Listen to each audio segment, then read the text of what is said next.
So you need the followings. What are they? You must have learning and practicing and attempting and winning desire. Even though last time you attempted, but you couldn't get the results, don't worry. Again, you have to make an attempt. And finally here, today's India versus Australia match is going on, right? Exam, before going to hit a ball, you have to check the pitch, right? అలాగే public ఎగ్జామ్కి వెళ్ళే ముందర exam pattern ఎలాది కూడా తెలుసుకోవాలి కదా. Considering but CME exam pattern is little bit different since we consider the both, right? That's why I'm not touching about the question paper, but simple whatever it may be, make neat presentation, then certainly you will get the good marks. Okay, and finally, after completion of this entire class, you must have a proper plan to pass. Dear students, fail to plan to fail. When you don't have a proper plan to pass, then believe it, there is a plan to fail. That's why whatever the class I'm giving, considering each and everything by keeping in mind, right, you prepare, certainly you will get the best results, right? All the best. Shall we start? Yeah. Before that, let me ask you what is financial management is. These are the chapters for CA, CMA, both you have in common way. What are the chapters? Tell me. Here, this is the chapters I'm going to cover. Here it is. Introduction to financial management, time value of money, capital budgeting, cost of capital, capital structure, leverage analysis, working capital management, dividend decision, and advanced concept in investment decision, risk analysis, investment decision, and ratio analysis. Hardly for funds flow analysis may adds to CMA, right? First of all, introduction to financial management. What is financial management? You student, tell me. What is the financial management? What is that silence? See, financial management is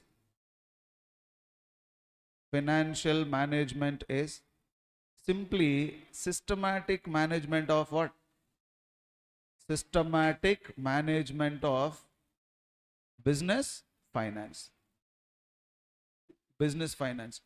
And at the same time, it is a subject of simply what making? Decision making. Financial management is a subject of what making? Decision making.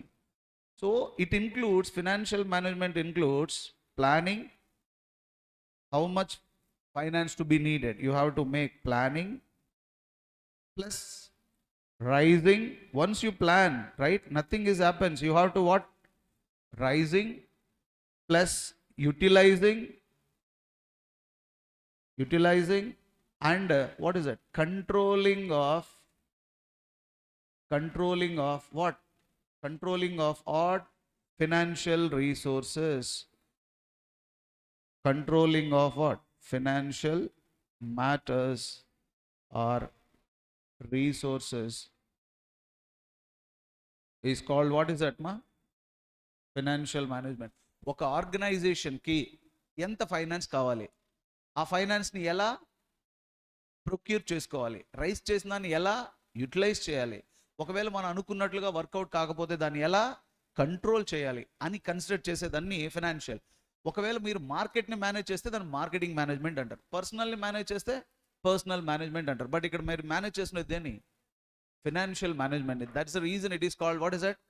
Financial management. Clear now? Right. Financial management. మరి financial management అంటే decision అన్నారు కదా sir. What are the major decisions? Entire your financial management is a subject of decision making. That's enough. మీరు ఏం నేర్చుకుంటారు ఇందులో? Nothing but decision తీసుకోవడం ఎలా. కానీ డెసిషన్ ఎలా తీసుకుంటాం? 1 రూపీ టాస్ వేసి తీసుకోగా. You need to go with what certain analysis చేస్తాం. అనాలిసిస్ చేయాలంటే సమ్ ఇన్ఫర్మేషన్ ఉండాలిగా. ఏ ఇన్ఫర్మేషన్ ఉంటే ఏ అనాలిసిస్ చేస్తావు, ఏ అనాలిసిస్ ఉంటే డెసిషన్ ప్రాపర్గా వస్తుంది. అనాలిసిస్ చేయకుండా డెసిషన్ తీసుకుంటే అదేమవుద్ది? రాంగ్ అవుద్దా లేదా? So that's why financial management decisions be in how many types? 3 types. What are they? Financing decision. Yeah. Financial management decisions being how many types are there? 3 types of decisions. One is financing decision.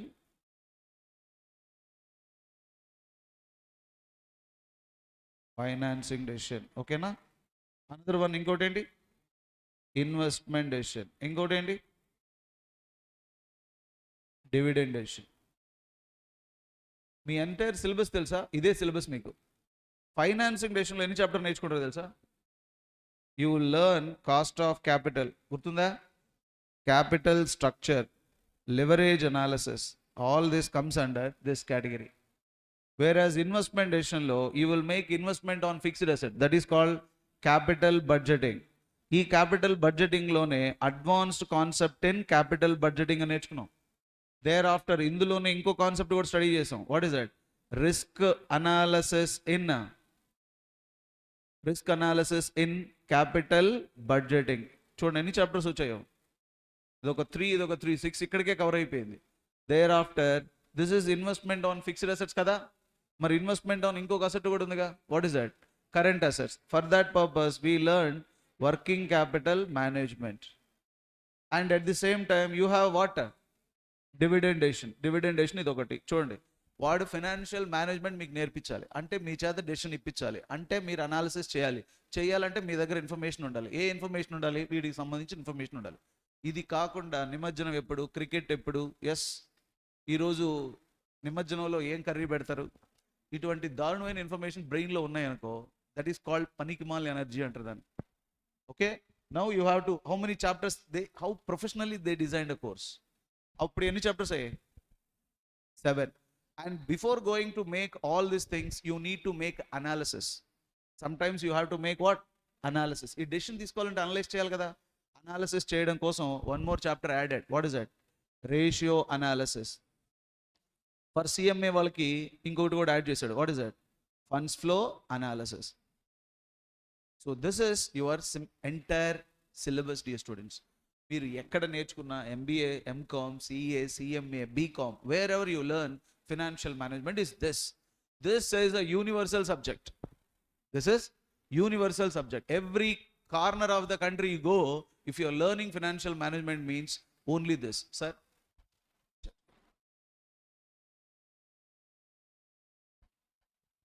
Universal subject. Got my point? This is. How many types of decisions? Financing decision, investment decision, dividend decision.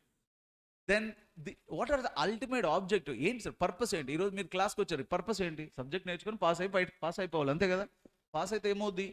ఒక course, ఒక professional exam pass అయ్యారనుకోండి, you can make money comfortable. Yes or no? And at the same time దాని purpose, objective ఏంటి? ఒక కెరియర్ని develop చేసుకోవడం, income earn చేయడం. Same thing financial management. You are taking a decision, right? What are its objectives? Every కంపెనీలో మీరు ఒక financial మేనేజర్గా ఒక డెసిషన్స్ తీసుకుంటే దాని ఆబ్జెక్టివ్ ఏంటి? 2. What is there? How many types of objectives? There are, we can say, sales maximization, cost maximization. Like that, we used to say multiple objectives. But all the objectives, if you categorize into 2 parts, we can say FM has 2 types of objectives. One is profit maximization. What is that? Profit maximization objective. Another one is, what is that? Wealth maximization objective. See, profit maximization అనేది generally short term. Profit అంటే 1 year ప్రాఫిటే కదమ్మా. What man? 1 year profit. So 1 yearలో నువ్వు profit earn చేస్తే long రన్లో wealth ఆటోమేటిక్గా ఏమవుతుంది? Generate అవుతుంది. Hello, so profit maximisation అంటే ఏంటి? What you mean?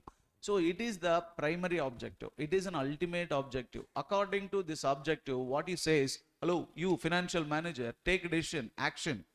Whatever the steps you want to take, but keep it in mind that ultimate your objective is to, company has to make a profit, man. Hello, whatever the decision, you can scold your employee for coming late, but the thing is, why you are scolding? Is it a personal grudge or nu late ga రావడం వల్ల organisation productive పడిపోవడం వల్ల profit damage అయింది అన్న logic ఉండాలి తప్ప personal grudge ఉండకూడదు. Are getting? అదే ఏదైనా డెసిషన్ తీసుకో, అల్టిమేట్ ఆ డెసిషన్ యొక్క అల్టిమేట్ ఆబ్జెక్టివ్ ఏంటి? ప్రాఫిట్ని మ్యాక్సిమైజ్ చేయడమే. That is. ఇది షార్ట్ టర్మా, లాంగ్ టర్మా? Short term. గెట్టింగ్? మరి ప్రాఫిట్ తీసుకుంటున్నావు అంటే profit is reward of risk taking కదా. మరి ప్రాఫిట్ మ్యాక్సిమైజేషన్ ఆబ్జెక్టివ్ ఇండైరెక్ట్గా ఏం చెప్పుద్ది? రిస్క్ని నువ్వు మ్యాక్సిమైజ్ చేసుకో అని. అవునా? రిస్క్ని మ్యాక్సిమైజ్ చేసుకోవడమా అక్కడ ఉద్దేశం? రిస్క్ని హ్యాండిల్ చేసే కెపాసిటీని డెవలప్ చేయడమా?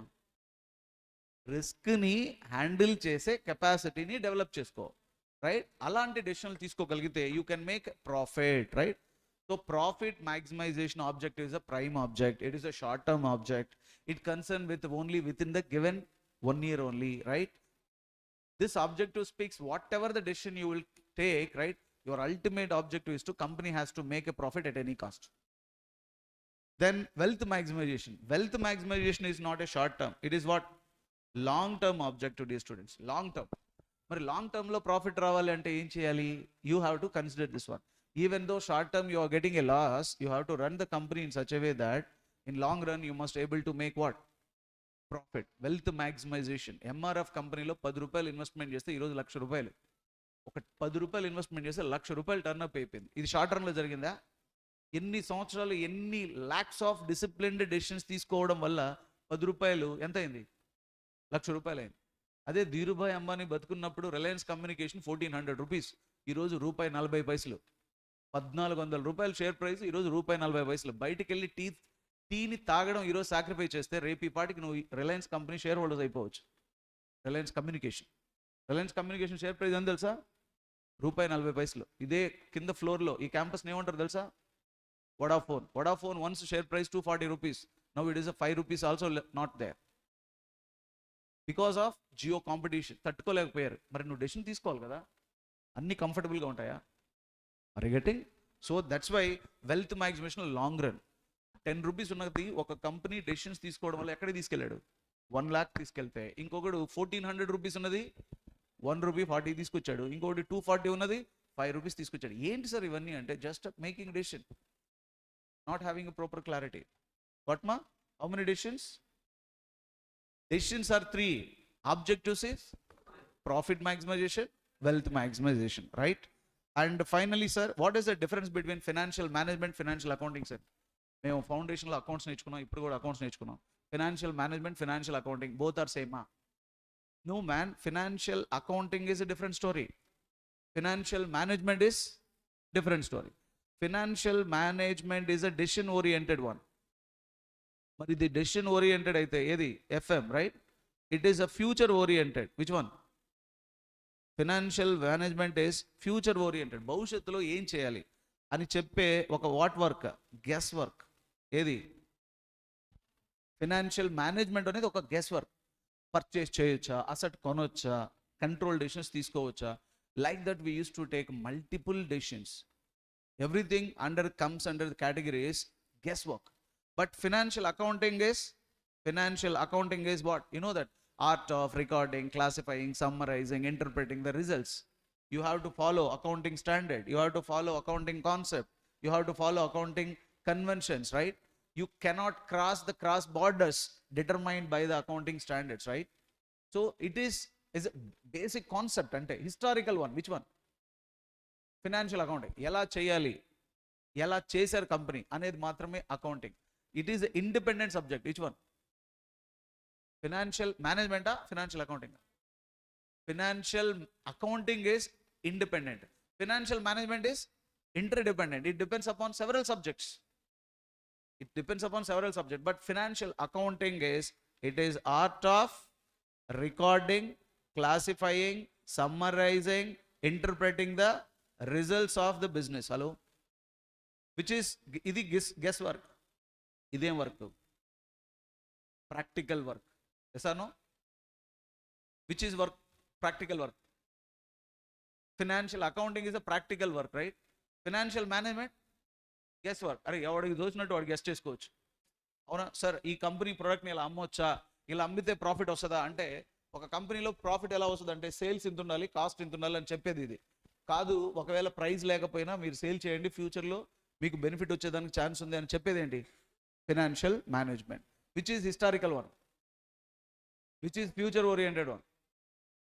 ఇప్పుడు నేను చెప్పిన క్వశ్చన్స్ ఏంటో తెలుసా? థియరీ క్వశ్చన్స్ కాదు, పాస్ట్ ఎగ్జామ్లో అడిగిన థియరీ క్వశ్చన్స్. ఒక 10 years క్వశ్చన్ పేపర్స్లో ఏ క్వశ్చన్స్ అడిగాడు. రేపు ఎగ్జామ్లో మీకు ఇందులో ఏదో ఒక్క క్వశ్చన్ రావచ్చు. ఇట్స్ నాట్ జస్ట్ థియరీ పార్ట్ని కూడా ఇక్కడ ఇండైరెక్ట్గా కవర్ చేసాం. క్లియర్ మా? ఎగ్జామ్లో ఇవే అడుగుతున్నాడు. What is a financial management? 2 marks. What is the various objectives of financial management? What are the various decisions of financial management, right? ఇంకొకటి అడగవచ్చు, what are the functions of financial management? That is a universal. You can say decisions లో చెప్పే ప్రతి function, తీసుకునే ప్రతి action ఏమైపోద్ది? Function అయిపోద్ది. Clear? With this, we concluded the first part. Which one? Introduction to financial management. Now, we will move to another important chapter that is called, what is that? Time value of money. Time value money ki nenu pedda time ivanu. Endukante CMA వాళ్ళకి ఇది compulsory, CA inter వాళ్ళకి optional come compulsory. ఎందుకంటే time value తెలియకపోతే నీకు ఏమీ తెలియదని అర్థం, అంతే. బికాస్ కాస్ట్ ఆఫ్ క్యాపిటల్ అన్నా, ఫినాన్షియల్ మేనేజ్మెంట్ అన్నా, ఎస్ఆర్నో ఏది నేర్చుకోవాలన్నా టైం వాల్యూ మనీలో అంతో కొంత ఈ కాన్సెప్ట్ ఉండాలి, అంతే. That's the reason I thought it. ఎందుకు క్యాపిటల్ బడ్జెటింగ్ డైరెక్ట్గా స్టార్ట్ చేద్దాం అనుకుంటే లేదు, దీని గురించి తెలుసుకోవాల్సిందే, రైట్. ఇంతకీ టైం వాల్యూ మనీ అంటే, ఇక్కడ ఇందులో సపరేట్ నోట్బుక్ ఒకటి నోట్ చేస్తాను. మీరు రఫ్గా మొత్తం మేము నోట్ చేయదమ్మా, రఫ్గా నోట్ చేసుకోండి. ఎందుకంటే నేను చెప్పాల్సిన ఇన్ఫర్మేషన్ రాశాను అనుకో టైం సరిపోదు, అలాగని చూపిస్తే నాకు సాటిస్ఫాక్షన్ ఉండదు. అప్పుడు నేను ఏం చేయాలి? రెండింటినీ బ్యాలెన్స్ చేసుకుంటూ రావాలి. మీరేం చేయాలి? వింటూనే నోట్ చేసుకోవాలి. You have to balance because I'm also balance. Balance means Balu అని అర్థం. ఓహో, అర్థమైంది కదా, రైట్. మీరేమో పెద్ద ఇప్పుడు క్లాస్ మొత్తం తీవ్రవాదులా వినాల్సిన అవసరం లేదు. ఎలా వినండి అంటే, ఈ సంవత్సరం FM క్లియర్ అయిపోద్ది, అర్థమవుతుందా? అది ఇప్పుడు చెప్పండి. టైం వాల్యూ ఆఫ్ మనీ ఏమనుకున్నా? Time value of money hardly we will spend ఒక 20 minutes దీన్ని స్పెండ్ చేయొచ్చు. Time value of money, right. Time value of money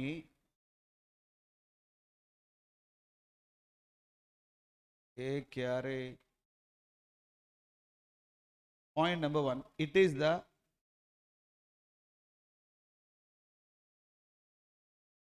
time value of money ఏంటి చెప్పండి? Is the basic principle. What is that? Basic principle. Time value money is the basic principle. ఈ principle మీదే what happen, all the financial management decisions are based on it. Financial management decisions are based on it. ఇప్పుడు నువ్వు based on it, ఇప్పుడు నువ్వు financial మేనేజ్మెంట్లో ఏం నేర్చుకుంటున్నావు? డెసిషన్సే కదా. ఆ డెసిషన్స్ అన్ని దేని మీద బేస్ అయినాయి?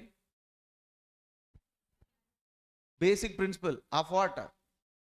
Time value of money. అసలు టైం వాల్యూ మనీ తెలియలేదు అనుకో, అసలు నీకు ఏమీ తెలియదు అని అర్థం. So time value of money is the basic principle in which all the financial management decisions are based on it. What it speaks? Time value of money, it indicates value of rupee today is not equals to value of rupee to be earned in future. That's enough. ఏంటి time value of money? ఈ రోజు ఉన్న rupee రేపు ఉన్న రూపీకి ఏం కాదు, equal కాదు. That's enough. మరి ఈరోజు నువ్వు చేసేది సపోజ్ ఇన్వెస్ట్మెంట్ అనుకో, రైట్. ఈ బిజినెస్లో ఇన్వెస్ట్మెంట్ చేస్తున్నావు. ఇదే బిజినెస్ ఫ్యూచర్లో నీకు ప్రాఫిట్ అనబడే, ప్రాఫిట్తో పాటు వెల్త్ ఇన్వెస్ట్మెంట్ ఇస్తుంది అనుకుందాం. ఇప్పుడు ఇక్కడ నువ్వు 5 lakhs ఇన్వెస్ట్మెంట్ చేస్తే అదే బిజినెస్ నీకు 5 lakhs ఇచ్చింది అనుకో. ఎప్పుడు? After how many years? Year 1లో చేసావు, Year 2, Year 3, Year 4, Year 5, Year 10 అనుకోండి. ఇప్పుడు నువ్వు 5 lakhs ఇక్కడ ఇన్వెస్ట్మెంట్ చేసావు, ఇదే 5 lakhs ఫ్యూచర్లో వచ్చింది అనుకో. Will you accept? No, you should not accept. Both are not same. That is the reason I want to convey time value of money is what? Time value of money is what, ma? It is the basic principle, dear students. It is the basic principle in which all the financial management decisions are based on it. Meeru basic principle and note cheskunte saripoddi. Okay na? Right. What this indicates? It indicates that value of rupee today is worth more than or not equals to value of rupee to be earned in future. Suppose నీకు దగ్గర బిగినింగ్లో ఎంత ఉంది? ఇప్పుడు beginning అనుకుందాం. Let us take Y0, you have a 500, right?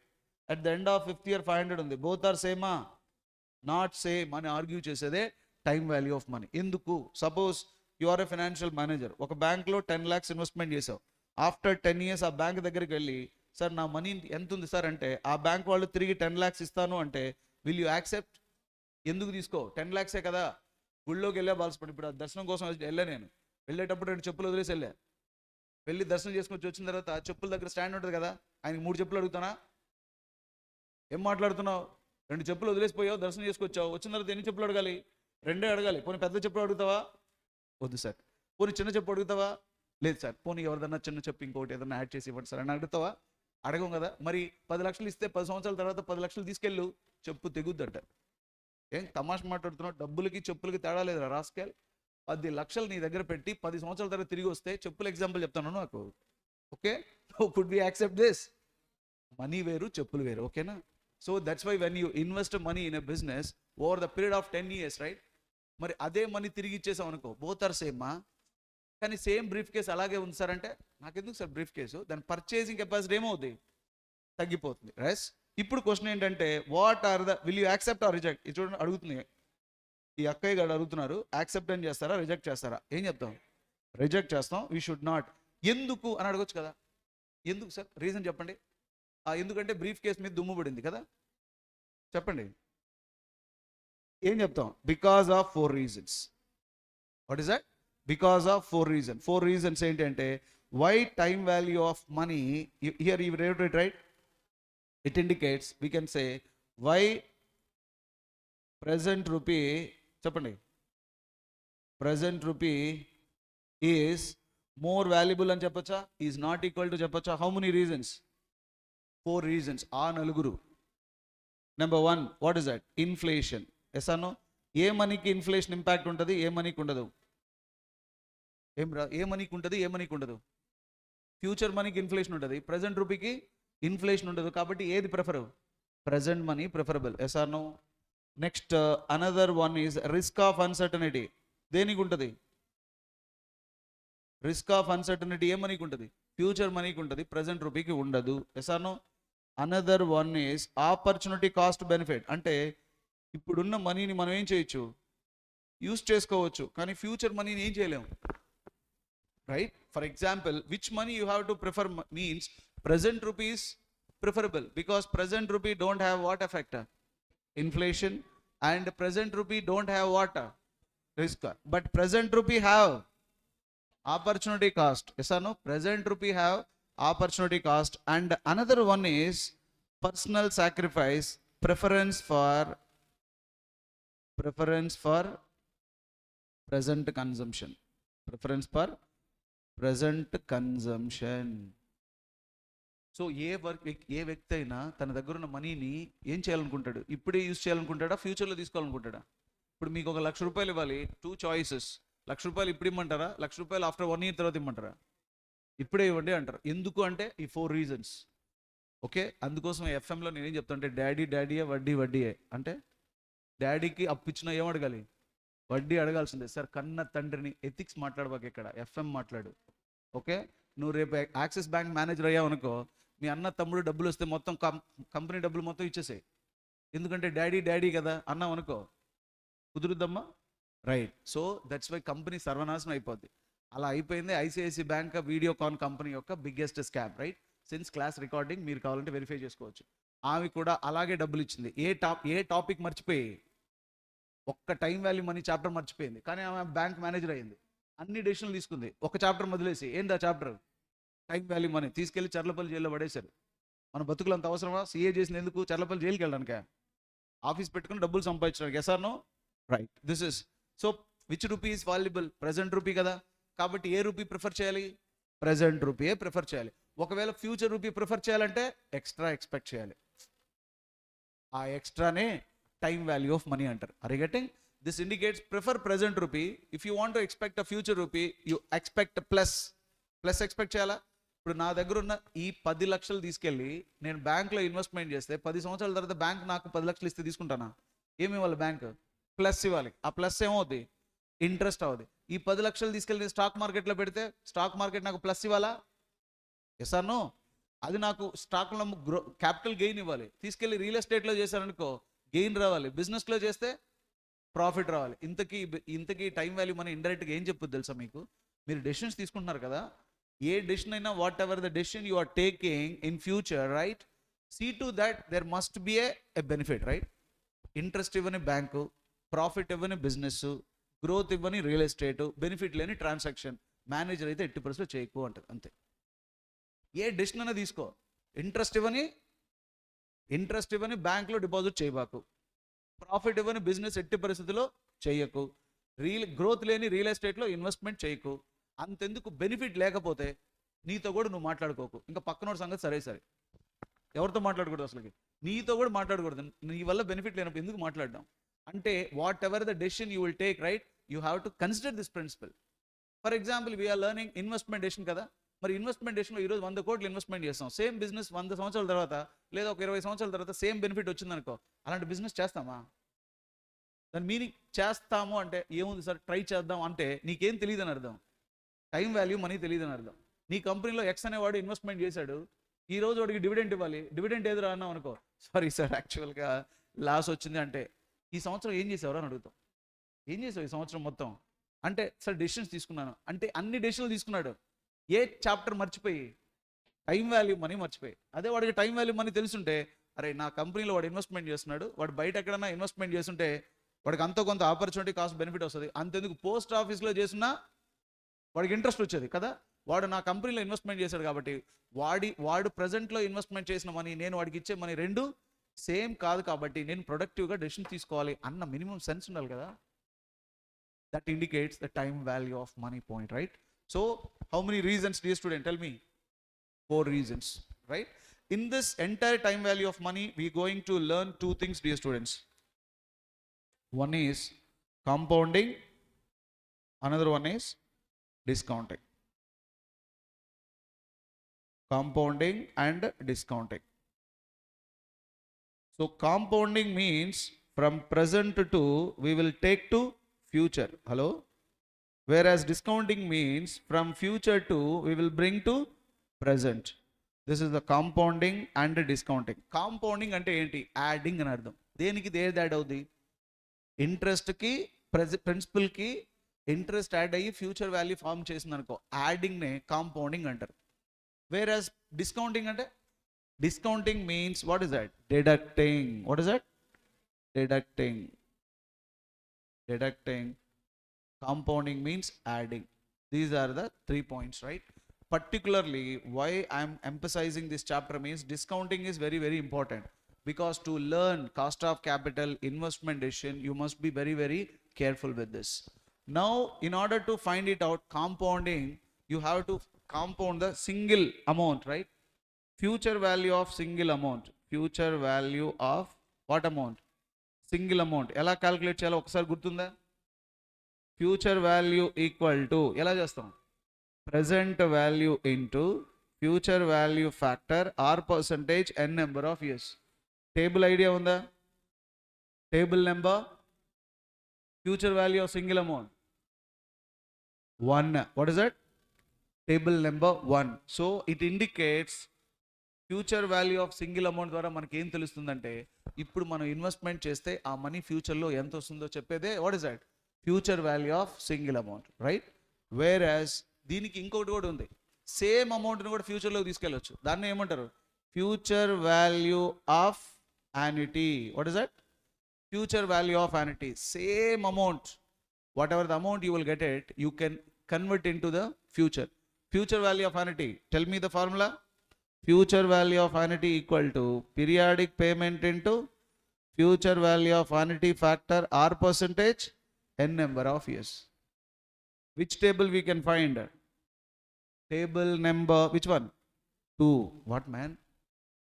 ఈ రెండు కూడా present value of single amount, future value of annuity కూడా ఏం చెప్పుద్ది అంటే, మన దగ్గర ఉన్న మనీని తీసుకెళ్ళి ఏ బ్యాంకులో ఏ రేటు దగ్గర ఎన్ని సంవత్సరాలు డిపాజిట్ చేస్తే ఎంత వస్తుంది అని చెప్పేదానికి ఛాన్సెస్ ఉంటాయి. ఈ రెండు కాన్సెప్ట్లు మీకు సిస్టమాటిక్ సేవింగ్స్ని సపోర్ట్ చేస్తాయి. What is that? Systematic savings. It enables systematic savings for future.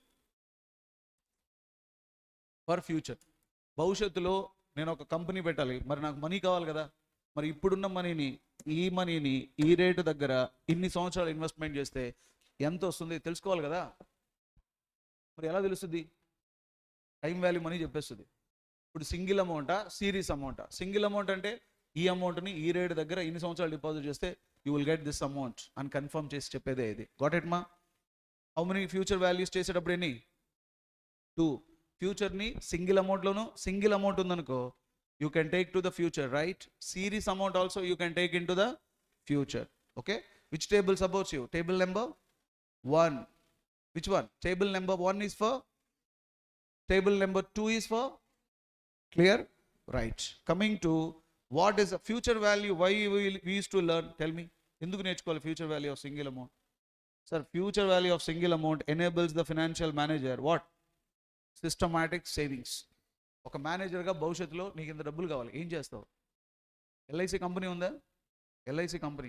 LIC కంపెనీకి 2025లో 85% పాలసీస్ మెచ్యూర్డ్ అవబోతున్నాయి. అంటే ఎల్ఐసి పాలసీ తీసుకున్నారు, వీళ్ళందరూ చచ్చిపోలే, బతుకున్నారు. చచ్చిపోతే డబ్బులు ఇవ్వాలి, బతికిన వాళ్ళకి ఏం చేయాలి? వాడికి కూడా డబ్బులు ఇవ్వాలి కదా. ఇప్పుడు మీరందరూ పాలసీ తీసుకున్నారు, గాడ్ సేక్ అసలు ఏం కాలేదు, నేను మేనేజర్ని, మీరందరూ 2025కి వస్తారు నా దగ్గరికి. వచ్చి ఏం చేస్తారు? డాక్యుమెంట్ ఇస్తారు, మేము పాలసీ 10 సంవత్సరాల ముందు తీసుకున్నాం, ఏదో అవుద్ది అనుకున్నాం, ఏమీ కాలేదు, బతికిపోయాం, రైట్? ఇప్పుడు మీరు ఏం చేస్తారంటే ఈ పాలసీ తీసుకుని డబ్బులు ఇవ్వండి అంటే ఒకరు వస్తే డబ్బులు ఇవ్వచ్చు, అంతమంది వస్తే ఏం చేయాలి సార్? నేను పాలసీ తీసుకోవాలి కదా. చెప్పండి మరి, అటువంటప్పుడు ఎంత కంగారు పడాలి వాళ్ళు? అదే ఆ మేనేజర్ రేపు 2025కి టైం వాల్యూ మనీ నేర్చుకున్నాడు అనుకో, వాళ్ళు పాలసీ హోల్డర్స్ అందరూ వచ్చారనుకో, అందరు కూర్చోండి, రేపు కాఫీ ఇవ్వు, నేను కాఫీ ఇచ్చి వచ్చినప్పుడు బ్యాగ్ ఓపెన్ చేసి డబ్బులు ఇచ్చేస్తాడు. వాళ్ళు ఆశ్చర్యపోతారు, ఇంతమందికి ఎలా ఇచ్చారు సార్ టైం వాల్యూ మనీ నేర్చుకున్నాను రా. అరే నువ్వు ఇప్పుడు వచ్చావు నా దగ్గరికి, నువ్వు నాకు ఎప్పుడో వచ్చావు ఇక్కడ, హలో ఇక్కడ ఇప్పుడు వచ్చావు రా, ఇక్కడ ఎప్పుడు వచ్చావు? ఎప్పుడో వచ్చావు, నువ్వు వస్తావు నాకు తెలుసు, బట్ ఐఎమ్ ఎక్స్పర్ట్ ఏం నేర్చుకున్నా నేను? టైం వాల్యూ మనీ నేర్చుకున్నాను సార్. సూపర్ సార్ అంటే ఇప్పుడు మార్గదర్శి మీద అటాక్ జరుగుతుంది కదా, అది పొలిటికల్ అటాకో ఏదో ఒక అటాక్ జరుగుతుంది. దాంట్లో గవర్నమెంట్ బ్లేమ్ చేసింది ఏంటంటే వీళ్ళకు ప్రజల పాలసీ హోల్డర్ కట్టారు, కట్టినోడికి వీడికి మనీ పే చేయట్లేదు. అదొక discussion.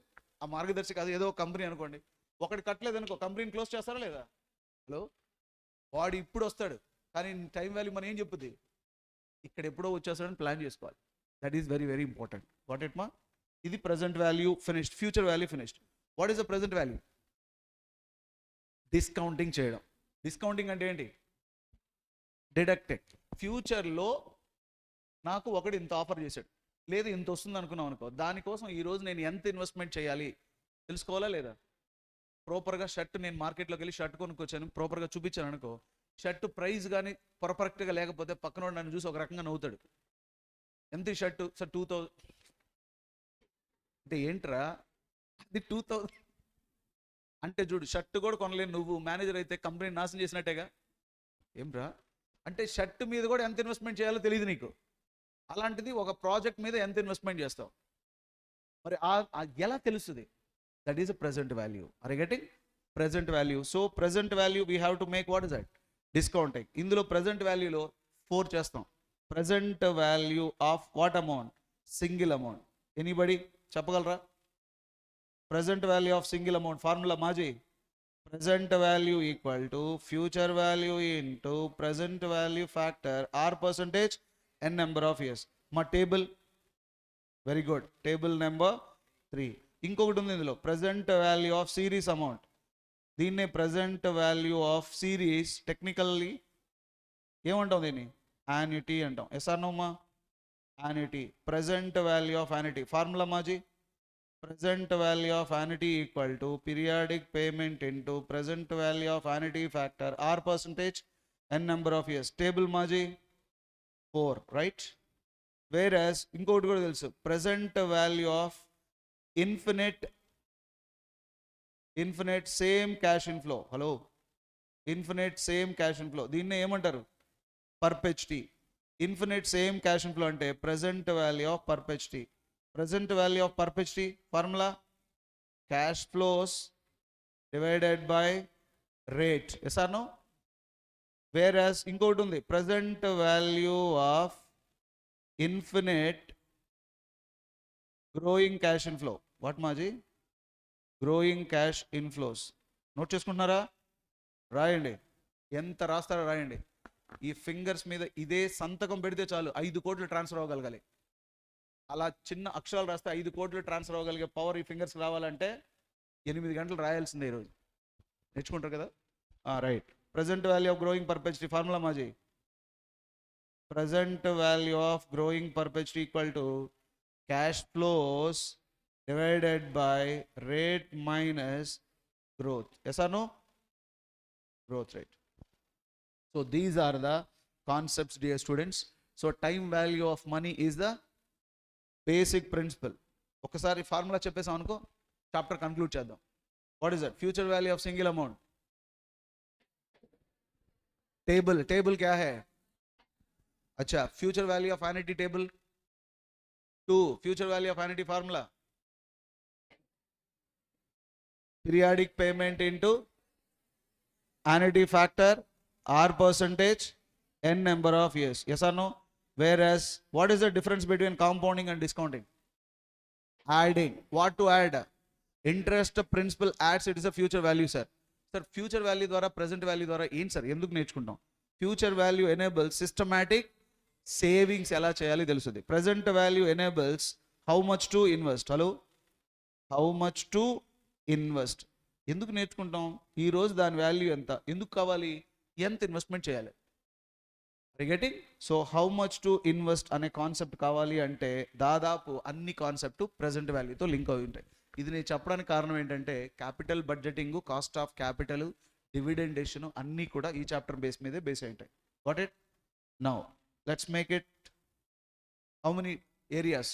4, right? What is that? Inflation, preference, consumption, present value rupee. So you have simple interest idea ఉందా? సింపుల్ ఇంట్రెస్ట్ ఫార్ములా ఏంటి? PNR, right? ఇప్పుడే అనుకున్నాం, can you solve simple interest మీద ఒక ప్రాబ్లం చేసాం అనుకో, 6,000 6% ఇంట్రెస్ట్ 5 years అనుకుంటే ఎంత అవుతుంది? ఇది బేసిక్ మోడల్ ప్రాబ్లం అమ్మా, ఇది అవసరం లేదు మీకు. Compounding interest. కాంపౌండింగ్ అంటే ఏంటి? యాడింగ్. దేనికి దేది యాడ్ అవుతుంది? Future value of single amount. చెప్పానా ఇప్పుడు? ఫ్యూచర్ వాల్యూ ఆఫ్ సింగిల్ అమౌంట్లో ఏం కన్సిడర్ చేస్తున్నావు? వీడు ఏం చూస్తున్నాడు చెప్పు? వీడి దగ్గర ఈ ప్రజెంట్ వాల్యూ ఉందంట, వీడికి ఏం కావాలి? ఇంత అమౌంట్ కావాలి. హలో, ఇప్పుడు వాడు వచ్చి అడుగుతాడా లేదా? సార్ నా దగ్గర ఇంత మనీ ఉంది సార్, ఇంత కావాలి, ఏం చేయమంటారు సార్ అంటాడు. అప్పుడు ఏం చేస్తాం? ప్రజెంట్ వాల్యూ నేర్చుకుంటాం కదా. ఫ్యూచర్ వాల్యూ వచ్చేవాళ్ళు ఉంటారా లేదా? వాడు రిటైర్ అయ్యాడు, అవునా లేరా బాబు? వాడు రిటైర్ అయ్యాడు, 5 లక్షలు ఉంది, కానీ వాడికి 10 లక్షలు కావాలి. ఎన్ని సంవత్సరాల లోపల? 5 సంవత్సరాల లోపల. రిటైర్ అయితే 5 లక్షలు వచ్చింది, ఇంకొక 5 సంవత్సరాల లోపల ఎంత కావాలి? 10 lakhs కావాలి. ఎలా చెప్తావు? నాకేం తెలుసు అంటావా? ఓ బంజే, నేను రిటైర్ అయినప్పుడు రాను, అవునా? అప్పుడు ఏం చేస్తావు? 1 minute కూర్చో, రేట్ ఆఫ్ ఇంట్రెస్ట్ ఎంత, 5 years, 1 secondలో చెప్పేయచ్చు, కానీ ఎక్కువ మనీ తీసుకోవాలి. Regarding this is a future value of single amount. మీకు ఇంతకీ CA కోర్స్ CMA చేస్తే డబ్బులు ఎలా వస్తాయి? వీళ్ళ ప్రాబ్లమ్ సాల్వ్ చేస్తే వస్తాయి. CA కంప్లీట్ చేశాను, CMA కంప్లీట్ చేశాను, సర్టిఫికేట్ చూపిస్తే రాదు కదా. వాట్ మాజీ? This is the present value. Formula ఏంటి? Future value of single amount present value into future value factor r percentage n number of years, right? Thereafter, this is the problem. Suppose oka 10,000 rupees 12% దగ్గర 4 years 8 years లో deposit చేసాము అనుకుందాం. ఎప్పుడు ఎందులో ఎక్కువ వస్తుంది? 4 years లో వస్తుందా, 8 years లో వస్తుందా? Very good. ఎందుకు అలాగా?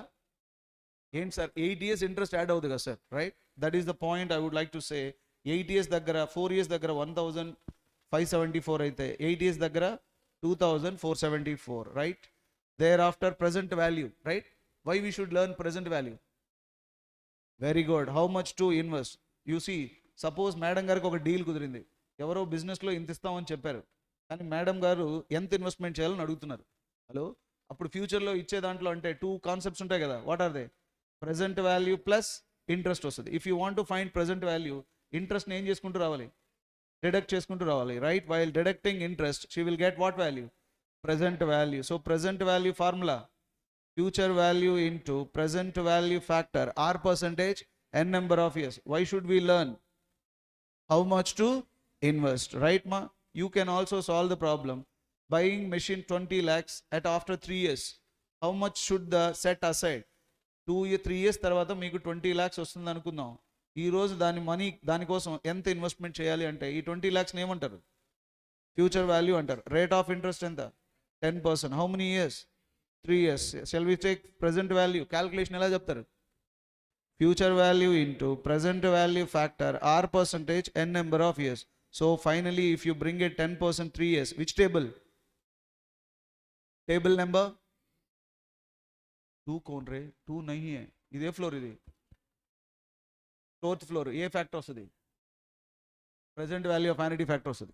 కింద floor present value of single, దాని కింద floor future value of annuity, basic floor future value. ఫ్లోర్లు కూడా చెప్పేస్తాయి, మీకు చెప్పకపోతే కంగారు పెడితే ఎలా. Yes, next one what is that? Future value of annuity. Series అమౌంటా same అమౌంటా?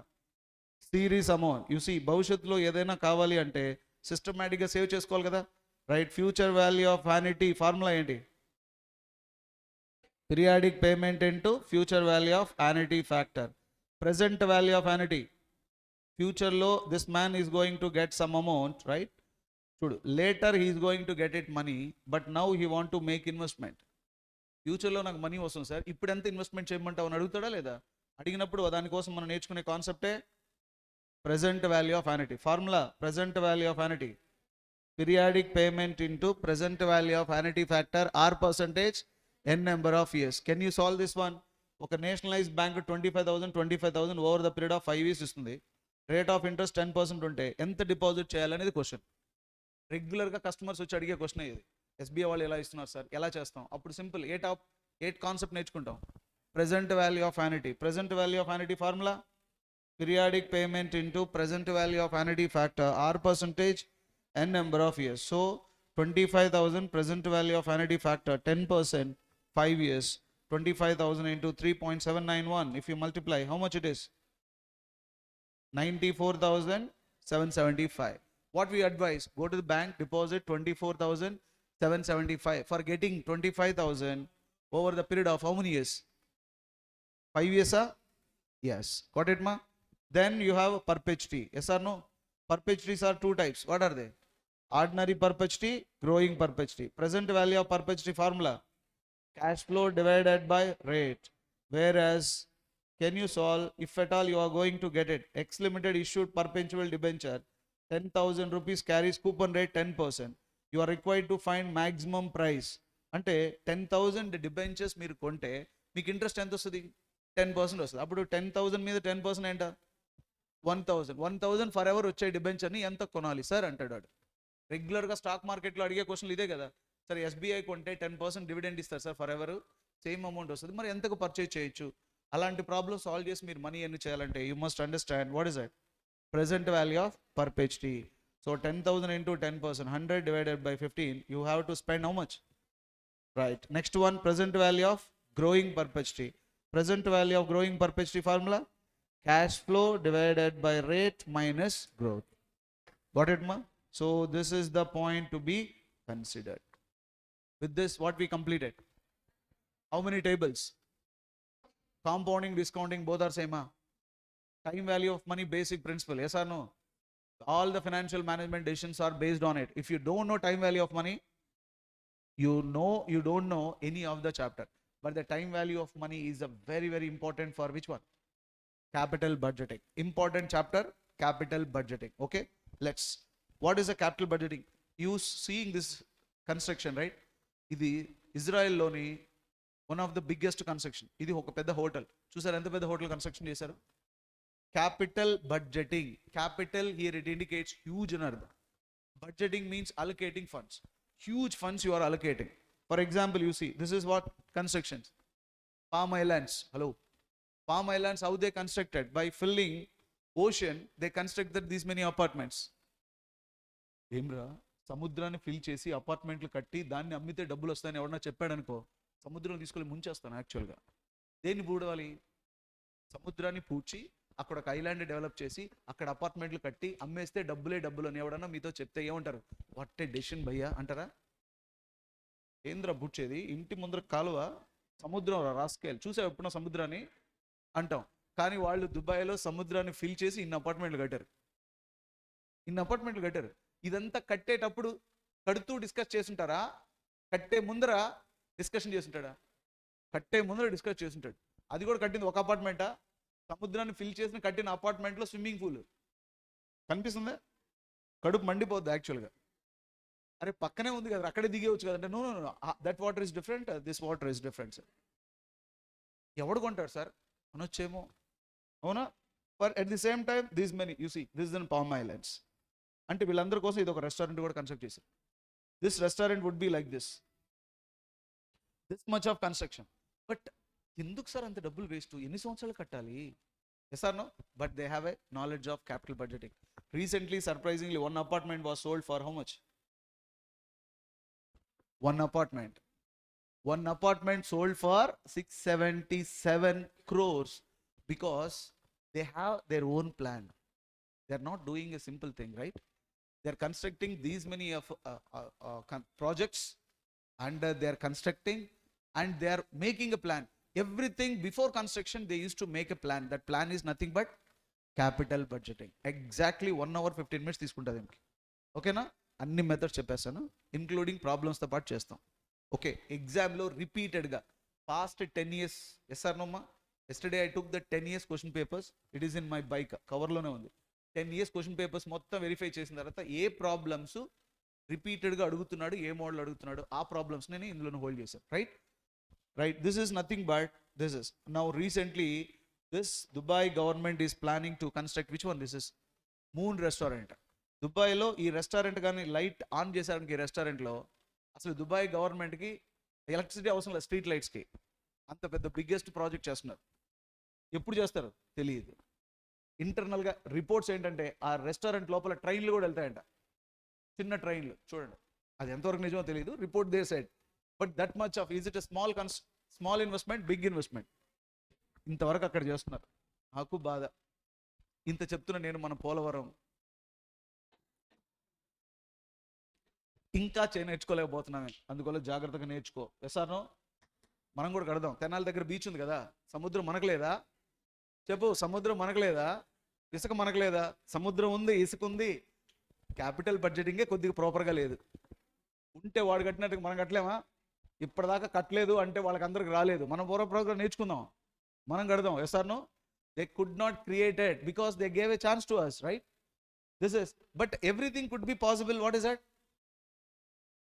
When such a gigantic projects they are taking. Recently Indigo Learning purchased 500 flights. 500 flights కొన్నారు. అరే షర్ట్స్ కాదు, పెన్ను కాదు, బుక్స్ కాదు, కొన్నింది ఏంటి? ఫ్లైట్స్. 500 ఫ్లైట్స్ కొన్నారు. ఆ manager కూర్చొని అడుగు, ఎందుకు బాబా 500 ఫ్లైట్లు? ఎందుకు సార్? నువ్వు 2 తీసుకో, నేను 2 తీసుకుంటాను, ఇంకొక 4 ఇద్దాం. ఇందుకోసం తీసుకుంటారా సార్? ఈ ఫ్లైట్లు తీసుకొని రన్ చేస్తే దాంట్లో నుంచి మనకు మనీ వస్తుంది కదా. But everything should made a guess, right? How they use to make a guess, man? How they used to make a guess? That is not a simple thing, right? That is, we used to learn, what is that? Capital budgeting. Okay na? So capital budgeting is a process of, what is that? Evaluating, selecting, and what is that? Long-term project, dear students. It is a long-term projects, and that inline goal to achieve wealth of the whom? Company. Wealth of the shareholders is nothing but company.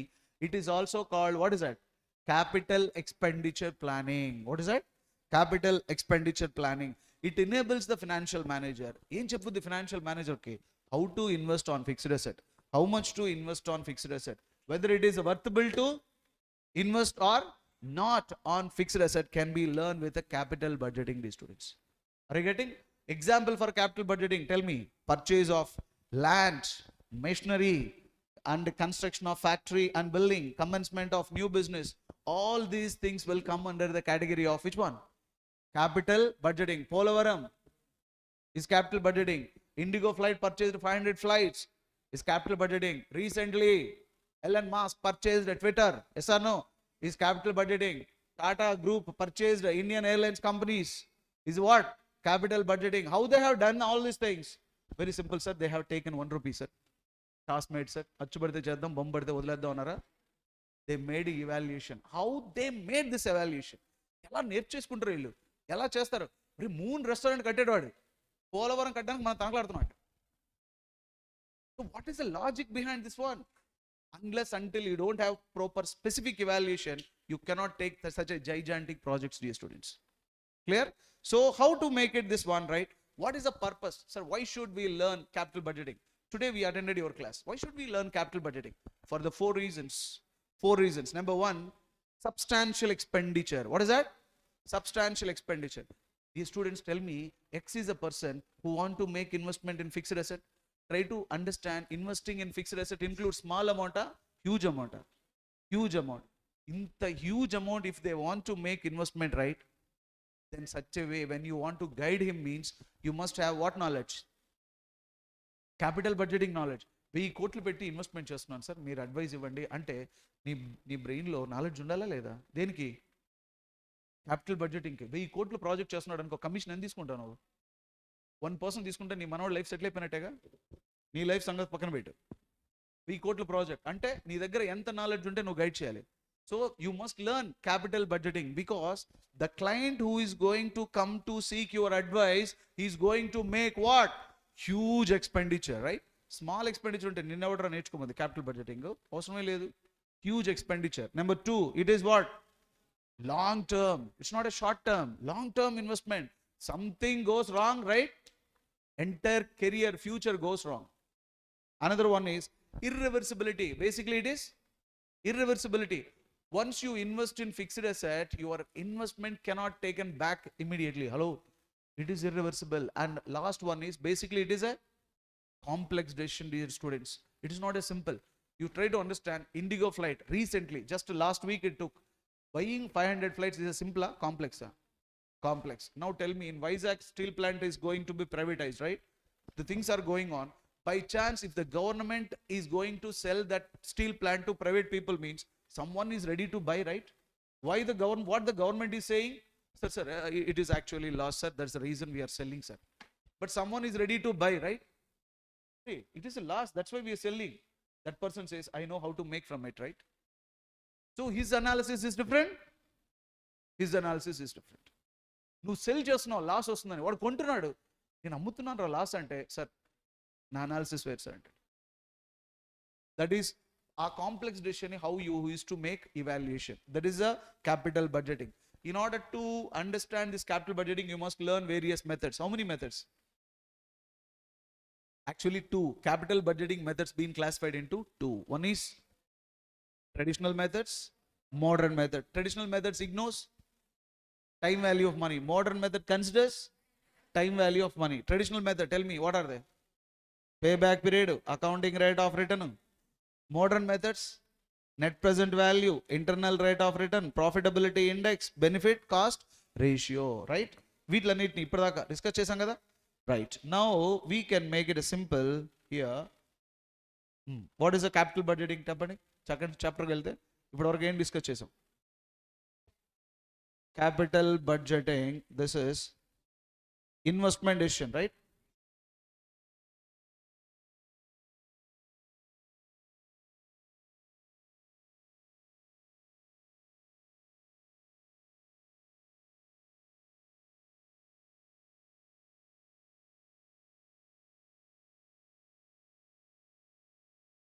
Capital budgeting.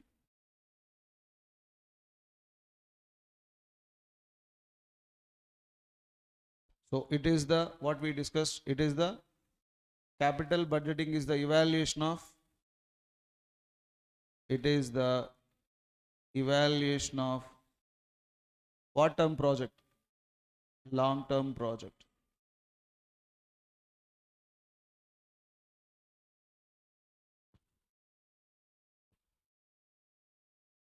It enables, if you learn capital budgeting, these students, it enables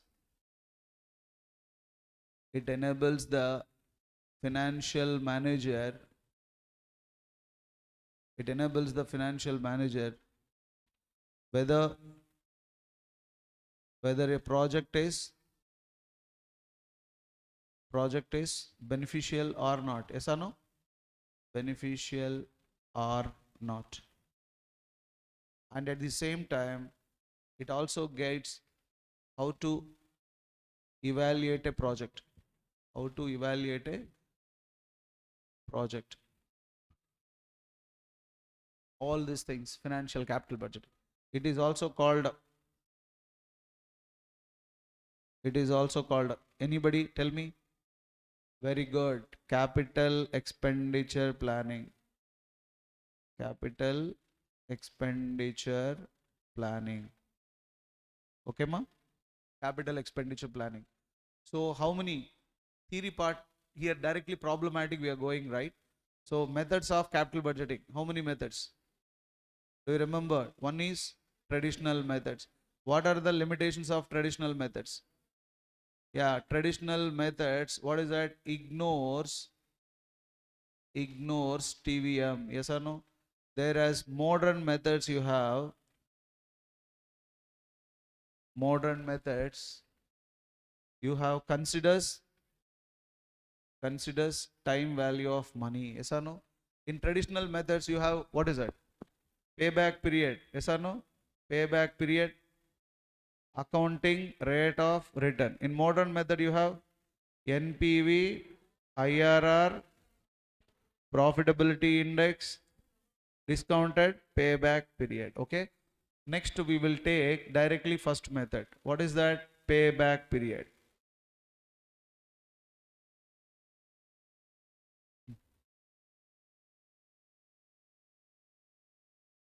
Payback period. See, payback period is nothing but, if you make an observation, you try to split this part into two parts. What is this? Pay. Another one is back. Period is nothing but time. Your title speaks to 90% to you. Pay back period. Pay indicates invested. If you invest in a project, from this investment, the project is going to generate the cash inflow, and that project is going to give you various cash inflow, right? From the cash inflow, how long you have to wait to recover your investment is called, that time period is called, what is that? Payback period. Try to understand, dear students. Sometimes we make a huge investment. When we make a huge investment, we used to think sometimes, instead of thinking about a profit, we will think about what? Iన్వెస్ట్మెంట్. అరే మన డబ్బులు ఎన్ని సంవత్సరాలకు తిరిగి వస్తాయి అని చెప్పేది. So pay back period సింపుల్గా చెప్పాలంటే ఏంటి? It is the time period are length of time duration in which invested amount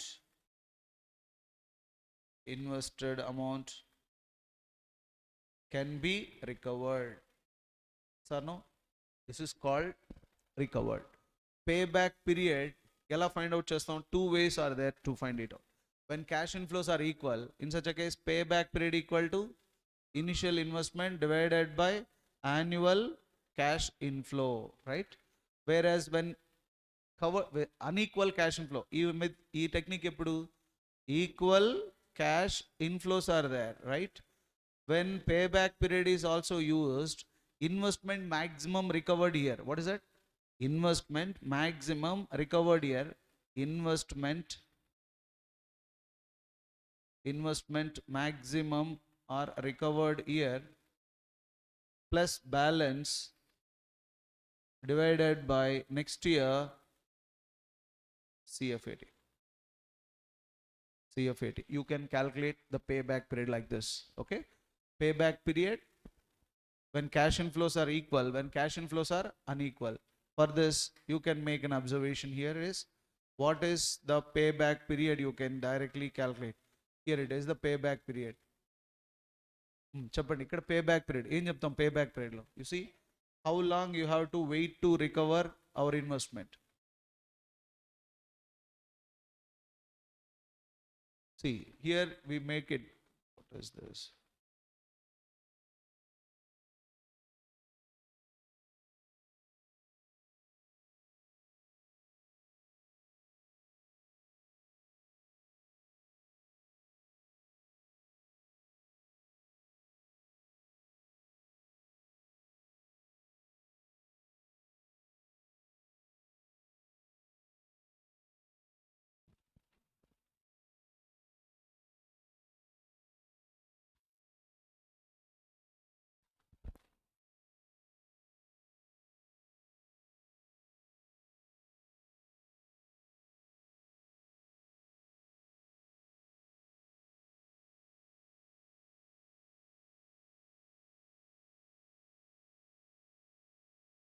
To wait to recover our investment.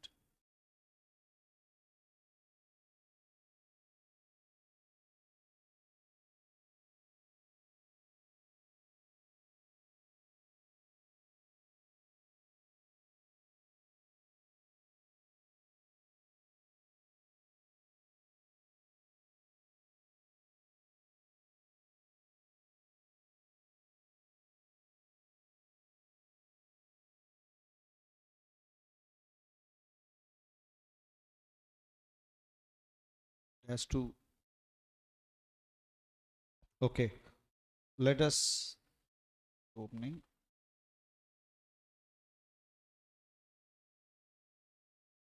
What is payback period, ma?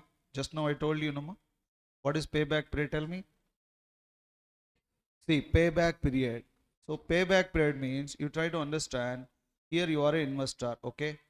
You are an investor. You are investor. You are investing in a project. This is the project you have in front of you, right? Here you have a project. So your amount goes here, right? When you invest, and this project gives you cash inflow, right? So now how long you have to wait to recover your outflow to recover your inflow? How long you have to wait? This is called, what is that? Payback period. So payback period, simply if you ask, means it is a time period required to recover what is your initial investment, right? From your cash inflows. That is a payback period. Now how do we calculate payback period? To estimate payback period, first of all, when cash inflows are equal, right? In such a case, initial investment divided by annual cash inflow, just I wrote. Whereas cash inflows are unequal, in such a case, covered year plus balance divided by next year CFAT, right? For example, you see, if you invested 10,000 rupees every year, 5,000 over the period of how many years? 5 years. Your payback period would be 2 years. Whereas when cash inflows are unequal, in such a case, what you have to do? You have to cumulative it, right? Then cumulative it, thereafter you have to take covered year balance divided by next year CFAT. So this is the first concept of which one? Payback period. The next concept, decision making with respect to payback period, how corporate companies takes a decision. So single project are there. When single project is there, in such a case, the approach would be like this, dear students. Payback period is less than standard payback period, accept the project. Payback period is more than standard payback period, reject the project. Payback period equal to standard payback period, either accept or reject. Okay, good. What about this one? Multiple projects ante mutually independent. A, B, C, D. నా దగ్గర 4 projects ఉన్నాయి, అన్నీ కావాలి నాకు. అప్పుడేం చెప్తావు? All projects are needed. In such a case, accept all the project whose payback period is less than standard payback period. What ma? Whereas mutually exclusive అయితే, I need A, B, C, D. I need only one. Accept the project which has least payback period. ఇప్పుడు చెప్పినవన్నీ గుర్తుపెట్టుకోవాలి. Rules are rules. మర్చిపోతే ఏమీ చేయలేం. ఈ problem solve చేయగలరా? Can you solve this problem? ఇది పాస్ట్ ఎగ్జామ్లో పేబ్యాక్ పీరియడ్ మీద 10 మార్క్స్ అడిగిన క్వశ్చన్. ఇది న్యూ మెటీరియల్లో కూడా ఉంది. ఈ ప్రాబ్లం మీరు అనలైజ్ చేయగలిగితే పేబ్యాక్ పీరియడ్లో ఎలాంటి ప్రాబ్లం అయినా చేయొచ్చు. సపోజ్ మీ దగ్గర ప్రాజెక్ట్ ఏ ఉంది, క్యాలిక్యులేటర్ తీసుకోండి. ఏబిసి ఉంది. ఓకే రబ్బాయి, 5,000 బిగినింగ్లో ఇన్వెస్ట్మెంట్ చేసాం. 1, 2, 3, 4 years ఈ project life. Can anybody tell me what is the payback period for project A? 3 years. Very good. 3 years recovery చేశారు. బి చెప్పగలరా? 1,000 ఇన్వెస్ట్మెంట్ చేసాం, బిగినింగ్లో నథింగ్, సెకండ్ ఇయర్కి వచ్చేటప్పటికి 1,000. అంటే ఈ project how many years? 2 years. See 5,000 investment చేసాం, 1, 2, 3, how many years? 3 years. So calculate payback period అని అడిగాడు పాస్ట్ ఎగ్జామ్లో ఈ క్వశ్చన్. ఒకవేళ cut off period is 2 years, అప్పుడు ఏం చేస్తారు చెప్పండి? Cut off period is 2 years మాజీ. In such a case will you accept the project? ఏ ప్రాజెక్ట్ని యాక్సెప్ట్ చేస్తారు? ఏదే project, all are independent only. See, 2 years means project A and C should be rejected. B may be accepted or rejected, but not accepted కదా. ఎప్పుడు accept అని చెప్పొచ్చు? Less than ఉన్నప్పటికీ. Less లేదు కదమ్మా. అందుకోసం ఈ ప్రాబ్లం వాడే టెక్నికల్గా అడిగినట్టున్నాడేమో. అవునా? మీరందరూ సడన్గా ఏమన్నారు? 2 years sir second project accept అని చేయొచ్చు. No, that may accept, may not accept. Got the point? Right. Payback gives too much weight to cash flow that occurs cut off date. అంటే ఒక్కసారి పేబ్యాక్ పీరియడ్ రికవరీ అయిన తర్వాత ఫర్దర్గా వచ్చే cash ఫ్లోని payback period consider చేస్తుందా, చెయ్యదా? చెయ్యదు. ఎందుకంటే అది క్యాష్ ఇన్ఫ్లో తీసుకుంటుంది ఎప్పటిదాకా? ఇన్వెస్ట్మెంట్ రికవరీ అయ్యేదాకా. అంతే. దాని తర్వాత ఎంత క్యాష్ ఇన్ఫ్లో వచ్చినా దానికి అది సంబంధం లేదు. Because it's not going to judge the profitability. It is going to judge what is that? Only recovery of investment. Clear? అర్థమైంది point? If a payback gives. Next, if a firm used single cut off period, అంటే single standard payback period పెట్టుకుంది అనుకుందాం, it is likely to accept too many short lived project. For example standard payback period 5 years man, right? 5 years. ఏ ప్రాజెక్ట్ని acceptance చేస్తుంది? Who standard payback period is less than 5 years. More than ఉంటే reject చేస్తుంది. ఇప్పుడు చెప్పండి, it is likely to accept too many short lived project. Is it రైటా రాంగా? Means true or ఫాల్సా? ఏంటి ట్రూలో ట్రూ లేదు? తెలుసు, అర్థమవుతున్నది క్లియరిటీగా? So it means that payback cut off first దానికి ఏంటి? Payback gives too much weight to cash flows that occurs after cut off period. Is true are falls?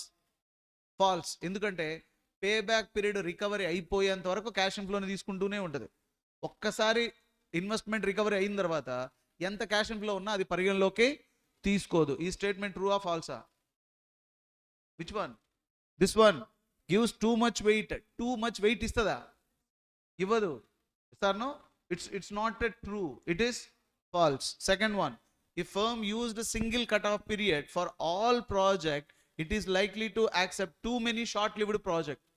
It's true. Why? Because its standard payback period ఎంత?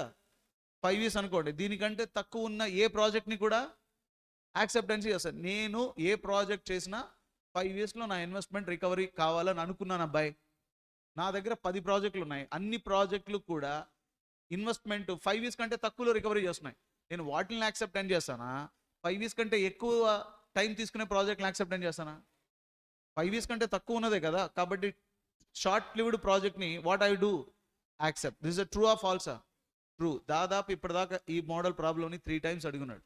ఇది ఒక్కటి నేర్చుకుంటే చాలు. ఒకవేళ pay back పీరియడ్లో అడిగితే there is a chance to get a 10 marks. You go to the refer past 10 years exam question papers. One of the question 10 marks from payback period is this. Are you getting? Right. Next, this is the answer. Next one is net present value. Net present value. Any idea about what is the net present value? Net present value indicates, dear students, it is the benefit. Note cheskondi. Net present value. Net present value. So it is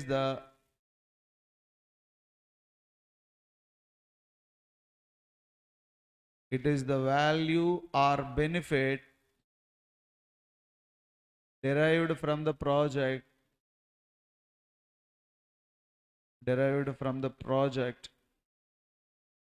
as on the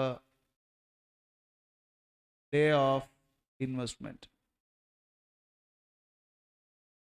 As on the day of investment. Or what it says, investment చేసావు ఏ రోజు? ఈ రోజే కదా. Investment చేసిన రోజే, what is that? Investment day, how much wealth you created, wealth generated. ఒక ప్రాజెక్ట్లో investment చేసిన రోజే ఎంత వెల్త్ జనరేట్ అయ్యింది అని చెప్పేదే వాట్ ఈస్ దట్? ఎన్పివి. ఇండైరెక్ట్గా చెప్పాలంటే you try to understand, X is a person, right? ఈ కేమ్ టు ఎస్బీఐ. ఎస్బీఐలోంచి ఏం తీసుకున్నాడు? లోన్ తీసుకున్నాడు. లోన్ అంటే 2 కట్టాలి కదా. లోన్కి ఏమేం కట్టాలి? తీసుకున్నందుకు క్యాపిటల్, తీసుకున్నందుకు లోన్ అమౌంట్ క్యాపిటల్ పే చేయాలి. క్యాపిటల్ తీసుకున్నందుకు ఏం చేయాలి? ఇంట్రెస్ట్ పే చేయాలి. ఈ లోన్తో ఒక ఫిక్స్డ్ అసెట్ కొని ఒక బిజినెస్ రన్ చేశాడు. ఆ బిజినెస్ రన్ చేస్తే ఆ బిజినెస్లో నుంచి వీడు సేల్స్ చేశాడు. మరి సేల్స్లో నుంచి ఏమేమి ఖర్చులు ఉంటాయి? వేరియబుల్ కాస్ట్ ఉంటుందా? ఫిక్స్డ్ కాస్ట్ ఉంటుందా? ఈ 2 పోతే ప్రాఫిట్ వస్తే గవర్నమెంట్ ఏమడుగుతుంది? ట్యాక్స్ కట్టమంటుందా? ఎసానో? ఇవన్నీ పోగా వాడికి ఏం బెనిఫిట్ వచ్చిందంటే, దిస్ మ్యాన్ క్యాల్కులేట్స్ ఎన్పివి. ఎన్పివి అంటే వీడి దృష్టిలో ఏంటో తెలుసా? డైరెక్ట్గా బ్యాంక్ వెళ్ళి లోన్ తెచ్చుకున్నా. హలో, లోన్తో ఫిక్స్డ్ అసెట్ కొన్నా. ఈ ఫిక్స్డ్ అసెట్స్తో సేల్ చేశా. సేల్లో నుంచి ఏం పే చేశాను? వేరియబుల్ కాస్ట్ పే చేశా, ఫిక్స్డ్ కాస్ట్ పే చేశా. గవర్నమెంట్కి బెనిఫిట్ వచ్చింది కాబట్టి గవర్నమెంట్కి ఏం కట్టాను? ట్యాక్స్ కట్టేశా. లోన్ ఇచ్చిన వాడికి ఇంట్రెస్ట్ కూడా ఇచ్చేసా. చివరికి బ్యాంక్ వాడికి క్యాపిటల్ కూడా తిరిగి పే చేశా. ఇప్పుడు నాకు ఎంత మిగిలింది? 2 లక్షలు మిగిలింది. ఈ 2 లక్షల కోసం వీడు పెట్టిన ఇన్వెస్ట్మెంట్ ఎంత? ఏమీ లేదు. Hello, getting? అందరు సెటిల్మెంట్ చేశా కదా. ఎవరెవరికి ఇచ్చేసాను? ఇప్పుడు బ్యాంక్ వాడికి డబ్బులు ఇచ్చేసాను, ఇంట్రెస్ట్ ఇచ్చేసాను, బిజినెస్ చేసినందుకు ఫిక్స్డ్ అసెట్ చేసేసాను, వేరియబుల్ కాస్ట్ పే చేసేసాను, ట్యాక్స్ కట్టేశాను. Everything I paid, right? I generated wealth. How much? 2 lakhs rupees. ఈ ప్రాజెక్ట్ చేస్తే నాకు ఎంత బెనిఫిట్ జనరేట్ అయ్యేదానికి ఛాన్స్ ఉంది అని రఫ్గా చెప్పే ఒక ఎస్టిమేషనే NPV, net present value. It is the value benefit derived from the project as on the day of investment. Are you getting? ఈ 2 lakhs అనేది ప్రాఫిట్ కాదు. ఏంటిది ప్రాఫిట్ అంటే ఎప్పుడు వస్తుంది? రెవెన్యూలోంచి ఏం పే చేస్తాయి? రెవెన్యూలోంచి కాస్ట్ పే చేస్తాయి. వాడు ఏం పే చేస్తాను అంటున్నాడు? అప్పు ఇచ్చినోడికి ఇన్వెస్ట్మెంట్ కూడా ఇచ్చేస్తా, ఇంట్రెస్ట్ కూడా ఇచ్చేస్తా, వేరియబుల్ కాస్ట్ పే చేస్తా, ఫిక్స్డ్ కాస్ట్ పే చేస్తా. మొత్తం అయిపోతే నాకు ఆన్ స్పాట్లో ఎంత బెనిఫిట్ జనరేట్ అవుతుంది అంటే 2 lakhs బెనిఫిట్ జనరేట్ అవుతుంది అని చెప్పే ఒక imaginary క్యాలిక్యులేషనే. What is that? NPV. So what is the NPV formula? NPV equals to PV of operating cash inflow plus PV of terminal cash inflow minus PV of cash outflow. What, Maji? So this is the NPV. NPV estimation, how do you take PV of operating cash inflow? PV of terminal cash inflow, then we can make it NPV equal to operating cash inflow plus terminal cash inflow minus cash outflow. How do you take decision? Anybody? Decision making basing on NPV. Chappan chuddam. Sir, if NPV is greater than 0, accept the project. NPV less than 0, reject the project. NPV equal to 0, what do you say? Either accept or reject the project. Whereas mutually independent means you have ఏవేవి ఉంటాయి projects చెప్పు? A, B, C, D. You need what? All. In such a case, accept all the project here. NPV should be greater than 0. Mutually exclusive. A, B, C. In such a case, accept highest project. Okay? This is, ఇప్పుడు మీకు simple problem ఇస్తాను. Can you solve this problem? ఇప్పుడు మీకు ఇచ్చే problem ఏంటంటే this is can you solve this problem. సెల్లో limited study మెటీరియల్లో ఉంది, ఐపీసీసీ ఓల్డ్ మెటీరియల్లో ఉంది. ఈ ప్రాబ్లంలో మనం ఏం నేర్చుకుంటామంటే ట్యాక్స్ లేకపోతే డిప్రిసియేషన్ని పరిగణలోకి తీసుకుంటామా తీసుకోమా? తీసుకో. When there is tax there is a depreciation. Depreciation లేదనుకో ట్యాక్సే లేదు. Yes or no? ఈ ప్రాబ్లంలో వాడు కొన్ని ఎక్స్పెండిచర్ కన్సిడర్ చేస్తాడు, మనం ఇగ్నోర్ చేస్తాం. వాడు కొన్ని ఇగ్నోర్ చేస్తాడు, మనం కన్సిడర్ చేస్తాం. ఈ ప్రాబ్లంలో డిప్రిసియేషన్ ఇస్తాడు కానీ ట్యాక్స్ ఇవ్వడు. అప్పుడు ఏం చేయాలి? డిప్రిసియేషన్ని ఇగ్నోర్ చేయాలి. కొన్ని సేల్స్ ప్రమోషనల్ ఎక్స్పెన్సెస్ని వాడు ఇగ్నోర్ చేశాడు, మనం కన్సిడర్ చేయాలి. This is the problem. Very simple సెల్లో లిమిటెడ్ ప్రాబ్లం. నాకు పర్సనల్ ఒపీనియన్ పాస్ట్ ఎగ్జామ్లో ఈ మోడల్ అడిగేదానికి ఛాన్స్ ఉందన్న ఉద్దేశంతోనే ఈ ప్రాబ్లం తీసుకున్నాను సింపుల్గా. ఇది మెటీరియల్స్ మారినా అప్డేట్ అయినా ఈ ప్రాబ్లమ్స్ నేను చెప్పే ప్రాబ్లమ్స్ మారలే. మెటీరియల్కి ఇయర్కి కొన్ని మారే. ఈ ప్రాబ్లం సిఎంఏలో కూడా ఇదే మోడల్ ప్రాబ్లం కవర్ అవుతుంది మీకు. సో సెల్లో లిమిటెడ్ ప్రాబ్లం ఈడు 1,25,000. What is this? 1,25,000. What is that? Fixed asset is to make.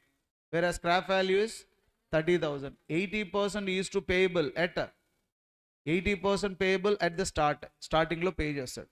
20% వచ్చి at the end of first year. ఏం చేయాలి చెప్పండి? అప్పుడు ఫస్ట్ 80% ఎంత ఉందో తీసుకొని దాన్ని డైరెక్ట్గా ప్రజెంట్లోకి చూపిస్తాం. హలో, రిమైనింగ్ 20% ఏదైతే ఉందో అది ఎప్పుడు పే చేస్తాడు వాడు? First year ending. దాన్ని మళ్ళీ ఏం చేయాలి? ప్రజెంట్లో తీసుకురావాలా. ఇప్పుడు అర్థమైందా ఎందుకు టైం వాల్యూ మనీ చెప్పాను? సింగిల్ క్యాష్ ఇన్ఫ్లో కాబట్టి ప్రజెంట్లో తీసుకురావాలంటే ప్రజెంట్ వాల్యూ ఫ్యాక్టర్ యూజ్ చేయాలి. Yes or no? Right. And at the same time ఇది ఎన్ని యూనిట్లు ప్రొడ్యూస్ చేస్తుంది? 50,000 యూనిట్స్ ప్రొడ్యూస్ చేస్తారు. గుర్తుపెట్టుకోండి రూల్. ఎప్పుడైనా ప్రాబ్లంలో యూనిట్స్ ఇస్తే కాంట్రిబ్యూషన్ పర్ యూనిట్ తీసుకోండి, లేకపోతే ప్రాబ్లం లెంగ్తీ అయిపోతుంది. So 50,000 units, estimated selling price 3 rupees. దీంట్లో డైరెక్ట్ కాస్ట్ని ఏ కాస్ట్ అంటాం? వేరియబుల్ కాస్ట్ ఎంత? 1.35. అప్పుడు కాంట్రిబ్యూషన్ పర్ యూనిట్ ఎలా వస్తుంది? అంటే ఈ ప్రాబ్లం సాల్వ్ చేయాలంటే నీకు కాంట్రిబ్యూషన్ పర్ యూనిట్ అంటే ఏంటో తెలియాలి. అది ఎలా వస్తుందో తెలియాలి.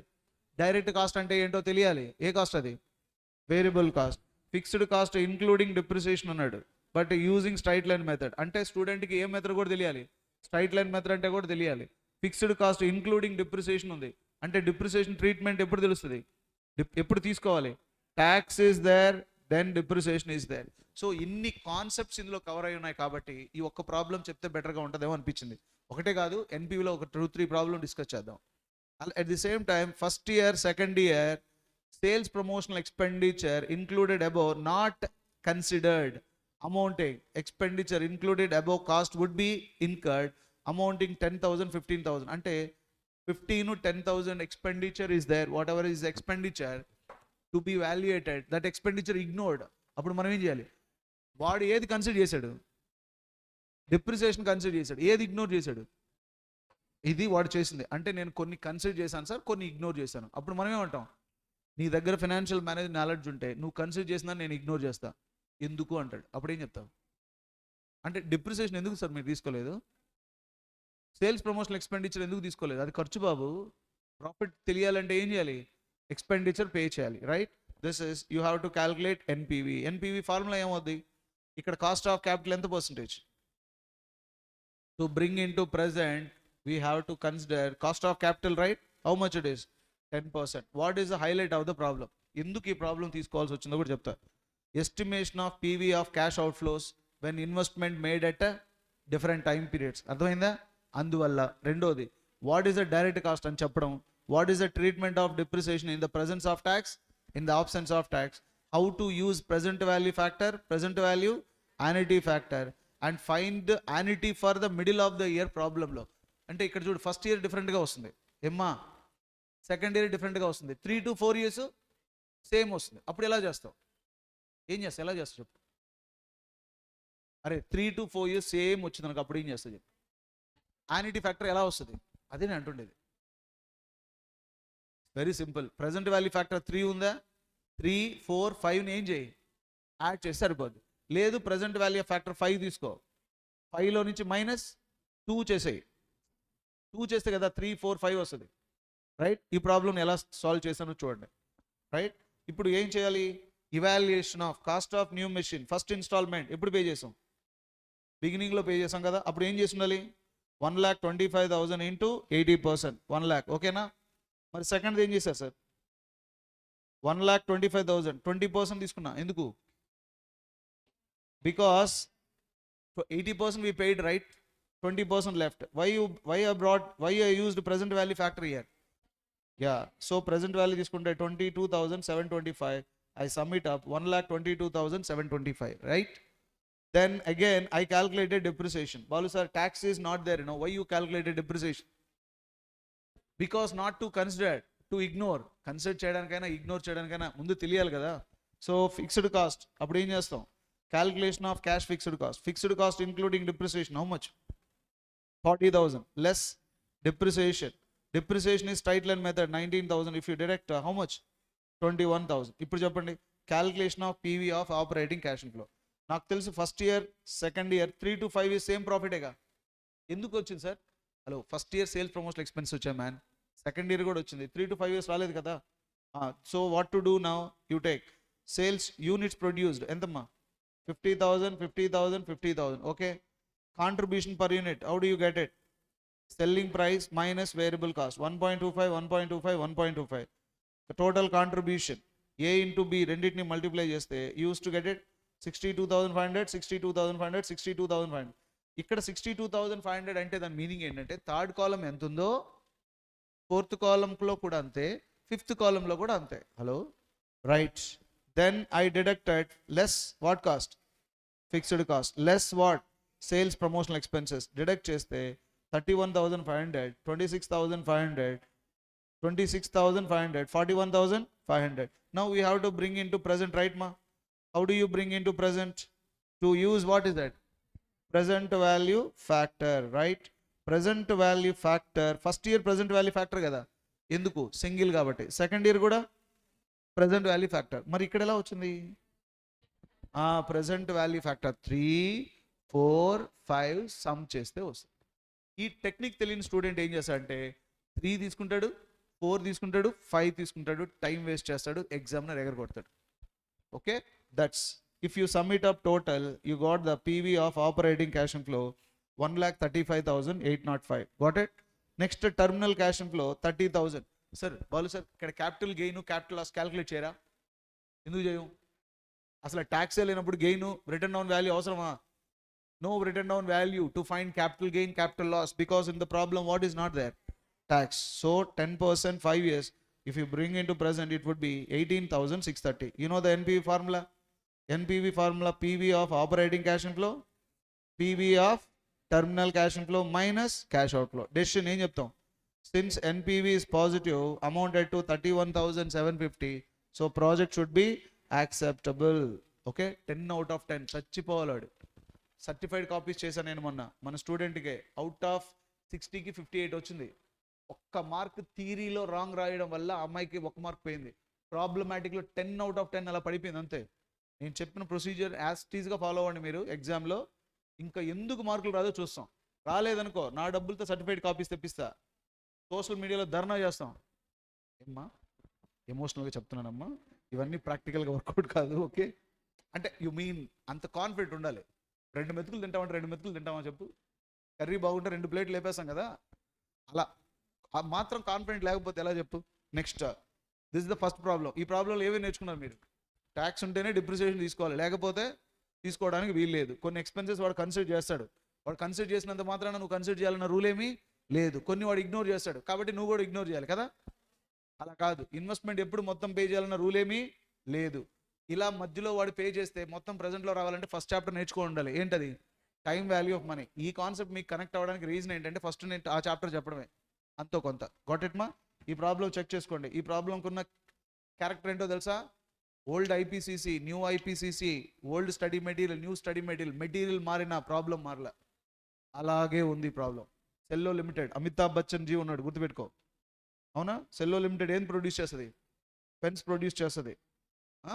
రైట్, నెక్స్ట్ ప్రాబ్లంకి వెళ్దామా?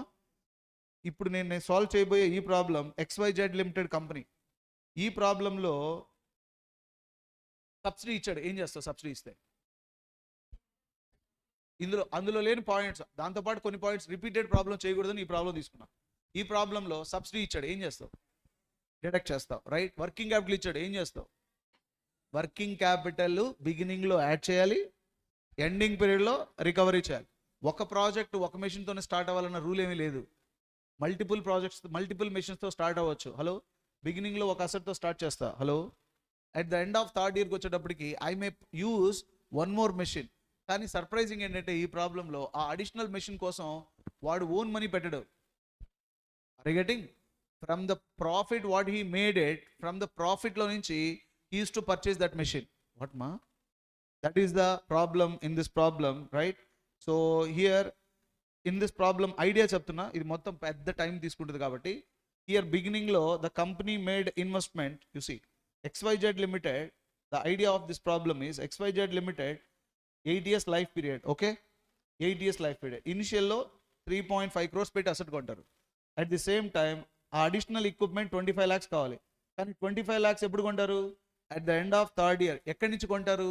From the cash inflow made by the company. Whatever the cash inflow it generates, then only you can get it. Luckily in this problem, if you calculate third year cash inflow, that cash inflow you are going to get more than 25 lakhs. ఒకవేళ 20 lakhs వస్తే అప్పుడు ఏం చెప్పు? 20 lakhs వచ్చింది, అప్పుడు asset కొంటావా? సగం కొందాం. ఓకేనా? ఏంటి సగం కొనేది? అదే బిల్డింగ్ సార్, మెట్లు వరకు కొందాం, బిల్డింగ్ వాడు ఉంచుకోమని చెప్దాం. ఇలాంటి దారుణాలు ఉండవు. ఓకేనా? సో అన్లెస్ అంటిల్ ఇలా ఇచ్చాడు వాడు. నెక్స్ట్ పబ్లిక్ ఎగ్జామ్లో ఎలా అయినా అడగొచ్చాడు. This project life how many years? 8 years. Original equipment have no resale value, but additional equipment has 2,50,000. Sir 3.5 crores worth of asset we purchase, right? At the end scrap value 0. Shall we try for capital loss? Not mandatory. అలా ఉండాలన్న rule ఏమీ లేదు. అంటే 3.5 crores పెట్టి ఒక asset కొని 8 years use చేసిన తర్వాత లాస్ట్లో అమ్మలేదు అంటే క్లయింట్ ఆటోమేటిక్గా ట్యాక్స్ షీల్డ్ గురించి థింక్ చేస్తాడు. బట్ ట్యాక్స్ షీల్డ్ ఉందా లేదా అనేది మనం ఎస్టిమేట్ చేయాలి. హలో, అప్పుడు రిటర్న్ ఆన్ వాల్యూ క్యాలిక్యులేట్ చేయాలి. How do calculate return on value? Cost minus accumulated depreciation. Capital gain ఎలా వస్తుంది? Written down value is less than gross sale proceeds. What మాజీ? క్యాపిటల్ లాస్ ఎప్పుడు వస్తుంది? Written down value is more than gross sale proceed. No capital gain, no capital loss ఎప్పుడు వస్తుంది? Equal ఉన్నప్పుడు. అంటే ఈ ప్రాబ్లంలో నీకు రిటర్న్ డౌన్ వాల్యూ తెలియాలి, అక్యుములేటెడ్ డిప్రిసియేషన్ తెలియాలి, క్యాపిటల్ గెయిన్ ఏంటి ఎలా వస్తుందో తెలియాలి, క్యాపిటల్ లాస్ తెలియాలి, వర్కింగ్ క్యాపిటల్ ట్రీట్మెంట్ తెలియాలి. Yes or no? There as subsidy తెలియాలి. Got it? That is whereas working capital would be 40,000 units produce like this. Okay, selling price is 240. One more, variable cost ratio. How much? Variable cost ratio of 60% అయినప్పుడు what is the contribution ratio? అంటే మీకు ఇంకొక point కూడా తెలియాలిగా, contribution ratio. అంటే contribution ratio తెలియాలి. Come variable cost ratio also you must know. ఇప్పుడు 60% variable cost అంటే అమ్మా కాంట్రిబ్యూషన్ రేషియో ఎంతమ్మా? 40% అన్నప్పుడు 240లో కాంట్రిబ్యూషన్ రేషియో ఎంత? Contribution per unit 240 into 40%, 96. Right here, fixed cost operating excluding depreciation. Previous problem including depreciation. Anni problem including isada, ala em ledhu kada. Excluding depreciation also. Loss of any year will be set off from the profit of subsequent 2 years. One more new concept. What is set off of loss? Cheppandi. These students, whenever company makes a loss, right, the loss company makes in the concerned year, company has to get what? Tax shield. Okay, but sometimes instead of getting tax shield for the concerned year, if you bear the loss for the concerned year, next year you will get what? Set off చేసుకునే chance ఉంది. మరి sir ఇప్పుడు ఇయర్లో loss మీద tax shield తీసుకుని next year నేను set of చేసుకోవచ్చా? అలా కుదరదు. అన్నిసార్లు ఎందుకు ఇస్తాడు వాడు? ఒకసారే ఇస్తాడు. ప్రస్తుతం నువ్వు ట్యాక్స్ షీల్డ్ కానీ తీసుకోకపోతే నెక్స్ట్ ఇయర్లో నీకేమొస్తుంది? సెట్ ఆఫ్ చేసుకునే ఛాన్స్ వస్తుంది. అది ఎన్ని సంవత్సరాలు? Only 2 years. So this is the very very important point. జనరల్గా ఆ సెట్ ఆఫ్ లాస్ ట్రీట్మెంట్ ఎలా ఉంటుందో తెలుసా? సెకండ్ ఇయర్లో మీరు ప్రాఫిట్ ఎర్న్ చేశారు, మరి ట్యాక్స్ కట్టాలి కదా. ట్యాక్స్ కట్టాలన్నప్పుడు ఏం చేస్తాం? లేని ఖర్చును చూపిస్తాం, అదే డిప్రిసియేషన్. హలో వాట్ మాజీ? సెకండ్ ఇయర్లో సేల్స్ వస్తుంది, సేల్స్లో నుంచి వేరియబుల్ కాస్ట్ డిడక్ట్ చేస్తాం. కాంట్రిబ్యూషన్ నుంచి ఏం డిడక్ట్ చేస్తాం? ఫిక్స్డ్ కాస్ట్ డిడక్ట్ చేస్తాం. ఇప్పుడు పీబీడిటీ వచ్చింది. పీబీడిటీ వస్తే ఇన్కమ్ ట్యాక్స్ అక్కడికి వచ్చేసాడు. ఇప్పుడు మనం ఏం చేస్తాం? బాబు వెయిట్ బాస్ డిప్రిసియేషన్ ఒకటి ఉందరా అంటాం. వాడు లేకపోతే ఏం లేదు, డిప్రిసియేషన్ లేదు. వాడు ఉన్నాడు కాబట్టి ఏం చూపిస్తాం? డిప్రిసియేషన్ డిడక్ట్ చూసి ట్యాక్సిబుల్ అమౌంట్ని దారుణంగా తగ్గించాం. ఇంకా దగ్గరకు వచ్చాడు, ఇప్పుడు ఇంకోటి డిడక్ట్ చేసాం. ఏంటిది? Set of loss. Sir last year loss వచ్చినప్పుడు మీరు డిడక్ట్ చేసుకోమన్నారు కదా అని మొత్తం చూపించి మొత్తం ట్యాక్సిబుల్ ప్రాఫిట్ని ఇంత చేసి చూపిస్తాం. ఇంతే సార్ మిగిలిందంటే. ఇప్పుడు దీని మీద ట్యాక్స్ ఎంత పే చేస్తాం? ఇంత పే చేస్తాం. దీన్ని తీసుకొని వెళ్ళిపోతాడు. వాడు వెళ్ళిపోయిన తర్వాత ఏం చేయాలి? అది క్వశ్చన్. డిప్రిసియేషన్ ఏం చేయాలి? యాడ్ బ్యాక్ చేయాలి కదా. మరి దీని పరిస్థితి ఏంటి? చూసారా సైలెంట్గా ఉన్నారు? ఇంత సైలెంట్గా ఉన్నారంటే మీరందరూ స్క్రీనింగ్ అయిపోయినట్టే. ఏం చేయాలి? యాడ్ చేయాలి. ఎందుకంటే ఆ ఇయర్ అది లాస్ కాదు. ఎందుకు దీన్ని పిక్చర్లో తీసుకొచ్చారు? ఎవరి కోసం? వాడి కోసమే తగ్గించారు కదా. వాడు వెళ్ళిపోయాడుగా, మళ్ళీ ఏం చేయాలి? యాడ్ చేయాలి. So set of loss treatment is as depreciation. What is that మాజీ? Got it? Set of loss. Sir ప్రాబ్లంలో లాస్ వచ్చింది సార్, సెట్ ఆఫ్ అని చెప్పలేదు, ట్యాక్స్ షీల్డ్ అని చెప్పలేదు, ఏం చేయమంటారు? ఇలా ఒక ప్రాబ్లం ఇచ్చి చచ్చాడు, ఏం చేద్దాం? ట్యాక్స్ షీల్డ్ తీసుకో. సెట్ ఆఫ్ లాస్ అనేది కాంప్లికేటెడ్ అయిపోద్ది. సార్ ట్యాక్స్ ఇచ్చాడు సార్, డిప్రిసియేషన్ చెప్పలేదు, ఏం చేయమంటారు? డిప్రిసియేషన్ ఉందని తీసుకో. ఏ మెథడ్ తీసుకోమంటారు? ఎస్ఎల్ఎం తీసుకో. డబ్ల్యూడివి మెథడ్ ఎందుకు sir? Don't make problem into problematic. ఎప్పుడు ప్రాబ్లమ్ని ఏం చేసుకోవద్దు. ఆల్రెడీ వాడు పెట్రోల్ ఇచ్చాడు, నువ్వు ఎందుకు అగ్గిపుల్ల బిగిసి పెట్టుకుంటావు? అవునా, పెట్రోల్ ఇచ్చాడు కదా, పక్కన పెట్టు. ఏంటి పెట్రోల్ ఇచ్చావు, అక్కడ పెడతాను సార్ అని చెప్పు. దాన్ని తీసుకొని ఓపెన్ చేసి పైన పోసుకోవడం అవసరం మనకి? ఇవన్నీ ఇటువంటి పనులే చేస్తుంటాం అప్పుడప్పుడు. అవి అయిన తర్వాత ఎక్కడికో వెళ్ళిపోద్ది. బయటకు వచ్చి బ్రాడీపేటలో చెప్పేది ఏంటి? Paper is very tough and very difficult and అరే ఎందుకు రా ఈ దారుణాలు? Once you plan it would be clear. Right, this is the problem dear student. Subsidy ఉందా లేదా? ఈ ప్రాబ్లంలో ఏమేమి హైలైట్ పాయింట్స్ నేర్చుకుంటారో చెప్పండి. Subsidy, working capital, subsidy, working capital, set off. చెప్పండి ఎన్ని పాయింట్స్ కవర్ అయ్యాయి చెప్పండి ఇందులో. అసలు ఈ 3 ప్రాబ్లం దాటిన తర్వాత వాడు ఎన్పీలో ఏ ప్రాబ్లం ఇస్తాడు? ఇమ్మను, ఇవ్వరా ప్రాబ్లం ఇవి చూద్దాం. ఏమి ఇస్తారు నువ్వు? ఇంతకు మించి నువ్వు ఇచ్చి తెచ్చేది ఏం లేదు. నువ్వు ఎలా ఇచ్చినా హ్యాండిల్ చేస్తాం. చెప్పండి ఏవేవి? Working capital, subsidy, set off losses, variable cost ratio, what man, contribution ratio, yes or no, capital gain, capital loss, asset purchasing from third year, not from own capital, not from loan capital, not from any other institution, but whereas from profit made by the business in the third year. ఒకవేళ third ఇయర్లో profit రాకపోతే అది నాకు తెలియదు ప్రస్తుతానికి. ఇప్పుడు చెప్పు, కానీ అసెట్ కొనేస్తాను అంటాడు. నువ్వేం చేస్తావు? కొంతమంది ఏం చేస్తారు, పీవీ ఆఫ్ క్యాష్ అవుట్లో యాడ్ చేస్తారు, కొనేసాను అని. థర్డ్ ఇయర్ లాస్ వస్తుంది, పరిస్థితి ఏంటి? అసలు థర్డ్ ఇయర్ అసెట్ కొన్నంత ప్రాఫిట్ రాదు, అప్పుడు పరిస్థితి ఏంటి? ఇన్ని లాజిక్లు ఉంటాయి. Problem, wonderful problem. ఈ మొత్తం ఎఫ్ఎంలో క్యాపిటల్ బడ్జెటింగ్కి బాహుబలి ప్రాబ్లం ఇది. దీని ఒక్క ప్రాబ్లం నేర్చుకో, 10 years క్వశ్చన్ పేపర్ పక్కన పెట్టుకో. ఏ ప్రాబ్లం నేను చేయలేకపోతున్నాను, బ్రాడీపేటలో తిరుగుతుంటా నేను, అవునా? గట్టిగా అడుగు, చేయొచ్చే ప్రాబ్లం, రైట్. ఈ ప్రాబ్లంలో టఫెస్ట్ ఏం చేయొచ్చు? సెల్లో లిమిటెడ్ ప్రాబ్లం. ఇందులో ఏమన్నా మెర్చ్ చేయొచ్చా? మెర్చ్ చేయలేమా? వాళ్ళు సార్ 350 crores పెట్టి అసెట్ కొన్నాడు కదా, ఏం రా అందులో ఉన్న పాయింట్ ఇందులో యాడ్ చేసుకోవాడు. ఏమని? 350 crores ఫ్రీగా దొరుకుతుంది వాడికి డబ్బులు. వాడు ఏం చేయొచ్చు? సార్ 80% ఇప్పుడు కడతాను, 20% నెక్స్ట్ ఇయర్లో కడతాను అంటే అయిపోయాం మనం, ఆ పాయింట్ యాడ్ అయినట్టే. ఇంకోటి ఏం చెప్పొచ్చు? సార్ సేల్స్ ప్రమోషనల్ ఎక్స్పెన్సెస్ ఇందులో మర్చిపోయాను సార్, దాన్ని కూడా పరిగణలో తీసుకోండి అని చెప్పొచ్చా లేదా? ఖచ్చితంగా చెప్పొచ్చు. ఆ 2 పాయింట్లు కూడా యాడ్ చేసాం అనుకో, ప్రాబ్లం ఎక్కడికో వెళ్ళిపోద్ది. వాట్ మాజీ?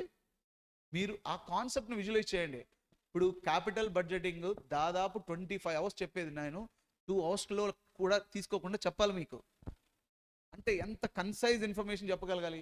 అందులో ఒక 4 కాన్సెప్ట్ చెప్పాను, ఇందులో ఒక 8, 12, ఇంకో ప్రాబ్లం తీసుకున్నాను అనుకో, దాంట్లో ఒక 10, దాదాపు 20 కాన్సెప్ట్ కాకుండా వాడు ఏం అడుగుతాడు? వాడు మనల్ని ఎవడైనా సరే ఒక ఇన్వెస్ట్మెంట్ చేసేటప్పుడు ఇదే కదా అడుగుతాడు, ఇంకెందుకు మించి ఏముండదుగా.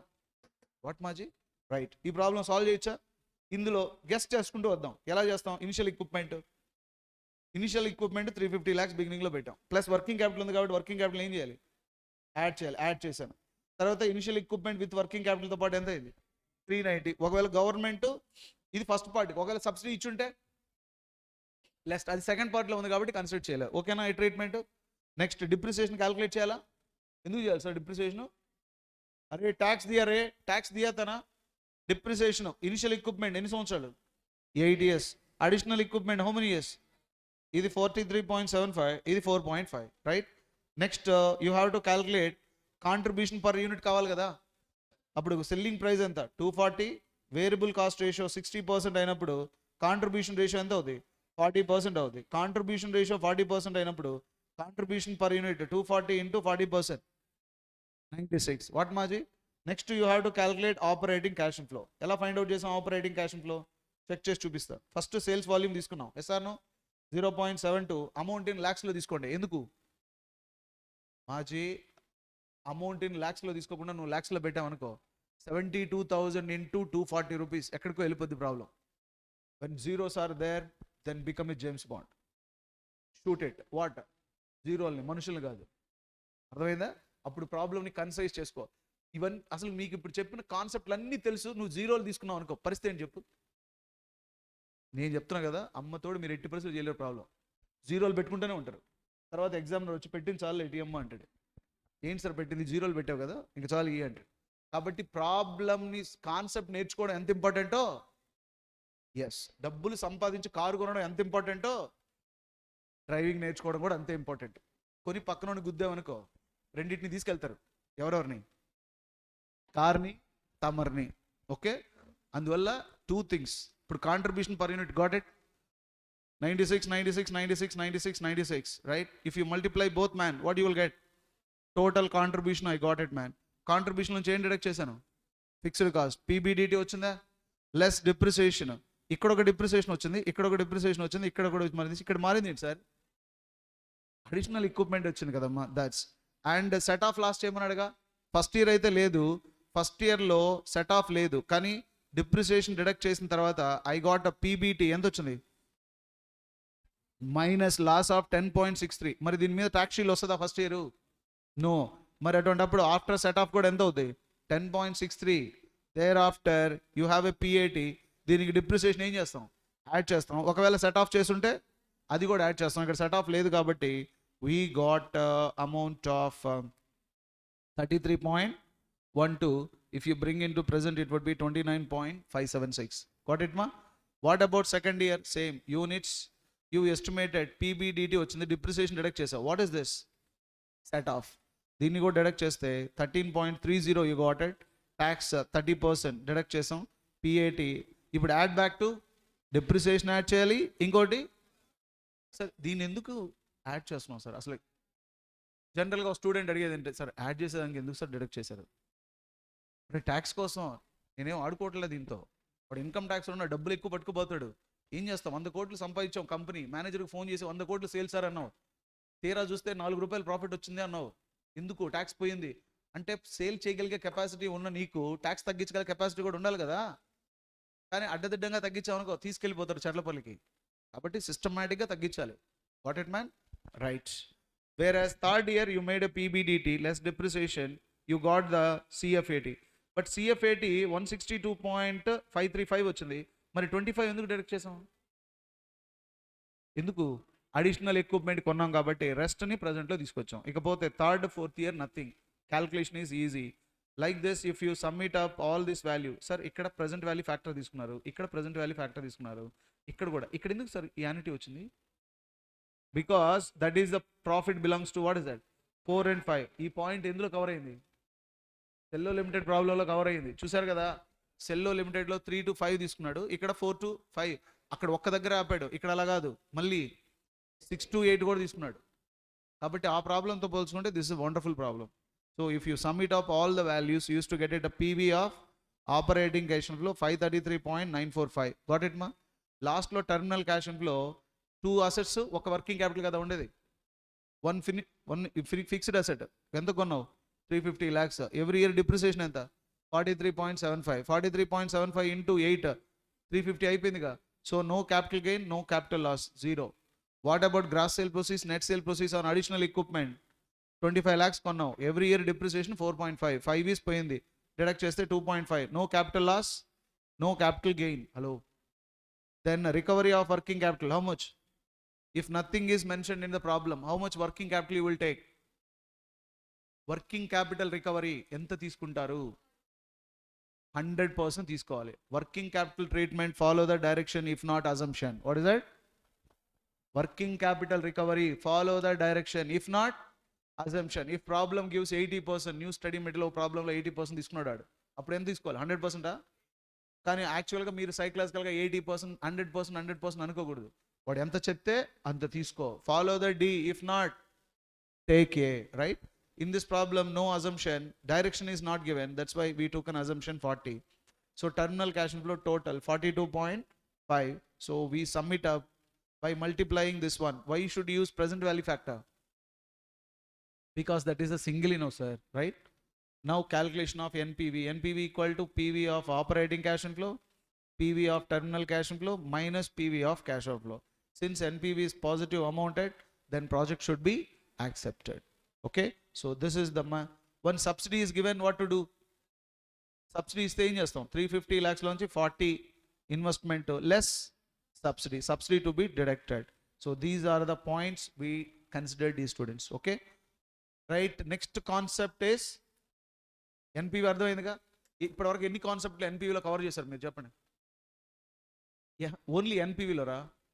Working capital treatment, PV ratio, subsidy, set off losses, depreciation ఎప్పుడు కన్సిడర్ చేయాలి, ఎప్పుడు కన్సిడర్ చేయకూడదు, operating cash flow every year ఈక్వల్గా రావచ్చు, అన్ఈక్వల్గా రావచ్చు, అసెట్ మన ఓన్ మనీలో పర్చేజ్ చేయొచ్చు, థర్డ్ ఇయర్లో వచ్చిన ప్రాఫిట్ల నుంచి కూడా పర్చేజ్ చేయొచ్చు.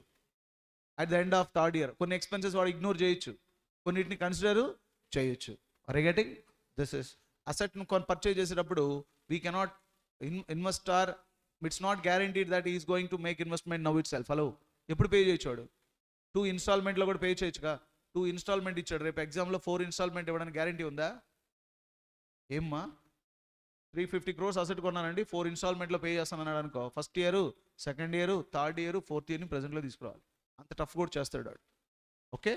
నెక్స్ట్ ప్రాఫిటబిలిటీ ఇండెక్స్ అంటే ఏంటి? ప్రాఫిటబిలిటీ ఇండెక్స్ అంటే ఎన్పీవీలో ఈ 2 ప్రాబ్లం చాలు. ఈ 2 ప్రాబ్లం బాగా ప్రాక్టీస్ చేయండి.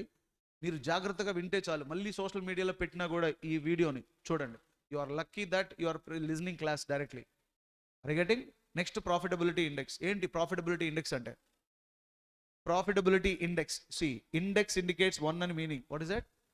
Index indicates 1. ప్రాఫిటబిలిటీ అంటే 1 రూపీ ఇన్వెస్ట్మెంట్ చేస్తే ఒక ప్రాజెక్ట్లోంచి రఫ్గా ఎంత వస్తుంది చెప్పేదే ప్రాఫిటబిలిటీ ఇండెక్స్. ఎఫ్ఎంలో ఉన్న బ్యూటీ ఏంటంటే title speaks more than what you learn. Right? టైటిలే చెప్పేస్తుంది నీకు. ఇప్పుడు చెప్పండి, ప్రాఫిటబిలిటీ ఇండెక్స్ ఈ టెక్నిక్ ఎప్పుడు యూస్ఫుల్? వెన్ ఫండ్స్ చూసారు వాడి దగ్గర రూపాయి కూడా లేదు. ఫిక్స్డ్ అసెట్స్ మీద ఇన్వెస్ట్మెంట్ చేసేటప్పుడు స్కేర్సిటీ ఆఫ్ ఫండ్స్ జనరేట్ అయినప్పుడు, మల్టిపుల్ ప్రాజెక్ట్స్ మీద ఇన్వెస్ట్మెంట్ చేసేటప్పుడు OPI, what is that? Order of preference of investment. What is that? Order of investment. Suppose you try to understand. X is a client who came to my office. He has a 4 projects to invest. All projects are worthable to invest. Hello? But all the projects investment required 100 crores. Client having 90 crores. ఎలా investment చేస్తారు? అన్ని ప్రాజెక్టులు వర్తబులే, 100 crores కావాలి, కానీ వాడి దగ్గర ఉన్నది ఎంత? 90 crores. అప్పుడు ఏం చేస్తాం? ఎన్పివి ఉపయోగపడదు. కారణం, హైయెస్ట్ ఎన్పివి ప్రాజెక్ట్ తీసుకున్నారనుకో, హైయెస్ట్ ఎన్పివి ప్రాజెక్ట్ తీసుకుంటే highest NPV project may consume highest investment. అరే 100 కోట్లు ఇన్వెస్ట్మెంట్ చేస్తే 50 crores, 100 crores ఇన్వెస్ట్మెంట్ చేస్తే 50 crores ప్రాఫిట్ వచ్చిందమ్మా. ఒక ప్రాజెక్ట్లో 100 రూపాయలు ఇన్వెస్ట్మెంట్ చేస్తే 90 రూపీస్ వచ్చింది. ఈ రెండింటిలో బెస్ట్ ఏది?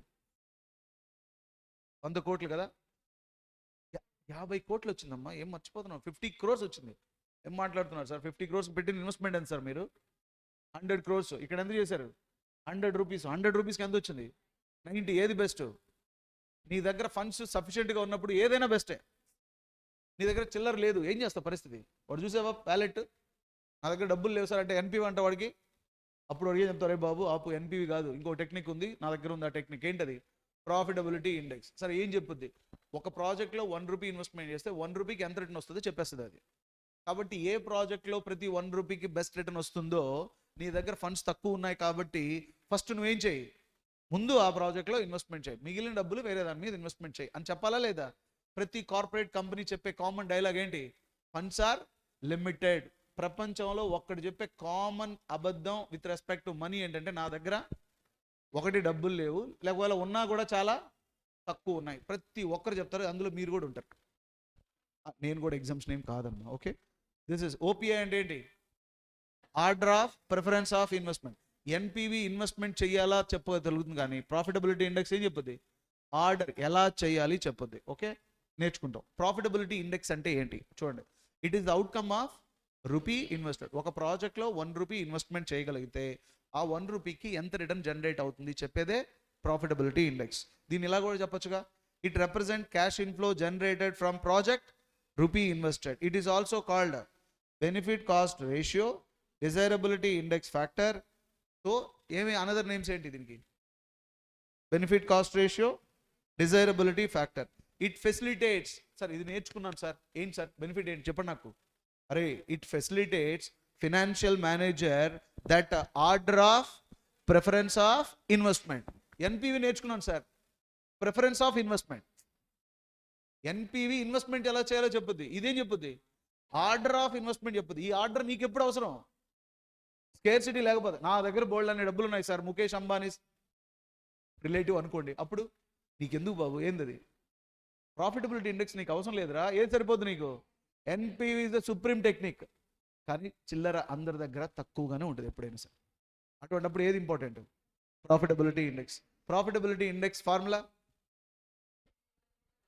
PV of cash inflow, PV of cash outlay. గుర్తుపెట్టుకోండి, NPV profitability index own brothers. ఇండైరెక్ట్గా చెప్పాలంటే హలో బ్రదర్స్. హలో బ్రదర్స్లో ఇద్దరు నాగార్జున ఉంటారు కదా, ఫస్ట్ నాగార్జున ఒకడు అంటే సెకండ్ నాగార్జున ఒకడు. ఎలా sir? PV of cash inflow minus cash outlay చేస్తే ఒకడు, PV of cash inflow divided by cash outlay చేస్తే ఇంకొకడు. ఓకే, ఇలాంటి ఎగ్జాంపుల్ చెప్పకూడదమ్మా, class is recording you know. But in order to simply once you know the NPV you can easily calculate this one, right? అక్కడ క్యాష్ ఇన్ఫ్లోలో నుంచి cash outflow direct చేస్తే ఎంత వస్తుంది? ఇక్కడ ఇంత క్యాష్ ఇన్ఫ్లోకి ఇంత క్యాష్ అవుట్లో వచ్చిందంటే 1 రూపీకి ఎంత వచ్చింది అని చెప్పడం. Okay, decision making. ఇప్పుడు చెప్పండి, నాదో కంపెనీ ఉంది, బాలు బడా బిజినెస్ అట్ బ్రాడీపేట అని ఒక కంపెనీ అనుకో. ఈ కంపెనీలో ప్రాఫిటబిలిటీ ఇండెక్స్ 1.286 అనుకో. దాని మీనింగ్ ఏంటి? ఈ ప్రాజెక్ట్లో 1 రూపీ ఇన్వెస్ట్మెంట్ చేస్తే మీకు ఎంత వచ్చింది బాలు సార్? ఇప్పుడు చెప్పు, ఈ ప్రాజెక్ట్లో ఇన్వెస్ట్మెంట్ చేయొచ్చా? 1 రూపీ వస్తే, 1 రూపీ కంటే తక్కువ వస్తే వెరీ గుడ్, ఇదే కదా decision. Profitability index is greater than 1, accept the project. Less than 1, reject the project. Equal to 1, either accept the project, reject the project. Multiple projects అనుకోండి, ఏబిసిడి, ఐ నీడ్ ఆల్, అప్పుడు ఏం చేస్తాం? Accept all the project. Mutually exclusive అయితే highest NPV project should be accepted. Can you solve this problem? ఇది నవజీవని hospital, సిఏలో ఇంటర్లోనూ ఉంది, సిఎంఏలో కూడా ఉంది problem. ఈ ప్రాబ్లంలో ఎన్పివికి సంబంధించిన కాన్సెప్టే. వాట్ మ్యాన్, ఎన్పివి అలాగే ఫ్లో అవుతుంటుంది, ఎన్పివి అలా ఫ్లో అవుతుంటుంది, ప్రాఫిటబిలిటీ ఇండెక్స్ యాడ్ అయింది. ఇప్పుడు చెప్పు, ఎన్పివిలో 2 ప్రాబ్లం నేర్పించా మీకు, చెప్తాను. కాన్సెప్ట్ పెద్దది. ఇప్పుడు నేను వచ్చే problem NPV come profitability index. ఈ ప్రాబ్లంలో ఉన్న బ్యూటీ ఏంటంటే వాడు 2 అడుగుతాడు. ఏమడుగుతాడు? ఏమేమి అడిగాడు ఇక్కడ? ఎన్పివి అడిగాడు, ప్రాఫిటబిలిటీ ఇండెక్స్ అడిగాడు. ఈ ప్రాబ్లంలో ఉన్న హైలైట్ ఏంటంటే ఆపర్చునిటీ కాస్ట్ అని. సింపుల్ లాజిక్ ఏంటంటే ఈ ప్రాబ్లంలో నవజీవని హాస్పిటల్, ఓకే, ఇది నవజీవని హాస్పిటల్ అమ్మ. ఈ ప్రాబ్లం యొక్క లాజిక్ చేసి దీంతో కంప్లీట్ చేసి మీకు బ్రేక్ ఇస్తాను 5 minutesలో, ఓకేనా? Thereafter next we discuss profitability. Maximum మీకు తెలుసు కదా, ఎన్పివి తర్వాత ఉన్న కాన్సెప్ట్ ఏంటి, కొన్ని IRR discounted pay back period conclude అయిన తర్వాత ఐ విల్ గివ్ యూ 10 yearsలో పాస్ట్ ఎగ్జామ్లో కవర్ అయిపోయిన అన్ని పాయింట్స్ని నేను సమ్మరైజ్ చేశాను. I will give at the end last. Okay, these are the treatments. మొత్తం 17 పాయింట్స్ అడుగుతున్నాడు పాస్ట్ ఎగ్జామ్లో చూస్తే. ఇవే వాడు అడుగుతున్న కీ పాయింట్స్. ఇన్ని పాయింట్స్ మీరు ఇవేమి రాకుండా నేర్చుకోకుండా ఈ సంవత్సరం ఎఫ్ఎం పాస్ అవ్వాలన్న కళ మాత్రం కనొద్దు. The dream would be dream only. ఇవన్నీ నాకు తెలిసాయి అనుకో, అసలు ఏ దేవుడికి దండం పెట్టుకోవాల్సిన అవసరం కూడా లేదు సార్. మీరు వేరే వాళ్ళని చూసుకోండి, నా కాన్ఫిడెంట్గా ఉందని చెప్పొచ్చు. ఇన్ని కాన్సెప్ట్స్ కావాలి. ఈ క్లాస్ అయిన తర్వాత అడుగుతా, ఇందులో ఒక్క డౌట్ ఉన్నా మళ్ళీ మీరు నన్ను అడగండి, కానీ ఇన్ని కాన్సెప్ట్ చెప్పేస్తాను, ఓకేనా? Right. What is that? Profitability index. చెప్పండి. నవజీవని హాస్పిటల్ ఈ ప్రాబ్లం యొక్క ఐడియా ఏంటో తెలుసా? ఈ ప్రాబ్లంలో ఒక hospital, there is a hospital, this hospital has, you see, this hospital is outsourcing అంటే వాళ్ళ హాస్పిటల్కి ఎవరైనా వచ్చారనుకో, టెస్టింగ్ కోసం వచ్చినప్పుడు వాళ్ళ దగ్గర మెషిన్ లేదు, అప్పుడు వాళ్ళు ఎవరు రెఫర్ చేస్తారు? వేరే వాళ్ళకి రెఫర్ చేస్తారు. వేరే వాళ్ళకి రెఫర్ చేయడం వల్ల వీడి వల్ల వాడికి ఇన్కమ్ వస్తే వాడు వీడికి కమిషన్ ఇస్తున్నాడట, అంటే ఇండైరెక్ట్గా వీడికి ఒక ఇన్కమ్ వస్తున్నట్టేగా. ఇప్పుడు వీడు ఆ కమిషన్ చూసి ఆశపడి వీడే అసెట్ కొనాలని డిసైడ్ అయ్యాడు అంటుంది కంపెనీ. అప్పుడు ఏమవుద్ది, వీడు అసెట్ కొన్నాడు అనుకో, టెస్టింగ్ సెంటర్ వీడి హాస్పిటల్లోనే జరుగుద్ది, కానీ అక్కడి నుంచి వచ్చే కమిషన్ ఆగిపోద్ది. అది ఆ కాస్ట్ ఏమంటారు? ఆపర్చునిటీ కాస్ట్ లాస్ అంటారు. మరి ఆపర్చునిటీ కాస్ట్ లాస్ని ఏం చేయాలి? This project looks better worthable. What? From the revenue what we generated from this project, that revenue should not only recover my expenditure but also my opportunity cost loss. Idi problem. Opportunity cost loss అయితే deduct చేయాలి, opportunity cost benefit అయితే add చేయాలి. కానీ ఎప్పుడు deduct చేయాలి, ఎప్పుడు add చేయాలి, అది కూడా ఇంపార్టెంటే. బిఫోర్ ట్యాక్స్ ఉందనుకో, బిఫోర్ ట్యాక్సే యాడ్ చేయి. హలో, దాని మీద ట్యాక్స్ ట్రీట్మెంట్ అయిపోయింది అనుకో, ఏం చేయాలి? ఆఫ్టర్ ట్యాక్స్ ట్రీట్మెంట్ డిడక్ట్ చేయాలి. ఈ ప్రాబ్లంలో you see the projection, the company wants to buy a radiography machine by spending how much? 2 lakhs. How many years of life? 8 years. Expected salvage value 18,000 8th year. Annual operating cost వచ్చి 22,500 అవుద్ది. కానీ revenue ఎంత generate అవుద్ది? 1,22,000. అయితే ప్రస్తుతం hospital giving out sourcing, ఈ out sourcing ఇవ్వడం వల్ల వాడికి కమిషన్ ఎంత వస్తుంది? 36,000. అయితే ఇక్కడ ఈ 36,000 ఏంటి? నెట్ ఆఫ్ ట్యాక్సెస్ అంటున్నాడు. అంటే దీని మీద ట్యాక్స్ ట్రీట్మెంట్ ఏమైపోయింది? అయిపోయింది. ఈ నెట్ ఆఫ్ ట్యాక్సెస్, ఈ ప్రాజెక్ట్ వర్తబుల్ ఎప్పుడు అంటే 22,500 ఖర్చునే కాదు, అది రికవరీ చేయాల్సింది 36,000 ఆఫ్ వాట్? ఆపర్చునిటీ కాస్ట్ లాస్ని కూడా అది రికవరీ చేయగలిగితే బెస్ట్. కానీ చాలామంది స్టూడెంట్ ఏమనుకుంటారు, సార్ అది అసలు ఖర్చు ఎట్ అవుతుంది సార్, మీకు యాక్చువల్గా ఎలక్ట్రిసిటీ బిల్లు అంతా ఖర్చు అయ్యేది ఇదే కదా అంటారు. కానీ మనం ఏం చెప్పాలి? ఆపర్చునిటీ కాస్ట్ బెనిఫిట్ని కూడా పరిగణలోకి తీసుకోవాలి. మరి ఈ ప్రాబ్లం చేసేటప్పుడు ఎన్పివి అడిగాడు, ప్రాఫిటబిలిటీ ఇండెక్స్ అడిగాడు. ఇప్పుడు చెప్పండి, cost of machine 2 lakhs, PV of cash outflow ఇదే. డిప్రిసియేషన్ ఉందా ఈ ప్రాబ్లంలో? ట్యాక్స్ ఉందిగా. ట్యాక్స్ ఉన్నప్పుడు కాస్ట్ మైనస్ స్క్రాప్ 2 lakhs 18,000 చేస్తే 22,500. ఇప్పుడు చెప్పండి, సేల్స్ రెవెన్యూ వచ్చింది, దీంట్లోంచి ఏం డిడక్ట్ చేశాను? ఆపరేటింగ్ కాస్ట్ డిడక్ట్ చేశాను. పీబీడిటీ వచ్చింది, ట్యాక్స్ ఉంది కాబట్టి ఏం చేశాను? డిప్రిసియేషన్ డిడక్ట్ చేశాను. పీబీటీ వచ్చింది, దీంట్లోంచి ఏం చేయాలి? ట్యాక్స్ డిడక్ట్ చేశాను. పిఏటీ వచ్చింది, దీంట్లో నుంచి పిఏటీలో నుంచి కమిషన్ డిడక్ట్ చేశారు. సార్ పిఏటీలోంచి ఎందుకు డిడక్ట్ చేశారు? ముందే డిడక్ట్ చేయొచ్చుగా. వాడు ఆల్రెడీ చెప్పాడు, సపోజ్ ఎగ్జామ్లో, రేపు పబ్లిక్ ఎగ్జామ్లో కమిషనర్ ఇచ్చాడు, మధ్యలో ట్యాక్సెస్ ఇవ్వాల, ఏంటి పరిస్థితి? అప్పుడు ఏం చేస్తాం? రెవెన్యూలో నుంచి ఆ పీబీడిటీ వచ్చేటప్పటికే బిఫోర్ ట్యాక్స్ లోపల డిడక్ట్ చేస్తాం. What man? రైట్, అది హైలైట్ పాయింట్. ఇక డిప్రిసియేషన్ యాడ్ చేస్తే you got the CFAT. Every year cash inflow equal unequal? Equal వచ్చినప్పుడు ప్రెసెంట్ వాల్యూ ఫ్యాక్టరా యాన్యుటీ ఫ్యాక్టరా? యాన్యుటీ ఫ్యాక్టర్ సమ్ చేస్తే ప్రెసెంట్ వాల్యూ ఫ్యాక్టర్స్ అన్నిటినీ సమ్ చేస్తే 5.334 వచ్చింది. Once you bring into present you will get the PV of operating cash inflow. Right, estimation of terminal cash inflow, gross sale proceeds 18,000. So present value factor 4.3 multiply చేస్తే 8,0406. Finally NPV, PV of operating cash inflow, PV of terminal cash inflow minus PV of cash outlay 16,832. Estimation of profitability index. Profitability index formula PV of operating cash inflow, PV of terminal cash inflow minus cash outflow 1. So divided by చేస్తే 1. Decision ఏంటి? Since NPV is positive, profitability index is greater than 1. So project should be right, because 2 chapters in this entire marathon I give much priority. One is for capital budgeting, afternoon session working capital management. Okay ma? Right, take break.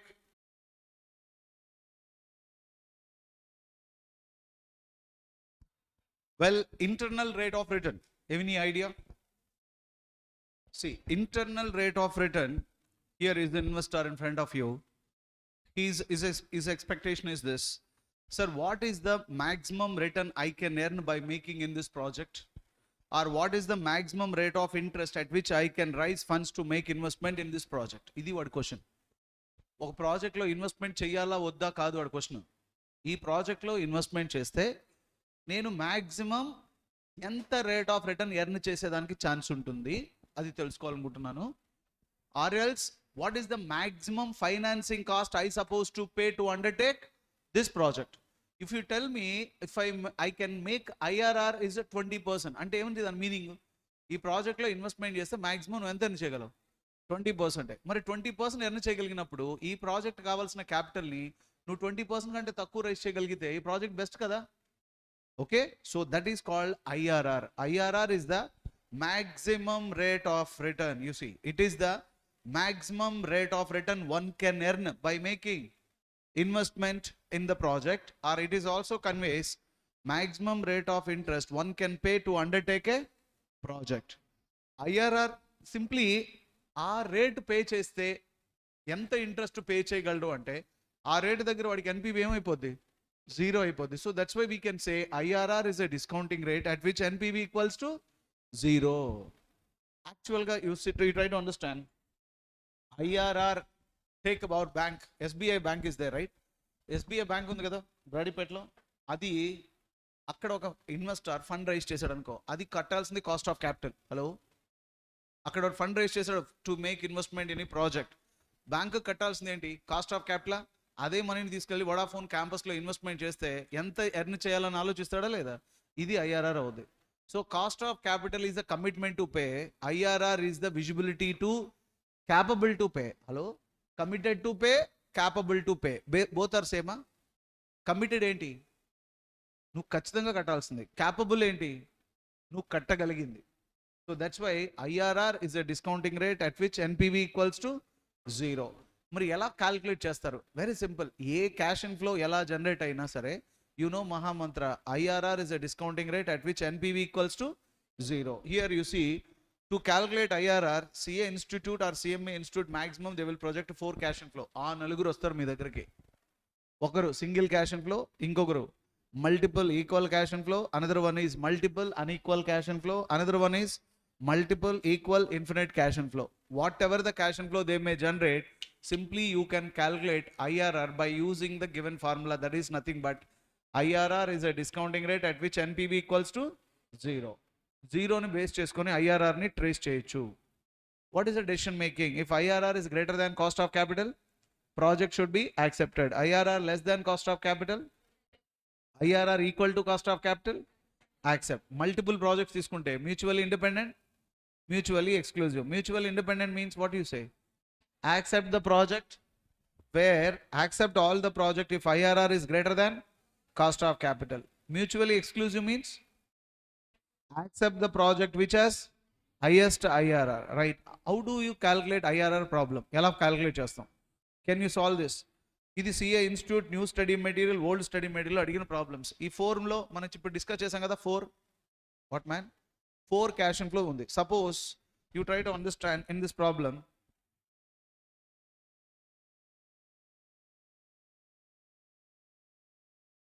You see, this is the problem where in this problem, investor makes outflow of how much? 20,000. After 2 years later, he will get 25,992. Ante, ఎన్నిసార్లు how many times cash inflow you are going to get it? Single. Hello, what man? ఒకే ఒకసారి cash inflow వస్తుంది. అలాంటి వాడికి నువ్వు ఎలా solve చేస్తావు అంటే, investor makes investment, he can generate only 1 time cash inflow. మరి how do you calculate IRR? You know what is IRR Mahamantra? NPV 0. What you do is simple. You try to understand here. See, IRR, NPV equal to 0, right? Investor ఎంత cash outflow చేస్తున్నాడు? 20,000, right? Every year cash inflow ఎంత? Every year కాదు sir, single cash ఇన్ఫ్లోనే కదా. So at IRR NPV equals to what man? ఏమ్మా follow అవుతున్నారు కదా? at IRR NPV equal to 0 అంటే 25,992 into single cash inflow కాబట్టి present value factor. What rate ఇది? IRR అంటే general rate, but we are projecting IRR minus 20,000 equal to 0 అంటే present value factor IRR 2 years would be 0.769. Trace చేసాం అనుకోండి 0.769 in present value factor, your rate would be 14%. What is this 14% indicates? ఏం చెప్పండి? ఏం చూసారా తీవ్రంగా ఆలోచిస్తుంది, ఏంటి సార్ దాని మీనింగ్ అని? ఏం చెప్తాం? ఈ ప్రాజెక్ట్లో 20,000 తీసుకొచ్చి నువ్వు ప్రాజెక్ట్లో ఇన్వెస్ట్మెంట్ చేస్తే 25,992 ఎర్న్ చేయగలుగుతున్నావు అంటే మ్యాక్సిమం పర్ ఇయర్కి, ఎప్పుడు పర్ ఇయర్కి maximum how much rate you can generate? 14%. So this 20,000 never rise more than 14% కంటే ఎక్కువ రైజ్ చేసామనుకో నీకు లాస్ వస్తుంది. ఓకే, ఇది ఏ cash inflow? Single cash inflow కదా, సిచ్యువేషన్ 1. వేరాజ్ అదే రకంగా ఇంకోటి కూడా ఉండొచ్చు. What is that? Here you see, when you are investing in a project 10,000 resulting in annual cash inflow of how much? 2,06,000 over the period of how many years? 6 years. In such a case, how do you calculate? ఇక్కడికి తేడా ఏంటో తెలుసా? ఇది single, ఇదేంటిది annuity. 10 lakhs చేస్తే every year వస్తుందిగా. మరి దీనికి కూడా మహామంత్రం ఏంటి? NPV equal to 0. So IRR at NPV equal to 0, right? In such a case, 2,50,000 present value of annuity factor R percentage 6 years minus 10 lakhs. So 10 lakhs divided by 2,50,000 4. Now trace this present value of annuity factor 4 in present value of annuity factor against 6 years. So IRR lies between 12% and 13%. We know that 12 and 13% వచ్చినప్పుడు we should use interpolation. For the sake of interpolation, NPV at lowest guess rate 12% దగ్గర calculate చేస్తే 27,750 వచ్చింది. 13% దగ్గర మళ్ళీ చేయాలి, minus it would be 500. So 12% is not IRR because NPV 27,750 getting. NPV 13% also not IRR because it is getting NPV 500. But IRR lies between 12 and 13. To use interpolation formula use చేస్తాం. Interpolation formula L1 plus L1 NPV at L1 minus NPV at L2 into L2 minus L1 ఎంత వచ్చింది? 12.98%. So second logic కూడా confirm అయిపోయింది. So annuity వచ్చినా కూడా same ఫార్ములాతో మనం handle చేయొచ్చు. ఇప్పుడు third option. What is the third option? Is here find the IRR of a project whose inflow how much? Cash outflow 50,000 investment చేస్తే ప్రొడ్యూస్ క్యాష్ ఇన్ఫ్లో పర్పెచుటీ ఎప్పటిదాకా? 8,750 for ever వస్తుందట. అప్పుడు కూడా same logic, NPV should be 0. What with the logic we can find it out? Here it is. Calculation third scenario, IRR is a discounting rate at which NPV equal to 0. Present value of perpetuity equal to cash inflow divided by rate. అంటే 8,750 divided by rate. ఇండైరెక్ట్గా ఎలా కూడా చెప్పొచ్చు కదా, NPV equal to PV of cash inflow minus PV of cash outflowనా, equal to 0 కదా. ఇప్పుడు every year cash inflow ఎంత? 8,750 divided by rate minus 50,000. Hello, అప్పుడు రేట్ ఈక్వల్ టు ఎలా చెప్తామమ్మా? Rate equal to 8,750 divided by 50,000 into 100. How much? 17.5%. So this is the way perpetuity also you can handle. And last one you left out is, what is that? IRR for multiple unequal cash inflow. What is it? Multiple unequal. ఎవరు వస్తున్నారు? ఆ నలుగురు ఎవరెవరు? Single ఒకడు, యానిటీ ఒకడు, పర్పెచుటీ ఒకడు, 4వ వాడు ఎవరు? మల్టిపుల్. 4కి వచ్చేటప్పటికి నీకు అర్థమైపోయింది. ఇప్పుడు చూడండి, 4 multiple equal unequal? Unequal cash inflow. Unequal cash inflow 4 generate అయింది అనుకో, what happen? What to do? Multiple. 1,36,000 if you invest, first year 30, second year 40, 60, 30, 20. Cash inflow equal unequal? Unequal. మరి ఇప్పుడు ఏం చేయాలి? మహామంత్ర. What is that? NPV 0. 90% in this problem they use to give a guess rates. ఇస్తాడు అంటే IRR ఈ రెండింటి మధ్యలో ఉందండి అని చెప్పడానికి. ఒకవేళ గెస్ రేట్ ఇవ్వలేదు అనుకోండి, అప్పుడు పరిస్థితి ఏంటి? Go with a trial and error method అంటాం. What is that? ఏదో ఒక రేట్ తీసుకొని దాన్ని గెస్ చేసి, ఆ గెస్ రేట్ని ఏదో ఒక రేట్ని గెస్ చేసి అక్కడ ఎన్పివి ఫైండ్ అవుట్ చేస్తాం. ఆ రేట్ దగ్గర మనకు వచ్చిన ఎన్పివిని బట్టి నెక్స్ట్ గెస్ రేట్ ఎంత ఉంది అనేది గెస్ చేయాలి. ఈ గెస్ తేడా కొట్టింది అనుకో, అది ఎర్రర్ అవుద్ది. ఎర్రర్ నుంచి మళ్ళీ నువ్వేం చేయాలి? నేర్చుకోవాలి. ఎలా సార్? చంద్రయాన్ 2 పోయింది, చంద్రయాన్ 3 రాలా? ఏమ్మా, ట్రయల్ అండ్ ఎర్రర్ మెథడే కదా అది కూడా. చంద్రయాన్ 3 సక్సెస్ అయ్యింది, ఆదిత్య రాలేదా? No, it is. ఎక్కడికి వెళ్తున్నాం? సూర్యుడి దగ్గరికి వెళ్తున్నాం. అది కాలింది అనుకో, ఇప్పుడు ఏం చేస్తాం? ఆదిత్య 2కి వెళ్తాం, అది కూడా కాలితే ఆదిత్య 3కి వెళ్తాం, అది కూడా కాలితే ఆదిత్య 369కి వెళ్తాం రా. ఇప్పుడు ఏమైంది? చేసుకుంటూనే పోతాం. ఏం మెథడ్ అది? ట్రయల్ అండ్ ఎర్రర్ మెథడ్ అమ్మా. Are you getting? That is. మరి ఇక్కడ కూడా చూడండి, ఇక్కడ ఏదో ఒక గెస్ రేట్ చేయాలి. For that purpose what I took the cash out flow, right? Cash out flow first year, second year, third year, fourth year, fifth year. I made a 10% as a guess rate. I calculated 10% factor. I got the NPV positive. Then I took 12% factor value. I got the NPV negative. So I confirm that IRR lies between 10 and 12%. So by using interpolation, IRR equal to L1 plus NPV at L1 divided by NPV at L1 minus NPV at L2, L2 minus L1. I got IRR is 10.71%. Now 10.71% means what? అంటే interpolation ఏంటి? ఎఫ్ఎంలో ఒక logic చెప్పనా? ఎఫ్ఎంలో when you complete your answer actually begins. Once you complete your answer actually begins. Because if you can make money only when you explain your answer. Hello, అరే accountant అయితే calculation చేసి ఇచ్చేస్తాడు, ఇదే బాబు ఆన్సర్ తీసుకెళ్ళిపో అంటాడు. మరి manager calculate చేసిన తర్వాత explain చేయాలి. క్యాల్కులేట్ చేస్తే డబ్బులు రావు, క్యాల్కులేట్ చేసిందని ఎక్స్ప్లెయిన్ చేయాలి. ఇప్పుడు ఎంత వచ్చింది? 10.71%. దీని మీనింగ్ ఏంటి సార్? మ్యాక్సిమం ఈ ప్రాజెక్ట్లో మీరు ఇన్వెస్ట్మెంట్ చేస్తే పర్ ఇయర్ ఎంత ఎర్న్ చేయగలరు? ఇది మ్యాక్సిమం అంతే. యాక్చువల్గా ఎంత ఎర్న్ చేస్తారో నాకు తెలియదు, కానీ మ్యాక్సిమం మీరు ఇంత ఎర్న్ చేయగలరు. కాబట్టి మీరు ఈ ప్రాజెక్ట్ కోసం ఎంత రేట్ ఆఫ్ ఇంట్రెస్ట్ వరకు ఛాలెంజ్ చేయొచ్చు? 10.71% దాకా వెళ్ళొచ్చు. బట్ యాక్చువల్గా మీకు ఎంత దొరుకుతుంది సార్? 6% దగ్గర ఫండ్ దొరుకుతుంది అనుకో, జై హింద్. వండర్ఫుల్ ప్రాజెక్ట్ కదా ఇది. ఇలా మనం కన్వే చేయగలగాలి. గాట్ ఇట్ మా? దిస్ ఇస్ ఇట్ ఈస్ యాక్చువలా మ్యాక్సిమమా? ఇప్పుడు వాడు యాక్చువల్ కాస్ట్ 14% ఉందనుకో, అప్పుడు నీకు ఎందుకమ్మా ఇలాంటి ప్రాజెక్టులు అంటాం, right? This is the IRR is the discounting rate at which NPV equals to 0. It is the maximum rate of return one can earn by investing in this project. Since he can earn this much, we can also say this is the maximum financing cost one can pay in order to undertake this project. Then there is one more concept is the reciprocal payback period. విన్నారా ఎప్పుడైనా? Theory question అడుగుతాడు, problem ఇంతటితో అయిపోయింది, ఇక theory question అడిగామనుకో, reciprocal payback period అంటే ఏంటి? It is a percentage of recovery of investment over the period. Hello, ఒక ప్రాజెక్ట్లో నేను ఇన్వెస్ట్మెంట్ చేస్తే పర్ ఇయర్ నా ఇన్వెస్ట్మెంట్ ఎంత పర్సంటేజ్ రికవరీ అవుతుంది చెప్పేదాన్ని ఏమంటారు? Reciprocal payback period. Hello, a payback period is 4 years man. ఒక ప్రాజెక్ట్ యొక్క పేబ్యాక్ పీరియడ్ 4 years అంటే మీనింగ్ ఏం చెప్పు? నువ్వు పెట్టిన మనీ తిరిగి నీకు ఎన్ని సంవత్సరాలు వస్తుంది? అటువంటిప్పుడు నీ ఇన్వెస్ట్మెంట్ మొత్తం ఒక 100 అనుకో, ఎంత పర్సంటేజ్ రికవరీ అయింది?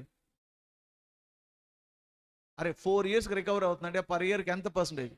25%. అంటే 25% రికవరీ అవుతుందిగా. 25% రికవరీ చేసుకోగలుగుతున్నావు అంటే 25% నువ్వు ఎర్న్ చేస్తున్నట్టేగా. అంటే ఒక ప్రాజెక్ట్ రేట్ ఆఫ్ రిటర్న్ మనం ఇలా కూడా చెప్పొచ్చు కదా అని. That is called reciprocal payback period. Tell me about your friend how stupid he is, I will tell you how stupid you are. నీ ఫ్రెండ్ ఎంత దరిద్రుడో చెప్పు, నీ దరిద్రుడు నేను చెప్పేస్తాను అంటాం కదా. అలాగే పేబ్యాక్ రెసిప్రోకల్ 25% ఉందనుకో, అంటే నీ ఇన్వెస్ట్మెంట్ 25% రికవరీ అవుతుంది. అంటే నువ్వు 25% ఎర్న్ చేస్తున్నట్టునే బాస్. కాబట్టి నీ రిటర్న్ కూడా ఎంత ఉండొచ్చు? రఫ్గా 25% ఉండొచ్చు. బట్ ఇది కూడా ఐఆర్ఆర్ అయ్యేదానికి ఛాన్స్ ఉంది. బట్ ఐఆర్ఆర్ కాదు, ఎందుకంటే ఐఆర్ఆర్ టైం వాల్యూ మనీని పరిగణలోకి తీసుకుంటుంది, ఇది టైం వాల్యూ మనీని పరిగణలోకి తీసుకోదు. But this would be used as a guess rate to find it out IRR. What is that? ఐఆర్ఆర్ని ఎక్కడో ఒక దగ్గర గెస్ చేయాలి కదా. ఇందాక ట్రయల్ అండ్ ఎర్రర్ మెథడ్ అనుకున్నాం, ఏదో ఒక రేట్ గెస్ చేయాలి కదా సార్. ఏం చేస్తాం? Boss, if nothing, all the doors are closed, you can touch pay back reciprocal rate. ముందు పే బ్యాక్ రేట్ క్యాలిక్యులేట్ చేసి దాన్ని పర్సంటేజ్లో కన్వర్ట్ చేసి ఆ పర్సంటేజ్ని బేస్ చేసుకుని ఐఆర్ఆర్ క్యాలిక్యులేట్ చేస్తే it would be good for you, right? Then ఈ ప్రాబ్లం వెరీ సింపుల్ ప్రాబ్లం. ఈ ప్రాబ్లంలో ఇన్వెస్ట్మెంట్ 20,000 ఇన్వెస్ట్మెంట్ చేశాడు. ఎవ్రీ ఇయర్ 4 years వచ్చింది. అప్పుడు ఆ useful life is 5 years. Calculate pay back reciprocal. అప్పుడు ముందు ఏం చేస్తాం? పే బ్యాక్ పీరియడ్ క్యాలిక్యులేట్ చేయండి. 20,000 divided by initial investment divided by annual cash inflow. 20,000 divided by 4 years చేస్తే ఎంత? 5 years. సో 5 years వచ్చింది అనుకో. Reciprocal percentage 1 divided by 5 into 100. How much percentage? 20%. Right మా? Then can you calculate discounted pay back period? Theory part. Discounted pay back period అంటే ఏంటి? It is the pay back period which is estimated. It is the payback period or time period which is estimated from discounted cash inflow. What is that? Discounted cash inflow. This payback period is very, very superior to traditional payback period. Yes or no? Traditional payback period ignores time value of money. Modern method, this method considers time value of money. So that would be the, ఇందులో మనం ఏం చేస్తాం? Cash ఇన్ఫ్లోస్ని discounting చేసిన cash ఇన్ఫ్లోని base చేసుకొని and pay back period calculate చేస్తాం. Such a pay back period is called, what is that? Discounted pay back period, right? The next concept is ఎగ్జామినర్కి important, capital rationing, right? Capital rationing అడగొచ్చు. Ration ఎవరికి ఇస్తారు? బాగా డబ్బున్న వాళ్ళకి ఇస్తారు కదా. ఎవరికి ఇస్తారు? పేదోళ్ళకి ఇస్తారు. ఎంత ఇస్తారు? అన్లిమిటెడ్ ఇస్తారా? లిమిటెడ్ ఇస్తారు. అంటే రేషన్ బియ్యం 2 kgs ఇస్తారు, రేషన్ షుగర్ 1/2 kg ఇస్తారు. Yes or no? ఇక్కడ ఆ రేషన్ కాదు. ఏ ration? Capital ration. It is not a ration of rice, it is not a ration of sugar, it is a ration of capital. అంటే ఇక్కడ client దగ్గర funds సఫిషియెంట్గా ఉన్నాయా? ఇన్సఫిషియెంట్గా ఉన్నాయి. బట్ ఇన్సఫిషియెంట్గా ఉన్న ఫండ్స్ని కూడా మనం ఇన్వెస్ట్మెంట్ చేయాలంటే ఎలా చేయాలి? So capital rationing is the, what is that? The rationing means what? Scarce. Capital rationing అంటే systematic allocation of limited funds. What is that? Systematic allocation of limited funds on more financially viable project with an objective to generate maximum NPV. Limited funds ni investment chesi maximum NPV generate cheyadam ela? That is capital rationing. Ee capital rationing chesetappudu what happen? You should understand projects are 2 types. What are they? Divisible projects, indivisible projects. Divisible projects ante మీ దగ్గర ఉన్న last రూపీని కూడా investment చేసే విధంగా ఉంటాయి. ఆ ప్రాజెక్ట్స్ని ఏమంటారు? Divisible projects అంటారు. For example gold, silver, shares, debentures, ఇలా డివిజిబుల్ ప్రాజెక్ట్స్ ఉంటాయి. ఇంకొకటి ఇండివిజిబుల్ ప్రాజెక్ట్స్. ఇండివిజిబుల్ ప్రాజెక్ట్స్ అంటే నీ దగ్గర ఉన్న ప్రపోర్షనేట్ ఇన్వెస్ట్మెంట్ని ఏం చేయలేవు? ఇన్వెస్ట్మెంట్ చేయలేవు. For example building, land, machinery. Suppose ఒక బిల్డింగ్ నేను పర్చేజ్ చేయాలి, 40 lakhs ఉందనుకోండి. నా దగ్గర 20 lakhs ఉంది. Can I able to buy? No. 19 lakhs ఉంది. 20 lakhs బిల్డింగ్, నా దగ్గర 19 lakhs ఉంది. అయినా నేను కొనగలనా? కొనలేను. Because that project is what? Indivisible projects, right? ఇప్పుడు మీ దగ్గర ఉన్న స్కేర్సిటీ ఫండ్స్ని ఎలా ఇన్వెస్ట్మెంట్ చేస్తారు అంటే స్టెప్ నెంబర్ 1, ఫస్ట్ మీరు ఏం చేయాలి? Capital rationing assume it to be, what is that? Projects are divisible. Projects divisible అనుకోండి. అప్పుడు మీ దగ్గర ఉన్న ఫండ్స్ని ఎలా ఇన్వెస్ట్మెంట్ చేయాలంటే డివిజిబుల్ అన్నప్పుడు first you calculate estimate financial viability of the project. What is that? Financial viability. Financial viability అంటే ఏంటి? అసలు ఈ ప్రాజెక్ట్లో ఇన్వెస్ట్మెంట్ చేస్తే shall I get NPV positive or not? So first estimate, then go with what is that? Investment as per ranking, order of preference of investment. ఎవరు చెప్తారు ఇది? Very good. Profitability index గుర్తుపెట్టుకో. డి విజిబుల్ అయితే P ఉండాల్సిందే. ఏంటి P? Profitability index. చేసి rank ఇవ్వాలి. DPR short cut. What is that? DPR. Projects is divisible, then division should be taken on profitability index, then I have to go with capital rationing. అదే individual అనుకో, project individual అంటే ICR. What is that? I అంటే projects are individual అనుకో. C means combination. Hello, కాంబినేషన్కి వెళ్ళాలి. ఇండైరెక్ట్గా చెప్పాలంటే NPV తీసుకోవాలి. బెస్ట్ స్ట్రాటజీగా చెప్తాను చూడండి, ఇక్కడ నోట్ చేస్తాను. When projects are what is that divisible, in such a case divisible అనుకో, capital rationing should be done basing on profitability, right? The base మీ చేయాలి నువ్వు. క్యాపిటల్ రేషనింగ్ ఎలా చేయాలి? ప్రాఫిటబిలిటీ ఇండెక్స్ మీ చేయాలి. So when projects are divisible, when projects are what indivisible అనుకోండి, in such a case projects are indivisible అంటే capital rationing done on what is that NPV base మీద చేయాలి. ముందు ఎన్పివి క్యాలిక్యులేట్ చేసి ఎన్పివి తగ్గ capital rationing చేయాలి. Whereas divisible అయితే capital rationing according to what profitability index. Sir ఇంతకీ capital rationing అంటే ఏం సార్? ఇదో situation where in this situation a client came to your office, he has a 4 projects, he asking to invest all the projects. I calculated NPV, all the projects giving a positive NPV, right? Then I told him, sir, all the projects are worthable, you can make it investment. Okay, Balu sir, I am ready, tell me the investment. Sir, 150 crores. Sorry sir, I have 120 crores, what should I do? Under you have a 2 choices, please get lost sir, I don't have any choice అని చెప్తావా? లేదు నాకు తెలియదు అంటావా? వెళ్ళి డబ్బులు తీసుకురా అంటావా? వచ్చే సంవత్సరం చూద్దాం అంటావా? వాడి దగ్గర నువ్వు ఆన్సర్ చెప్తే 5 కోట్లు ఇస్తాడు కమిషన్. చెప్పు, 5 కోట్లు ఇస్తాడు కమిషన్. అప్పుడు ఏం చెప్తావు? సార్ డబ్బులు లేకుండా ఎలా సార్, ఇది అన్యాయం సార్ అంటావా? అప్పుడు ఏం చేస్తాం? Sir don't worry sir, I can, మీ దగ్గర ఉన్న తక్కువ మనీని ఎలా ప్రాపర్గా యూటిలైజ్ చేయాలో నేను చెప్తాను సార్.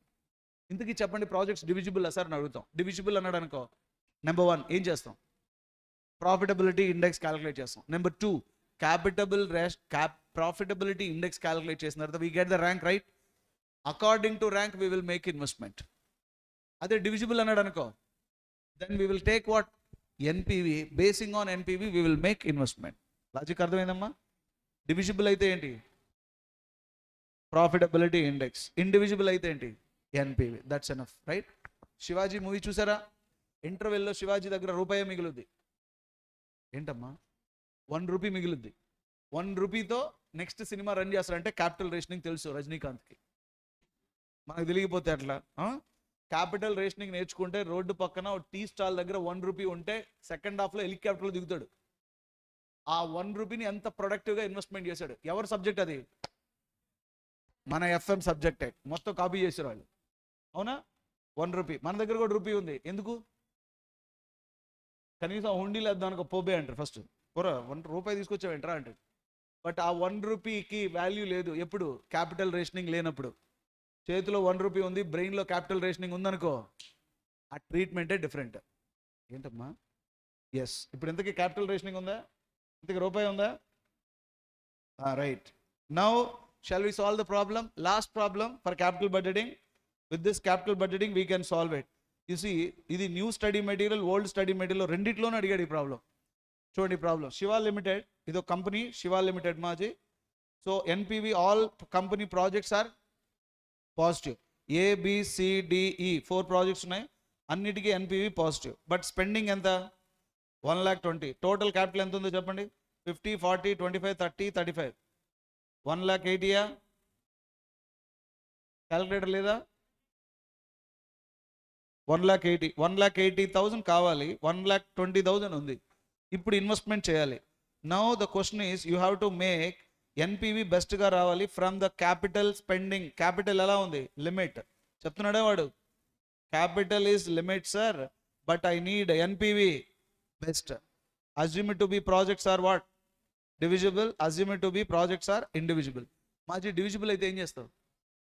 ప్రాఫిటబిలిటీ ఇండెక్స్ చేసి క్యాలిక్యులేట్ చేస్తాం.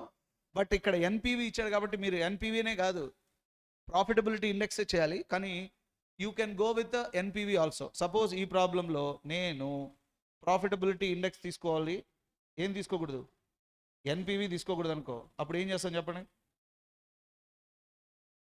చెప్పండి అమ్మా. ఇప్పుడు ఇది నాకు ఎన్పివి కావాలి కదా, ఎలా ఇస్తారు ఎన్పివి చెప్పండి? ఇప్పుడు నాకు ఈ ప్రాజెక్ట్స్ డివిజిబుల్లా ఇండివిజిబుల్లా? డివిజిబుల్ అయితే డెసిషన్ దేని మీద చెప్పాలి?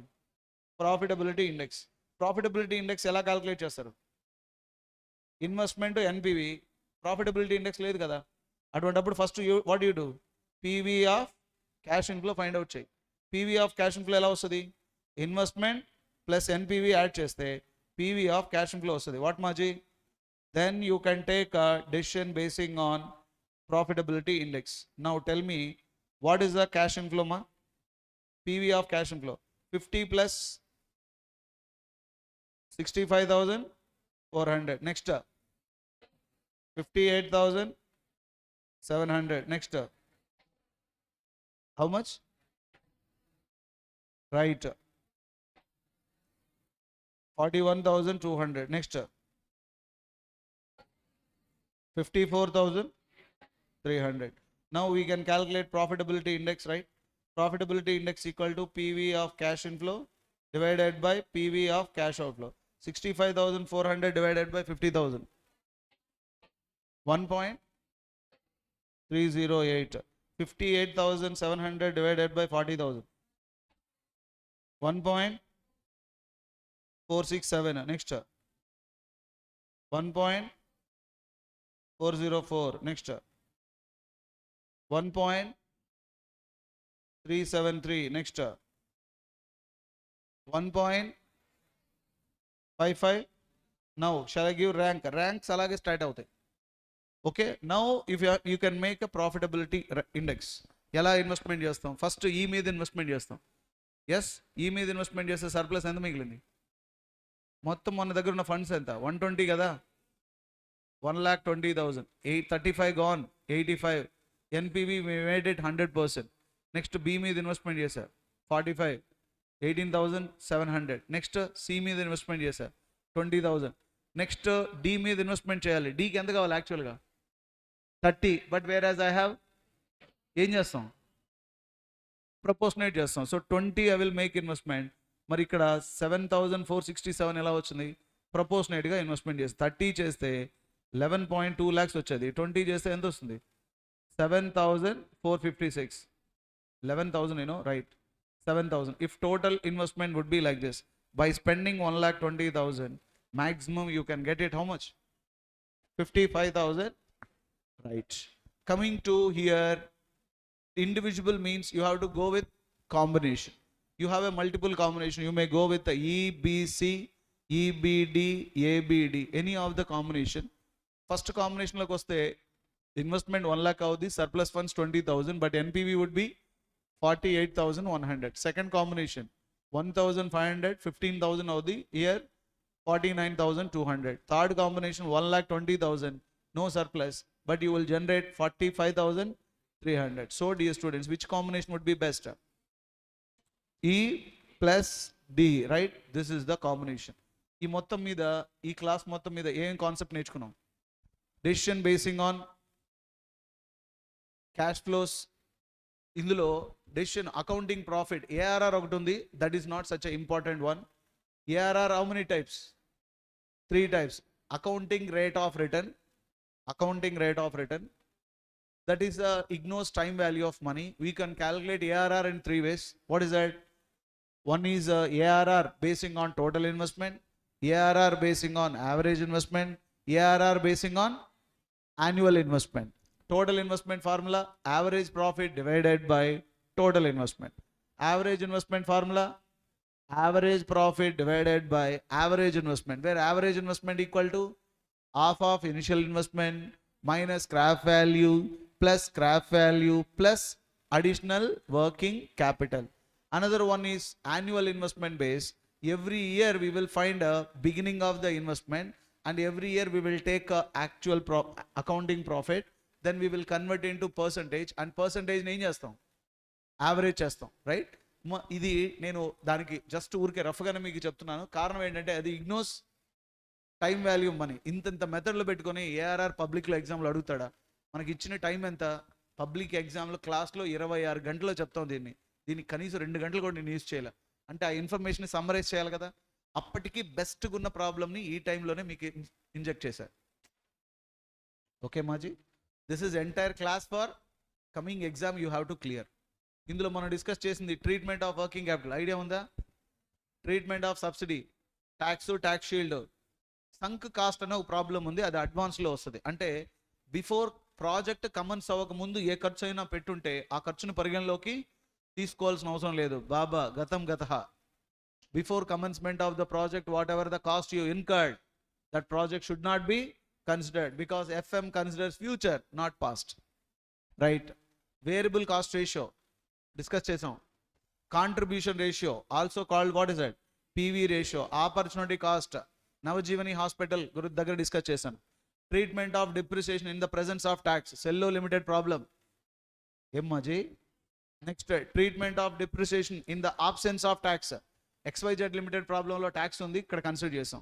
Multiple assets are purchased at different period, XYZ లిమిటెడ్లో డిస్కస్ చేసాం. Initial payment and additional payment of the asset, Cello limited బిగినింగ్లో 80%, తర్వాత 20%. Next set of loss, PV factor, present value, annuity factor. How do you bring equal cash inflow which arise in the middle of the year? Middle of the ఇయర్లో same profit వస్తే ఏం చేస్తావు? ఆ concern factor వాల్యూని add చేస్తాం. Types of economies, ఇది elite cooker company ఒక problem ఉంది, ఒకసారి చెక్ చేసుకోండి. ఇది పాస్ట్ 10 yearsలో వాడు అడిగిన ప్రతి క్వశ్చన్ని తీసుకొని ఎంత చేస్తే నాకు ఈ పాయింట్స్ కనిపించాయి, ఈ పాయింట్స్ ప్రొజెక్ట్ చేశాను. ఇందులో ఏదైనా డౌట్స్ ఉన్నాయా? Clear now? ఇప్పుడు నేను చెప్పిన ఈ ప్రాబ్లమ్స్లో మీరు ఒకసారి వినండి, జాగ్రత్తగా అనలైజ్ చేసుకోండి. Get ready for public exam. ఏ దేవుళ్ళకి దండం పెట్టాల్సిన అవసరం లే, నీకు నువ్వే support. Okay, shall we take next one. ఇదంతా నేను మీకు కావాలంటే ఇచ్చేస్తాను, నాకేం ప్రాబ్లం లేదు. ఓకే, చేసింది మీరు పాస్ అయితే చాలు. ఇప్పటికి ఎన్ని పేజీలు కంప్లీట్ అయ్యాయి? ఎన్ని పేజీలు ఉన్నాయి? 740. All the best. Next chapter, cost of capital. Cost of capital exam point of లో very very easy, but discussion ఇంతకు టైం కూడా మనకి పట్టకపోవచ్చు. Okay, cost of capital. What man? Next chapter తీయండి. ఇప్పటికి ఇంట్రడక్షన్ చెప్పాం, టైం వాల్యూ మనీ అయింది, capital, cost of capital, afternoon session, dividend, advance concept, risk. ఇందులో కాస్ట్ ఆఫ్ క్యాపిటల్లో first you should understand what is a capital. Any business start చేయాలన్నా ముందు ఏం కావాలి? క్యాపిటల్ కావాలి. ఆ క్యాపిటల్కి ఒక స్ట్రక్చర్ ఉంటుంది, అంటే it's a mix of various sources. What మాజీ?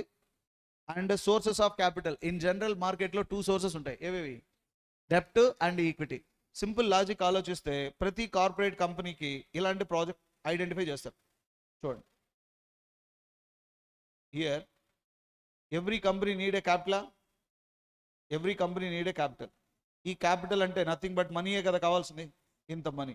ఇప్పుడు ఈ మనీ ఫ్రీగా దొరుకుతుందా? చదివితే వస్తుందా? లెటర్ రాస్తే వస్తుందా? రాదు కదా. ఇప్పుడు సిచ్యువేషన్ ఏంటి? ఒక కంపెనీకి క్యాపిటల్ కావాలనుకున్నప్పుడు ఈ క్యాపిటల్ని కంపెనీ 2 సోర్సెస్ నుంచి రైజ్ చేస్తారు. ఏంటి ఆ sources? Equity share holders funds, అది. ఇంకోటి external borrowing. Share holder funds, what is that? Share holders fund. ఇందులో 3 ఉంటాయి. ఎవరెవరివి? Equity share holder, preference share holders, డైరెక్ట్గా వాళ్ళ యొక్క అక్యుములేటెడ్ ప్రాఫిట్స్, అంటే వాళ్ళకి పే చేయాల్సిన ప్రాఫిట్ కూడా. ఇండైరెక్ట్గా 3: equity share, preference shares, retained earnings, any accumulated profit. Then external borrowings you will have loans and financial institutions. Okay మా? దెన్ ఇప్పుడు మార్కెట్లో ఎవరెవరి దగ్గర నుంచి ఫండ్స్ దొరకవచ్చు మనకి? Equity share holders, preference share holders, debenture holders, bankers. మరి వీళ్ళకందరికీ మనం కాస్ట్ పే చేయాలిగా. ఈక్విటీ షేర్ హోల్డర్స్కి ఈక్విటీ డివిడెండ్, ప్రిఫరెన్స్ షేర్ హోల్డర్స్కి ప్రిఫరెన్స్ డివిడెండ్, డిబెంచర్ హోల్డర్స్కి ఇంట్రెస్ట్, బ్యాంకర్స్కి బ్యాంక్ ఇంట్రెస్ట్ పే చేయాలి. వీళ్ళందరికీ కలిపి అగ్రిగేట్గా ఎంత పే చేయాలని ఒక కార్పొరేట్ కంపెనీ థింక్ చేస్తుంది కదా. దీన్నే ఏమంటారు? కాస్ట్ ఆఫ్ క్యాపిటల్ అంటారు. కాస్ట్ ఆఫ్ క్యాపిటల్ అంటే ఒక company minimum rate of return that company must earn to pay to whom? Fund providers. Okay, ఎంత పే చేయాలి కాదు, ఎంత ఎర్న్ చేయాలి. సపోజ్ ఈక్విటీ షేర్ హోల్డర్స్ ఉన్నాడు, వాడి దగ్గర ఫండ్ రైజ్ చేసాం, వాడికి పే చేయాల్సిన అవసరం లేదు కదా. ఏం మాజీ? అదే నిజం అనుకో, ఎర్న్ చేయాల్సిన అవసరం లేదు. కానీ కాస్ట్ ఆఫ్ క్యాపిటల్ టైటిల్ వెళ్ళొద్దు, ఇండైరెక్ట్గా వెళ్ళాలండి. కాస్ట్ ఆఫ్ క్యాపిటల్ అంటే ఒక కంపెనీ క్యాపిటల్ కావాలి, ఆ క్యాపిటల్ని వేరియస్ సోర్స్ నుంచి రైజ్ చేసాం, రైట్. ఇప్పుడు వాళ్ళందరికీ మనం పే చేయగలగాలి అంటే మినిమం ఎంత రిటర్న్ ఎర్న్ చేయాలి అనేది ఒక పాయింట్లో చెప్పొచ్చు. ఈ పాయింట్లో చెప్తే కొంత కాంట్రడిక్షన్ వస్తుంది. అదేంటంటే, సార్ ఈక్విటీ షేర్స్ నుంచి ఫండ్ రైజ్ చేసినప్పుడు వాడికి మనం కట్టాల్సిన అవసరం లేదు కదా సార్, మరి అటువంటిప్పుడు అంత కాస్ట్ పే చేయాల్సిన అవసరం లేదు కదా అనొచ్చు. అందువల్ల ఏం చెప్తామంటే కాస్ట్ ఆఫ్ క్యాపిటల్ అంటే minimum rate of return that a company must earn. Hello, to keep the expectations of whom? Fund providers యొక్క ఎక్స్పెక్టేషన్ని కీపప్ చేయడానికి ఎంత ఎర్న్ చేయాల్సిన అవసరం ఉంటుంది? ఈక్విటీ షేర్ హోల్డర్స్ అడగకపోవచ్చు కానీ ఎక్స్పెక్ట్ చేస్తాడుగా. మరి అటువంటిప్పుడు వాడి ఎక్స్పెక్టేషన్ కీపప్ చేయగలగాలంటే బెనిఫిట్ ఉండాలా లేదా? That is a cost of capital. ఈ కాస్ట్ ఆఫ్ క్యాపిటల్ తెలియకపోవడం వల్ల ఒక చిన్న case study. Coffee day CEO తెలుసు కదా, ఈయన లోన్ తీసుకున్నాడు కానీ కాస్ట్ ఆఫ్ క్యాపిటల్ ఎస్టిమేట్ చేయలేక ఓ ఫైన్ డే సూసైడ్ చేసి చనిపోయారు ఆయన. బట్ వేరాజ్ వాళ్ళ వైఫ్ మాత్రం దాన్ని పద్ధతిగా హ్యాండిల్ చేశారు. వాళ్ళ wife approximately 7,000 crores. Husband committed suicide but Malvika who did miracle in a year. The news అనే ఒక ఇంగ్లీష్ మ్యాగజైన్లో పబ్లిష్ అయిన ఆర్టికల్ ఇది. అంటే ఆయనకి ఫండ్ రైజ్ చేయడం తెలుసు కానీ ఇంట్రెస్ట్ కట్టలేకపోయాడు. కానీ ఈమెం చేసింది, ఎంత క్యాపిటల్ రైజ్ చేయాలి, ఎంత కాస్ట్ పే చేయాలి ప్లాన్ చేసి మొత్తం పే చేస్తున్నారు. Okay, this is the cost of capital. So cost of క్యాపిటల్లో various parts. What are they? Cost of డెప్ట్, cost of preference, cost of equity, cost of retained earning, combination of all, right? So cost of capital includes how many steps? 2 steps. Step number 1 ఏం చేయాలి మీరు? Specific cost calculate చేయాలి. What are the various specific cost? Cost of డెప్ట్, cost of preference, cost of equity, cost of retained earnings. వీటిలన్నిటిని some చేస్తే వచ్చేదే weighted average cost. 4 + 1, that's enough. But our job is to find it out various specific cost, right? ఇందులో first ఏముంటుంది? డెప్ట్. డెప్ట్లో cost of డెప్ట్, how many types of డెప్ట్? 2 types. One is రెడీమబుల్ డెప్ట్, ఇర్రెడీమబుల్ డెప్ట్. రెడీమబుల్ డెప్ట్ అంటే ఏంటి? Principal amount తిరిగి pay చేస్తాం. ఇర్రెడీమబుల్ డెప్ట్ అంటే ఏంటి? తిరిగి పే చేయం. రెడీమబుల్ డెప్ట్కి ఫార్ములా ఐడియా ఉందా? రెడీమబుల్ డెప్ట్ ఫార్ములా ఏంటి? కాస్ట్ ఆఫ్ డెప్ట్ equal to interest into 1 - tax net proceeds or market price. Net proceeds formula ఏంటమ్మా? Face value minus discount plus premium minus flotation cost. మరి మార్కెట్ ప్రైస్ ఎప్పుడు తీసుకుంటాం? Newly debenture issue చేసే కంపెనీకి అయితే నెట్ ప్రొసీడ్స్ తీసుకుంటాం. కొన్ని కంపెనీలు ఎగ్జిస్టింగ్ కంపెనీలు ఉంటాయి, వాళ్ళు ఇష్యూ చేయరు కానీ వాళ్ళ మార్కెట్ ప్రైస్ ఫ్లక్చువేట్ అవుతుంది. So then we will take what? Market price. Are you getting? So when you issue newly then it is called net proceeds. When existing company means market price. So cost of డెప్ట్ may be redeemable, irredeemable. This is ఇప్పుడు redeemable అయింది. రెడీమబుల్లో ఒక problem solve చేయగలరా? ఇప్పుడు చూడండి, ఇక్కడ ఒక company ఉంది, Vishnu limited, 30,000, 14% interest, 150 rupees each. The cost of flotation cost is 5%. Flotation cost ఉందంటే నెట్ ప్రొసీడ్స్ వస్తుందా, మార్కెట్ ప్రైస్ వస్తుందా? నెట్ ప్రొసీడ్స్ వస్తుంది. Issued at amount, the company taxation rate is 40%. What is the formula? Interest into 1 - tax divided by net proceeds. So 40% of 150 into 1 - 0.40 divided by 150 - 5% of 150 ఎంత వచ్చింది? 8.4. Balu sir చిన్న doubt, 1 - tax ఎందుకు చేశారు? Tax benefit వస్తుంది కాబట్టి. ఇక్కడ flotation cost ఎందుకు deduct చేశారు? Once you incur flotation cost automatically your net proceeds what happen? Decreases. What it మా? మరి మార్కెట్ ప్రైస్ ఎందుకు చూపించలేదు ఇక్కడ? సార్ అక్కడ ఫ్లోటేషన్ కాస్ట్ అని ఇచ్చాడు కదా, ఇష్యూకి వెళ్తున్నాడు వాడు. ఇష్యూకి వెళ్లకుండా ఉంటే అప్పుడు మార్కెట్ ప్రైస్ ప్రొజెక్ట్ చేయొచ్చు. Got it? Irredeemable debenture character ఏంటి? Principal amount never repaid. Formula ఏంటి? Interest into 1 - tax divided by net proceeds. మరి రెడీమబుల్ ఉందిగా, రెడీమబుల్ వే ఇలా చేస్తాం. చూడండి అక్కడ రెడీమబుల్ డిబెంచర్ అంటే principal always redeem. There are 2 ways to redeem. One is redemption should be done at lump sum. Redemption should be done at installment. Lump sum లో చేసామంటే coupon rate constant గా ఉన్నప్పుడు then we will use another method called shortcut method, approximate method. Shortcut method, approximate method formula: interest into 1 - tax plus redeemable value minus net proceeds divided by n number of years all divided by RV plus NP divided by 2. ఈ formula pay చేసే ఇంట్రెస్ట్నే కాదు, redeem చేసేటప్పుడు నీకు loss వస్తుందా, ఏదైనా benefit generate అయిందా చూస్తుంది. Benefit అయితే ఇంట్రెస్ట్ని డిడక్ట్ చేస్తుంది. లాస్ వచ్చింది అనుకో మళ్ళీ ఇంట్రెస్ట్కి యాడ్ చేస్తుంది. ఫర్ ఎగ్జాంపుల్ నువ్వు 100 రూపీస్ రిసీవ్ తీసుకున్నావు, 110 ఇస్తానంటున్నావు. 100 రూపీస్ తీసుకున్నావు, 110 ఇస్తున్నానన్నావు అంటే 10 రూపీస్ నీకేమైంది? లాసే కదా. ఆ లాస్ని దేనికి యాడ్ చేస్తుంది? ఇంట్రెస్ట్కి యాడ్ చేసి రిడమ్షన్ తెలియదురా నీకు రే ఎదవా, కాబట్టి నీకు అయిన ఖర్చు ఇంట్రెస్టే కాదు, ఇంట్రెస్ట్కి మళ్ళీ ఏమవుద్ది? రిడమ్షన్ తెలియకపోవడం వల్ల జనరేట్ అయిన లాస్ని కూడా ఇదేం చేస్తుంది, యాడ్ చేస్తుంది. అందువల్ల ఇంట్రెస్ట్, దాని మీద వచ్చిన tax advantage plus RV minus NP అంటే ఏంటి, net proceeds minus redeemable value. 100 rupees తీసుకున్నావు, 120 ఇస్తున్నావు, 100 తీసుకుని 120 ఇస్తున్నావు అంటే 20 ఎక్స్ట్రా ఇస్తున్నట్టే కదా. ఆ 20 ఎక్స్ట్రా డివైడెడ్ బై ఎన్ చేస్తే పర్ ఇయర్కి ఇంత లాస్ వచ్చింది. రిడమ్షన్ కూడా తెలియదు నీకు. దానివల్ల ఏం చేయి, ఆ వాల్యూని మళ్ళీ దేనికి యాడ్ చేస్తుంది, ఇంట్రెస్ట్కి యాడ్ చేసింది. చూసారా, అది దాని యొక్క లాజిక్. ఒకవేళ ఇలా జరిగి ఉంటే నెట్ ప్రొసీడ్స్ నేను 100 తీసుకున్నాను, రెడీమబుల్ వాల్యూ 20 అనుకో, అప్పుడు నీకు 20 బెనిఫిట్ కదా. వాట్ మాజీ 20 బెనిఫిట్ అయినప్పుడు ఆ బెనిఫిట్ నీ ఇంట్రెస్ట్ ఏం చేస్తుంది, డిక్రీజ్ చేస్తుంది కదా. What man, that is the reason interest into 1 minus. It's not a plus or minus ఎప్పుడు, నెట్ ప్రొసీడ్స్ ఎక్కువ రైజ్ చేసి రెడీమబుల్ వాల్యూ తక్కువ పే చేస్తాయి. ప్లస్ ఎప్పుడు, నెట్ ప్రొసీడ్స్ తక్కువ తీసుకొని రెడీమబుల్ వాల్యూ ఎక్కువ పే చేసినప్పుడు. డివైడెడ్ బై యావరేజ్ ఇన్వెస్ట్మెంట్ లాగా RV plus NP divided by 2. This is redemption done at lump sum. What about redemption done at installment? Installment లో you have to go with what is that, IRR. IRR ఇద్దరు point of లోకి వెళ్ళొచ్చు. ఎవరి point of లో, company point of లోకి వెళ్ళొచ్చు, investor point of లోకి వెళ్ళొచ్చు. When there is no flotation cost, whose point of view, company point of view you have to go. When flotation cost is there, when there is no flotation cost you can go with investor actually. What మా, IRR from investor point of view when there is no flotation cost. When flotation cost is there, then you have to go with company point. Balu sir, ఈ IRR investor point logic ఎందుకు తీసుకుంటాం? Very simple.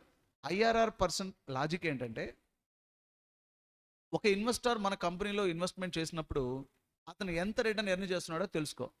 వాడు ఎంత return earn చేస్తున్నాడో నీకు తెలిసినప్పుడు నువ్వు వాడికి ఎంత పే చేస్తున్నావో అర్థమైపోద్ది. Are you getting? For example, if investor is there, he invested in fixed asset. Instead of investing fixed asset, if he might have invested in debentures, whatever the return he made it, that is nothing but indirectly you paid that much, right? వాడు ఎంత return earn చేశాడో తెలుసుకుంటే నువ్వు ఎంత pay చేసావో తెలిసిపోతుంది. అయితే ఈ లాజిక్ వర్కౌట్ అవ్వాలంటే మధ్యలో ఏ కాస్ట్ ఉండకూడదు, ఫ్లోటేషన్ కాస్ట్ ఉండకూడదు. ఫ్లోటేషన్ కాస్ట్ ఉందనుకో ఆ చైన్ తెగిపోద్ది. So investor point of view work out కాదు. ఎవరి పాయింట్ ఆఫ్ వ్యూ వర్కౌట్ అవుతుంది, company point of view work out అవుతుంది. ఈ ఒక్కటి గుర్తుపెట్టుకోండి. చెప్పండి ఒకసారి. రిడమ్షన్, ఈ కాస్ట్ ఆఫ్ డెప్ట్ నేర్చుకుంటే కాస్ట్ ఆఫ్ ప్రిఫరెన్స్ కూడా అయిపోయినట్టే.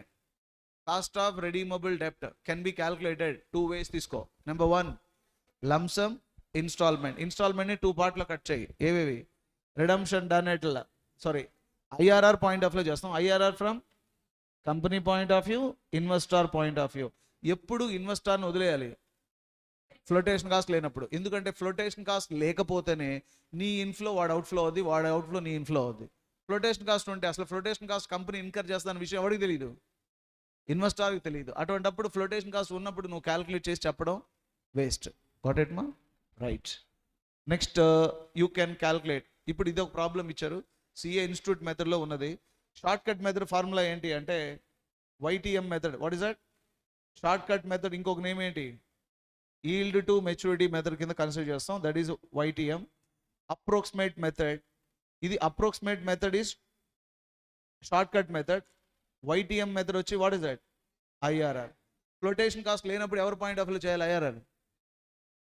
Flotation cost when there is no flotation cost, right. ఈ ప్రాబ్లం సింపుల్గా చూస్తే మన మెటీరియల్లోనే ఉంది, ఓల్డ్ మెటీరియల్లో ఉంది, న్యూ మెటీరియల్ కూడా కవర్ చేస్తారు ఈ ప్రాబ్లం. ఒక company 10,000 rupees, 10% debenture, 100 rupees each.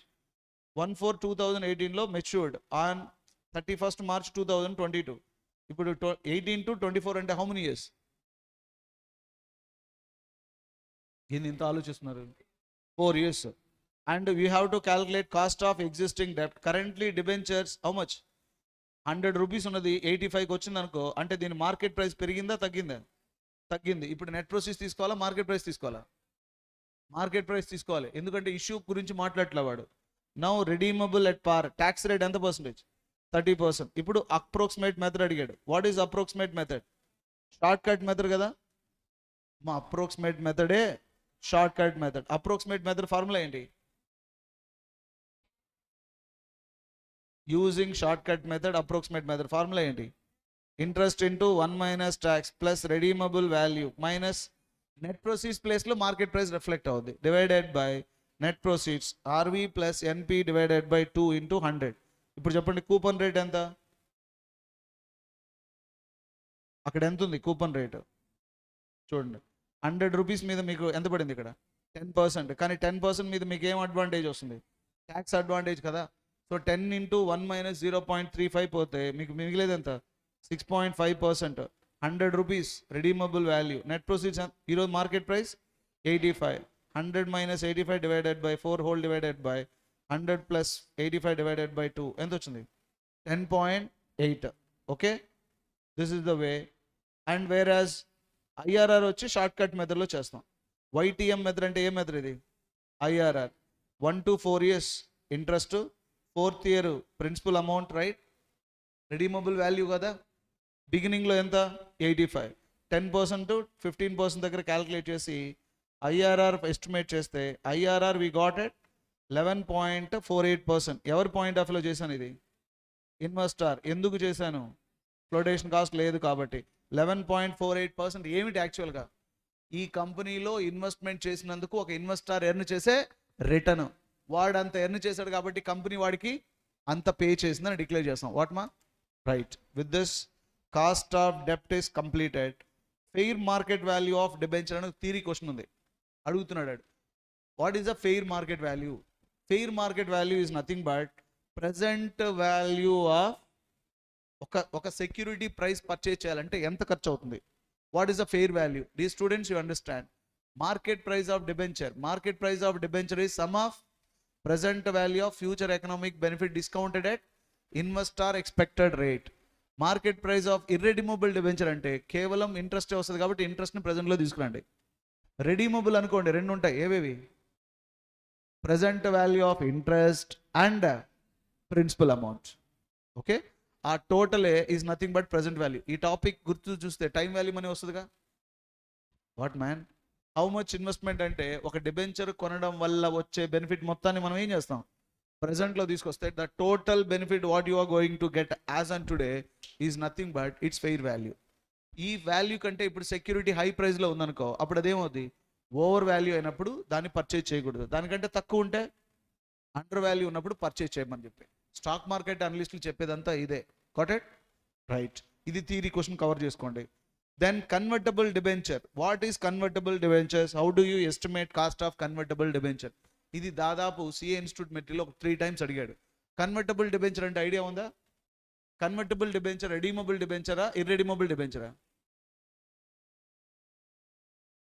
I'm not getting clarity.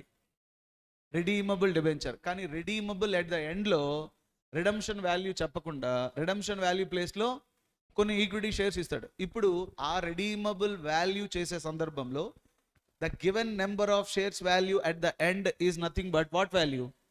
రెడీమబుల్ value. This is convertible debenture. Very very important concept. 5 marks అడిగితే ఈ చాప్టర్ నుంచి ఇది అడగవచ్చు. Right. How can we solve the problem? ఇది problem. The TT limited issue చేసిన problem ఇది. ఈ company మీరు రఫ్గా చూస్తే ఫాలో అవుతున్నారు కదా.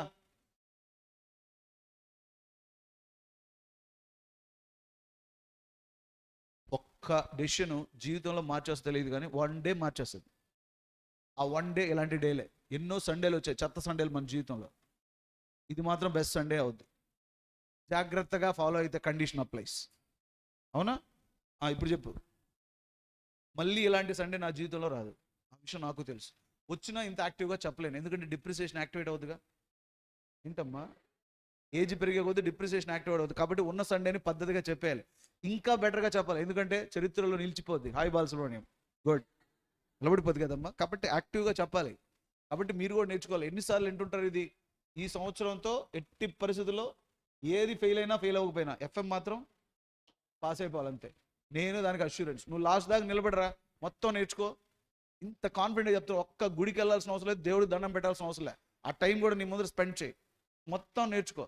ఇప్పుడు నేను కన్సిడర్ చేసిన 740 pages ఇంతసేపు చూసింటానంటే 10 నిమిషాలు వర్క్ చేస్తుంటానా? ఇది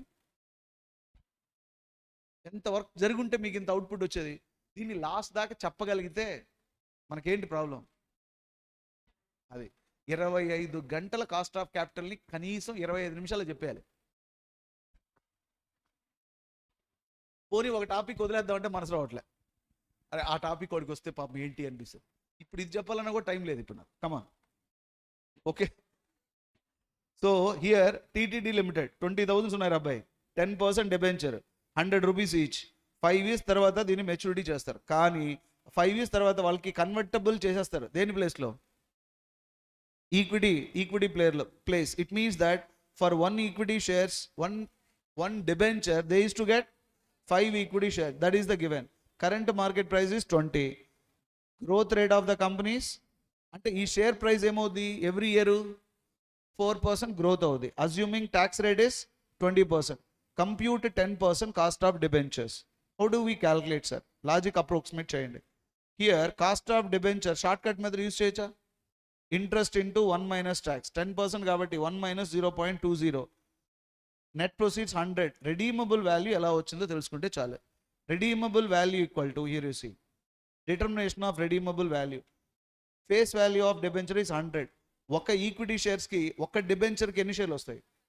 1 ఈక్విటీ షేర్ కాదు, 1 debenture equal to 5 equity shares. ఇప్పుడు కాదుగా, ఎప్పుడు? At the end. ఇప్పుడు షేర్ ప్రైస్ ఎంత? 20 రూపీస్. హలో, ఇది ఎవ్రీ ఇయర్ ఎంత పర్సంటేజ్ గ్రో అవుద్ది? 4%. ఇలా ఎన్ని సంవత్సరాలు? 5 years. అప్పుడు గ్రో అయితే 20 రూపీస్ ఉన్న షేర్ ప్రైస్ 4% దగ్గర గ్రో అయితే 5 years దగ్గర ఎంత ఉంటుంది? ఇది 24.33.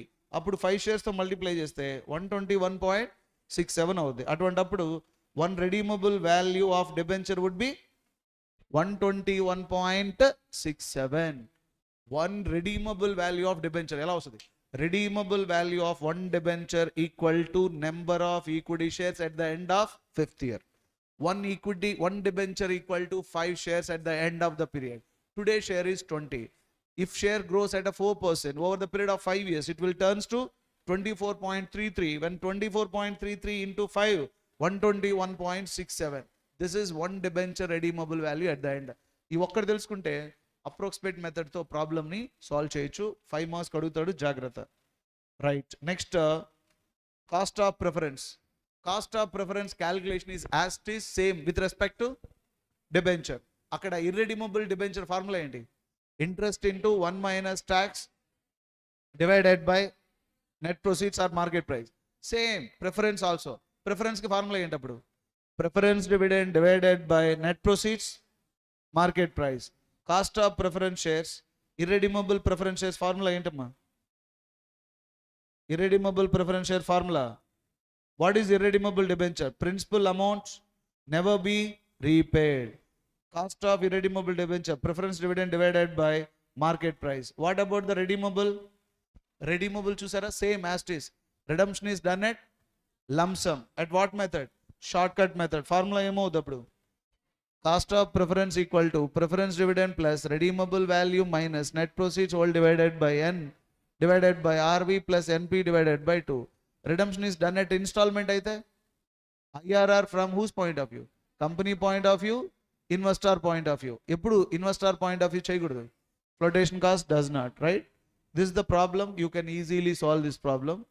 And the most important point is what? Cost of equity. What is the cost of equity? Cost of equity means it is the minimum rate of return the equity shareholders expects.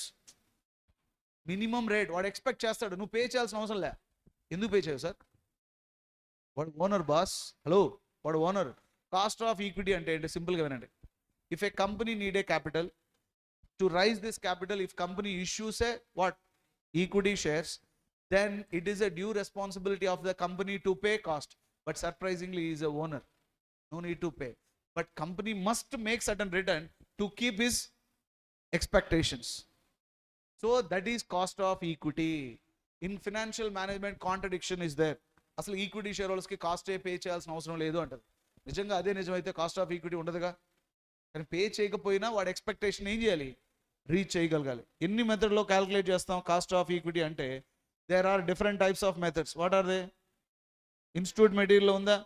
Dividend price approach, earning price approach, growth approach, realised yield approach, capital asset pricing model, right? First one, dividend price approach. Dividend price approach లో ఏం చేస్తామంటే, equity shares నుంచి ఎంత money తీసుకున్నావు వాడికి ఎంత dividend pay చేస్తున్నావు, రెండే తీసుకుంటాం పిక్చర్లోకి. कितना आया कितना दिया, बस कितना आया नेट प्रोसीड्स है, कितना दिया, दिया मतलब dividend, dividend to market price, dividend divided by market price into 100. ఇందులో సర్ప్రైజింగ్ ఏంటంటే డివిడెండ్లో ఏముండదు, గ్రోత్ ఉండదు. అందువల్ల దీన్ని ఏమంటారంటే no growth in dividend model అని కూడా అంటారు. What is that? No growth in dividend. Growth ఎందుకు ఉండదు సార్? ఎంత ప్రాఫిట్ ఎర్న్ చేశానో అంత ప్రాఫిట్ని ఈక్విటీ షేర్ హోల్డర్స్కి డివిడెండ్ రూపంలో ఇచ్చేస్తా. What man? When company follows what 100% what dividend payout ratio, company మొత్తం డివిడెండ్ ఇచ్చేస్తుంది వాడికి. ఎర్న్ చేసిన ఈపీఎస్ని డివిడెండ్గా ఇచ్చేస్తుంది కాబట్టి ఈపీఎస్ ఈక్వల్ టు డిపిఎస్ అవుద్ది. కానీ ఇందులో డివిడెండ్లో ఏముండదు, గ్రోత్ ఉండదు. ఎందుకు ఉండదు సార్? అరే గ్రోత్ ఎప్పుడు ఉంటుంది? దాన్ని రీటైన్ చేసి రీఇన్వెస్ట్మెంట్ చేసి సబ్మిట్ చేస్తే కదా. ఇక్కడ గ్రోత్ లేదు కాబట్టి we will declare. Yes or no? ఈ మోడల్లో ఫార్ములా ఏంటి నేర్చుకున్నారు? ఈ ఫార్ములా ఈ మోడల్లో నో గ్రోత్ ఇన్ డివిడెండ్ మోడల్లో ఫార్ములా ఏంటి? KE equal to DPS or EPS divided by net proceeds or market price. Basing on this we can also calculate market price. Market price equal to EPS or DPS divided by K. Cost of equity equal to investor expected rate of return. అంటే KE అన్న investor expected rate అన్న investor yield rate అన్న రెండు ఒకటే. ఇది ఒక చిన్న problem ఇచ్చాడు, ఇది చూడండి. Radiant limited distributed dividend 30 rupees, whereas equity share is 10 rupees, current market price is 80. అప్పుడు మార్కెట్ డివిడెండ్ ప్రైస్ ఎంత వస్తుంది? KE equal to dividend divided by market price into 100, 30 divided by 8 into 100, 37.5. Earning price approach, earning price with growth approach. Second approach ఏంటంటే earning price approach. ఈ model ఏముంటుందంటే company డివిడెండ్ని పరిగణలో తీసుకోదు. ఏం చెప్పుద్ది? ఈక్విటీ షేర్ హోల్డర్స్ మనీ తీసుకున్నాను, నేను ఎంత పే చేశాను అనవసరం నీకు. హలో, నీకోసం ఎంత ఎర్న్ చేశానో అదే ఇంపార్టెంట్. అరే గెటింగ్. ఇప్పుడు మీ పేరెంట్స్ రే బాగా చదువు లేకపోతే ఆస్తి అనాథ ఆస్ట్రాలకు రాసేస్తాను అన్నారు అనుకో, భయపడిపోతామా? ఏమ్మా ఎందుకు? ఎలా రాస్తావు మనం కూడా చూస్తామంటాం, అవునా? ఎలా రాస్తావు చూస్తాం. మా నాన్న కామన్గా చెప్పే కామెడీ డైలాగ్ ఇది. ఏమని? నువ్వు బాగా చదవకపోతే రూపాయి చిల్లి గవ్వ కూడా ఇవ్వను, ఇచ్చినా నేను తీసుకోను, చిల్లి గవ్వ నాకెందుకు, తీసుకొచ్చే చిల్లి గవ్వ ఇవ్వను. ఓకే, మమ్మీ వచ్చేటప్పుడు చెప్పి చిల్లి గవ్వ కూడా ఇవ్వడంటారా? అదే నేను అనేది. ఆయన డబ్బులు ఇవ్వనంటే నేను కంగారు పడాలి, కానీ చిల్లి గవ్వ ఇవ్వను, రూపాయి కూడా ఇవ్వను. రూపాయి అసలు నాకు నేను అడిగాను, నేను రూపాయి. ఓకే, ఆయన ఎప్పుడు రే నువ్వు బాగా చదవకపోతే 10 లక్షలు ఇవ్వను అంటే డాడీ సారీ డాడీ, నీ కాళ్ళు పట్టుకుంటే డాడీ అని చెప్పొచ్చు. చిల్లి గవ్వ ఇవ్వను, రూపాయి ఇవ్వను, నాకు ఎందుకు ఇవన్నీ దరిద్రాలు? ఓకే, అందువల్ల అంటే వాళ్ళకి చెప్పడం కూడా రాదు వాళ్ళకి. సో ఇప్పుడు ఎర్నింగ్ ప్రైస్ అప్రోచ్లో లాజిక్ ఏంటి? కంపెనీ కాస్ట్ ఎలా ఉంటుందంటే కంపెనీ ఈక్విటీ షేర్ హోల్డర్స్ దగ్గర నుంచి తీసుకున్న మనీతో ఈపీఎస్ ఎర్న్ చేస్తుంది. కానీ ఇంతకుముందు మోడల్లో డివిడెండ్ ఇచ్చింది కన్సిడర్ చేస్తుంది. ఇక్కడ ఎర్న్ చేసింది. Weather I pay dividend not to pay dividend that does not matter, but I made a money to you, right? So that is EPS is approach. In this model instead of dividend we will take EPS divided by net proceeds or market price. You see the formula? EPS divided by market price. But ఆ మోడల్లో ఏంటి? Dividend. కాకపోతే అక్కడ కూడా EPS dividend అవుద్ది. ఎందుకంటే earn చేసిన ఈపీఎస్ని company ఏం చేస్తుంది? డివిడెండ్ రూపంలో ఇస్తుంది. కానీ అక్కడ చెప్పేది ఏమిటి? డివిడెంట్. ఇక్కడ చెప్పేది ఏమిటి? ఈపీఎస్. హలో, రైట్ మా. Next one more point you have. ఈ ప్రాబ్లం చూద్దాం. 25 rupees EPS, 100 rupees. Current market price ఎంత ఉంది? 125 ఉంది. అప్పుడు 25 డివైడెడ్ బై 100 తీసుకుంటాం, 125 తీసుకుంటాం. ఈ 25 ఏమిటి? ఈపీఎస్ కదా, right. Next EPS plus growth. ఒకవేళ ఈపీఎస్ గ్రోత్ న్యూ మెటీరియల్లో లేదు, ఓల్డ్ మెటీరియల్లో ఉంది కాబట్టి ఇది మీకు అనవసరం. ఒకవేళ ఉంటే ఇలా చేయొచ్చు, EPS divided by market price plus growth. Then you have constant growth rate in dividend model. ఇప్పుడు డివిడెంట్లో ఇప్పుడు రెండు ఈపీఎస్లో రెండు చేసాం. ఏవేవి? No growth in EPS, growth in EPS. ఇప్పటివరకు డిస్కస్ చేసింది నో గ్రోత్ ఇన్ ఈపీఎస్. ఇప్పుడు ఇంకొక మోడల్ ఉందిగా, ఏంటది? Growth in EPS. అసలు గ్రోత్ ఎలా వస్తుంది సార్ గ్రోత్? అరే ఒక కంపెనీ ఈపీఎస్ ఎర్న్ చేసింది అనుకో, రైట్? ఈపీఎస్లో కంపెనీ కొంత డివిడెండ్ ఇచ్చేస్తుంది. ఇప్పుడు రిమైనింగ్ ఏమవుద్ది? రీటైనింగ్ అమౌంట్ ఉంటుంది. రీటైన్ చేసిన అమౌంట్ ఏం చేస్తుంది? కంపెనీ రీఇన్వెస్ట్మెంట్ చేస్తుంది. అంటే ఒక కంపెనీ గ్రోత్ రేట్ దేని మీద ఆధారపడి ఉంటుంది? ఎంత రీటైన్ చేసావు, ఎక్కడ ఇన్వెస్ట్మెంట్ చేసావు అని. ఇప్పుడు ఇంతకుముందు నో గ్రోత్ ఎందుకు లేదు? కంపెనీ ఎర్న్ చేసిన మొత్తాన్ని కంపెనీ ఏం చేసింది? డివిడెండ్ రూపంలో ఇచ్చేసింది. ఇంకా గ్రోత్ ఎక్కడ ఉంటుంది? ఇందులో ఏముంటుంది? కంపెనీ ఈపీఎస్ ఎర్న్ చేస్తుంది, దీంట్లో కొంత డివిడెంట్ డిక్లేర్ చేస్తుంది, కొంత రీటైన్ చేస్తుంది, రీటైన్ చేసిందని రీఇన్వెస్ట్మెంట్ చేస్తుంది, అప్పుడు గ్రోత్ రేట్ ఉంటుంది. గ్రోత్ రేట్ అనేది రెండింటి మీద ఆధారపడి ఉంటుంది. ఎంత రీటైన్ చేసావు, ఏ రేట్ దగ్గర ఇన్వెస్ట్మెంట్ చేసావు. గ్రోత్ రేట్ సూపర్గా ఇచ్చావు అనుకో, ఆటోమేటిక్గా మార్కెట్ వాల్యూ ఏమవుతుంది, ఇంక్రీజ్ అయిపోతుంది. ఎంఆర్ఎఫ్ కంపెనీ 10 రూపాయలు 1,00,000 రూపాయలు చేసిందంటే ఎంత డెసిషన్ చేస్తుంటాడు వాడు. అదే రిలయన్స్ కంపెనీ 1400ది 1.4 తీసుకొచ్చాడంటే ఎంత కష్టపడి ఉంటాడు. అవునా? కొన్ని సందర్భాల్లో నాశనం అవడానికి కూడా కష్టపడాలి, బాగుపడడానికి కష్టపడాలి. కష్టపడి బాగుపడుతూ ఉంటారు, కానీ నాశనం అవడానికి కూడా కష్టపడతాం. ఎంత కష్టపడాలి. Right, this is the constant growth rate. ఈ మోడల్ని ఏ మోడల్ అంటారు, గార్డన్స్ మోడల్ అంటారు. గ్రోత్ రేట్ కావాలంటే retaining into rate of return on reinvestment. ఇక్కడ చూడండి, as per this approach rate of dividend growth remain constant. EPS is not equal to DPS. Do agree? ఎందుకా sir? మొత్తం ఎక్కడిస్తున్నావు sir, వాడికి hold చేస్తున్నావు కదా. Okay, DPS is not equal to DPS 1. ఎందుకు sir?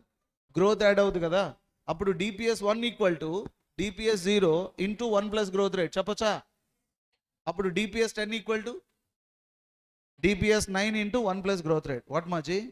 Right. అప్పుడు KE equal to DPS 1 divided by net proceeds or market price plus growth rate.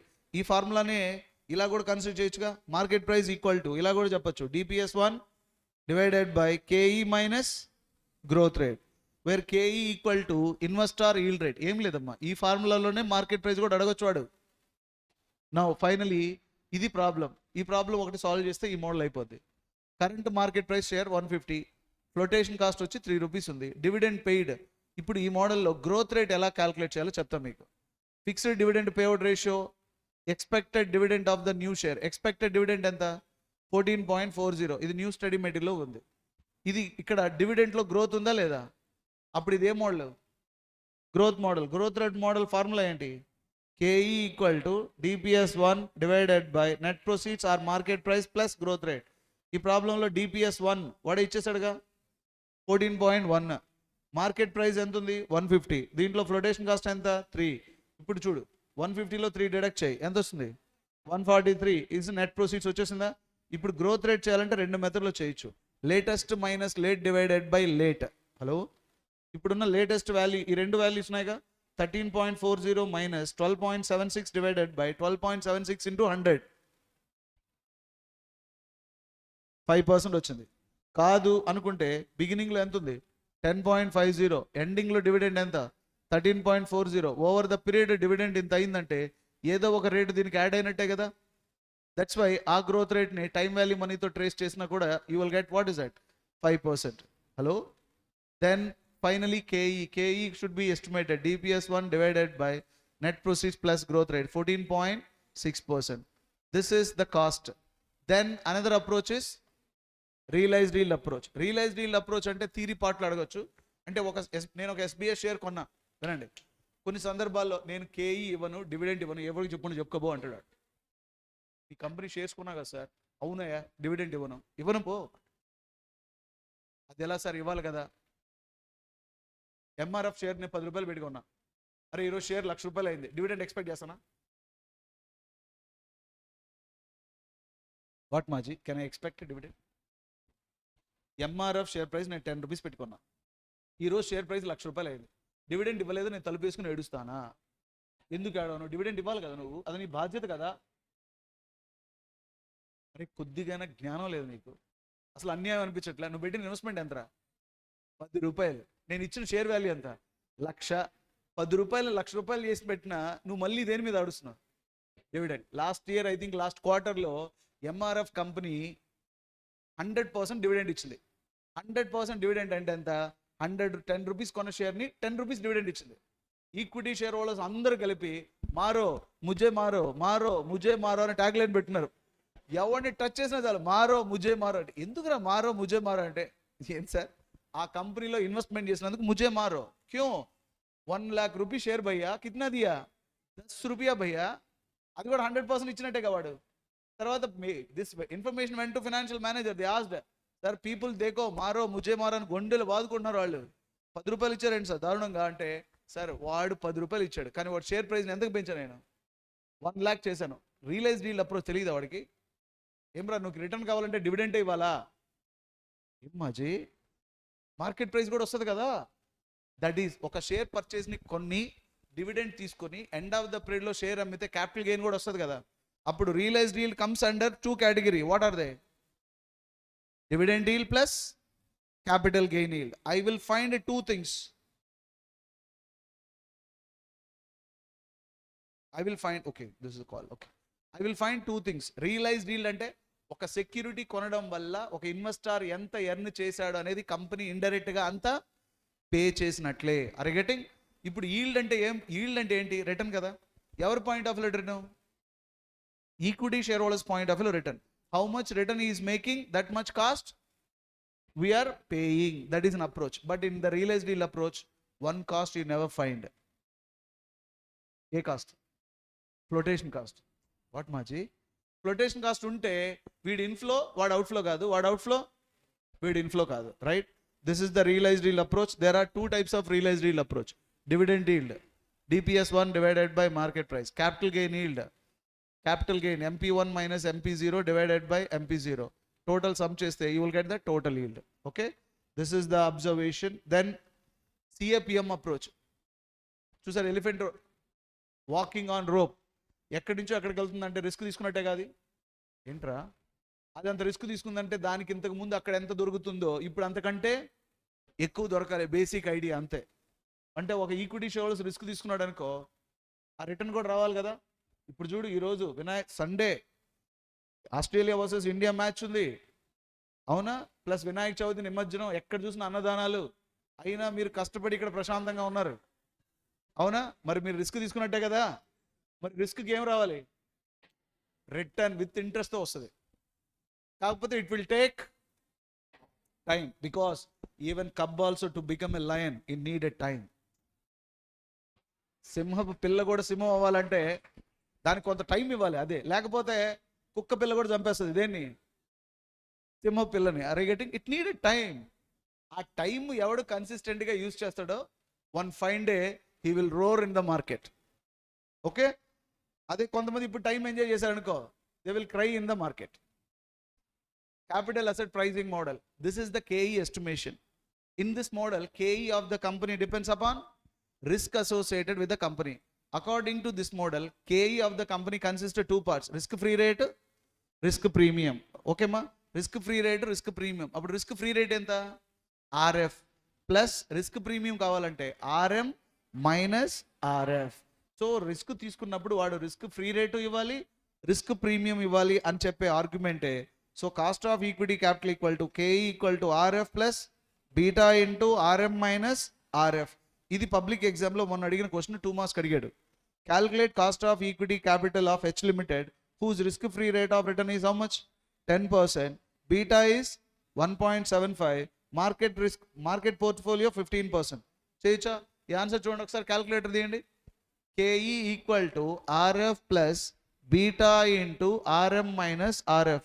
So 0.10 plus 1.75, 0.15 minus 0.10 equal to 18.75%. Okay, what is the formula please? RF, risk free rate plus risk premium. That means RF plus beta into RM minus RF. Thereafter, cost of retained earnings. Sometimes company retains the profit. Retain chesina profit ni company kaani use cheskunte mari equity shareholders cost pay cheyalaga. The cost of retained earning, you try to understand. Cost retained earnings. Earnings should be distributed. Instead of distributing, what you are doing? Retaining. Retain చేసినప్పుడు వాళ్ళందరూ opportunity cost miss అవుతారు కదా. మరి miss అయినప్పుడు వాళ్ళ cost pay చేయాలని argue చేసేదే cost of retained earnings. Cost of retaining comes under 2 condition. Condition number 1, that is existing company. Condition number 2, that should be blue chip company. బెటర్గా profit earn చేసిన కంపెనీలకే work out అవుతుంది, కొత్త కంపెనీలకి work out కాదు. దీన్ని 2 టెక్నిక్స్లో handle చేస్తారు. ఎలా హ్యాండిల్ చేస్తారు? Since retained earnings or funds belongs to whom? Equity share holders. KE equal to KR. Matter is finished. But condition applies. ఆ KEలో ఏముండకూడదో తెలుసా? ఫ్లోటేషన్ కాస్ట్ ఉండకూడదు. Because KE estimation we consider flotation cost. But when you consider consider retained earning as a KE, in such a case flotation cost does not exist. Balu sir, by chance flotation cost is there, what to do? Ignore, what is that? Flotation cost. Calculate KE, that KE equal to KR. Hello? This is the first one. Another one, sometimes equity shareholders comes and argues that, hello, KE is not KR, man. If I invest outside, I will earn this much under that. అప్పుడు ఏం చేస్తాం? You have to follow investor net opportunity cost. For this, what do you calculate? You take investor expected rate and minus his personal tax minus any brokerage is there. Hello? In such a case, in KE equal to 1 minus personal tax, brokerages, any cost he is supposed to incur, you deduct and finally calculate KE. That KE equal to, what is that? KR. ఇప్పుడు చెప్పండి, retained earnings రావాలంటే రెండు conditions ఏంటంటే, existing company existing అయి ఉండాలి, blue chip company అయి ఉండాలి. కేఈకి రెండు మెథడ్లు ఏంటి? ఒకటి కేఈనే కేఆర్ అనుకోవడం, కేఈనే కేఆర్ అనుకుంటావు, కేఆర్నే కేఈ అనుకుంటావు. కేఈ అనుకోవాలంటే ఏమి ఉండకూడదు ప్రాబ్లంలో, ఫ్లోటేషన్ కాస్ట్ ఉండకూడదు. ఓకే, రెండోది క్యాలిక్యులేట్ చేస్తాం. అది ఎలా? వాడు ఇన్వెస్టర్ ఎంత అయితే ఎక్స్పెక్ట్ చేస్తాడో దాంట్లో నుంచి బ్రోకరేజ్ డిడక్ట్ చేయి, దాంట్లో నుంచి పర్సనల్ ట్యాక్స్ డిడక్ట్ చేయి. Finally you will find this value. Got it? Right. Once after calculation everything, you have a final figure. What is that? Weighted average cost of capital. Weighted average cost is nothing but systematic summation of all the cost. In market, what are the cost? Weighted average cost is the systematic summation of various all the cost. ఇప్పుడు మొత్తం మీద అన్ని కాస్ట్లు find out చేసాం కదా. ఇప్పుడు ఏం చేస్తాం? ఏ source ఉన్నాయి తీసుకోండి. Equity, retained earnings, preference shares, debentures. Amount ఎంత, వాటి వెయిటేజ్ ఎంత, స్పెసిఫిక్ కాస్ట్ ఎంత. Cost of capital equal to ఈ equal to C into D. C into D. First ఈ టోటల్ క్యాపిటల్లో దీని వెయిట్ ఎంతో తీసుకో. వెయిట్ ఇంటూ స్పెసిఫిక్ కాస్ట్తో మల్టిప్లై చేసిన వచ్చిన దాన్నే ఏమవుద్ది? Weighted average cost. ఇండైరెక్ట్గా చెప్పాలంటే నేను క్లాస్లో కూడా కొన్ని ఫార్ములా చెప్పుంటాను. ఏమని? Weighted average cost of capital equal to KE into equity share capital divided by total capital employed plus KD into debt capital divided by total capital employed plus KP into preference share capital divided by total capital employed. Proportionate technique also you can calculate. Calculation of weighted average cost is dead easy, Maji. Only difficult will happens calculation of specific cost. Thereof, are you getting? What is the weighted average cost? It is a systematic summation of all the individual cost. Individual cost of KE, KP, KD, KR, KE also, whatever the KE. If you systematic summation, for the systematic summation, institute has given 1, 2, 3, 4, 5 columns petko. First column lo enti? Capital structure. Second column lo amount. Third column lo weightage. Fourth column lo specific cost. Fifth column lo weightage plus cost ni multiply chey value vastadi. Idi institute ichina format. Meeru weightage marks kani 2 marks 3 marks ఇచ్చాడు అనుకో, ఫార్ములాతో కూడా compensate చేయొచ్చు. Then what is the cost? Marginal cost of capital. The word marginal means what is additional. Marginal cost of capital ఎప్పుడు వస్తుంది పిక్చర్లో? When company raises what? Additional funds. Additional fund raise చేసినప్పుడే additional cost వస్తుంది. అయితే when you are raising additional funds, that additional funds includes డెప్ట్ అనుకోండి, equity share holders risk ఏమవుతుంది? Increase అవుతుంది. Are you getting? This is the most important. When you are raising additional funds, the equity shareholders cost may increase because of risk. ఉన్న already కంపెనీలో డెప్ట్ ఉంది, ఇప్పుడు మళ్ళీ నువ్వేం చేస్తున్నావు? డెప్ట్ రైజ్ చేసావు. ఓల్డ్ డెప్ట్, న్యూ డెప్ట్ రెండు రైజ్ చేస్తే ఇంట్రెస్ట్ పెరిగిపోద్ది కదా. అప్పుడు ఈబీఐటీలో నుంచి మొత్తం ఏది పోద్ది? ఇంట్రెస్టే పోతే ఇంకా ఈక్విటీ షేర్ హోల్డర్స్కి ఏం మిగిలేదు. అందువల్ల వాడు ఆ కంపెనీలో ఉండాలి అంటే వాడు రిస్క్ పెరుగుద్ది. ఆ రిస్క్ని వాడు 3 వర్షన్లో కాంపన్సేట్ చేస్తాడు. నెంబర్ 1, గ్రోత్ అన్నా ఎక్స్పెక్ట్ చేస్తాడు, డివిడెండ్ అన్నా ఎక్స్పెక్ట్ చేస్తాడు, లేదు తక్కువ మార్కెట్ ప్రైస్ అన్నా పే చేస్తాడు. So once the company raises additional డెప్ట్, in such a case this 3 things may happens. What are they? Growth may increase, dividend may increase, market price may decrease. It is only happens when equity share holders really feels risk with respect to equity డెప్ట్. Hello, ఇప్పుడు ఈ 2 point అర్థమైంది కదా? Weighted average cost. ఇప్పుడు ఇది ఒక problem ఉంది. In this problem PK limited problem ఉందమ్మా. ఈ కంపెనీలో ఆల్రెడీ 200 lakhs ఈక్విటీ ఉంది, 60 lakhs ప్రిఫరెన్స్ ఉంది, 100 lakhs డెప్ట్ ఉంది.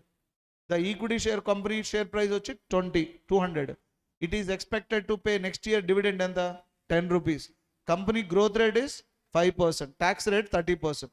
Compute weighted average cost. ఇది మార్జినల్ కాస్టా, వెయిటెడ్ యావరేజ్ కాస్టా? ఒకవేళ వీడు అడిషనల్గా ఫండ్ రైజ్ చేయాలంటే new weighted average cost, company raises, what is it? Additional funds by డెప్ట్. ఇప్పుడు చూడండి, ఆల్రెడీ ఓల్డ్ డెప్ట్ ఎంత ఉంది?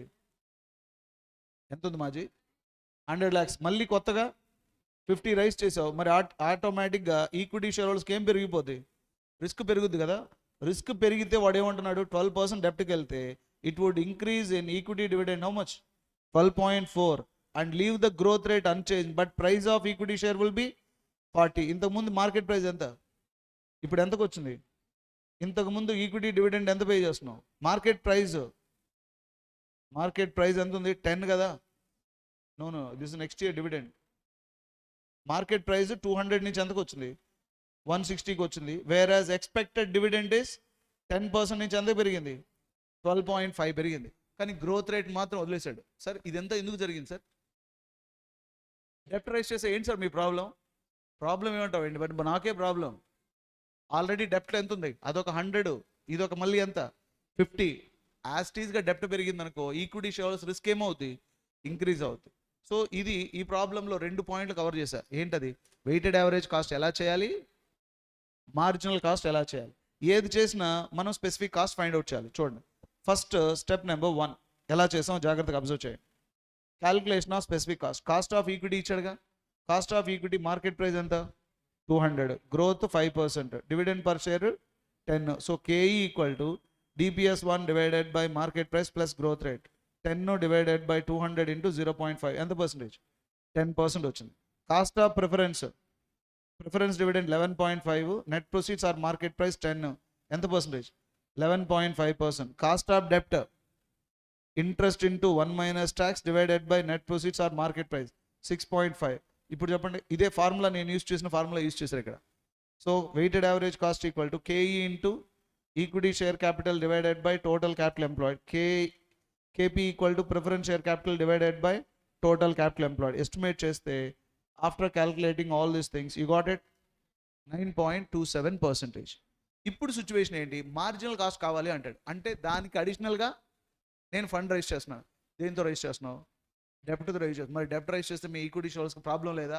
ప్రాబ్లం లేదు అంటే కేఈని మళ్ళీ రీక్యాల్కులేట్ చేయాల్సిన అవసరమే లేదు. కాదు సార్ నాకు ప్రాబ్లం సార్ అన్నాడు అనుకో, అప్పుడు ఇష్యూ అవుతుంది.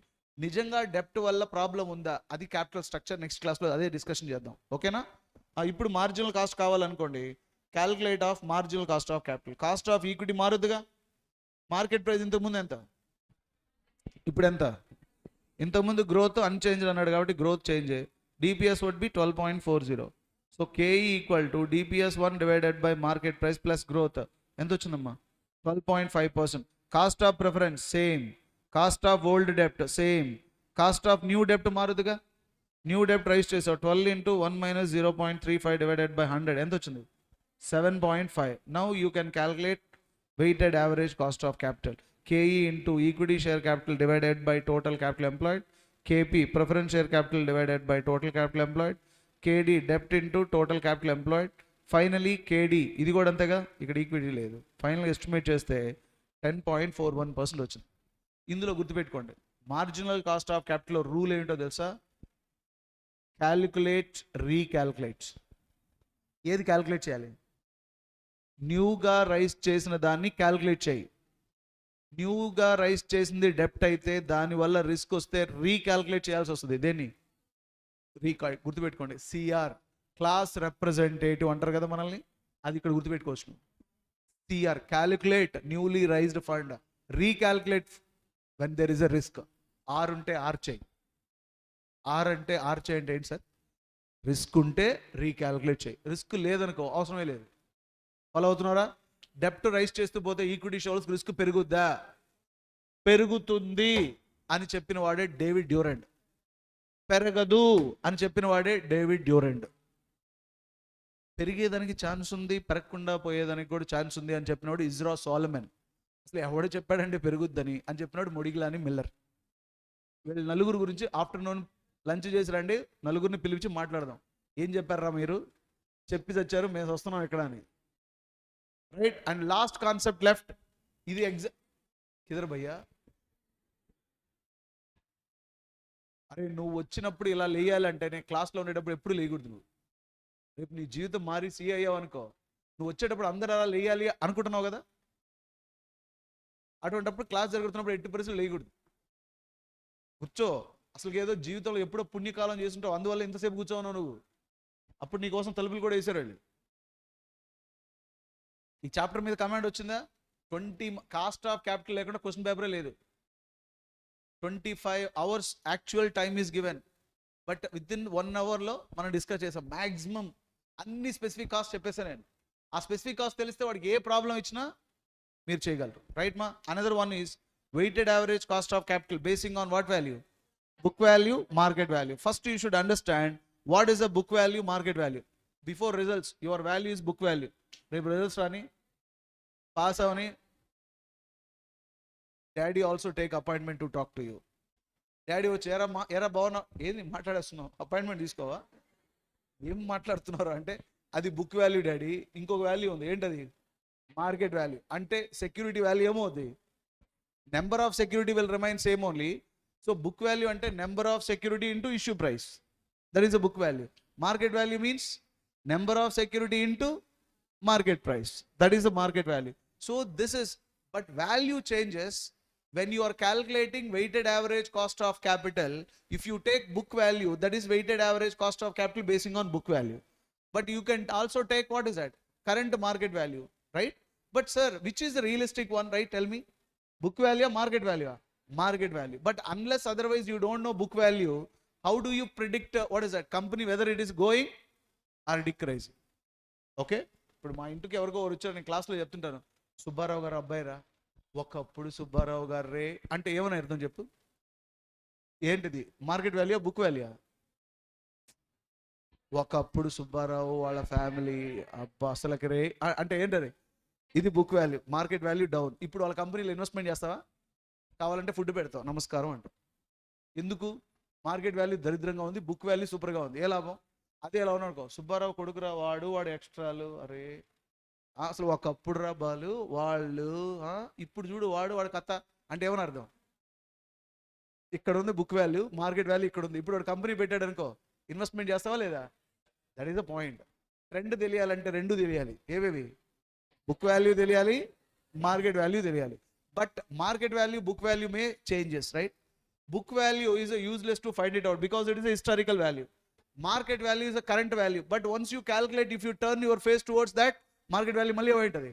పడిపోయింది. 3 రోజుల క్రితం తెలుసా 35,000 లక్షల కోట్లు loss Indian stock market. Collapse అయిపోయింది మొత్తం. కెనడా వారు వచ్చేస్తుందంట, కొత్త వైరస్ వచ్చేస్తుందంట, ఇండియాకి కెనడాకి అసలు పడట్లేదంట. ఎవడు చెప్పాడు రా? తెలియదు. ఒక్కొక్కడు అనుకొని వాడే షేర్లు అమ్మేసుకొని మార్కెట్ వాల్యూ పడిపోయి వాడే ఏడ్చుకుంటాడు, వాడే అనుకుంటాడు, వాడే అమ్మేస్తాడు, వాడే మార్కెట్ వాల్యూ పడిపోద్ది. మళ్ళీ రేపు కెనడా మినిస్టర్ సారీ సార్ అని చెప్పని స్టాక్ మార్కెట్ ఎక్కడికి పోద్ది? ఎక్కడికో పోద్ది. This the market value gets fluctuations. In such a case, weighted average cost of capital, how do you calculate? You can also take basing on what value? Book value, market value. But dear students, you try to understand, when you are calculating weighted average cost of capital basing on market value, don't consider directly retained earnings. ఎందుకు చెప్పు? Retained earnings also part and parcel of market value. Are you getting? దేంట్లో ఉంటుంది? ఇప్పుడు ఒక company shares నేను కొంటున్నానంటే ఆ balance షీట్లో retained earnings కూడా చూస్తా కదా. అంటే మార్కెట్ వాల్యూలో ఏముంది? ఇండైరెక్ట్గా రీటైన్డ్ ఎర్నింగ్స్కే కూడా ఉంది. కాబట్టి while calculating weighted average cost of capital, ఒక పాయింట్ గుర్తుపెట్టుకోండి, while calculating weighted average cost of capital in book value, you have to consider retained earnings. There is a retained earnings as specific cost, yes or no? And you need to consider 4. While calculating weighted average cost of capital market value itself includes what? Retained earnings. So no need to consider. But the thing is, in the problem, this rule exists only when there is no flotation cost. ఏ cost లేకపోతే flotation cost. కానీ flotation cost ఉందా? అప్పుడు KR is not equal to KE. అప్పుడు ఏం చేయాలి అంటే, ఇప్పుడు ఇక్కడ మొత్తం ఈక్విటీ ఎంత ఉంది? 15 lakhs ఉంది. 15 lakhsలో 5 lakhs ఏమైంది? ఈక్విటీ. ఈ ఈక్విటీ షేరే కదా ఎంతకైంది? 20 lakhs అయింది. కానీ ఈ 20 lakhsలో ఇండైరెక్ట్గా దేని వాల్యూ కూడా ఉంది? ఈక్విటీ ఉంది. అప్పుడు ఇక్కడ ఈ మొత్తం టోటల్ ఈక్విటీలో రీటైన్డ్ ఎర్నింగ్ ఎంత పర్సంటేజ్ ఉందో ఇక్కడ కూడా మీరు ఏం చేయాలి? అదే పర్సంటేజ్లో తీసుకోవాలి. అప్పుడు రీటైన్డ్ ఎర్నింగ్ ఇందులో ఎంత వస్తుందో చెప్పండి. 15లో 5 వచ్చి ఏంటి మా టోటల్ 15లో 5 ఎంత 15లో 33.33 రిమైనింగ్ వచ్చి 15 కదా. ఈ టోటల్ బుక్ ఈక్విటీ కదా ఇప్పుడు ఏమైంది మార్కెట్ వాల్యూ అయింది. కాబట్టి what you do is if there is a flotation cost then split this book market value into 2 parts. అప్పుడు ఏమవుతుంది చెప్పండి 33.33 ఏమవుతుంది 6 lakh something వాల్యూ వస్తుంది. This is happens when there is no what flotation cost. If in the problem flotation cost is there, flotation cost ఉంటేనే మీరు ఏం చేయాలి ఇలా స్ప్లిట్ చేయాలి. ఫ్లోటేషన్ కాస్ట్ లేదనుకో కేఆర్ ఈక్వల్ టు కేఈ. అప్పుడు రీటైన్డ్ ఎర్నింగ్స్కి కేఈని మీరు స్ప్లిట్ చేయాల్సిన అవసరము లేదు. ఈ ప్రాబ్లంలో ఇదే విధంగా ఉంటుంది. ఆఫ్టర్ ట్యాక్స్ కాస్ట్ ఆఫ్ డెప్ట్ different sources you see calculate weighted average cost of capital basing on book value. Equity share capital book value ఇచ్చాడు, మార్కెట్ వాల్యూ ఇచ్చాడు. After tax cost of capital of these sources equity share capital is 18%, retained earning is 15%, preference share is 14%, debenture is how much 8%. Calculate weighted average cost of capital basing on book value, basing on market value. ఇక్కడ చూడండి equity ఎంత ఉంది, retained earning ఎంత ఉంది 15%. ఇప్పుడు రెండు split చేయాల్సిందే లేదా? ఎందుకంటే ఈ రెండు ఏం కాదు ఈక్వల్ టు కాదు. ఇప్పుడు ఒకవేళ ఇది కూడా 18% ఉందనుకో అప్పుడు ఏంటి సేమ్. ఇప్పుడు చూడండి వెయిటెడ్ యావరేజ్ కాస్ట్ ఎలా చేస్తాం basing on what value book value market value. Equity share capital మీకు ఇంతకుముందు అమౌంట్ చెప్పానా 5 ఏంటిది capital structure amount weight specific cost into వెయిట్తో మల్టిప్లై చేస్తే you got it. Since you are calculating weighted average cost what value book value you have to consider retained earnings. Coming to here weighted average cost market value, since what is that KE is not equal to KR. In such a case retained earning should be splitted. అంటే market value total ఎంత ఉంది 20 lakhs ఉంది కదా. ఇంతకుముందు అనుకున్నట్లుగానే దీన్ని split చేసాం చూడండి ఇక్కడ. అవును వెయిటేజ్ ఇప్పుడు టోటల్లో వెయిటేజ్ తీసుకోండి, స్పెసిఫిక్ కాస్ట్తో మల్టిప్లై చేస్తే you will get the cost. So this is the weighted average cost of capital basing on what value book value market value. Now tell me what is the book value. Sir, book value means number of security into issue price. What is the market value? Sir, number of security into current market price. Okay. How do you calculate weighted average cost basing on book value? Balu sir, book value means we must consider retained earnings, sir. Okay. But sir, market value means, sir, no need to consider retained earnings, sir. Why? Because that book value, but market value itself is consist retained earnings. But things, sir, sometimes we have to calculate, sir. That is when, you know, sir, when there is a flotation cost. No flotation cost, no cost of retained earning for market value. When there is a flotation cost, then split which one? Market value into 2 parts of equity and retained earnings. For retained earnings apply KR, for book value apply KE. Got it, Maji? This is the way. And highlights cost of convertible debenture, fair market value. ఇప్పటి వరకు past ఎగ్జామ్లో వాడు అడుగుతున్న questions మొత్తాన్ని observation చేస్తే cost of convertible debenture, fair value of bond, redeemable debenture, irredeemable debenture, estimation of growth rate, tax advantage on interest, explicit cost, implicit cost థియరీలో అడిగాడు, cost of equity based on constant growth rate dividend model, cost of retained earnings, WSEC estimated based on book value market value, marginal cost of capital, capital asset pricing model, risk element of equity shareholders, risk element of debenture holders, deep discount bond, flotation cost, importance of cost of capital, KE basing on realized yield approach and earning price approach. These are the concept we discussed. Next one is capital structure. Sir, time అయిపోతుంది. Capital structure, sir. లంచ్కి వెళ్ళిపోతాం. Capital structure అంత ఇంపార్టెంటా sir? నేర్చుకోకపోతే ఏమైపోతుంది sir? ఎవరో తెలుసా? సత్యం రామలింగరాజు చర్లపల్లి జైల్లో తీసుకెళ్ళేసారు. ఎందుకో తెలుసా? కాస్ట్ క్యాపిటల్ స్ట్రక్చర్ నేర్చుకోపోవడం వల్ల. కంపెనీ పెట్టే కెపాసిటీ ఉంది కానీ ఒకటి తెలియదు ఏంటి ఆయనకి క్యాపిటల్ స్ట్రక్చర్. ఈయన ఎవరో తెలుసా? విజయ్ మాల్యా. దేశం మొత్తం వదిలి వెళ్ళిపోయాడు. ఏం జరిగింది తెలుసా వీళ్ళ జీవితంలో? ఈయన 95% ఈక్విటీతో రైజ్ చేశాడు క్యాపిటల్ స్ట్రక్చర్ తెలియక. ఓకే, ఈయన చూసి ఇంకొక ఆయన 80% డెప్ట్లోకి వెళ్ళాడు. ఈయన దేశం వదిలి పారిపోయాడు. ఈయన 95% డెప్ట్, అసలు చచ్చిపోయాడు. ఇలా ముగ్గురు కాన్సెప్ట్లో ఒకటే concept. They don't know exactly what capital structure. But ఈయన ఎవరో తెలుసా? Mukesh Ambani. Now India is not, Reliance is not in India. India is under control of Reliance.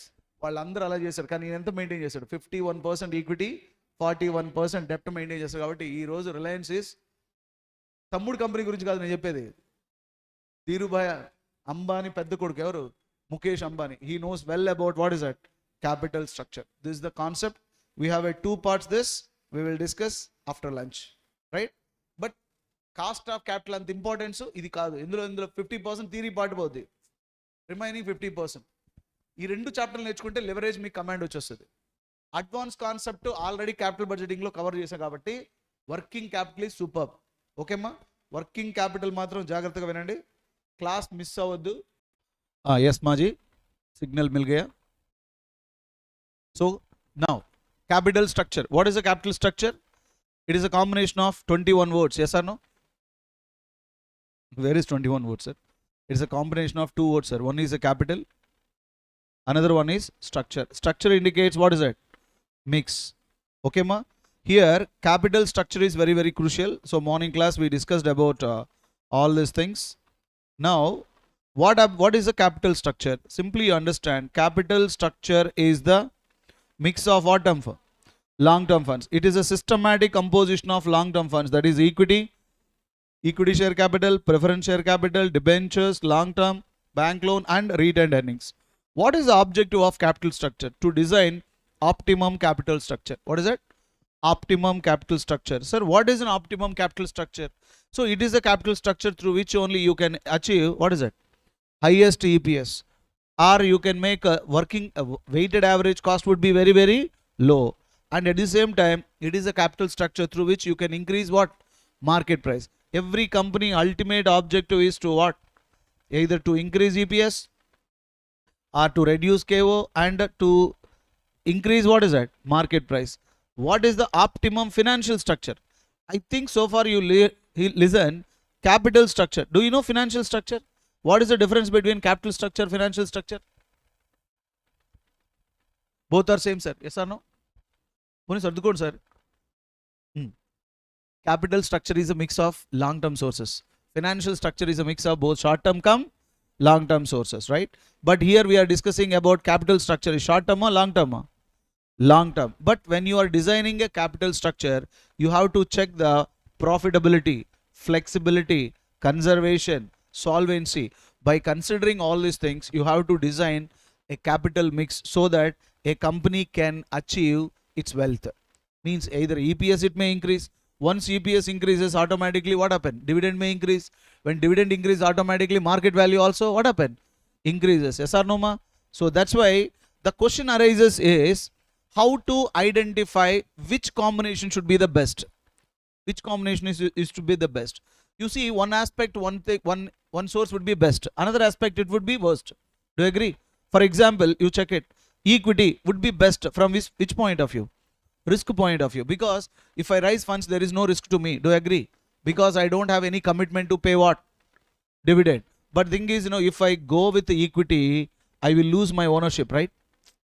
Because my voting power I have to sacrifice to someone stupid, right? So automatically I may lose my ownership. And at the same time I have to pay high cost. Because who is the highest risk taker in the market?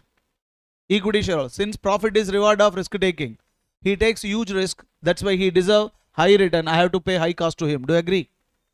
So that's the reason. One positive with respect to equity. Tell me. One positive. Low is another one is low risk. Hello? What about the preference? Moderate. What about debtor? Risk is highest, cost is lowest, and control not diluted. Hello? So by considering each and everything, you have to design the factors. Once again, what the factors should be considered? When you design a factors in such a way that cost should be very low. Do you agree ma? Cost should be low, risk should be low, control should be under control, government rules and should be followed. Yes or no? Unless until you cannot follow the government rules and regulations, then automatically you would be sent to Charlapalli. Okay? So capital structure, these are the factors should be considered. Then how do you estimate an optimum capital structure? Optimum capital structure analysis, how do you identify means you have to design an optimum capital structure, you have two segments, dear students. One is analysis, another one is approach. What is that? One is analysis, another one is approach. Analysis means what? Systematic study. Analysis means systematic study. By considering each and every element, we will study and come to conclusion. That is analysis. Four analyses are there. EBIT EPS analysis, EBIT market price analysis, indifference point analysis, financial break-even point analysis. Whereas approaches means indirectly these are the theories. Four theories. What are they? Net income theory, net operating income theory, traditional theory. Okay. First we will come to what is EBIT EPS analysis. EBIT EPS analysis. This is the first analysis. So in this analysis from EBIT we compute which one? EPS. So we calculate EPS in which financial plan will gives you what is that? Highest EPS, that would be the best. Okay, EPS we calculate from the EBIT of each financial plan. In which financial plan EPS is highest? Highest EPS would be considered to be what is that? Optimum capital structure. Examiner to calculate, examiner will test you. Do you know how to find it out? EBIT? If no, so do you know how to find it out? What? EPS. That's the reason I will give you some shortcuts. EBIT can be calculated like this. What? Sales minus variable cost minus fixed cost. This is the one alternative. Another alternative is EBIT equal to total capital employed into rate of return on capital employed. Because rate of return on capital employed formula, EBIT divided by capital employed. If you are aware of this formula, EBIT can be traced like this also. Another one is EBIT equal to, you can also find it out like this. What? EBT plus interest. Not this bottom to top analysis. Top to, one is top to bottom analysis, this, right? This is what is it? Bottom to top analysis. Second one, how do you calculate EPS? EPS is very simple, sir. Earning availability equity shareholders divided by number of equity shares. If you are aware of this, you can calculate EBIT EPS analysis. The preference for asking EBIT EPS analysis in public exam hardly 65 to 75%, because next alternative is there. Okay, this is the model. In given whatever the plan you have, from the plan, each and every plan, what you have to calculate? EPS. Once again, you try to understand how it to be done. Sales minus first direct variable cost, you will get contribution, less fixed cost, EBIT will get it, less interest, EBT will get it, pay tax, EAT you will get it. If it is possible, in the problem preference is dividend is given, deducted. Then you will get earning availability to equity shareholders. You will find number of equity share. Then EPS equal to earning availability equity shareholders divided by number of equity share. In which financial plan EPS is highest, declare that would be optimum, right? This plan is optimum because it consists highest EPS. This is the concept. Simply from EBIT you have to compute which one? EPS. Here we have a problem similar to this. The Best of Luck Limited company. Simple problem. But it is old material, new study material. This is the sole problem. Basing on this, examiner makes some changes. So Best of Luck Limited problem is a profit making company. Capital consists of paid up capital of how much? 100 lakhs. 10 lakh ordinary shares of 10 rupees each. Hello? Meanwhile, in order to answer, you make it note. Because I cannot read each and every problem. Okay, ma? How much capital, Maji? 10 lakhs. 10 lakhs, how they procured? 10 lakh equity shares, 10 rupees each. Actual capital is 100 lakhs. Currently earning before, profit before tax is how much? 60 lakh. Company shares listed in quoted in range 50 to 80. The company management too wants to diversify production. It has approved a project which will cost 50 lakhs is needed, right? This 50 lakhs they may go for the different plans, right? But if they raise this 50 lakhs, they can expect it to yield pre-tax of how much? 40 lakhs. In order to raise this capital, company has a given options to issue equity share capital for the entire additional amount. It is expected that new share can be sold at a premium of 15. Face value is 10 rupees. Premium is 15. This is from our material itself. Okay. Then second option is completely debt of 16%. Third option is 25 lakhs of what?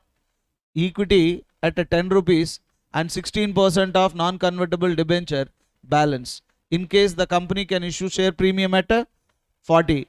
Advise which option is the most suitable tax rate is 50%. What is the problem? Very simple. Company is moving with 100 lakhs ma, okay, and they are making a EBIT of how much?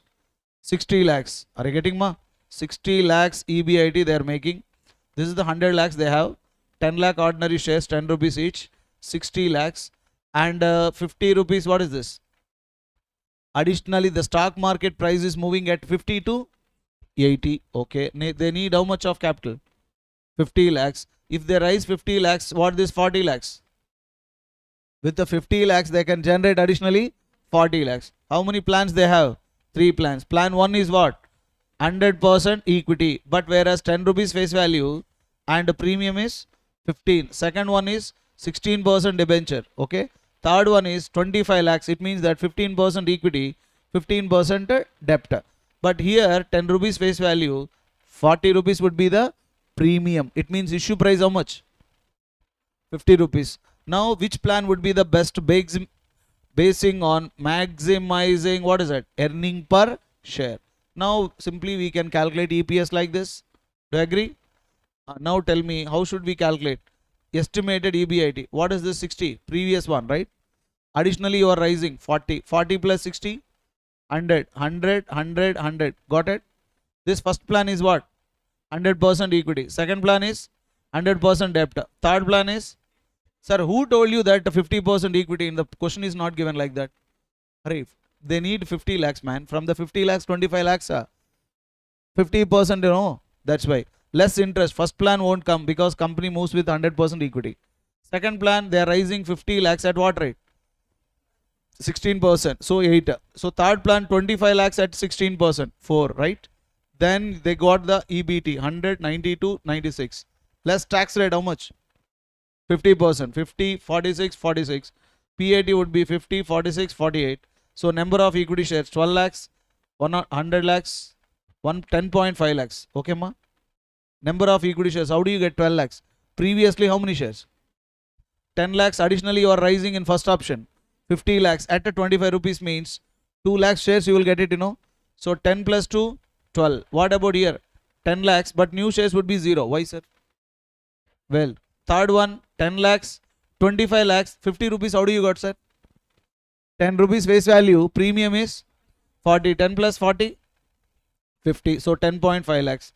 EPS, earning availability equity shares divided by number of equity shares would be 4.166, 4.600, 4.571. Now tell me, which option would be the best? 100% this. 100% debt. So since 100% debt is giving most suitable for maximizing, what is it? EPS. What is the observation you made in the problem? As debt increases, premium, you see, in the problem, what observation we made it? Number of equity shares, market price here how much? Presently 50 lakhs they raised, 25. But in third option they went for premium. How much? 40 rupees premium. 40 rupees premium he went because of debt would be very, very low. Debt తక్కువ ఉన్నప్పుడు లేకపోతే equity డెప్ట్ ఎక్కువ ఉంది, equity ఎలా ఉంటుంది అక్కడ? తక్కువ ఉంటాయి, రైట్? తక్కువ ఈక్విటీ ఉన్నప్పుడు they may go for what is that? Premium కూడా వెళ్ళేదానికి ఛాన్సెస్ ఉంటాయి. సో ఈ problem basic model problem. With the existing capital employed we are raising what is that? Additional capital. Okay మా, this is what analysis? EBIT EPS analysis. Thereafter we will move to another analysis. What is that? EBIT market price analysis. Dear students, already you covered, right? Market price, how do you get it? Market price equal to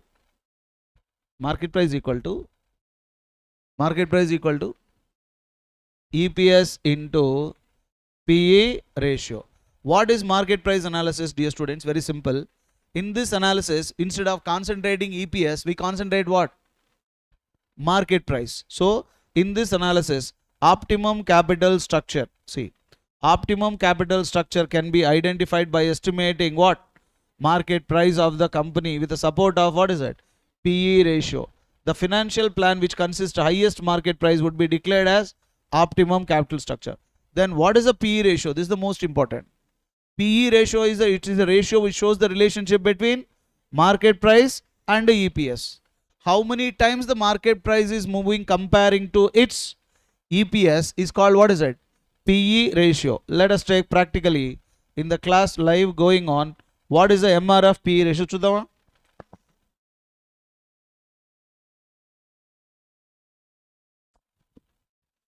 ఎంత ఉంది? 37.33 ఉంది. అంటే దాని ఈపీఎస్తో పోల్చుకుంటే దాని market price ఎన్ని రెట్లు ఎక్కువ ఉంది? 37. అంటే అది ఎర్న్ చేసేది 1 రూపీ అయినా దాని మార్కెట్ ప్రైస్ 37 టైమ్స్ ఎక్కువ ఉంది. అవసరమా చెప్పు? బ్లాక్లో టికెట్లు కొన, సారీ బ్లాక్లో కాదు, ఒక పొలం కొనాలనుకోండి, దాని రేట్ ఎంత ఉంటుంది? డబుల్ పెట్టి కొనొచ్చు, 3 టైమ్స్ 4 టైమ్స్ కూడా పెట్టి కొనొచ్చు. కానీ ఇన్ని రెట్లు పెట్టి కొనలేం కదా. ఎవరన్నా కొనాలనుకో, ఇప్పుడు వచ్చారనుకో, ఎంఆర్ఎఫ్ షేర్ కొనొచ్చా సార్ అంటే, అరే ఎక్కడుందిరా షేరు? ఆకాశంలో ఉంది. నువ్వు బ్రాడీపేటలో ఉన్నావు, అది బెంగళూరులో ఉంది, సారీ బెల్జియంలో ఉంది. ఓకే, వేరేజ్ ఎస్బీఐ కొనొచ్చా? చూద్దాం.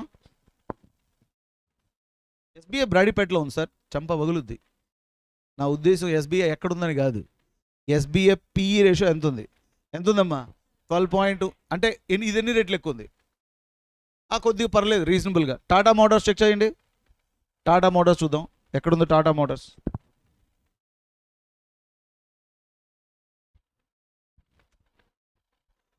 టాటా మోటార్స్, మరి ఇట్ సీమ్స్ టు బి నెగిటివ్లో ఉంది అబ్బాయి. ITC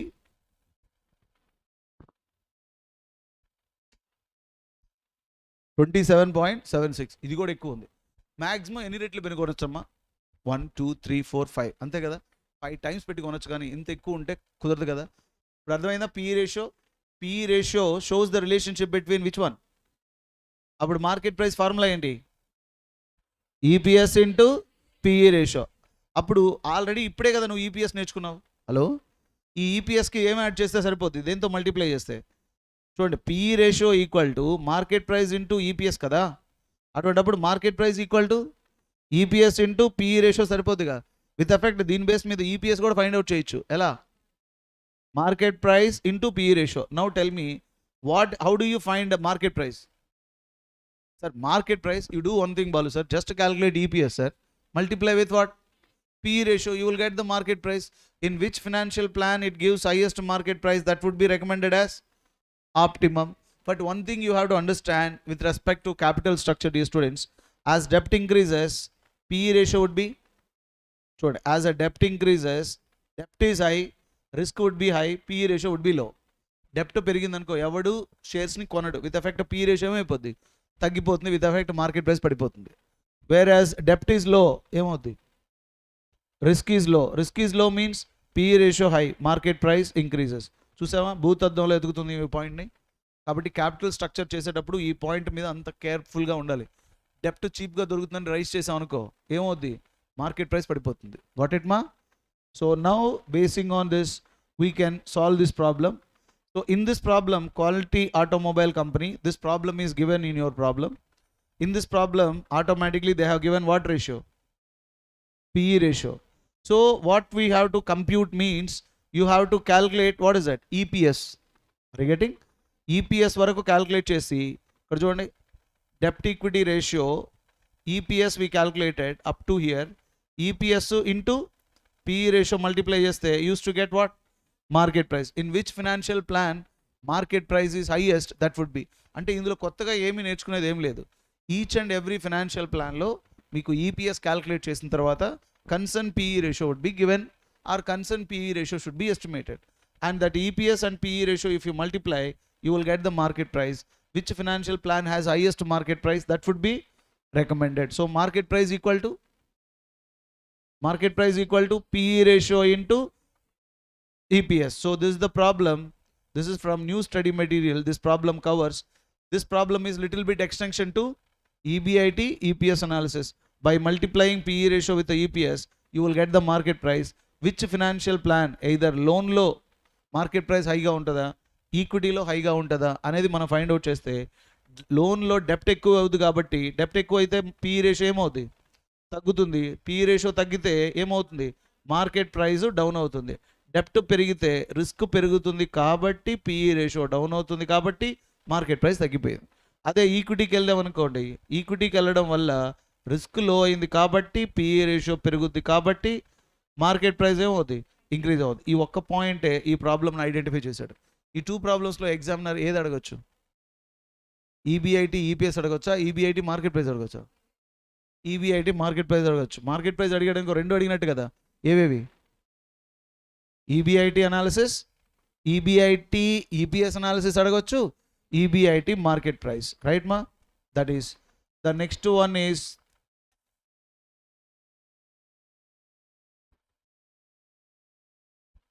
another one is indifference point analysis. What is indifference point analysis? It is indifference point analysis is it is the level of EBIT at which EPS remain same between two financial plan.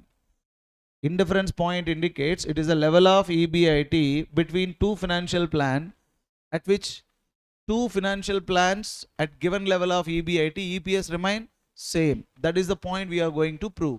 Suppose a client came to your office, listen carefully. He need 100 lakhs. He has how many plans? Two plans. One plan is 100% equity, another plan is 50% equity, 50% debt. And he asked me, Balu sir, which plan would be the best? One analysis already we know. We will start EBIT EPS analysis.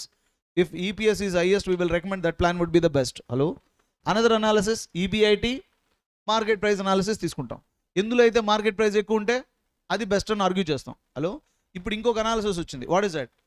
Indifference point analysis. ఈసారి మనం ఏం చేస్తామంటే వాడు ఎంత earn చేస్తాడో చెప్పం, మనం ఒక ఈబీఐటీ క్యాలిక్యులేట్ చేస్తాం. ఆ ఈబీఐటీ దగ్గర వాడి ఫినాన్షియల్ ప్లాన్లో ఈపీఎస్ ఏమవుతాయి? సేమ్ అవుతాయి. ఆ ఈపీఎస్ని మనం క్యాలిక్యులేట్ చేస్తాం. క్యాలిక్యులేట్ చేసిన దాన్ని హోల్డ్ చేసుకుని వాడిని అడుగుతాం, బాబు నువ్వు యాక్చువల్గా ఎంత ఎర్న్ చేస్తావు అని. నేను ఇంతకంటే ఎక్కువ ఎర్న్ చేస్తాను అని చెప్పాడు అనుకో, రిస్క్ తీసుకునే కెపాసిటీ నీకు ఉంది కాబట్టి ఈ టూ ప్లాన్లో ఏ ప్లాన్లో అయితే డెప్ట్ ఉందో లేదా ప్రిఫరెన్స్ ఉందో ఆ ప్లాన్కి ప్రిఫరెన్స్ చేయమని చెప్తాం. ఎందుకు అలా చెప్పాల్సి వస్తుందంటే డెప్ట్ కానీ ప్రిఫరెన్స్ కానీ ప్రాఫిట్లో ఏమి ఇవ్వం. We never give a share in the profit, we will give the associated cost. When you can raise funds at 5% and you are making more than 15%, then డెప్ట్ ఈస్ బెస్ట్ ఓన్లీ. నో, ఎప్పుడు డెప్ట్ worst అవుద్ది నీకు? 10% fund raise చేసి 5% earn చేస్తే అప్పుడు risk అవుద్ది. Are you getting my point? Indifference point కంటే క్లయింట్ ఎక్కువ ఎర్న్ చేయగలిగితే రిస్క్ తీసుకునే కెపాసిటీ ఉంది అని ఆర్గ్యూ చేసి ఈ టూ ప్లాన్లో ఎందులో అయితే రిస్క్ ఉందో దాన్ని రికమెండ్ చేస్తాం. ఇండిఫరెన్స్ లెవెల్ ఆఫ్ ఈబీఐటీ కంటే తక్కువ ఎర్న్ చేయగలిగావు అనుకో, నీకు ఎందుకురా బాబు అంటాం. ఓకే, సో టుమారో, ఈరోజు మా ఇంటి ఓనర్ బర్త్డే, నా బర్త్డే, ఇంటి ఓనర్కి కూల్ కేక్ తీసుకెళ్ళి ఇస్తే వాళ్ళ ఇంటి ఆవిడ హౌస్ వేకేట్ చేసామని చెప్పింది ఆమె. ఇప్పుడు కాదు, మన లాస్ట్ 3 monthsలో జరిగింది. కారణం ఏంటి? ఆయనకి షుగర్ ఉంది. చూసా ఎంత పెట్టాడు మనోడు. అది విషయం. కూల్ కేక్ ఇస్తే తప్ప మర్డర్ ప్లాన్ చేస్తున్నావా, కూల్ కేక్ ఇస్తున్నావా అందామె. ఎందుకంటే కూల్ కేక్ ఇస్తేనే నువ్వు పోతావు, ఎందుకంటే నీకేముంది? షుగర్ ఉంది. సేమ్ లాజిక్, రిస్క్ తీసుకునే కెపాసిటీ నీకు లేదు కాబట్టి ఏం చేయి? ఈక్విటీకి వెళ్ళు. రిస్క్ తీసుకునే కెపాసిటీ ఉంది కానీ దేని టచ్ చేయకు? ఈక్విటీ టచ్ చేయకు. దేనికి వెళ్ళు? డెప్ట్కి వెళ్ళు. ఇలా గైడ్ చేస్తాం. సో అంతే తప్ప ఈబీఐటీ ఈపీఎస్ అనాలిసిస్ ప్రకారం, ఈబీఐటీ ఈపీఎస్ ప్రకారం highest EPS, EBIT market price analysis ప్రకారం హైయెస్ట్ మార్కెట్ ప్రైస్. ఇక్కడ అలా కాదు. వీ విల్ క్యాలిక్యులేట్ ఎంత వీడు ఎర్న్ చేస్తే ఆ లెవెల్ ఆఫ్ ఈబీఐటీ దగ్గర ఈపీఎస్ ఏమంత అవుతుందో, that we will find it out and we will guide them. That analysis is called, what is it? Indifference point analysis. So indifference point analysis is, it is nothing but that level of EBIT at which EPS remains same between two financial plan, right? In between two financial plan, this would be, నువ్వు 10,000 earn చేయగలిగితే ఈ రెండిట్లో ఏదైనా ఒకటే బాబు. ఇంతకీ నువ్వు ఎంత earn చేస్తున్నావు చెప్పు? Sir 40 lakhs sir. ఓ 40 lakhs, ఏది బెటర్? ఈ ప్లాన్ 100% ఈక్విటీ తల్లి, ఇది డెప్ట్ ప్లస్ ఈక్విటీ. హలో, ఇప్పుడు నేను ఇండిఫరెన్స్ ఈబీఐటీ క్యాలిక్యులేట్ చేశాను. 20,000 వచ్చింది అనుకో. ఏంటా 20,000? ఈ 20,000 దగ్గర అంటే నేను వాడు ఇచ్చిన క్యాపిటల్తో వాడు బిజినెస్ చేస్తే వాడు 20,000 ఎర్న్ చేయగలిగితే ఈ ప్లాన్లో ఎంత ఈపీఎస్ వస్తుందో ఈ ప్లాన్లో కూడా అంతే ఈపీఎస్ వస్తుంది. అటువంటిప్పుడు ఏ ప్లాన్ బెస్ట్? రెండిట్లో ఏదైనా ఒకటే కదా. ఇప్పుడు క్లయింట్ని అడుగుతావు, ఇంతకీ నువ్వు ఎంత ఎర్న్ చేస్తున్నావు? నేను చెప్పిన ఈబీఐటీ ఎంత? 20,000 అనుకుందాం. వాడు 50,000 ఎర్న్ చేస్తే ఏది బెటర్? డెప్ట్ better. Yes or no? 10,000 earn చేస్తే ఈక్విటీ బెటర్. 20,000 ఎర్న్ చేస్తే ఏదైనా ఒకటే అని చెప్పే అనాలిసిస్నే ఇండిఫరెన్స్ పాయింట్ అనాలిసిస్ అంటారు. Are you getting? Indifference point equation formula, indifference point x minus interest into 1 minus tax minus preference dividend divided by number of equity share equal to x minus interest into 1 minus tax minus preference dividend divided by number of equity share. ఇది కూడా EPS ఫార్ములానే. Are you getting? ఇది కూడా EPS ఫార్ములానే, but formula సేమే, values మారుతాయి. ఎందుకంటే ఇదేం ప్లాను? 100% ఈక్విటీ. ఇది ఈక్విటీ, డెప్ట్, ప్రిఫరెన్స్ ఉంటుంది కాబట్టి వాల్యూస్ మారుతాయి. ఈక్వేషన్ రిజాల్వ్ చేస్తే యూ విల్ గెట్ ఈబీఐటీ. ఇప్పుడు ఈబీఐటీ 50,000 వచ్చింది. What you mean of this? 50,000 దగ్గర ఈ 2 ఫైనాన్షియల్ ప్లాన్స్ ఏమవుతాయి? ఈపీఎస్. మీరు రైస్ చేస్తున్నారు కదా సార్, క్యాపిటల్ స్ట్రక్చర్ ఒక ఎంత రైస్ చేస్తున్నారో తెలియదు. 4 lakhs రైస్ చేసుకుని మీరు బిజినెస్ చేస్తే at the 50,000 దగ్గర both plans will give you what is that? Same EPS. Which plan would be best అని అడగాలి అంటే tell me how much you supposed to make. Sir నేను 50,000 కంటే ఎక్కువ ఎర్న్ చేస్తాను, 80,000 ఎర్న్ చేస్తా, ఏది బెటర్? డెప్ట్. సార్ నేను 20,000 ఎర్న్ చేస్తా, ఈక్విటీ అని గైడ్ చేసే అప్రోచే what is that? Indifference point analysis. ఇది ఎవరో తెలుసు కదా, ఇండిఫరెన్స్ పాయింట్ అనాలిసిస్ని యూజ్ చేసింది ఎవరు? ఈయనే. ఒకరోజట పార్వతీ శివుడు టెస్ట్ పెట్టుకుంటున్నారంట. ఈయన ఎవరు? బ్రదరు ఎవరు? కుమారస్వామి. ప్రపంచం మొత్తాన్ని ఎవరైతే ఫాస్ట్గా తిరిగేసి వస్తారో they would be declared as optimum capital structure అని చెప్పారట. వెంటనే సుబ్రహ్మణ్య స్వామి తెలుసు కదా, ఈయన 6 ప్యాక్లో ఉంటాడు, బాడీ కూడా ఏంటి? ఫ్లైట్, ఇండిగో ఫ్లైట్ లాగా ఉంటుంది ఇది. ఎస్ఆర్ను వెంటనే ఆయన డాడ్ 1 minute అని చెప్పి ఫ్లైట్ తీసుకుని వెళ్ళిపోయాడు. ఆయన ఢిల్లీ, చెన్నై, ముంబై, జింబాబ్వే, ఆఫ్రికా దగ్గర ఉన్నాడు, వెళ్ళిపోయాడు వెంటనే. ఇప్పుడు ఎవరు ఎంపైర్? ఈయనే. ఎవరు? ఇప్పుడు చెప్పు స్వామికి ఎవరు? వినాయక స్వామికి body come body God support చేస్తుందా? వాడిని పిలిచాడు, ఎక్కడున్నాడు రే అనగానే వాడు ఎక్కడో తిరిగి వచ్చాడు. ఇప్పుడు చెప్పు, ఆ బాడీ గార్డ్తో ప్రపంచం మొత్తం తిరిగేయడానికి ఛాన్స్ ఉంటుందా? లేదు. అప్పుడు ఆయన గుర్తుకొచ్చిన టాపికే indifference point analysis. Okay, I think ఈరోజు నిమజ్జనంకి బాగా టచ్ కూడా అయింది కాన్సెప్ట్. ఏంటి ఏం చేసింది ఏంటంటే, మా తమ్ముడు ప్రపంచం మొత్తం తిరిగేసి వస్తే ఎంత ఈపీఎస్ అయితే వస్తుందో, నేను వేరే ఆల్టర్నేటివ్ ద్వారా తిరిగితే అంతే ఈపీఎస్ వచ్చినప్పుడు బోత్ ఆర్ సేమ్ కదా అని చెప్పాడట. What is this called indifference point analysis? Okay okay okay, right right right. Then this person innocent boy went to somewhere, right? ప్రపంచం మొత్తం తిరిగేసి వచ్చాడు. ఈయన వచ్చి తల్లిదండ్రులకు మించిన ప్రపంచం ఏముంది? ఎస్ఆర్నో దెబ్బ అయిపోయింది అంతే. ఇంకా వాళ్ళ చుట్టూ తిరిగేసి వచ్చేసే లోపలికి వాట్ ఈస్ దిస్ అంటే, ప్రపంచం అన్నా తల్లిదండ్రులు అన్నా ఇద్దరు ఒకటే. నువ్వు ప్రపంచం తిరిగేసి వచ్చావు, ఈయన ప్రపంచం తిరిగేసి వచ్చాడు. Both have same EPS, but your brother has early EPS since this man is declared as optimum capital structure. జై గణేష. ఎస్ఆర్నో అందుకోసం ఇప్పుడు ఆంధ్రప్రదేశ్ దేశం మొత్తం సెలబ్రేట్ చేసుకుంటున్నారు. If really any person have indifference point analysis concept is nothing but who? Right. కాబట్టి వినాయక చవితి రోజే మన marathon జరుగుతుంది కాబట్టి ఇండిఫరెన్స్ పాయింట్ గురించి ఎక్కువ చెప్పదలుచుకోకూడదు, ఎందుకంటే ఆల్రెడీ మనకు తెలుసు కాబట్టి. వాట్ మ్యాన్, అరే మన ఇంట్లో ముసలోళ్ళు కూడా చెప్తారు, ఏ రాయి అయితే ఉందిరా పళ్ళు రాళ్ళు కొట్టుకోవడానికి అంటారు కదా. అంటే ఇండైరెక్ట్గా ఏంటది? రాయి సేమ్. ఓకే, లాజిక్ కనిపిస్తుంది, ఇది రాశారు అనుకో నిజంగానే పళ్ళు రాళ్ళు కొడతారు వాళ్ళు. Concept okay, both will give you same EPS. Next another one is, another analysis is what? Financial break even point analysis. Financial break-even point analysis means it is the level of EBIT at which EPS remain 0. Means when you commit to implement a plan, you have to committed to the commitments of the plan. ఏదో ఒక ప్లాన్ని ఏం చేస్తావు? Implement చేయాలంటే దానికి ఉన్న కమిట్మెంట్కి నువ్వు commit అవ్వాలి కదా. ఫర్ ఎగ్జాంపుల్, ఉన్న ప్లాన్లో ఈపీఎస్ బెటర్గా ఉందని ప్లాన్ 1 చూస్ చేసావు. ఈ ప్లాన్లో 100% ఏముంది? ఈక్విటీ ఉందనుకో, ఇక్కడ నువ్వు ఖచ్చితంగా ఇంత ఎర్న్ చేయాలన్న రూల్ ఏమీ లేదు. వేరేస్ ప్లాన్ 2 చూస్ చేసావు, ఇందులో ఏముంది? 50% ఈక్విటీ, 50% ఏముంది? డెప్ట్ ఉంది. డెప్ట్ ఉంటే కంపల్సరీగా ఏం చేయాలి? ఇంట్రెస్ట్ అంతా ఎర్న్ చేయాలి. వేరేస్ ప్లాన్ 3 50% ఈక్విటీ, 50% ప్రిఫరెన్స్ ఉంది, అంటే కంపల్సరీగా ప్రిఫరెన్స్ అంతా ఎర్న్ చేయాలి. So how much financial break even point is? It is the level of EBIT at which EPS is 0. అంటే నీ దగ్గర ఈబీఐటీ ఉంటుంది కానీ ఈపీఎస్ మాత్రమే ఉంటుంది, 0 ఉంటుంది. ఇంతకంటే ఎక్కువ ఎర్న్ చేయగలిగితే నీకు ప్రాఫిట్ వస్తుంది. అంటే సార్ ఇండైరెక్ట్గా సపోజ్ నాన్న నేను ఒక ఈక్విటీ డెప్ట్ ఉన్న ప్లాన్ని చూస్ చేసుకున్నా, బికాస్ ఎందుకు అంటే అందులో హైయెస్ట్ ఈపీఎస్ ఉంది. ఓకే, ఆ ప్లాన్ని ఇంప్లిమెంట్ చేసి నేను ప్రాఫిట్ ఎర్న్ చేయాలనుకున్నప్పుడు ఫైనాన్షియల్ మేనేజర్గా నాకు ఒక ఆయన వేరే గైడ్ చేశాడు. ఏమని? సార్ మీరు ఆ ప్లాన్ చూస్ చేస్తున్నారు, అందులో డెప్ట్ ఉందా లేదా? హలో, డెప్ట్ మీద మీరు ఏం కట్టాలి? ఇంట్రెస్ట్ కట్టాలి. గుర్తుపెట్టుకోండి, ఇంట్రెస్ట్ ఎంత పే చేయాలి? 80,000 పే చేయాలనుకో. So what is your advice? At any cost నువ్వు ఎంత ఎర్న్ చేయాలి? 80,000 ఎర్న్ చేయాలి. 80,000 ఎర్న్ చేస్తే నీకు ఈపీఎస్ 0నే వస్తుంది. యాక్చువల్గా నీకు ప్రాఫిట్ నువ్వు అంటే 80,000 ఏమిటి? It is a compulsory committed oriented income. నువ్వు కంపల్సరీగా ఎర్న్ చేయాల్సిందే, వేరే ఆల్టర్నేటివ్ లేదు. ఈ ప్లాన్ని టచ్ చేస్తే చాలు నువ్వు 80,000 ఎర్న్ చేయగలగాలి. ఈపీఎస్ ఎక్కువ ఉందని టచ్ చేయబాకు, బాగా ఆలోచించు. మార్కెట్లో నీకు ఫేవరబుల్ ఉండొచ్చు, అన్ఫేవరబుల్ ఉండొచ్చు, రెయిన్స్ రావచ్చు, స్ట్రైక్స్ రావచ్చు, అయినా కూడా 80,000 నువ్వు ఎర్న్ చేయగలవా చెక్ చేయి. తెలియదు సార్, వదిలేయి.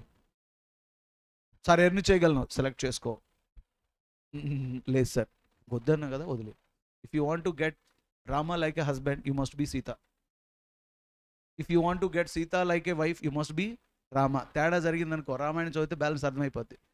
ఒక ఆమెకు ముక్కు తగిలిపోయింది, ఇంకొక ఆమె తల పగిలిపోయింది, అవునా? ఏంటి సార్ ఇది? కమిట్మెంట్. ఆ కమిట్మెంట్కి అది ఇంప్లిమెంట్ అయితేనే వర్కౌట్ అవుద్ది, అంతే తప్ప. ఓకే, ఇప్పుడు మీరు కూడా చూడండి, సీఏకి కమిట్ అయ్యారు కాబట్టి ఆఫ్టర్నూన్ మళ్ళీ క్లాస్కి వచ్చారు. కొంతమంది మధ్యాహ్నం మార్నింగ్ వరకు కమిట్ అయిన వాళ్ళు. వాట్ ఇట్ మాజీ? Now how many analysis? 4 analysis is completed. Once make a summary. What is EBIT EPS analysis? It is the level of EBIT EPS analysis. What is it?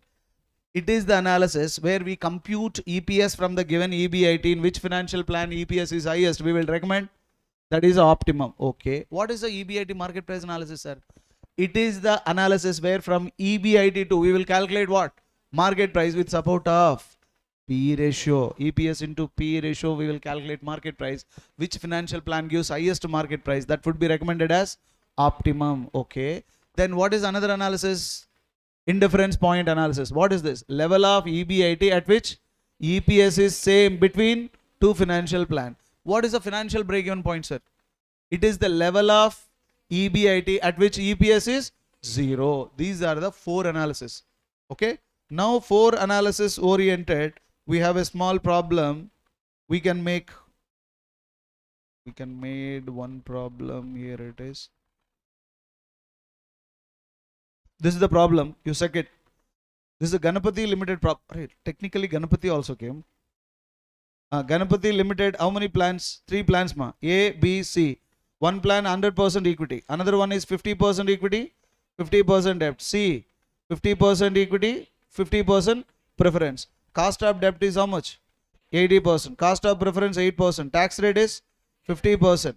Equity share value 10 rupees each will be issued at a premium of 10 per share. Expected EBIT 80,000. So you are going to calculate EPS means what analysis? EBIT EPS analysis. Financial break-even point. And at the same time indicate which of the plan, that is nothing but indifference point. ఈ ప్రాబ్లంలో 3 analysis cover అయిపోతాయి. ఏవేవి? EBIT EPS, PE ratio ఇచ్చుంటే market price కూడా cover అయిపోయేది. EBIT EPS, financial break even point, indifference point analysis. మన master మైండ్లో ఉన్న ప్రాబ్లమే ఇది.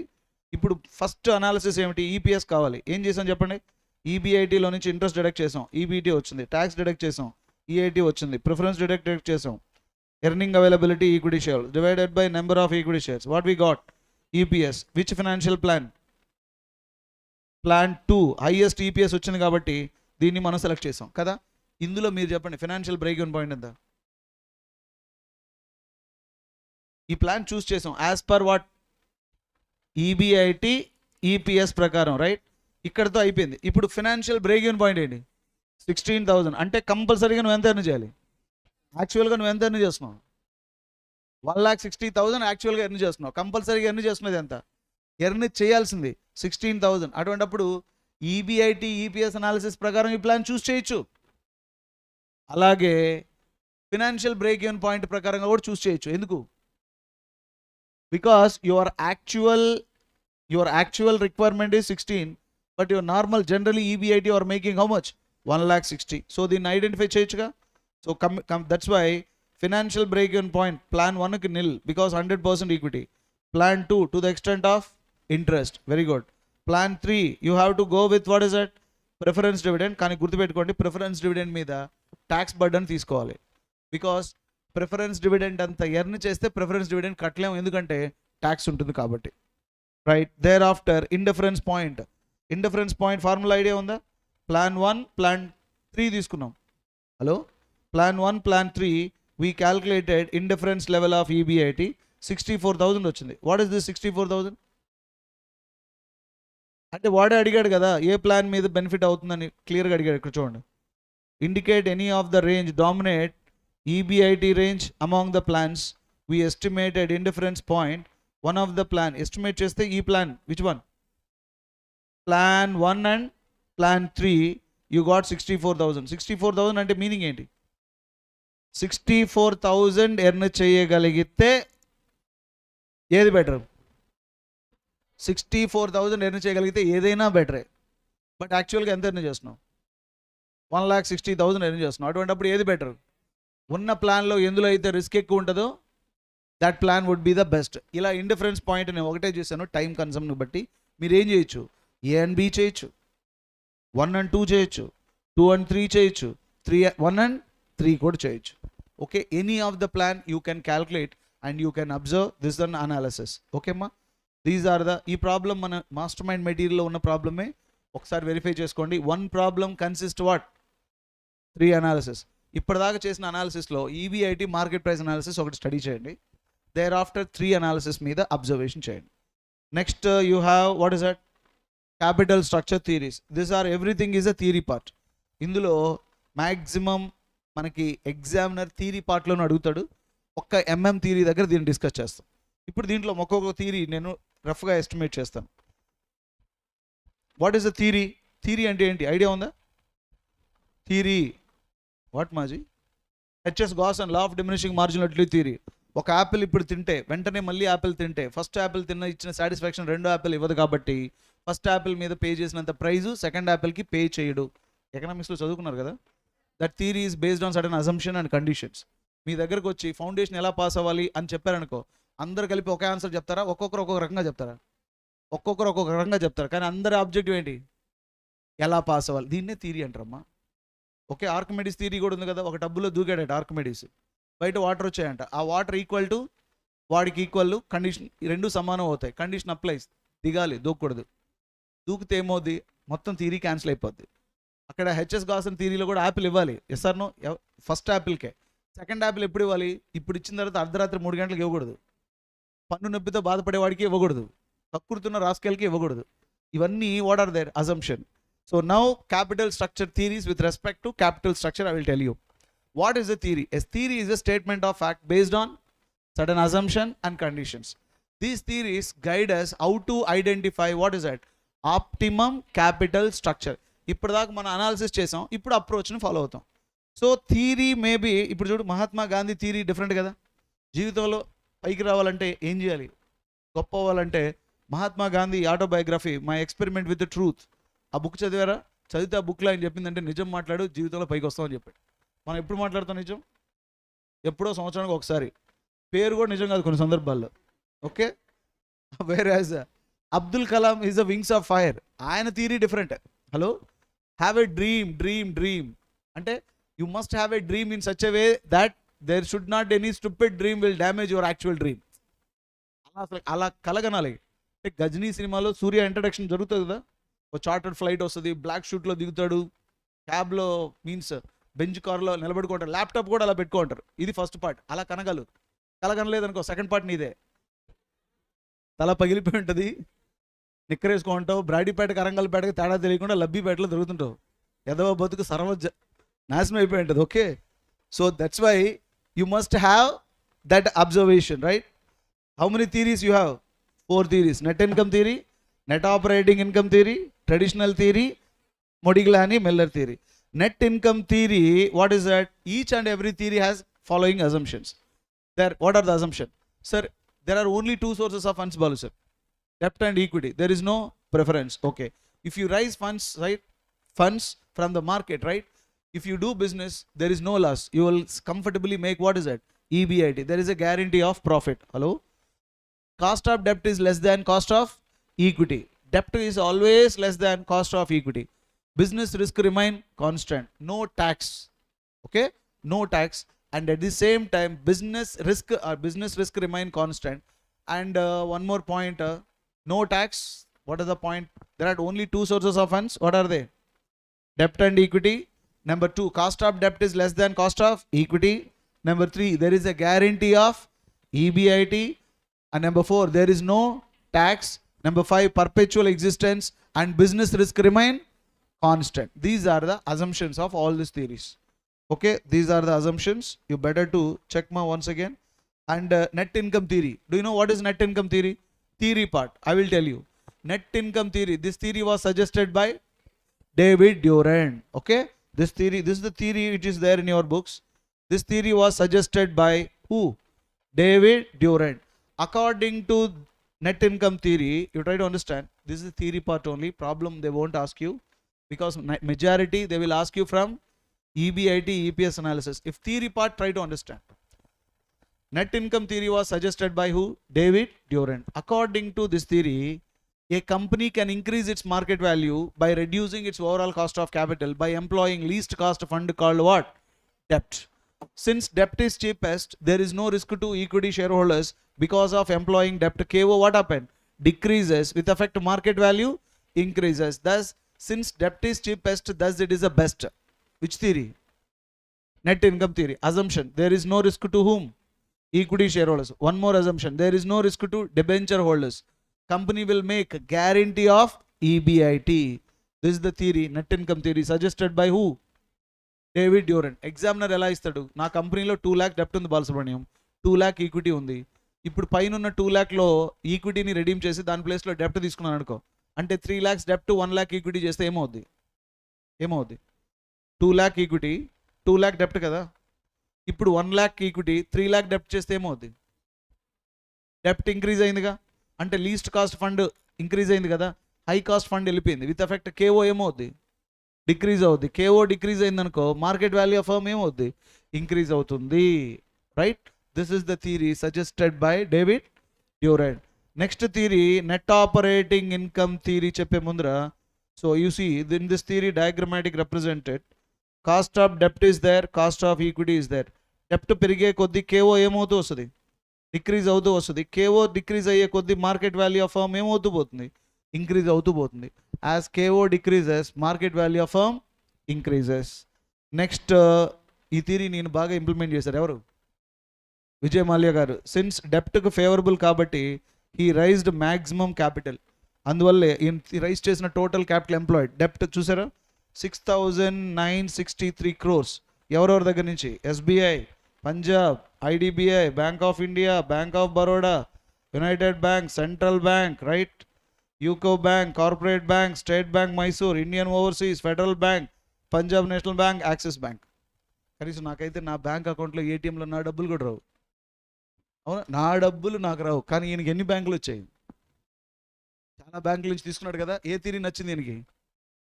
Net income theory. సిన్స్ డెప్ట్ is cheapest thus it is the best. బాగా కనెక్ట్ అయింది ఈ థియరీ ఈయనకి. అందుకోసం ఇంతమంది దగ్గర నుంచి ఏం చేశాడు? మనీ రైజ్ చేశాడు. Right. So this is the డెప్ట్ థియరీ. ఈ ప్రాబ్లం ఒకటి మనకి ఇప్పుడు మనం చెప్పిన డిస్కషన్ ఇది. ఈ ప్రాబ్లం మన స్టడీ మెటీరియల్లో కూడా ఉంది. ఇందులో డెప్ట్ ఎంత ఉంటుందంటే 2 lakhs ఉంటుందమ్మా. 2 lakhsని 3 lakhs చేసామనుకో ఏమవుద్ది? 2 lakhsని 1 lakh చేస్తే ఏమవుద్ది చెప్పండి? అంటే డెప్ట్ 2 + 1 3 lakhs అయితే ఏమవుద్ది? ఇది లాజిక్. ఈ ప్రాబ్లంలో ఏమవుద్ది చెప్పు? లాజిక్ ఆలోచించండి. అంటే డెప్ట్ ఇంక్రీజ్ అయిందంటే దాని ప్లేస్లో ఉన్న ఈక్విటీ రెడీమ్ అయినట్టే కదా. విత్ ఎఫెక్ట్ కేఓ ఏమవుతుంది? డిక్రీజ్ అయి ఉంటుంది. మార్కెట్ వాల్యూ ఇంక్రీజ్ అయి ఉంటుంది. ఓకే. 2 lakhs ప్లేస్లో 1 lakh చేస్తే అంటే 1 lakh అయిందంటే దాని ప్లేస్లో ఏది వచ్చి ఉంటుంది కంపెనీలోకి? ఈక్విటీ. విత్ ఎఫెక్ట్ ఏమై ఉంటుంది? కేఓ ఇంక్రీజ్ అయ్యి మార్కెట్ వాల్యూ ఫర్మ్ డిక్రీజ్ అవుతుంది. ఇది ఈ ప్రాబ్లం యొక్క logic. Right. Next another one is you have one more theory. What is that? Finally net income theory argument ఏంటి? సిన్స్ డెప్ట్ is cheapest thus it is best. What is this? Net operating income theory. This argument who told this అంటాడు ఆయన. ఎవడరా చెప్పింది నీకు? David Durand అని చెప్పిన theory. అంటే ఈ క్వశ్చన్ ఏంటంటే హూ టోల్డ్ దిస్ డెప్ట్ ఈస్ బెస్ట్ అని అన్న క్వశ్చన్కి గట్టిగా ఆన్సర్ అరిస్తే వచ్చే ఆన్సరే ఏ theory? Net operating income theory. Net operating income theory also suggested by who? David Durand. What is the logic base?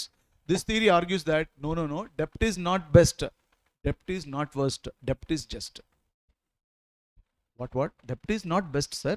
Debt is not worst, sir. Debt is just, sir. Why, sir? Because debt is least cost, sir. Okay, sir. In the place of equity, if you raise the debt, right, KO should decrease, sir.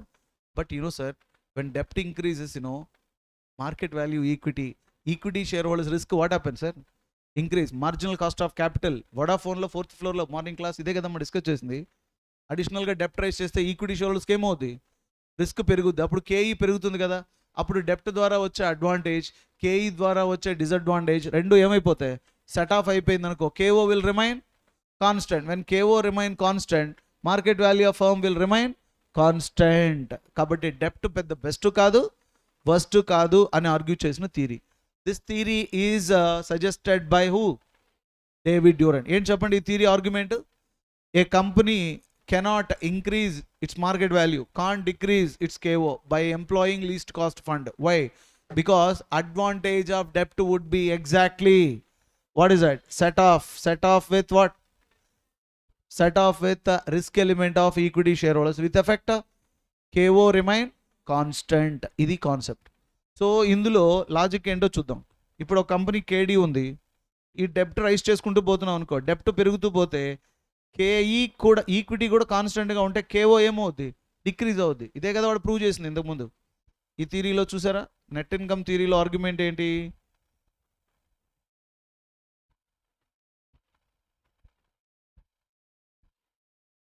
In this theory as డెప్ట్ increases, డెప్ట్ is there, but డెప్ట్ పెరిగే కొద్దీ కంపెనీలో కే equity కాన్స్టెంట్గా ఉంది, with effect KO ఏమైంది, decrease అయింది. అంటే there is no risk to whom, equity share holders. కారణం ఏంటంటే return on capital employed is greater than interest to be paid. Equity share హోల్డర్స్కి risk పెరగదు. ఎందుకు పెరగదండి, డెప్ట్ రైజ్ చేసుకుంటున్నావు కదా. అంటే బాలసుబ్రహ్మణ్యం గారు నీకు అర్థమవుతుందా, నేను డెప్ట్ 5% దగ్గర రైజ్ చేస్తున్నా, 5% దగ్గర రైజ్ చేసిన ప్రతి 100 రూపీస్ని ఇన్వెస్ట్మెంట్ చేస్తే 25% వస్తుంది నాకు. 25లో డిబెంచర్ హోల్డర్స్కి ఎంత ఇస్తాను, 5 ఇస్తాను. ఆ రిమైనింగ్ డబ్బులు ఎవరికి వస్తాయి, నాకే కదా వస్తాయి. నాకెందుకు బాబు రిస్క్ అంటాడని డేవిడ్ డ్యూరెంట్ చెప్తాడు. ఏ థియరీలో, నెట్ ఇన్కమ్ థియరీలో. కానీ అదే డేవిడ్ డ్యూరెంట్ ఆర్గ్యుమెంట్ ఏంటి, 5% దగ్గర నువ్వు ఫండ్ రైజ్ చేసావు, 25% ఎర్న్ చేసావు, కానీ 5% దగ్గర డెప్ట్ రైజ్ చేసావు అంటే దాని ప్లేస్లో ఉన్న ఈక్విటీ షేర్ హోల్డర్స్ని రిడీమ్ చేసినట్టేగా. అప్పుడు కంపెనీలో డెప్ట్ పెరిగితే రిస్క్ ఆఫ్ ఈక్విటీ షేర్ హోల్డర్స్కి ఏమవుతుంది, ఇంక్రీజ్ అవుతుంది. కాబట్టి ఈక్విటీ షేర్ హోల్డర్స్ ఏం ఎక్స్పెక్ట్ చేస్తాడు, ఇంతకు ముందు వాడు ఎంత ఎక్స్పెక్ట్ చేస్తున్నాడో దానికి ఒక 5% ఎక్స్ట్రా ఎక్స్పెక్ట్ చేస్తాడు. సపోజ్ ఇక్కడ చూడండి, డెప్ట్ అవైలబుల్ ఎంత పర్సెంటేజ్, 10%. ఈక్విటీకి ఎంత ఉంది, 20 ఉంది. ఇప్పుడు 10, 20 ఉంది కదా. ఇప్పుడు నువ్వు డెప్ట్ రైజ్ చేస్తే దాని ప్లేస్లో ఉన్న ఈక్విటీ బయటికి వెళ్ళింది అనుకో, కంపెనీ ఎంత సేవ్ చేస్తుంది, 10% సేవ్ అవుతుంది. What you say? కానీ అదే డెప్ట్ రావడం వల్ల ఈక్విటీ షేర్ హోల్డర్స్ 30%కి వెళ్ళిపోతే ఏం రా, రిస్క్ పెరుగుద్ది కదా ఎవరికి, ఈక్విటీ షేర్ హోల్డర్స్కి. అంటే ఇప్పుడు లాజిక్ ఏంటి, డెప్ట్ ద్వారా 10% పాజిటివ్ వచ్చింది, డెప్ట్ రావడం వల్ల ఈక్విటీ ఎంత పెరిగింది, 10% పెరిగి 30 అయ్యింది. అప్పుడు ఇక్కడ పెరిగింది ఎంత, 10%, ఇక్కడ తగ్గింది ఎంత, 10%. 10 సెట్ ఆఫ్ అయింది అనుకో, కేఓ రిమైన్ కాన్స్టెంటే కదా. హలో, మా సార్ కష్టపడి చదువుకోబాలు, లైఫ్ చాలా బాగుంటుంది అన్నాడు అనుకో. నిజంగా లైఫ్ బాగుంటే ఇక్కడ కష్టపడిపోయానుగా, ఎక్కడమ్మా క్లాస్లో నేను కష్టపడి చదివిన తర్వాత హ్యాపీగా ఉన్నాను అనుకో, ఇప్పుడు అక్కడ పడిన కష్టానికి అక్కడ వచ్చిన హ్యాపీ రెండు సెట్ ఆఫ్ అయిపోతే ఏమైపోయింది, ఏం మిగలలేదు కదా. అప్పుడు మా సార్ ఎలా చెప్పుండాలి, హ్యాపీగా చదువుకో, హ్యాపీగా జాబ్ చేసుకోరా అంటే అది బాగుంటుంది. కానీ కష్టపడి చదవండి అంటారు కదా, స్టేట్మెంటే రాంగ్. కష్టపడి చదివితే జాబ్ కూడా హ్యాపీగా ఉండదు, అది కష్టంగానే ఉంటుంది. ఎందుకంటే నువ్వు ఇచ్చిన ఇన్పుట్టే పరమ కష్టం కాబట్టి.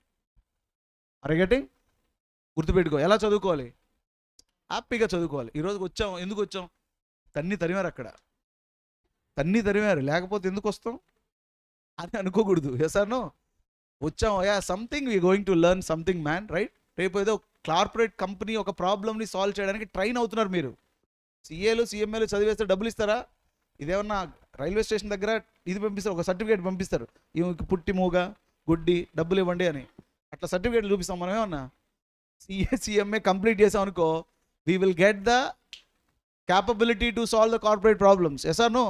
By solving that corporate problem, we will charge money. అంటే దానికోసం మీరు చదువుతున్నప్పుడు ఎంత జాగ్రత్తగా చదవాలి. Getting ma? That's net operating income theory suggested by who? David Durand. Argument ఏంటి? A company can't increase its market value, can't decrease its KO because employing least cost fund called debt, because the advantage of debt would be exactly set off with the risk element of equity shareholders. Thus debt is not best, debt is not worst, debt is just. ఇందులో ఉన్న highlight point ఏంటి set off effect. Okay, ఇందులో ఏమడుగుతాడు, sir నా దగ్గర 2 lakhs equity ఉంది Balu sir, 2 lakhs డెప్ట్ ఉంది sir, ఇప్పుడు నేను 2 + 3కి వెళ్ళాను అనుకోండి సార్, ఏమవుద్ది సార్? ఇక్కడ 1 వచ్చింది, అప్పుడు ఏమవుద్ది? 2 lakhs ఈక్విటీ నుంచి నేను 3 lakhs ఈక్విటీకి వెళ్ళి డెప్ట్ 1 lakh వచ్చాయి, అప్పుడు ఏమవుద్ది? ఏమీ కాదు. ఏమవుద్ది? కేఓ అలాగే ఉంటుంది, మార్కెట్ వాల్యూ ఫర్మ్ కూడా అలాగే ఉంటుంది, కాకపోతే కేఈ ఏమవుద్ది? డిక్రీజ్ అవుతుంది. అలా కాకుండా ఈక్విటీ 2 lakhs నుంచి 1 lakh వచ్చి డెప్ట్ 2 lakhs నుంచి 3 lakhsకి అయింది అనుకో, అప్పుడు ఏమవుద్ది? అప్పుడు కేఓ అలాగే ఉంటుంది, మార్కెట్ వాల్యూ అలాగే ఉంటుంది, but K E decreases. So that is the theory. డెప్ట్ is not best, డెప్ట్ is not worst, డెప్ట్ is just. Debt is not best, debt is not worst, it is just finance.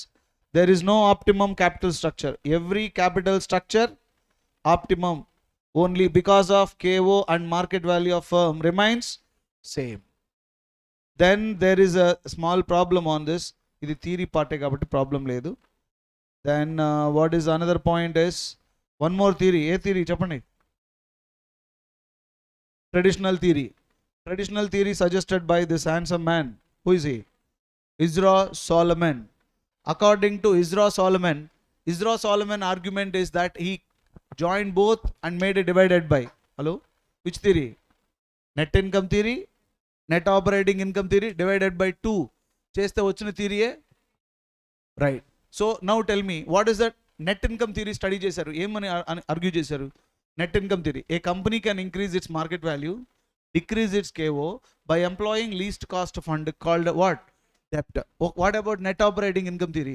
A company can't increase its KO, can't decrease its market value of firm, okay, by employing debt. Why? Because the advantage of debt would be exactly set off with risk element of equity shareholders, right?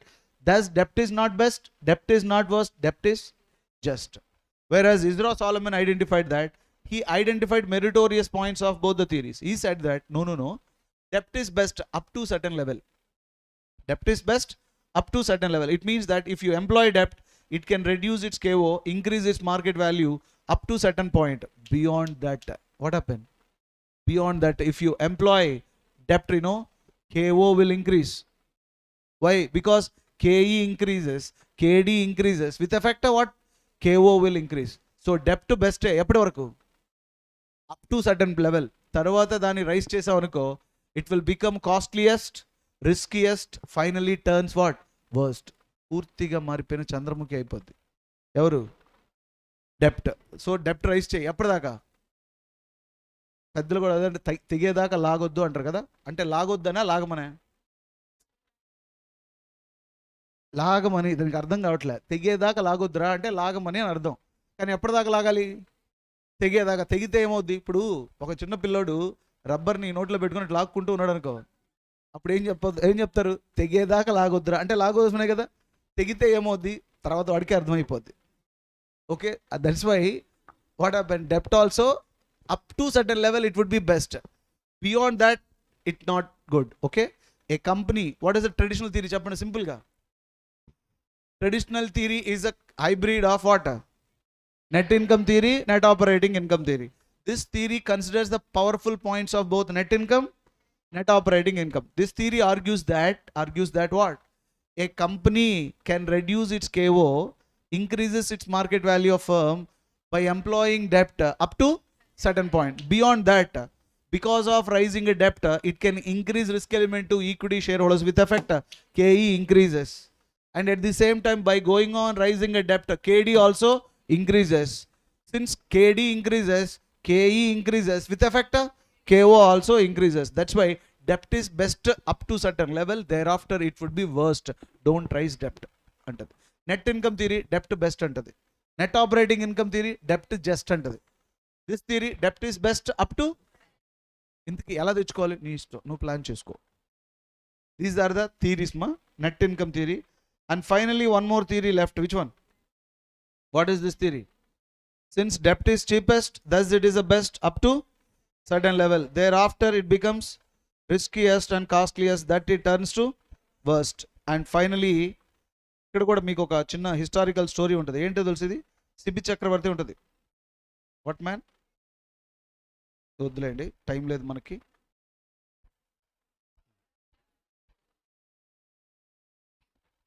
అరే 22 hours even 45 minutesలో complete చేయాలి. Because we have to learn what is the need for the public exam. If it is a class room means the way of explanation is completely different story. Modigliani and Miller approach. Modigliani, Miller, these are the handsome boys. Who is this? Franco Modigliani is a Franco Modigliani and Merton H. Miller. These people, they projected Modigliani Miller approach. Modigliani Miller approach, you try to understand, it practically proved which theory? Net operating income theory. Which theory? Net operating income theory. Net operating income theory, what it argues that net operating income is conceptual. Conceptual means because why KO remain constant? KO remain constant because డెప్ట్ ద్వారా వచ్చే advantage, K E ద్వారా వచ్చే disadvantages రెండు ఏమైపోతాయి? Set of అయిపోవడం వల్ల KO same అవడం వల్ల market value of firm ఏమవుతుంది? సేమ్ అవుతుంది అంటది. But Modigliani Miller practically proved this theory with concept called what is that? Arbitrage. What is that? Arbitrage. See, net operating income theory is, here see, net operating income theory, approach, refinement of which theory? Net operating income theory. This theory, net operating income theory, ignores behavioral justification of investor, but theory consider behavioral justification of investor. For example, here this theory practically proves theory with concept called what? Arbitrage. Arbitrage ante ento telusa? Oka security ni purchasing at low price and holding at right time for right time and selling it at right price and making a better profit. Because whenever arbitrage undertakes, both the firms will reach to same. ఇప్పుడు చెప్పండి, ఇక్కడ 2 companies ఉన్నాయి అనుకుందాం.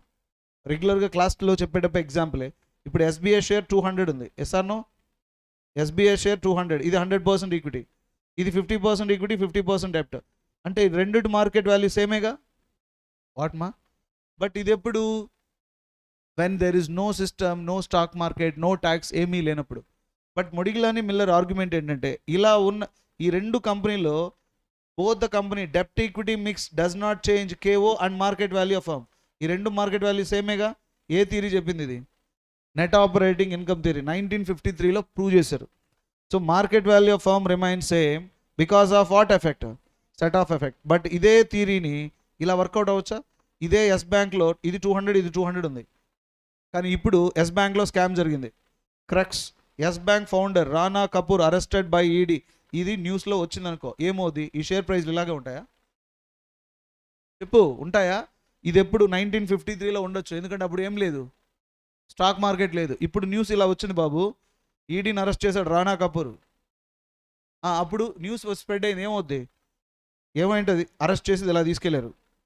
డబ్బులు లేవు, మొత్తం వీడి దగ్గర ఉందంటే ఏటీఎం సెంటర్ దగ్గర క్యూ కట్టారు జనాభా.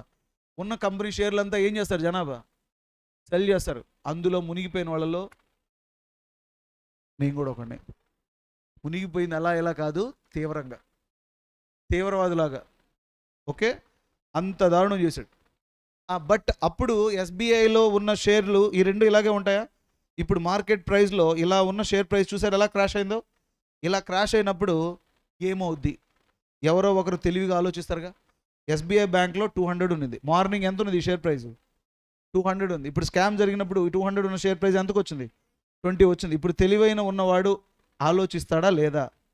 వాళ్ళు సార్ లాంటి వాడు ఎలా ఆలోచిస్తాడు అని ఇప్పుడు నేను ఎలా గెస్ట్ చేస్తానో అప్పట్లో ఆయన గెస్ట్ చేశాడు. భవిష్యత్తులో బాలు అని ఒకడు ఉంటాడు, ఇలాంటి సిచ్యువేషన్ వచ్చినప్పుడు అతను ఇలా బిహేవ్ చేస్తాడని చెప్పాడు ఆయన.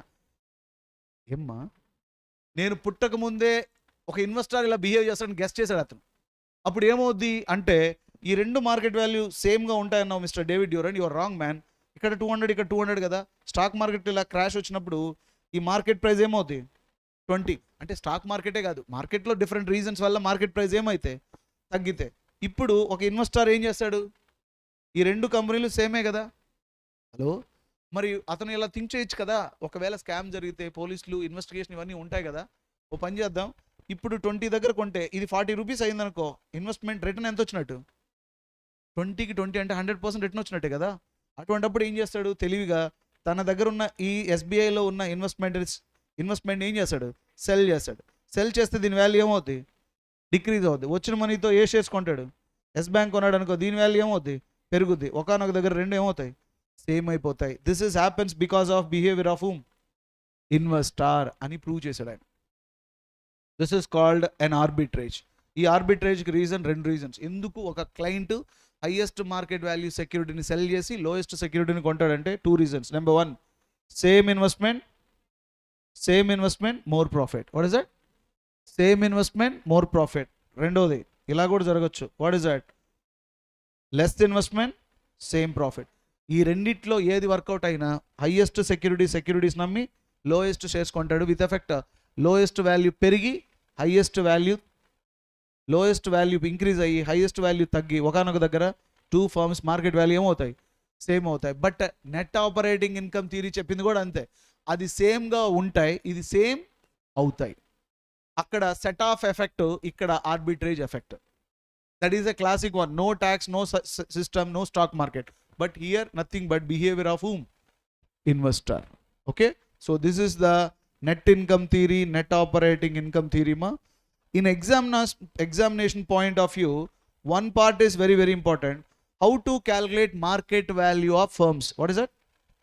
Market value of firm according to MM.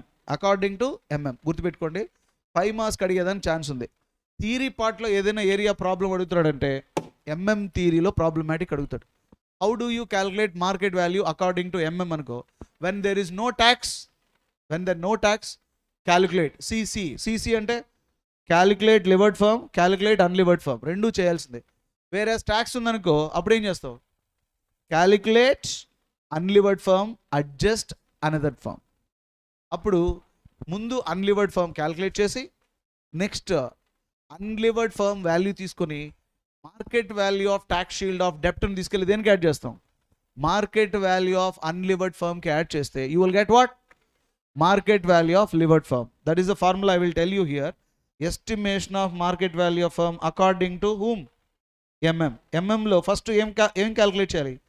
Market value of unlevered firm in the absence of tax. Unlevered firm అంటే 100% ఈక్విటీ కదా? Yes. So in such a case earning availability equity share holders divided by KE. What about market value of levered firm? Market value of equity, market value of డెప్ట్ you do. What about here? When in the presence of tax లో first you have to calculate what is that? Market value of unlevered firm. మరి లివర్డ్ firm కావాలంటే market value of unlevered firm plus market value of tax shield on డెప్ట్ should be considered. This is market value of unlevered firm plus market value of tax shield on డెప్ట్. Market value of tax shield on డెప్ట్, how do you get it? డెప్ట్ into tax రేట్తో multiply చేస్తే market value of tax shield వస్తుంది. ఈ market value of tax shield అన్లివర్డ్ ఫర్మ్కి add చేస్తే market value of levered firm వస్తుంది. What it? This is the basic observation to be considered, right? Here that is a concept oriented questions.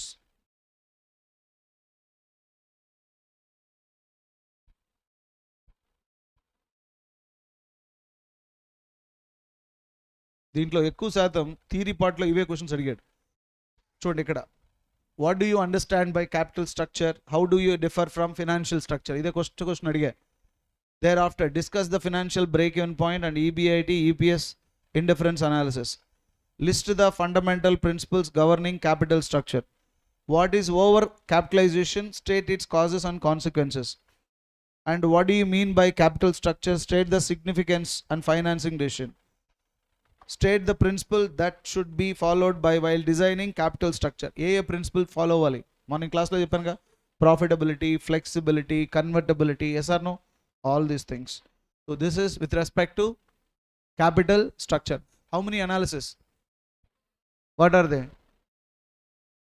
EBIT EPS analysis, EBIT market price analysis, indifference point analysis, financial break-even point analysis. What is the approaches? 4 approaches. What are they? Net income approach, net operating income approach, MM approach, traditional approach and MM approach. Okay ma? Right. The next one you have, what is that? Leverages. What is a leverage? Very, very easy. Some small chapter it is. Leverages.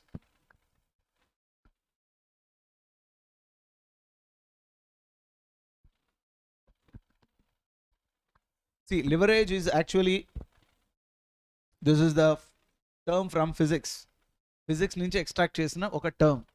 దీన్ని ఫైనాన్స్లో use చేస్తారు. For example ఇది చూడండి, ఇదేంటిది, ఏంటమ్మా మరి ఇది, వాడు చూడు పాట పాడుతున్నాడు వాడు. You see this squirrel is pushing this cap right with the support of this is called leverage. वो चिन्ना सपोर्ट, छोटा है लेकिन ज़्यादा काम कर सकता है. Small can do what is that, big, that is leverage. చిన్నదే కానీ దానివల్ల మనం బెస్ట్ కన్సిడర్ చేయొచ్చు. ఇది చూడండి ముసలామి, ఒక ఈ వెల్లో నుంచి వాటర్ ఎక్స్ట్రాక్ట్ చేస్తుంది. ఇక్కడ వీల్ అనేది లేకపోతే ఎంత కష్టపడుద్దా పడుద్దా? Okay, that is a point. That is called leverages. అదే ఈ వీల్ ఉండడం వల్ల what happen, easily she can extract, right? This small one can reduce lot of work pressure. Yes or no? छोटा है लेकिन ज़्यादा काम करता है. Whereas you know the jockey, here you see jockey ఎంత ఉంటుందంటే మన జామెట్రీ బాక్స్ అంత ఉంటుంది, కానీ అది కార్నే ఏం చేయగలదు, లిఫ్ట్ చేయగలదు. చోటా హే లేకిన్ జ్యాదా హే అంటే ఒక చిన్నదే కానీ దానివల్ల పెద్ద ఎఫెక్ట్ జనరేట్ అవుద్ది. దీన్ని లెవరేజ్. దీన్ని ఫినాన్షియల్ మేనేజ్మెంట్లో ఇంప్లిమెంట్ చేశారు, right? For example if you want to move this big stone, you will take small stone as a support, right? What man, ఈ స్మాల్ స్టోన్ ఏమంటాం, లెవరేజ్ అంటాం. దీన్నే ఫైనాన్స్ ఒక కంపెనీ పాయింట్ ఆఫ్ వ్యూ ఎలా think చేస్తాం అనేది chapter, అదే leverage analysis. What it this is leverage అంటే సింపుల్గా ఈ లివరేజ్ కాన్సెప్ట్కి వెళ్ళాలనుకో, ప్రతి కంపెనీకి కొన్ని ఖర్చులు ఉంటాయిగా, ఫిక్స్డ్ కాస్ట్ ఉంటాయి, వేరియబుల్ కాస్ట్ ఉంటాయి. సేల్స్ పెరిగిందనుకో వేరియబుల్ కాస్ట్ ఏమవుతాయి, పెరుగుతాయి. సేల్స్ తగ్గితే వేరియబుల్ కాస్ట్ తగ్గుతాయి. అంటే ఈ కాస్ట్ని మనం ఏం చేయొచ్చు, కంట్రోల్ చేయొచ్చు. There are certain cost, what cost, fixed cost. Either sales may decrease, sales may increase, this cost will remain constant. This is a fixed commitment. Do you agree? ఒక operating manager ఒక బిజినెస్ని operate చేయడంలో ఎక్కువ fixed కాస్ట్తో run చేస్తున్నాడు అంటే sales పెరిగితే advantage, yes or no? Sales తగ్గితే ఏమవుతుంది, డిసడ్వాంటేజ్. ఎందుకంటే ఆ కమిట్మెంట్ని యాక్సెప్టెన్స్ చేయాలిగా. ఇలాంటి సిచ్యువేషన్లో ఒక కార్పొరేట్ కంపెనీ, ఇదేంటో తెలుసా, ప్రభాస్ ఫిల్మ్ థియేటర్ ఇన్ సూళూర్పేట్. ఈ ఫిల్మ్ థియేటర్ని మెయింటైన్ చేయడం కోసం ఆయన ఇన్కర్ చేసింది ఏంటి, హ్యూజ్ ఫిక్స్డ్ కాస్ట్. హలో, అదే ఫిక్స్డ్ కాస్ట్ ఈ ఫిల్మ్ థియేటర్ని కన్స్ట్రక్ట్ చేయడం కోసం ఆయన బ్యాంక్లో నుంచి లోన్ తెచ్చుకున్నాడు అనుకో, ఆ ఇంట్రెస్ట్ కూడా కట్టాలిగా. ఆ ఇంట్రెస్ట్ కూడా ఒక ఫిక్స్డ్ కాస్టేగా. ఇప్పుడు ఫిల్మ్ థియేటర్కి కరోనా వచ్చి ఎవరు సినిమా థియేటర్కి రాలేదు అనుకో, రాలేదు కదా, అప్పుడు రాలేదు. అప్పుడు ఎంత ఎఫెక్ట్ పడి ఉంటుంది, ఫిక్స్డ్ కాస్ట్ పెరిగి ఉంటుంది. ఫిక్స్డ్ కాస్ట్ ప్లస్ ఇంట్రెస్ట్, ఈ రెండిటి వల్ల ఎంత లాస్ అతను ఫేస్ చేసి ఉండాలి. అదే సేల్స్ పెరిగిందనుకో అడ్వాంటేజ్ ఏంటి, fixed cost remain constant, interest remain constant, it will turns to what, favourable. Are you getting? Prabhas కాబట్టి కరోనా వచ్చిన తర్వాత ఈ ఫిల్మ్ థియేటర్ని మెయింటైన్ చేస్తున్నాడు. మిగిలిన వాళ్ళు అయితే ఏం లేదు. ఇదో కంపెనీ, ఏంటిది, కింగ్ ఫిషర్ కంపెనీ. ఒక కింగ్ ఫిషర్ ఈ ఫ్లైట్ని కొనాలి అనుకో, బ్యాంక్ వాళ్ళు లోన్ ఇచ్చారు, ఏం కట్టాలి ఇప్పుడు, ఇంట్రెస్ట్ కట్టాలి. మరి ఈ చెన్నై నుంచి కింగ్ ఫిషర్ ఫ్లైట్ యూఎస్ వరకు వెళ్ళాలి అంటే ఇందులో ఎయిర్ హోస్టెస్ వాళ్ళు ఉండాలి కదా, శాలరీస్ ఇవ్వాలిగా. వాళ్ళకన్నిటికీ ఏం ఖర్చు, వేరియబుల్లా ఫిక్స్డా? ఫిక్స్డ్. అంటే ఇంట్రెస్ట్ ఫిక్స్డ్ జనరల్గా, fixed operating cost also fixed. One fine day ఈ కంపెనీలో సేల్స్ రెవెన్యూ రెడ్యూస్ అయ్యాయి. ఎందుకు రెడ్యూస్ అయ్యింది అంటే బికాస్ ముంబై నుంచి టేక్ అవ్వాల్సిన ఫ్లైట్లో ఇక్కడ స్మోక్ రావడం మొదలుపెట్టింది. ఎప్పుడైతే స్మోక్ రావడం మొదలుపెట్టిందో అందరూ యూఎస్కి వెళ్తున్నారు, స్మోక్ వస్తుంది. సెక్యూరిటీ వాళ్ళు చూసి స్మోక్ వస్తుంది సార్ అని చెప్పి లోపలికి వెళ్ళి అక్కడ ఉన్న వాళ్ళందరినీ దింపుంటారా, తోసారు. ఇంకా సార్ మై బ్యాగ్, బయటికి వెళ్ళాను, లాగి జుట్టు పట్టి లాగి కిటికీలోంచి బయటపడేశారు. ఇంకోసేపట్లో బ్లాస్ట్ అవుతుంది, చల్జా ఇదర్ బాగ్ ఇదర్ అని. ఇప్పుడు చెప్పు, అలాంటి ఇన్సిడెంట్ జరిగిన తర్వాత చాలామంది బయటకు వచ్చిన తర్వాత అడుగుతారో అడగరా, హూ ఇస్ మేనేజర్ హియర్, అరే ఫ్లైట్లో టేక్ ఆఫ్ చేసేటప్పుడు లేదా బోర్డింగ్ అలౌ చేసేటప్పుడు చెక్ చేయాలా లేదా అని అడుగుతారా అడగరా? First issue, some people they fear to book the tickets of Kingfisher. And the same time బెంగళూరులో వాళ్ళది ఒక చిన్న చార్టర్డ్ ఫ్లైట్ ల్యాండ్ అయ్యేటప్పుడు ముందర వీలు ఇరిగిపోయింది. అంటే ల్యాండ్ అయ్యేటప్పుడు గుద్దుకుంది. అలాగే ఇప్పుడు ముందున్నోడు వెనక్కున్నాడు ముందు వెనక్కి డబ్బాలో రాళ్ళేసి తిప్పితే ఎలా అవుద్ది, అట్లా ఒక్కొక్కడు అందరు బతికారు, కానీ ఒక్కడు పార్ట్ కూడా పర్ఫెక్ట్గా లేదు. ఇప్పుడు బయటకు వచ్చాడు అనుకో, sorry ma'am actually we thought it అన్నావు అనుకో, ఏమంటారు సారీ. ఇప్పుడు చెప్పు, నువ్వు ఇక్కడి నుంచి గన్నవరం నుంచి హైదరాబాద్కి ఫ్లైట్ బుక్ చేసుకోవాలి, వెళ్ళావు, టచ్ చేస్తే అన్ని ఫ్లైట్లు వచ్చాయి, కింగ్ ఫిషర్ కూడా వచ్చింది, బుక్ చేస్తావా?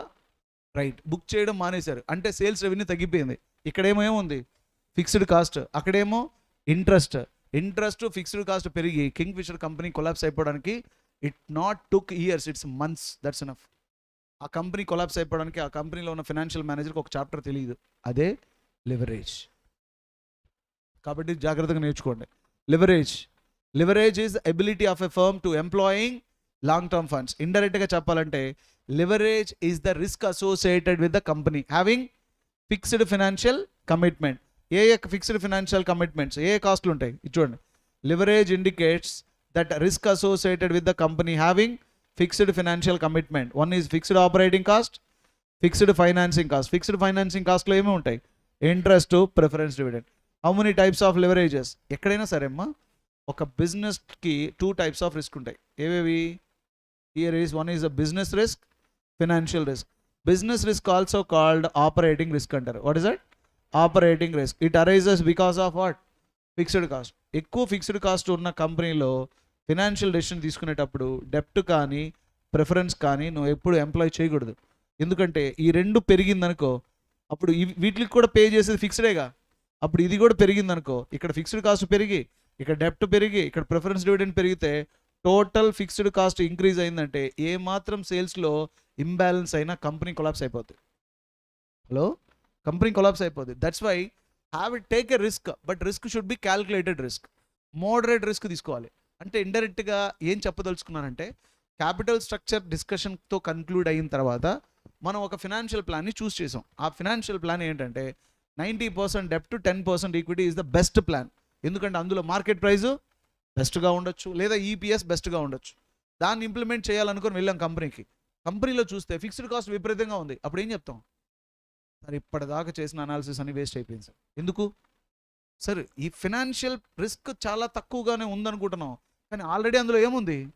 మీరు డెప్ట్ రైజ్ చేశారు, 90% డెప్ట్, అక్కడ ఇంట్రెస్ట్ కట్టాలి అంటే ఫినాన్షియల్ రిస్క్ ఎక్కువ ఉంది. తీరా కంపెనీలోకి వెళ్ళి చూస్తే కంపెనీలో ఆల్రెడీ ఫిక్స్డ్ కాస్ట్ ఎక్కువ ఉంది.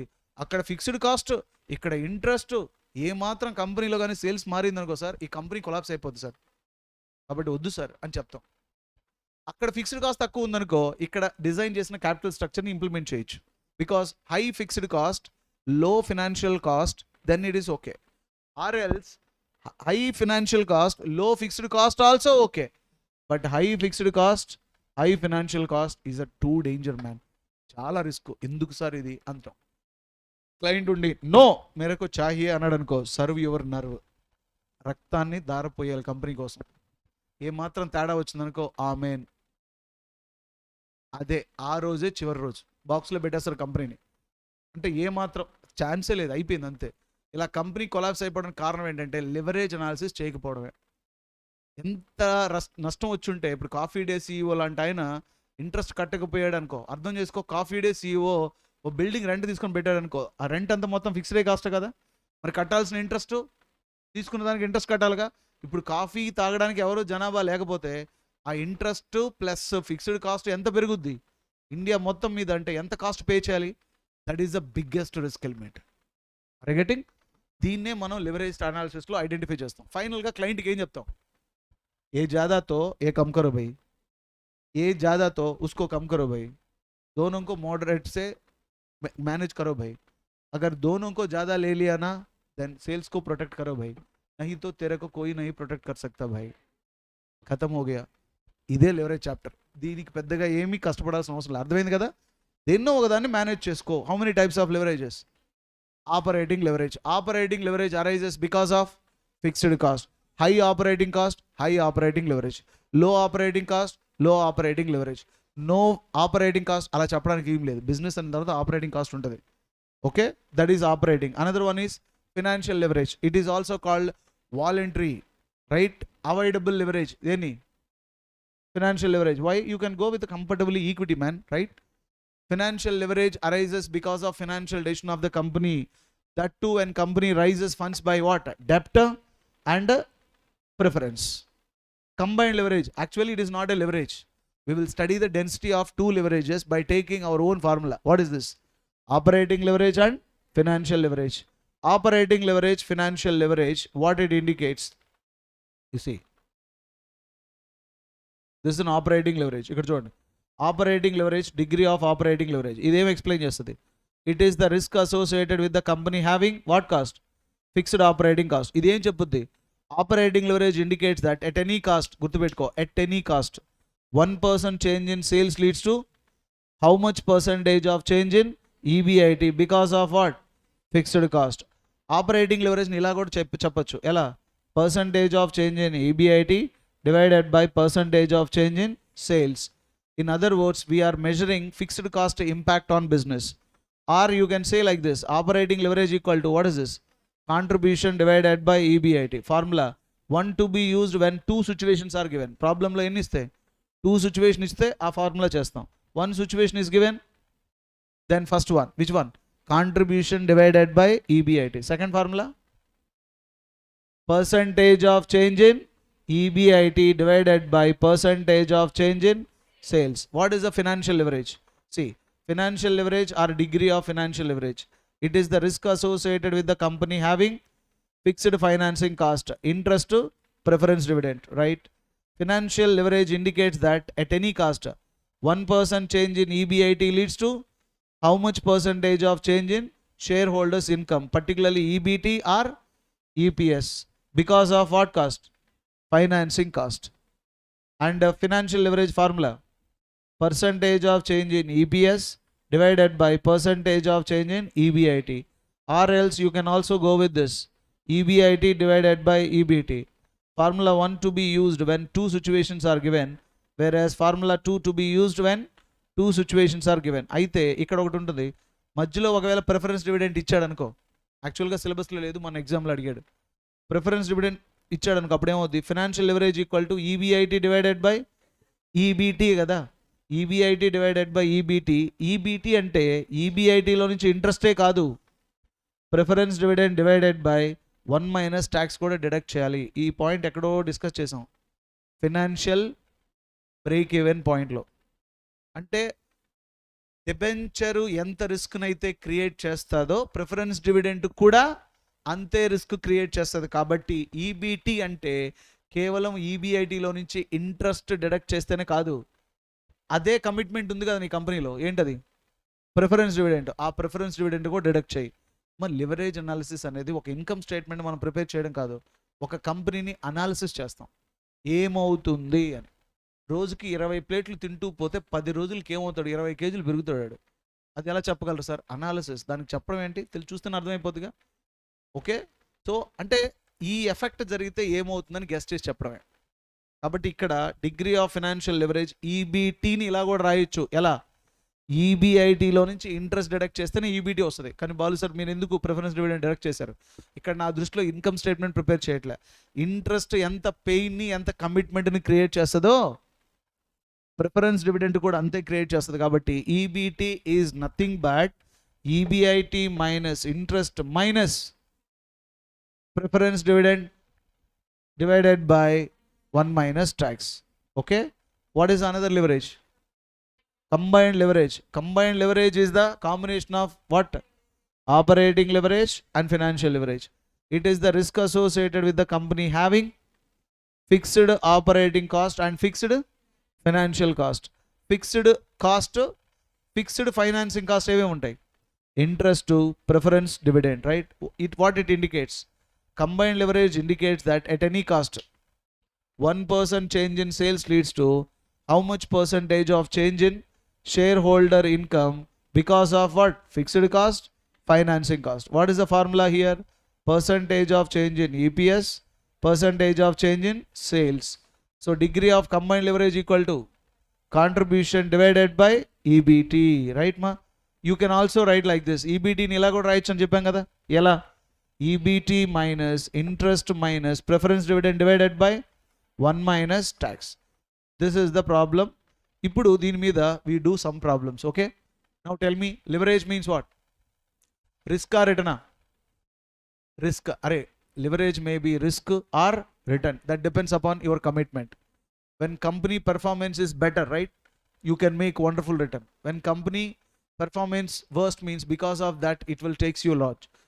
లివరేజ్ అనేది డబుల్ ఎడ్జెడ్ స్వార్డ్ అంటారు దాన్ని. డబుల్ ఎడ్జెడ్ స్వార్డ్ అంటే రెండు పక్కన పదునున్న పెద్ద కత్తి లాంటిది.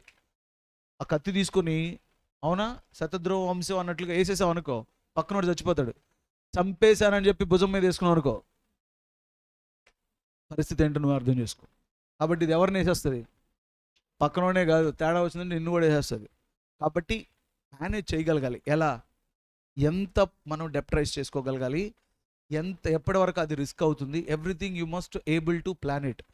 దట్స్ వై ఫినాన్షియల్ డెసిషన్స్ తీసుకున్న తర్వాత ఆ ఫినాన్షియల్ డెసిషన్ ఇంప్లిమెంట్ చేసేటప్పుడు చేసే వన్ ఆఫ్ ద అనాలిసిసే వాట్ అనాలిసిస్? Leverage analysis.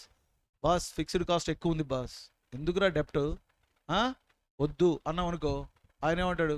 కుదరదు అంటాడు. సార్ ఒకసారి చెక్ చేయండి sir. No, I need sir అంట. ఒకవేళ సేల్స్ తగ్గిందంటే సార్ ఏమవుద్ది? ఏం కాదు, అసలు ఉండదు. ఏంది? నీ బిజినెస్ ఉండదు. కాబట్టి take risk, but what risk? Moderate risk అని తీసుకొని గైడ్ చేస్తాం. రైట్ మా? లివరేజ్. ఇప్పుడు ఈ ప్రాబ్లం మనం సాల్వ్ చేస్తాం. ఫస్ట్ ప్రాబ్లంలో లివరేజ్లో దాదాపు మీరు capital structure, cost of capital solve చేసిన తర్వాత this would be very very easy. ఇందుకే ఆపరేటింగ్ లివరేజ్ ఫార్ములా చెప్పండి. 10 లివరేజ్ చాప్టర్లో ఉన్న అడ్వాంటేజ్ ఏంటంటే చాలా మందికి లివరేజ్ ఈజీ అనిపిస్తుంది. కారణం ఏంటంటే 2 చాప్టర్లు చెప్పిన తర్వాత ఇది చెప్తాం. ఏవేవి?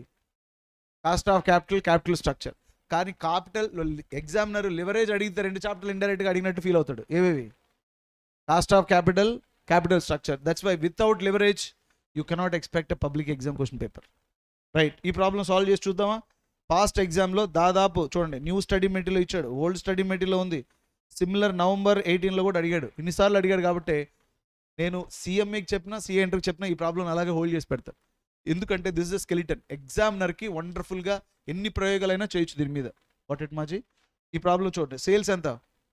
24 lakhs. వేరియబుల్ కాస్ట్ క్యాలిక్యులేటర్ తీసుకోండి. ఉన్నాయి క్యాలిక్యులేటర్లో? మీవి తీసుకో. ఇప్పుడు ఆన్సర్ చేయి. సేల్స్ 24 lakhs అట, వేరియబుల్ కాస్ట్ 50%. మాజీ వేరియబుల్ కాస్ట్ 50% అనుకో, 1 - 50% equal to what? Contribution ratio. Very good. దీంట్లో నుంచి ఫిక్స్డ్ కాస్ట్ ఉంది అంటే ఏముంది? ఉంది. ఏదో సినిమాలో మాంత్రికుడు అడుగు పెట్టిన వెంటనే గడప మీదే చెప్పేశాడు ఉంది అని. చంద్రముఖి. అలాగే ఇక్కడ కూడా ఒక చంద్రముఖి ఉంది. ఏంటి చంద్రముఖి? ఫిక్స్డ్ కాస్ట్ ఉండడం వల్ల ఏ లివరేజ్ ఉంది? Operating leverage. కంపెనీ బారోడ్, ఇదో ఇక్కడ కూడా ఉంది. ఏంటిది? డెప్ట్ రైజ్ చేశాడు అంటే ఏ లివరేజ్? Financial leverage. ఈ రెండిటి వల్ల ఈ కంపెనీ సేల్స్ కానీ ఫ్లక్చువేట్ అయితే ఈ కంపెనీ పరిస్థితి ఏంటి? ఒక CA మేనేజర్గా లేదా ఫైనాన్షియల్ మేనేజర్గా గెస్ట్ చేసి చెప్పాలి. అర్థమైందా? ఎంతవరకు పరిస్థితి ఏంటి? Right, you have to calculate operating leverage, financial leverage, combined leverage, return on investment. ఆ operating leverage and if sales increases by how much? 6 lakhs. ఇప్పుడు 6 lakhs పెరిగితే అది ఫేవరబుల్ అన్ఫేవరబులా? ఫేవరబుల్. ఎందుకంటే ఫిక్స్డ్ కాస్ట్ కాన్స్టెంట్ అయిపోద్ది, ఇంట్రెస్ట్ కాన్స్టెంట్ అయిపోద్ది. కాబట్టి నీకు మ్యాసివ్ ప్రాఫిటే. ఒకవేళ సేల్స్ తగ్గితే ఫిక్స్డ్ కాస్ట్ చైనా వాళ్ళకి నిలబడుకుంటుంది, ఇంట్రెస్ట్ కూడా చైనా వాళ్ళకి నిలబడుకుంటుంది. అయిపోయింది అంతే. So this is operating leverage. ఎలా సాల్వ్ చేస్తాం? ఫస్ట్ ఇన్కమ్ స్టేట్మెంట్ ప్రిపేర్ చేస్తాం. చూడండి, సేల్స్ తీసుకున్నామా? చూస్తున్నారు కదా. సేల్స్లోంచి వేరియబుల్ కాస్ట్ డిడక్ట్ చేశా, కాంట్రిబ్యూషన్ వచ్చింది. ఫిక్స్డ్ కాస్ట్ డిడక్ట్ చేశా, EBIT వచ్చింది. ఇంట్రెస్ట్ డిడక్ట్ చేశా, EBT వచ్చింది. ఇప్పుడు ఆపరేటింగ్ లివరేజ్ ఫార్ములా ఏంటి మరి?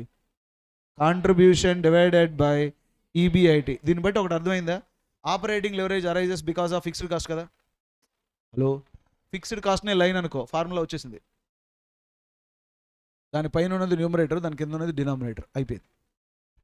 ఇది దరిద్రమైన ఎగ్జాంపుల్.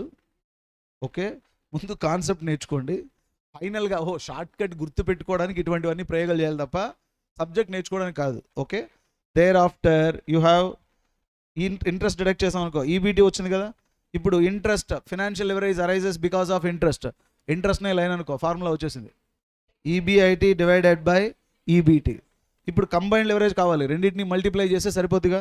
అంటే కాంట్రిబ్యూషన్ డివైడెడ్ బై EBT చేస్తే సరిపోతుంది. So here operating leverage equal to contribution divided by EBT. How much it is? 6 times. 6 times అంటే మీనింగ్ ఏంటమ్మా? చూడు బాబు బాలసుబ్రహ్మణ్యం, నీ కంపెనీలో ఫిక్స్డ్ కాస్ట్ ఎంత ఉందంటే నేను చెప్తారు సార్. ఇప్పుడు కానీ 1% కానీ సేల్స్ కానీ చేంజ్ అయింది అనుకో, 6% EBIT చేంజ్ అవుతుంది.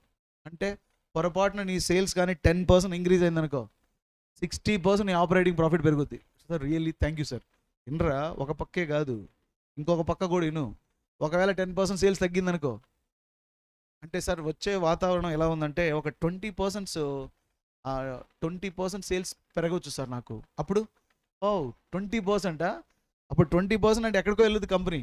సార్ ఒకవేళ 20% తగ్గితే అంత అవసరం లేదు తమరికి, 10% చాలు. అవునా? 20%, 15% సరిపోదు కదా. 20% తగ్గిందంటే అసలు కంపెనీయే ఉండదు. Because you have that much of risk. అరగట్టి this is the operating cost. ఇప్పుడు మన ఇండియా వర్సెస్ పాకిస్తాన్ మ్యాచ్ జరుగుతుందా? ఇండియా వర్సెస్ పాకిస్తాన్ మొన్న జరిగితే ఆ మ్యాచ్ అడ్వర్టైజ్మెంట్లో వాట్ ఈస్ దట్, ఇది వాష్రూమ్స్ క్లీన్ చేసుకునే ఇది ఉంటుంది కదా, వాట్ ఈస్ దట్, ఆర్బిట్, దాని కాస్ట్ తీసుకొచ్చి చూపిస్తున్నాడు. అసలు ఇండియా వర్సెస్ పాకిస్తాన్ మ్యాచ్ జరిగితే కాస్ట్ ఎంత ఉంటుంది? అడ్వర్టైజ్మెంట్ కాస్ట్ ఏమ్రా, అడ్వర్టైజ్మెంట్ కాస్ట్ ఒక సెకండ్స్కి లక్షల్లో పే చేస్తారు.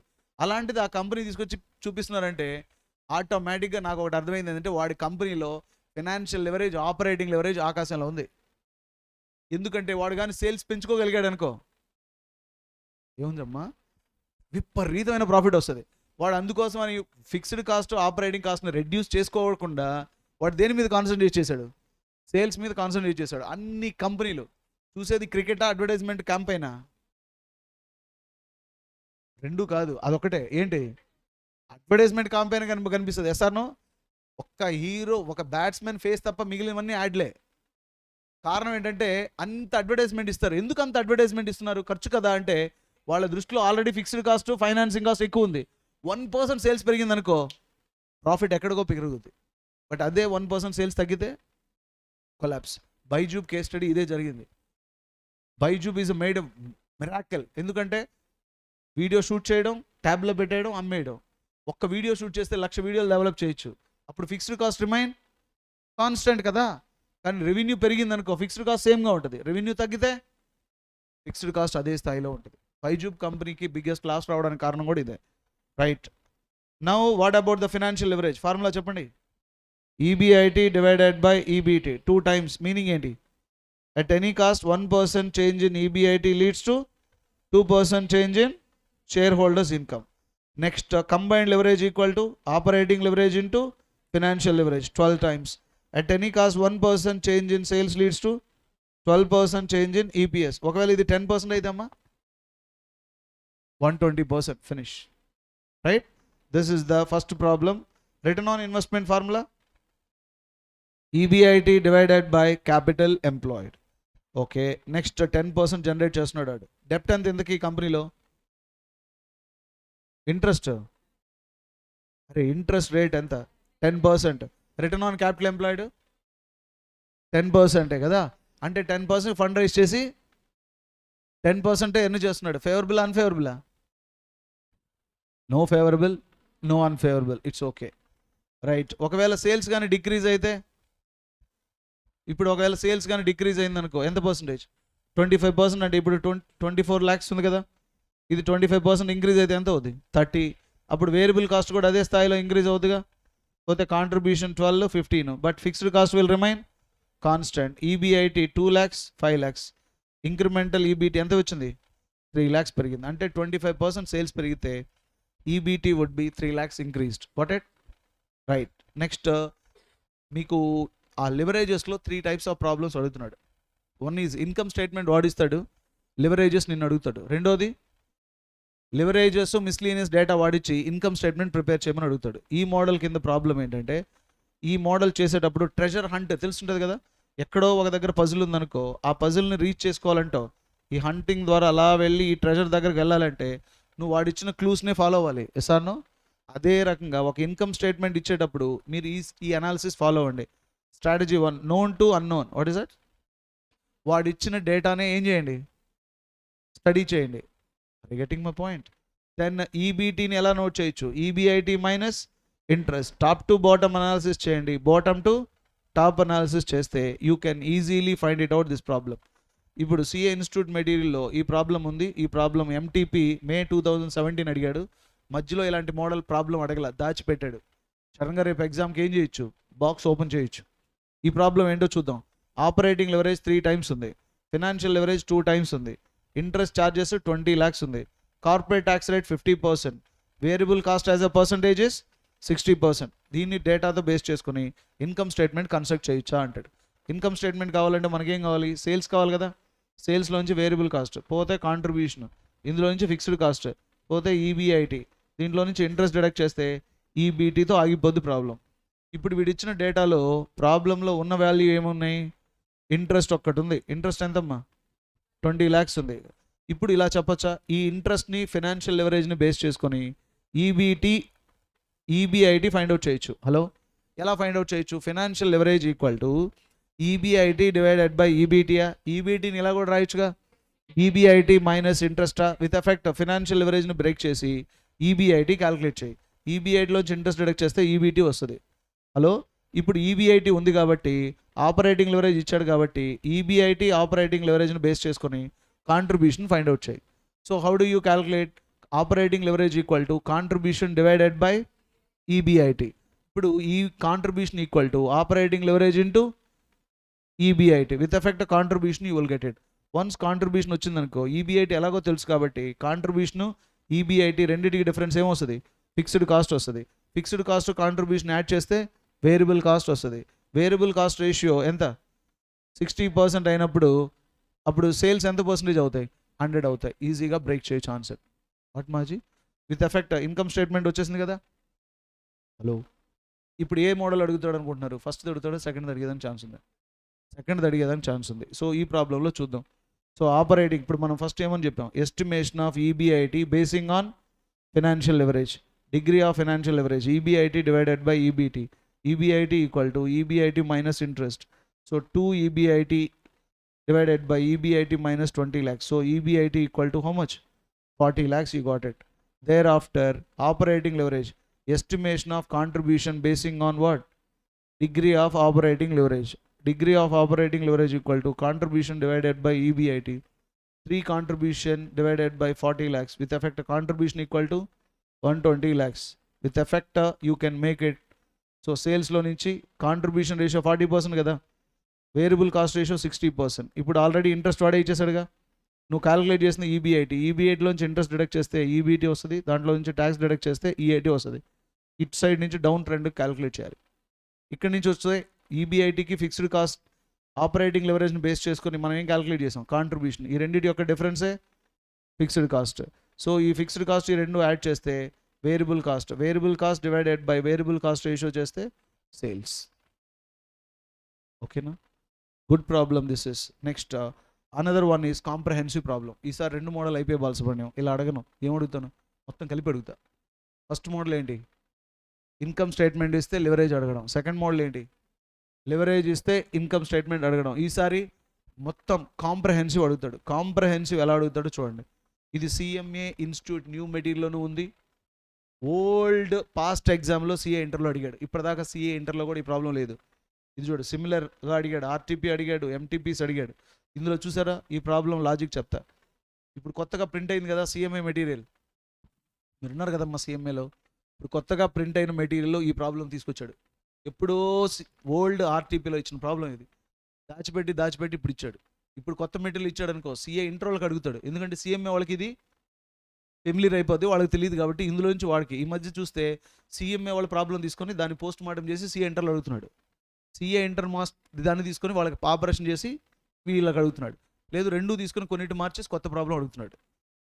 చూద్దాం ఎలా అడిగినా సరే మనం క్యాపబుల్ అయినప్పుడు పూచ్లే బాయ్ క్యా చాహియే తెరకో అంటాం. A firm has a sales of how much 75 lakhs. దీంట్లో ఏం డిడక్ట్ చేయి, variable cost. Variable cost deduct చేస్తే కాంట్రిబ్యూషన్ వస్తుందా, కాంట్రిబ్యూషన్ నుంచి ఏం డిడక్ట్ చేయి, ఫిక్స్డ్ కాస్ట్ వస్తుంది. అప్పుడేమొస్తుంది, ఈబీఐటీయా, ఈబీఐటీలో డెప్ట్ 45 lakhs, దాని మీద 9% ఇంట్రెస్ట్ తీసుకుంటే ఇంట్రెస్ట్ ఈబీటీ వచ్చేస్తుందా. హలో, అంటే లివరేజెస్ కావాల్సిన డేటా వచ్చింది. కానీ ఇందులో సింపుల్గా వాడు ఏం అడిగాడంటే, ఫస్ట్ 1 ఆపరేటింగ్ లివరేజ్ ఏంటి బాలసుబ్రహ్మణ్యం గారు, ఫినాన్షియల్ లివరేజ్ ఎలా చేస్తారు, కంబైన్డ్ లివరేజ్ ఎలా చేస్తాడు. ఇప్పటిదాకా మనం ఇదే అడుగుతాడు అనుకుంటున్నాం, దీంతో పాటు ఎన్ని అడిగాడు చూడాడు. అవునా, ఈసారి లివరేజ్తో పాటు వాడు ఏమడిగాడంటే రిటర్న్ ఆన్ ఇన్వెస్ట్మెంట్ అడిగాడు. రిటర్న్ ఆన్ ఇన్వెస్ట్మెంట్ ఫార్ములా ఏంటి, EBIT divided by capital employed. Suppose ఒక 15% వచ్చింది అనుకుందాం. నెక్స్ట్ ఏం అడిగాడు, Balu sir does financial leverage ఈ కంపెనీకి ఫేవరబులా అన్ఫేవరబులా అంటాడు. అంటే డెప్ట్ ఎంత రైజ్ చేశారో నువ్వు అని, ఎంత పర్సంటేజ్ 9%. రిటర్న్ ఆన్ క్యాపిటల్ ఎంత బాబు? 15%. అంటే 9% ఫండ్ రైజ్ చేసి 15% ఎర్న్ చేస్తున్నావు అంటే ఫేవరబులే కదా? కాదు, 9% రైజ్ చేసి జస్ట్ 5% ఎర్న్ చేస్తున్నావు అనుకో, అన్ఫేవరబుల్. చూసావా, ఇలాంటి క్వశ్చన్స్ కూడా అడుగుతాడు. ఫేవరబుల్లా అంటే అప్పు తెచ్చుకోవడం ఇది కాదు. మా డాడీ ఊరంతా అప్పులు చేసి ఇంటికి వచ్చాడు అనుకో, ఊరంతా అప్పులు చేస్తున్నావు అసలు సిగ్గు లేదు అంటే అని మా మమ్మీ అడిగింది అనుకో, ఊరంతా అప్పులు ఇస్తున్నావు అంటే నా కెపాసిటీ తెలియదా నీకు అంటాడు మా డాడీ. ఇప్పుడు దూరం నుంచి నేను చూస్తుంటా, ఇప్పుడు నేను ఏం చేయాలి? అప్పు చేయాలా, అప్పు చేయకూడదా? అప్పు చేసినందుకు మా మమ్మీ తిట్టుద్ది, ఊరంతా నన్ను అప్పులు ఇస్తున్నారంటే నా కెపాసిటీ తెలియదా నీకు అని మా డాడీ అంటాడు. ఏంటి, ఏం జరుగుతుంది? ఇప్పటికీ నాకు అర్థం కావట్లేదు. ఇప్పుడు ఫేవరబుల్ ఏంటి?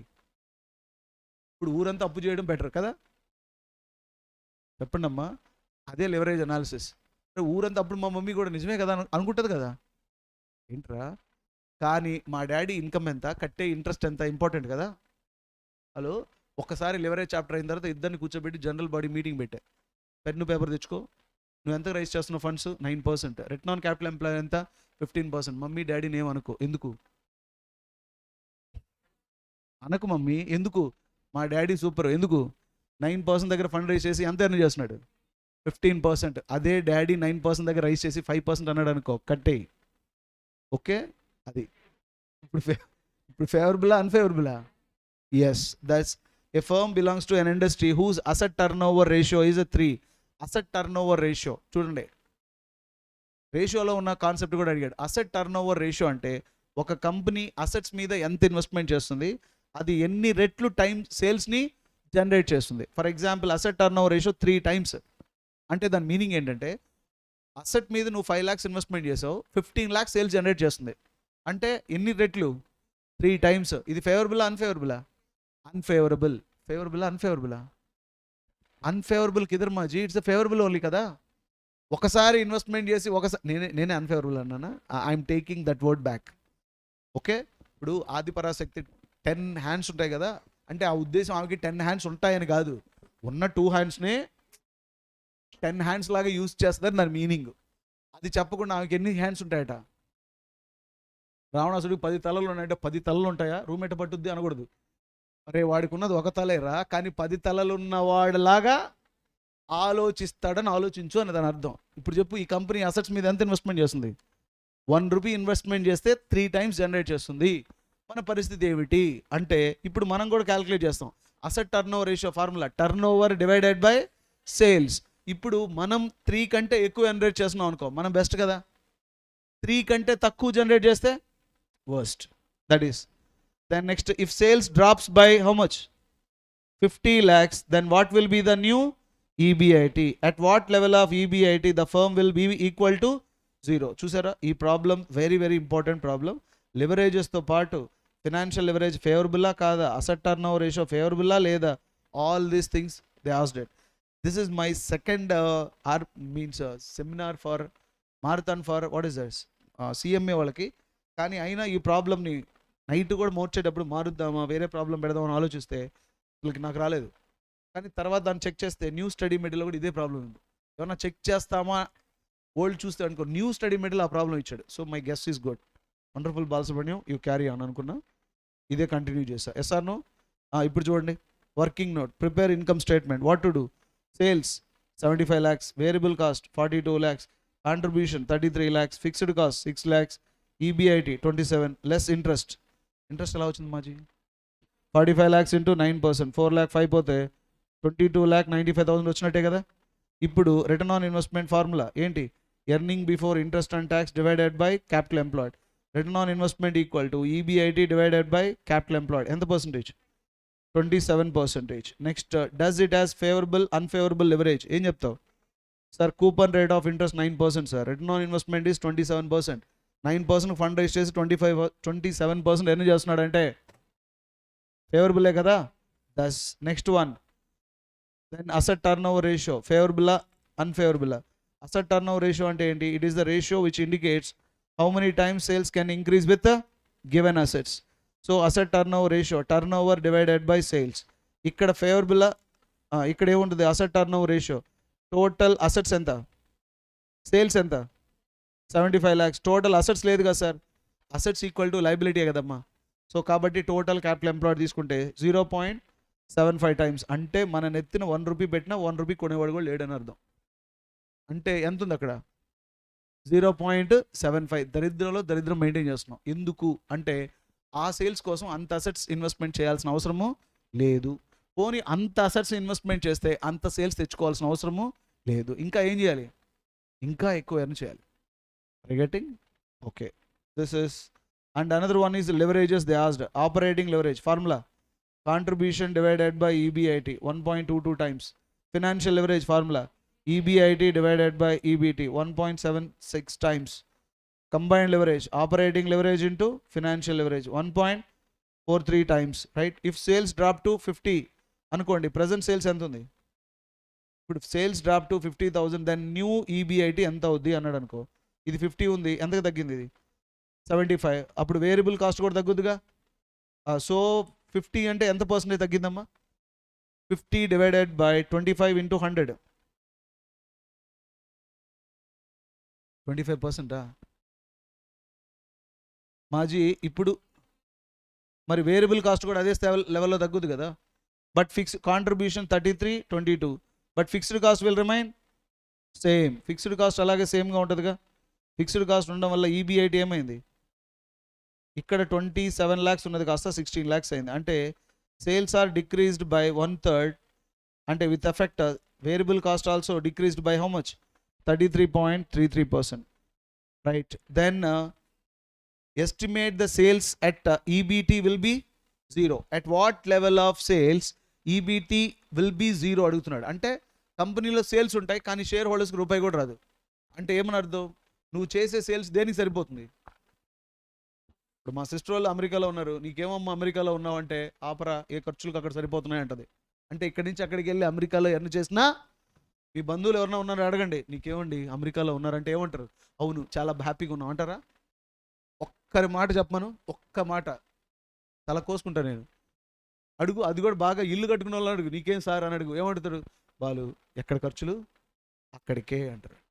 ఓకే, కాబట్టి అక్కడికి వెళ్ళి వాళ్ళు ఎక్కువ ఎర్న్ చేస్తారు. బ్రాడీపేటలో మనం ఒక టీ 10 రూపాయలు తాగుతాం, వాళ్ళు టీ తాగితే 1000 రూపాయలు ఇస్తారు. అదే 1000 రూపాయలు మన దగ్గర ఉంటే 1000 రోజులు బతకొచ్చు టీతోనే. ఊరికే చెప్పలేరా ఫ్లోలో. మా అమ్మాయి 2 మెతుకులు తింటుంది అని చెప్పారనుకో, 2 మెతుకులు తింటామని చెప్పు. రైట్, ఇప్పుడు చెప్పు. EBT 0 ఎప్పుడవుద్ది? ఈ ప్రాబ్లంలో సేల్స్ పెరిగినా తగ్గినా ఫిక్స్డ్ కాస్ట్ విల్ రిమైన్ కాన్స్టెంటే కదా. ఏవే కాన్స్టెంట్? ఫిక్స్డ్ కాస్ట్ ఒకటి కాన్స్టెంట్, ఇంట్రెస్ట్ రిమైన్ కాన్స్టెంట్. కాబట్టి ఇప్పుడు EBT 0 ఉండాలంటే EBIT ఇంట్రెస్ట్ ఎంత ఉంది? 4,05,000 ఉండదు. అంటే EBIT కూడా ఎంత ఉండాలి? 4,05,000 ఉండాలి. అప్పుడు ఫిక్స్డ్ కాస్ట్ ఉంది కాబట్టి కాంట్రిబ్యూషన్ ఎంత ఉండాలి? 10,05,000 ఉండాలి. అంటే కాంట్రిబ్యూషన్ రేషియో ఆల్రెడీ ఇచ్చేసాడు వాడు, వేరియబుల్ కాస్ట్ రేషియో ఇచ్చాడు కదా. ప్రాబ్లంలో ఎంత ఉంది అంటే ఇప్పుడు కాంట్రిబ్యూషన్ 44% ఈక్వల్ టు 10,05,000 అయినప్పుడు సేల్స్ ఎంత? 22,84,000 ఉండాలి. అంటే కంపెనీ కానీ 22,84,091 ఎర్న్ చేసినా కూడా షేర్ హోల్డర్స్కి ఏం రాదు? రూపాయి కూడా రాదు. కారణం ఏంటంటే వాళ్ళకి ఏ కమిట్మెంట్స్ ఉన్నాయి? Fixed cost, interest. They can make money are profit only when they crosses more than 22,84,000. అదే వాళ్ళకి కానీ కమిట్మెంట్ కానీ తక్కువ ఉందనుకో, అప్పుడు ఏమవుద్ది? ఈజీగా they can make a profit. What you say? Right మా? కాబట్టి ఇప్పుడు చెప్పండి, కమిట్మెంట్లు ఎక్కువ ఉండడం ఫేవరబుల్లా, తక్కువ ఉండడం ఫేవరబుల్లా? ఎంత తక్కువ ఉండడం ఫేవరబుల్ కాదు. ఎక్కువ ఫేవరబుల్ ఉందనుకో, సేల్స్ని ఇంప్రూవ్ చేసుకోగలిగే ఎఫిషియన్సీ ఎప్పుడూ ఉండాలి. రిగెటింగ్? ఇప్పుడప్పుడు ఆర్థిక సమస్యలతో తనకలాడుతూ ఆత్మహత్యలు చేసుకుంటుంటారు. ఏ చాప్టర్ తెలియదంటే లివరేజ్ తెలియదు అంత వాళ్ళకి. నిజంగా వాళ్ళ కుటుంబ కలహాలు, ఎంతమంది కుటుంబం? వైఫ్, హస్బెండ్, ఒక కొడుకు, అంతే. అదే కుటుంబం, అక్కడే కలహాలు. మరి నరేంద్ర మోడీ ఎన్నిసార్లు చచ్చిపోవాలి? ఎంతమంది జనాభాను హ్యాండిల్ చేస్తున్నాడు ఆయన? ఆయన వయసు ఎంత? ఎస్ఆర్నో? ఇంటర్నేషనల్ రిలేషన్షిప్, ఫైనాన్షియల్ క్రైసిస్, అలాగే కరోనా వచ్చినప్పుడు, కరోనా వచ్చిందని తనకలాడిపోతే, కరోనా వచ్చినప్పుడు ఒక కంట్రీని ప్రొటెక్ట్ చేయగలగాలిగా. దాంట్లో అందరూ మినిస్టర్స్ ఉన్నారు, స్టేట్ మినిస్టర్స్ ఉన్నారు, అందరూ ఐడెంటిఫై చేశారుగా. వాళ్ళ ఎక్స్పీరియన్స్ని మొత్తాన్ని పెట్టబట్టే కదా అంతో కొంత ఇండియా ఈరోజు నిలబడుకుంది. కొన్ని కంపెనీలు అయితే కొన్ని కంట్రీసే లేడు అడ్రస్లా, ఆ స్థాయిలో వెళ్ళిపోయి. అంటే making money is not a great thing, right? Managing money is great thing. బాగా డబ్బున్న వాళ్ళ గురించి కూడా చూసాం. మార్నింగ్ క్లాస్లో ఒక అతను సూసైడ్ చేసి చచ్చిపోయాడని. కానీ రోడ్డు పక్కన ఫ్రూట్స్ అమ్ముకునే వాళ్ళు కూడా బతుకున్నారు కదా కంఫర్టబుల్గా. వాట్ యు మ్యాన్ అంటే వాళ్ళకున్న మనీ ఎంత అంటే అంత ఉంది, అయినా అది సరిపోదు, ఎందుకంటే వాళ్ళకున్న కమిట్మెంట్స్ అంత ఉంటాయి. ఓకే, సో లివరేజ్ అనాలిసిస్ కూడా మీకు అదే నేర్పిస్తుంది. సో ఇందులో మనం లివరేజ్లో ఏమేం కాన్సెప్ట్ డిస్కస్ చేసాం. ఎస్టిమేషన్ ఈబీఐటీ ఎలా చేయాలి, ఎస్ఆర్నో, estimation of EPS, price earning ratio, asset turnover ratio, contribution ratio, variable cost ratio, break even sales, margin of safety, operating leverage. ఇది మన క్లాస్లో ఇక్కడ డిస్కస్ చేయకపోయినా మీకు కాన్సెప్ట్లో కవర్ అయిపోయింది. Whereas operating leverage, financial leverage, combined leverage, finding missing value, that is income statement prepare చేయడం, double edged sword అని చెప్పా. ఎవరికి ఇది? పక్కన వాళ్ళకే కాదు, నిన్ను కూడా లేపేస్తుంది అది. బిజినెస్ రిస్క్ అంటే another name of business risk, operating risk, financial risk, return on asset, return on capital employed, return on equity, top to bottom analysis, bottom to top analysis, and earning yield ratio. Earning yield ratio అంటే EPS divided by market price తీసుకుంటాం. What is that? PE రేషియోకి opposite. Market price divided by EPS తీసాం అనుకో, market price earning per ప్రైస్తో పోల్చుకుంటే ఎన్ని రెట్లు ఉంది అని చూపించడం. ఎర్నింగ్ ఈల్డ్ రేషియో అంటే EPS divided by market price. ఈరోజు నా మార్కెట్ ప్రైస్ వాల్యూతో పోల్చుకుంటే ఎంత ఈపీఎస్ ఎర్న్ చేస్తున్నాను, దాని ఎర్నింగ్ ఎంత అని తెలుసుకునేదే లివరేజ్ అనాలిసిస్. వాట్ ఇట్ మా? So this is the points. This problems are basic. మీకు ఈ క్లాస్ అటెండ్ అవ్వడం వల్ల ఈ 3 ప్రాబ్లమ్స్ నేర్చుకుంటే మిగిలిన మీరు స్టడీ చేసినా మీ కాన్సెప్ట్ కనెక్ట్ అయిపోద్ది. ఓహో, దీని లాజిక్ ఇదనమాట ఈ ప్రాబ్లమ్స్. ఎందుకంటే ఇవన్నీ చెప్పమని కాదు, నాకు ఇచ్చిన ఈ అవర్స్లోనే మ్యాక్సిమం చెప్పేయాలి. మరి నేను ఒక 10 years క్వశ్చన్ పేపర్స్ మొత్తం వెరిఫై చేసి పాస్ట్ ఎగ్జామ్స్ ఆర్టీపీ ఎంటీపీ చూసిన తర్వాత నాకు అర్థమైంది ఏంటంటే ఏ క్వశ్చన్స్ చెప్దాం, ఏ క్వశ్చన్స్ చెప్తే major concept within the short స్పాన్లో వాడి కవర్ అయిపోవాలి, కాన్సెప్ట్ కనెక్ట్ అవ్వాలి. ఇక్కడి నుంచి వెళ్ళిపోయిన తర్వాత ఓకే మనం చదవచ్చు అనే కాన్సెప్ట్ని ఐడెంటిఫై చేయండి. What it with this leverage analysis also completed. All the best. Next risk ఇన్వెస్ట్మెంటేషన్ ఉందా మీకు? రిస్క్ చాప్టర్ ఇదే నాకు తెలిసి కొత్త బ్యాచ్ వాళ్ళకి తీశారు, కానీ సిఎంఏలో యాడ్ చేశాడు, ఇది న్యూ బ్యాచ్ వాళ్ళకి యాడ్ చేశాడు.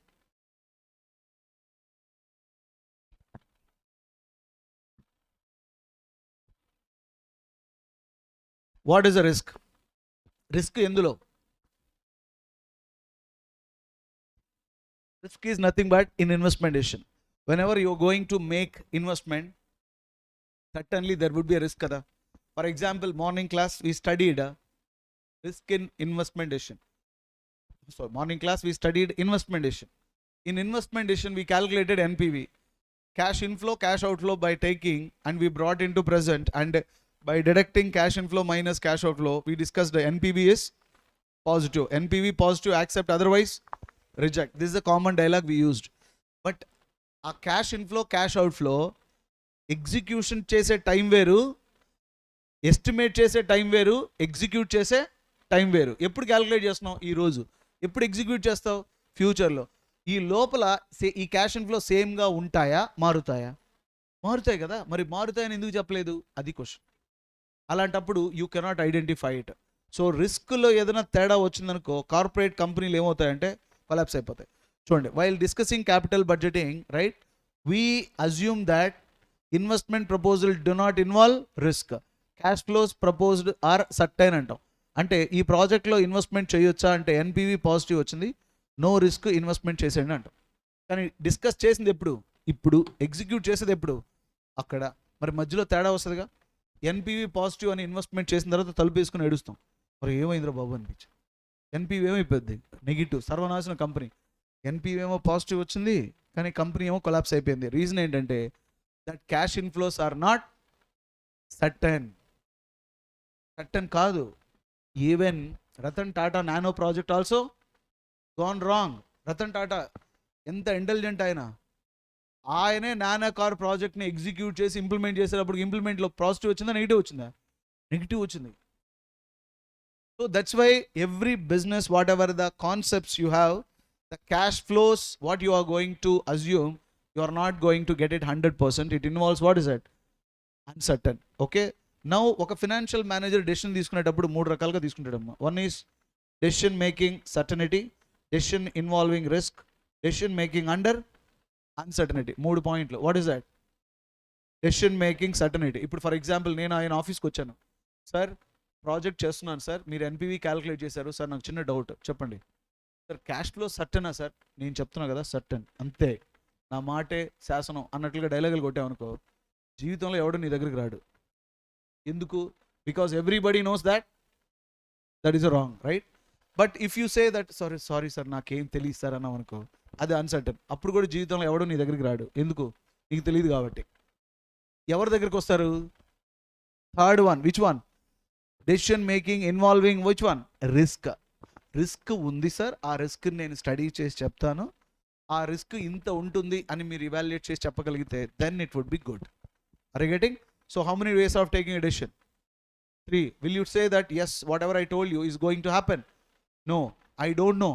No, but I know, I will measure, I will tell you. That is called risk analysis. Risk and uncertainty ki different ఏంటంటే, risk is measurable uncertainty. దేన్ని మెజర్ చేస్తాం? రిస్క్ని మెజర్ చేస్తాం, but అన్సర్టనిటీని ఏం చేయలేం, measure చేయలేము. Are you getting? Risk is measurable uncertainty, uncertainty is unmeasurable risk. But ఏ రిస్క్లు ఉంటాయి అంటే, ప్రాజెక్ట్ స్పెసిఫిక్ రిస్క్ అని, కాంపిటీషన్ రిస్క్ అని, మార్కెట్ రిస్క్ అని, risk due to economic condition అని, ఇండస్ట్రీ స్పెసిఫిక్ రిస్క్ అని. ఒక బిజినెస్ నువ్వు చేసినంత మాత్రాన రిస్క్ రాదు అనుకోవడం రాంగ్.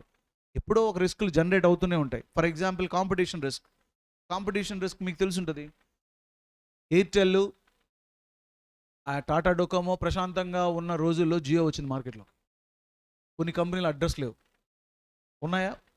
యూనినార్ ఒకటి ఉండేది, ఉందా? యూనినార్ ఒకటి, Tata Docomo gone, Idea Vodafone కొనూపిరితో ఉన్నాయి నాకు తెలిసి, అవునా? బిఎస్ఎన్ఎల్ గొడుగేసుకొని బ్రాడీపేట రోడ్డు మీదకి వచ్చాడు, సిమ్ ఇస్తాం, ఫ్రీగా ఇస్తాం, దండం పెడతాం. ఏం బతుకురా నీకు? నువ్వు ఏ కంపెనీ ఎప్పుడు పుట్టావు? ఎస్ఆర్నో మా తాత టైం ముందులో పుట్టావు, ఈ పాటికి నువ్వు పాతుకుపోయి ఉండాలి. నువ్వేం గొడుగు దగ్గర తీసుకొచ్చావు అంటే ఏం లేదు. వాడి వల్ల రిస్క్ ఎవరి వల్ల? జియో వల్ల. ఒక్కటి అంతో కొంత తడబడి నిలబడుకుంది ఎవరు? ఒక్క ఎయిర్టెల్ ఒకటి నిలబడింది. బిఎస్ఎన్ఎల్ పరిస్థితి, వడాఫోన్ ఐడియా రేపు పోస్ట్ మార్టమే, 2 రోజులే దాని బతుకు. ఓకే, అంత కాంపిటీషన్ వచ్చారు. ఇది ఊహించారా? ఎవరు ఊహించాల. కాంపిటీటర్ వస్తే కట్ త్రోట్ కాంపిటీషన్, ఎగిరిపోవడమే. కాబట్టి రిస్క్ వస్తుందా? వస్తుంది సార్, తప్పదు. అలాగే మార్కెట్ రిస్క్. మార్కెట్ రిస్క్ అంటే నువ్వు కమోడిటీని ప్రొడ్యూస్ చేస్తావు కానీ మార్కెట్లో సేల్ చేయలేవు. కరోనా వచ్చింది, రెబలాన్ కంపెనీ కొలాప్స్ అయిపోయింది. లిప్స్టిక్ ప్రొడ్యూస్ చేస్తారు వాళ్ళు, ప్రపంచం మొత్తం లిప్స్టిక్, అందరూ మాస్క్ వేసుకొని మూసుకొని తిరుగుతున్నారు. నువ్వు లిప్స్టిక్ పూసుకొని తిరుగంటే ఎవడు తిరుగుతాడు బే? ఒక్కసారి ఎక్స్పోర్ట్స్ అయిపోయాయి, కంపెనీ ఏమైపోయింది? కొలాప్స్, అంతే. కరోనా వచ్చినోడన్నా బతికాడేమో తప్ప పాపం కరోనా రాని కంపెనీ పోయింది. అది because of what risk? Market risk. Then risk due to economic condition. Tourism industry got collapsed. ఎందుకు? కరోనా వచ్చింది, ఇన్కమ్ లేదు. ఇన్కమ్ లేకపోతే బేసిక్ మీద కాన్సన్ట్రేట్ చేస్తావా? ఎకనామిక్ కండిషన్ ఫేవరబుల్ అన్ఫేవరబులా? అన్ఫేవరబుల్. యు నో దట్ శ్రీలంకలో ఏం జరిగింది తెలుసు కదా? ఇంత దారుణమైన పొజిషన్. దాని ఎఫెక్ట్ పాకిస్తాన్ మీద కూడా ఉంది. ఈరోజు పాకిస్తాన్లో లీటర్ 320 రూపీస్. నడుచుకుంటూ పోతున్న ప్రశాంతంగా జనాభా హ్యాపీగా, అవునా? మళ్ళీ వాళ్ళు ఏం చెప్తారు? Walking is good to health. ఓహో, ఇలా వాకింగా? అది పరిస్థితి. So this is the risk due to economic condition. Industry specific risk. Industry specific risk ఎలా చెప్పొచ్చు? ఫిల్మ్ ఇండస్ట్రీ రన్ అవుతుంది, ఓటీటీలు వచ్చాయి, అవునా? టక్కన ఓటీటీలు రావడం వల్ల ఫిల్మ్కి, సినిమాకి వెళ్ళాలంటే అది సినిమా అయి ఉండాలి. యాక్చువల్గా అది సినిమా లాగుంటే అప్పుడు వెళ్తాం తప్ప ప్రతిదానికి సినిమా థియేటర్కి వెళ్ళే పరిస్థితులే లేవు. ఎందుకు? వద్దులే 2 రోజుల్లో ఎక్కడికి వచ్చేస్తుంది అంటే దీనివల్ల వాళ్ళకి లాసే కదా. దిస్ ఇస్ ఎవరికి? ఇది కేవలం ఫిల్మ్ ఇండస్ట్రీకే. Next international risk. International risk మనకి కెనడాకి మధ్యలో రిస్క్ జస్ట్ ఇష్యూ జరగడం వల్ల వేరే పాకిస్తాన్ మన స్టాక్ మార్కెట్ విపరీతంగా కొలాప్స్ అయిపోయింది. ఎక్స్పోర్ట్స్ ఇంపోర్ట్స్ మీద ఎఫెక్ట్ పడిపోతుంది. రిగెటింగ్ పాకిస్తాన్కి మనకి ఇంటర్నేషనల్ రిలేషన్షిప్ ఫేవరబుల్గా లేదు, అయిపోయింది అంతే. Thereafter company specific risk. అన్ని సందర్భాల్లో రిస్క్ కాదు, కేవలం ఓన్లీ వన్ కంపెనీ, ఆ కంపెనీకి సంబంధించే రిస్క్ కూడా ఉండొచ్చు. Project specific risk. Project specific risk అంటే let me tell you, doctor Reddy's laboratory blood క్యాన్సర్కి ఒక మెడిసిన్ తయారు చేస్తున్నారు అనుకో. ఆ వాళ్ళు లాస్ట్ ఇయర్ తయారు చేసిన 5 ప్రాజెక్ట్స్ ఎగ్జిక్యూట్ అయ్యాయి, ఒక్కటి ఫెయిల్ అయింది. ఏంటది? కేవలం విచ్ వన్? ఆ బ్లడ్ క్యాన్సర్కి తయారు చేసిన మెడిసిన్ మాత్రమే ఫెయిల్ అయి ఉంటుంది. అంటే మిగిలిన ప్రాజెక్టులన్నీ సక్సెస్ అయ్యాయి. అంటే ఆ కంపెనీలో రిస్క్ లేదు, ఆ కంపెనీ చేసిన ప్రాజెక్ట్లో రిస్క్.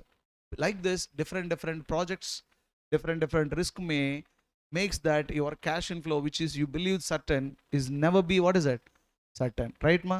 ఈ రిస్క్ని మనం మెజర్ చేయడం కోసం డిఫరెంట్ టెక్నిక్స్ ఫాలో అవుతాం.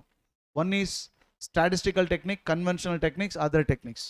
బట్ వీటిలన్నింటినీ ఒక సిస్టమేటిక్గా కన్సిడర్ చేస్తే first one we can go with ఇక్కడ కన్వెన్షనల్ టెక్నిక్స్లో ఫస్ట్ వన్ ఇలా ఫైండ్ అవుట్ చేయొచ్చు.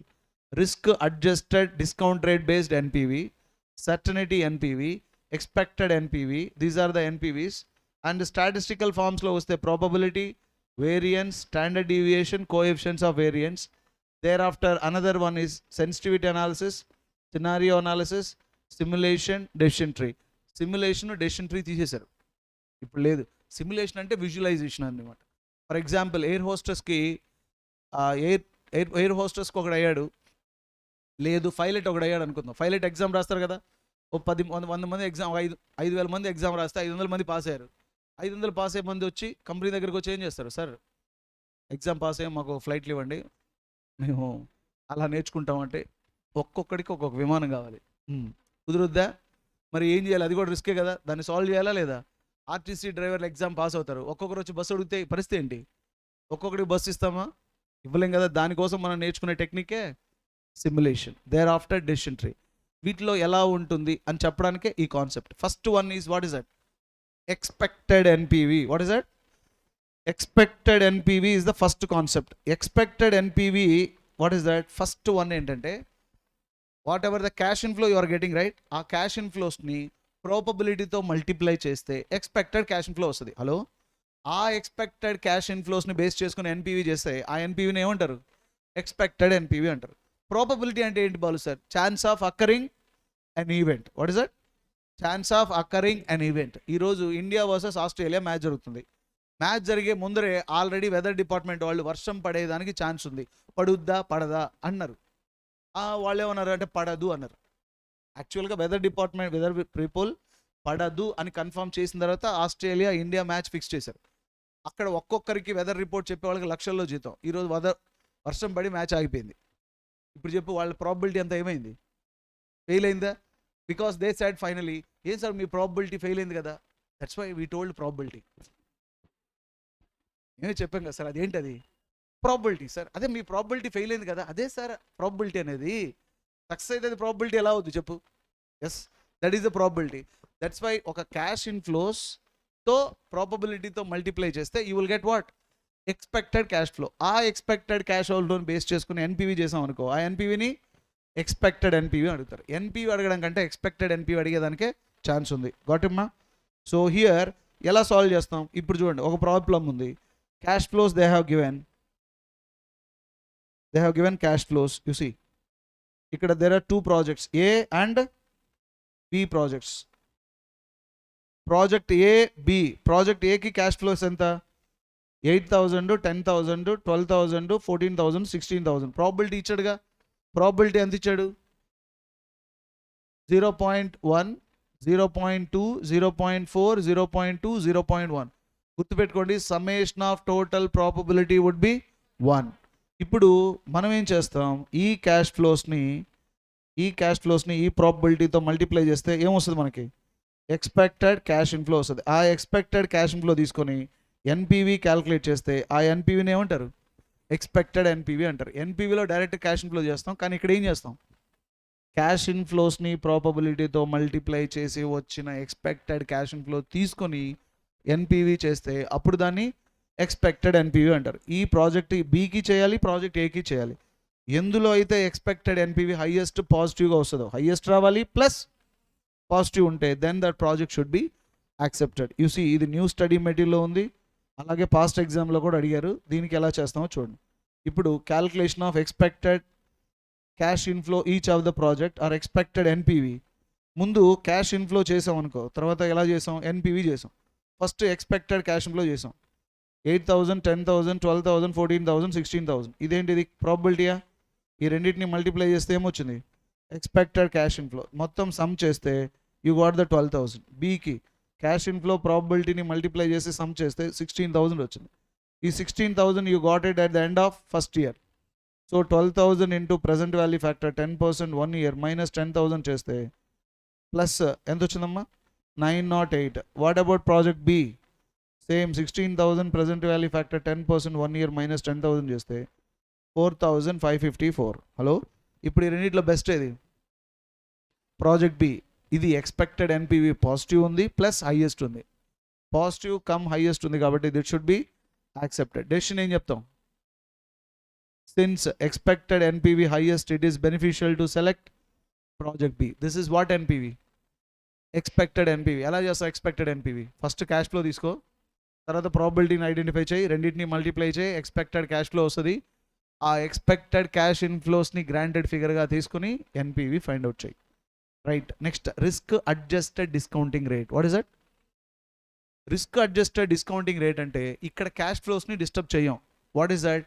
డిస్కౌంటింగ్ రేట్ ఉంటుందిగా, ఆ రేట్ని పెంచుతాం. సపోజ్ నేను ఎస్బీఐ బ్యాంక్లో లోన్ డబ్బులు తీసుకున్నా, ఓ 10 లక్షలు తీసుకొని, what happen? I'm going to do business. ఇది సార్ డెజర్ట్ ఫారెస్ట్. ఎక్కడ ఇది ఉండేది? ఇది సహారా డెజర్ట్. ఎస్బీఐ బ్యాంక్లో లోన్ తీసుకొని ఆ డబ్బులు తీసుకొని నేను ఇక్కడికి వెళ్ళి బిజినెస్ చేశాను అనుకో, ఇప్పుడు నేను ఈ బిజినెస్లో రిస్క్ ఎక్కువ తీసుకున్నట్టేగా. వాట్ మాజీ? రిస్క్ తీసుకున్నట్టే కదా. మరి రిస్క్ తీసుకున్నప్పుడు ఎస్బీఐ బ్యాంక్లో లోన్ తీసుకొని, ఇక్కడ ఎస్బీఐ బ్యాంక్ ఉంది, ఎస్బీఐ బ్యాంక్లో లోన్ తీసుకొని ఆ మనీని ఇక్కడికి వెళ్ళి ఇక్కడి నుంచి ఇక్కడికి వచ్చి ఇక్కడి నుంచి వచ్చి ఇక్కడ బిజినెస్ స్టార్ట్ చేస్తున్నాను అనుకో, బ్రాడీపేటలో ఎస్బీఐలో తీసుకొని బ్రాడీపేటలో కూడా ఏం చేయొచ్చు? బిజినెస్ చేయొచ్చు. నేను అంత దూరం వెళ్ళినప్పుడు ఏది ఎక్కువ తీసుకున్నాను? రిస్క్ ఎక్కువ తీసుకున్నప్పుడు I should expect a high return from this concern project. Do agree? అటువంటప్పుడు ఆ రిస్క్ని ఎలా ఐడెంటిఫై చేస్తామంటే క్యాష్ ఫ్లోస్ చేయం. ఇప్పుడు బ్రాడీపేటలో ఎస్బీఐ బ్యాంక్కి నేను కట్టాల్సిన రేటు 10% అనుకో, మరి నేను రిస్క్ ఎక్కువ తీసుకుంటున్నా కాబట్టి ఈసారి ఏం చేస్తాను? ఈ డిస్కౌంటింగ్ రేట్ని అడ్జస్ట్ చేస్తా విత్ వాట్? ఆర్పి. ఆర్పి అంటే రిస్క్ ప్రీమియం. ఈసారి ప్రాజెక్ట్ని ఏ రేట్తో ఇవాల్యుయేట్ చేస్తాను? 15%. ఈ 15%లో అది 10% రావాలి. ఎందుకు? వాళ్ళకి కట్టడానికి 5% ఎవరికి? నేను రిస్క్ తీసుకున్నందుకు. As risk I took it, discounting రేట్ని మారుస్తాం, క్యాష్ ఫ్లోని డిస్టర్బ్ చేయం. ఇంతకుముందు ప్రాబ్లంలో క్యాష్ ఫ్లోని డిస్టర్బ్ చేస్తాం కానీ డిస్కౌంటింగ్ రేట్ని కన్సిడర్ చేయం. This is called risk adjusted discounting rate. Risk adjusted discounting rate equal to risk free rate plus risk premium. ఈ రిస్క్ ప్రీమియం యాడ్ చేసి రిస్క్ అడ్జస్టెడ్ డిస్కౌంటింగ్ రేట్ చేసి ఆ risk adjusted discount rate base మీద NPV calculate చేస్తాం. ఇది అంటార్కిటికాలో ఒక private వాళ్ళు establish చేసిన ప్రైవేట్ ఎయిర్పోర్ట్. ఎవరన్నా టూరిస్టులు వెళ్ళాలంటే వాళ్ళు ల్యాండ్ అవుతారు, కానీ దీన్ని స్టార్ట్ చేసింది ఒక పర్సన్. ఆ పర్సన్ అక్కడికి వెళ్ళి అక్కడున్న ప్రాంతాన్ని తీసుకొని ఇక్కడ కానీ ఈ ఫెసిలిటీస్ కానీ ప్రొవైడ్ చేయగలిగితే టూరిస్టులు వస్తారు, వచ్చినప్పుడు వాళ్ళ దగ్గర నుంచి మనం ఫీజు కలెక్ట్ చేయొచ్చు అని మొట్టమొదటి ఒక పర్సన్కి ఐడియా వచ్చింది. అతను వెళ్ళి ఈ ప్లాన్ని మొత్తం ఒక బ్యాంక్ దగ్గరకు ప్రొజెక్ట్ చేస్తే వాళ్ళు లోన్ గీన్ ఇస్తామని చెప్పారు, వాళ్ళు 10% ఛార్జ్ చేశారు. ఇప్పుడు చెప్పు, అతను తీసుకొచ్చి ఇంత ఎఫర్ట్స్ చేసినప్పుడు ఈ ప్రాజెక్ట్ వర్క్ అవ్వాలి అంటే అతను ఎన్పివి క్యాలిక్యులేట్ చేసే ప్రాసెస్లో 10% తీసుకుంటాడా? 10% కంటే ఎక్కువ తీసుకుంటాడా? 10% కంటే ఎక్కువ. 10% వస్తే 10% కోసం ఇంత రిస్క్ ఎందుకు సార్ అంటాడు వాడు. Sir no, I should expect this is the rate what I have to pay to the bank plus I will add 10 more. How much? 20%. ఇప్పుడు ఈ ప్రాజెక్ట్ 20% వర్కౌట్ అయితే ఇది benefit, otherwise no. Government employee కూడా salaries ఏ లెవెల్లో pay చేస్తుంది? Risk adjusted discount rate base మీద pay చేస్తుంది. Traffic constable government employee, black commandos government employee. Traffic constable ఎవరిని పట్టుకుంటారు? నాలాంటి పట్టుకుంటారు. హెల్మెట్ ఉందా, లైసెన్స్ ఏది అంటారు. అదే టెర్రరిస్టులు పట్టుకోమని చెప్పాలని పట్టుకోగలరా? అదే బ్లాక్ కమాండోస్ వాళ్ళకు వచ్చి టెర్రరిస్టులు పట్టుకుంటారు, ఎందుకంటే వాళ్ళకి రిస్క్ ఎక్కువ. బాంబు డిస్పోజబుల్ స్కీమ్ ఉంటుంది తెలుసు కదా, బ్రాడీపేటలో బాంబు పెట్టారని చెప్పని నర్సరాపేటలో కూడా ఉండరు, అట్నుంచి అటు వెళ్ళిపోతారు. పెట్టింది బ్రాడీపేటలో రా, నువ్వెందుకు కంగారు పడుతున్నావు అంటారు. కానీ వాడు నర్సరాపేట కూడా రాడు, కానీ బాంబు డిస్పోజబుల్ స్కీమ్ వస్తారు కదా. ఇప్పుడు బాంబు డిస్పోజబుల్ స్కీమ్ వాళ్ళకి శాలరీ ఇవ్వాలా రెగ్యులర్గా? సార్ బాంబు ఎప్పుడు పెడతారో తెలియదు సార్, మీకు ఎందుకు సార్ శాలరీ అంటావా? అవునా? ఎవరైనా ఉందా? అసలు లాస్ట్ ఇయర్ పెట్టలేదు కాబట్టి ఈ సంవత్సరం కొద్దిగా తగ్గించుకోండి సార్, ఏదో ఆషాఢం ఆఫర్ లాగా. ఇప్పుడు చెప్పు, వాళ్ళకి అసలుకి అలాంటి బాంబు డిస్పోజబుల్ టీం ఉంటుంది. ఈ మధ్యకాలంలో ఎక్కడైనా బాంబు పెట్టి బయట తీసిన సందర్భాలు ఉన్నాయా? నాకు తెలిసి గత 3 సంవత్సరాలు లేదు. కానీ ఆంధ్రప్రదేశ్లో ఒక టీం ఉంది, దాంట్లో ఎంప్లాయీస్ ఉన్నారు, వాళ్ళందరూ పనిచేస్తారు. వాళ్ళకందరికీ శాలరీస్ ఇవ్వాలి. కారణం ఏంటంటే బాంబు వచ్చిన అక్కడ ఒక బాంబు ఇన్స్టాల్ చేశారని తెలిసిందనుకో, ఒక్కడున్నాడు కానీ వాడు వస్తాడు, మరి రిస్క్ తీసుకున్నట్టేగా బట్ మ్యాన్. కాబట్టి that risk is deserve for return. అనే బేస్తో డెవలప్ అయిన కాన్సెప్టే risk adjusted discounting rate. So risk adjusted discount rate equal to risk free rate plus risk premium. So what we have to do here we have to estimate risk premium, risk free rate normal గా వచ్చే rate, దాంతో పాటు risk తీసుకున్నందుకు ఈ రెండు తీసుకొని what happen we will consider risk adjusted discounting rate. దీని మీద ఒక చిన్న ప్రాబ్లం వేసి సాల్వ్ చేస్తే this problem would be here is ఇక్కడ చూద్దాం. ఇదో ప్రాబ్లం, ఇది న్యూ స్టడీ మెటీరియల్లో CA ఫైనల్ నుంచి తీసాం ఈ ప్రాబ్లం. ఇక్కడ ఒక కంపెనీ కాస్ట్ 15 lakhs చేస్తుంది. 1 2 3 4 years 4 years క్యాష్ ఇన్ఫ్లో వచ్చింది. రిస్క్ ఇండెక్స్ బీటా వచ్చిందంటే ఏ అప్రోచ్ ఇది? CAPM అప్రోచ్గా బీటా 1.8 ఉంది. Minimum required rate of 15%, tax rate is 40%, risk free rate 10%. Find out risk adjusted discounting rate. Risk adjusted discount rate అంటే RF plus beta into RM minus RF, right? ఇక్కడ minimum required rate కూడా ఇచ్చేసాడు కదా, దీన్ని base చేసుకుని RF ఎంత 0.10 plus beta ఎంతమ్మా 1.80 into 0.15 minus 0.10 ఎంత వచ్చింది ఇంటూ 100 చేయి 19%. You got it? 19% వచ్చింది. ఇప్పుడు కంప్యూట్ రిస్క్ అడ్జస్టెడ్ NPV అంటే ఈ ఫ్యాక్టర్ వాల్యూని ఏ రేట్తో ఇవాల్యుయేట్ చేయాలి? 19%తో ఇవాల్యుయేట్ చేయాలా లేదా? Now you see risk index 1.8, risk free rate 10%, minimum required rate 15%.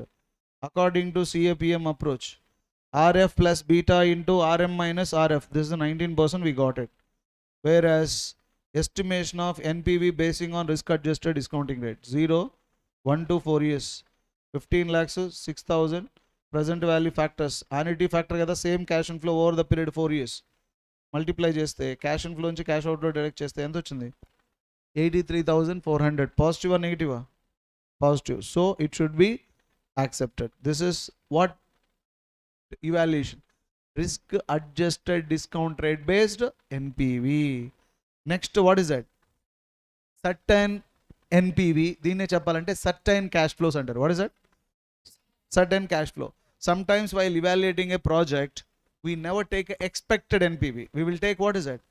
Certain NPV. కొన్ని కార్పొరేట్ కంపెనీలు ఇన్వెస్ట్మెంట్ చేసేటప్పుడు they never based on uncertain, they will based on what? Certain. So certain NPV, what is this? Certain cash ఫ్లోస్ని, uncertain cash ఇన్ఫ్లోస్ని ప్రాబబిలిటీతో multiply చేస్తే expected cash ఫ్లోసేగా. In the same way uncertain cash ఇన్ఫ్లోస్ని ఏ రేటుతో multiply చేస్తే? Certain CE factor అంటారు. What is that? CE ఫ్యాక్టర్స్తో మల్టిప్లై చేస్తే you will get it. What is that? Certain cash inflow. ఆ సర్టైన్ క్యాష్ ఇన్ఫ్లో బేస్ చేసుకుని NPV చేస్తే ఆ NPVని ఏమంటారు? Certain NPV. Sir certain factor ఎలా వస్తుంది సార్ అంటే, ప్రతి అన్సర్టైన్ క్యాష్ ఇన్ఫ్లోలో ఇప్పుడు ఫర్ ఎగ్జాంపుల్ ఒక ప్రాజెక్ట్ ఉందమ్మా, ఆ ప్రాజెక్ట్లో సర్టైన్గా వచ్చేది 2 lakhs, అన్సర్టైన్ వచ్చి 10 lakhs అనుకో. అంటే అన్సర్టైన్ ఎంత? 10 lakhs. దాంట్లో సర్టన్గా వచ్చేది ఎంత? 2 lakhs. అంటే ఎంతకు వస్తుంది? 10లో అన్సర్టన్ వచ్చి 10 lakhs, సర్టన్గా వచ్చేది ఎంత? 2 lakhs. అప్పుడు సర్టన్ ప్రతి 1 రూపీకి ఎంత వస్తుంది? 0.2. Are getting? ఈ 0.2నే CE ఫ్యాక్టర్ అంటారు. What is that? CE factor. CE factor formula ఏమవుద్దంటే certain cash inflow divided by uncertain cash inflow, hello, into 1 rupee. మనం క్యాలిక్యులేట్ చేస్తే దేని గురించి? 1 రూపీ కదా. So that is that 1 rupee is certain cash inflow. Are getting my point మా? So CE factor. ఇప్పుడు ఇంతకుముందు uncertain cash inflow multiply with probability, what is outcome? ఏంటమ్మా? Expected cash inflow. ఇప్పుడు uncertain cash inflow into CE factor, what you will get?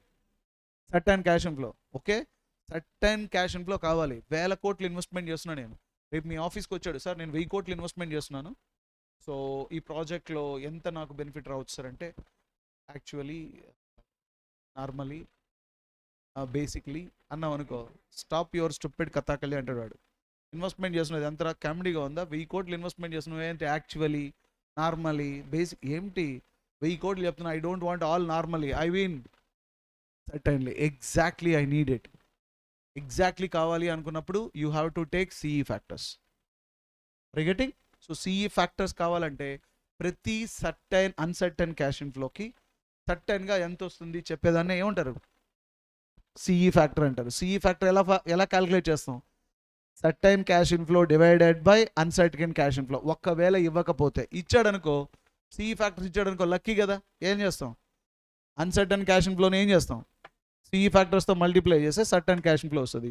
ఆ certain cash ఇన్ఫ్లోని base చేసుకుని NPV చేసాం అనుకో, దాన్ని సర్టైన్ ఎన్పీవీ అంటారు. ఫర్ ఎగ్జాంపుల్ ఈ ప్రాబ్లం చూద్దాం. గౌరవ్ లిమిటెడ్, దిస్ ఇస్ ఆర్టీపీలో ఇచ్చాడు ఈ ప్రాబ్లం. ఇందులో ఎక్స్పెక్టెడ్ క్యాష్ ఇన్ఫ్లో ఇలా ఉన్నాయి: 3,20,000, 2,80,000, 2,60,000, 2,40,000, 1,30,000. ఇవన్నీ సర్టనిటీ ఈక్వలెంట్ ఫ్యాక్టర్. ఇది సర్టన్ ఫ్యాక్టర్ కాబట్టి ఇది 1 రూపీ తీసుకున్నాడు. 3,20,000లో 0.8 అంటే ఏమని అర్థం? ప్రతి 1 రూపీ అన్సర్టన్కి సర్టన్గా ఎంత వస్తుంది? 0.8. మరి 3,20,000కి ఎంత వస్తుంది తెలియాలిగా. ఎలా వస్తుంది? You multiply with this. ఎంతమ్మా?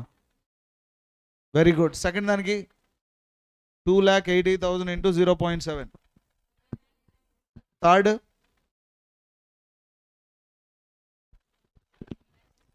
1 lakh.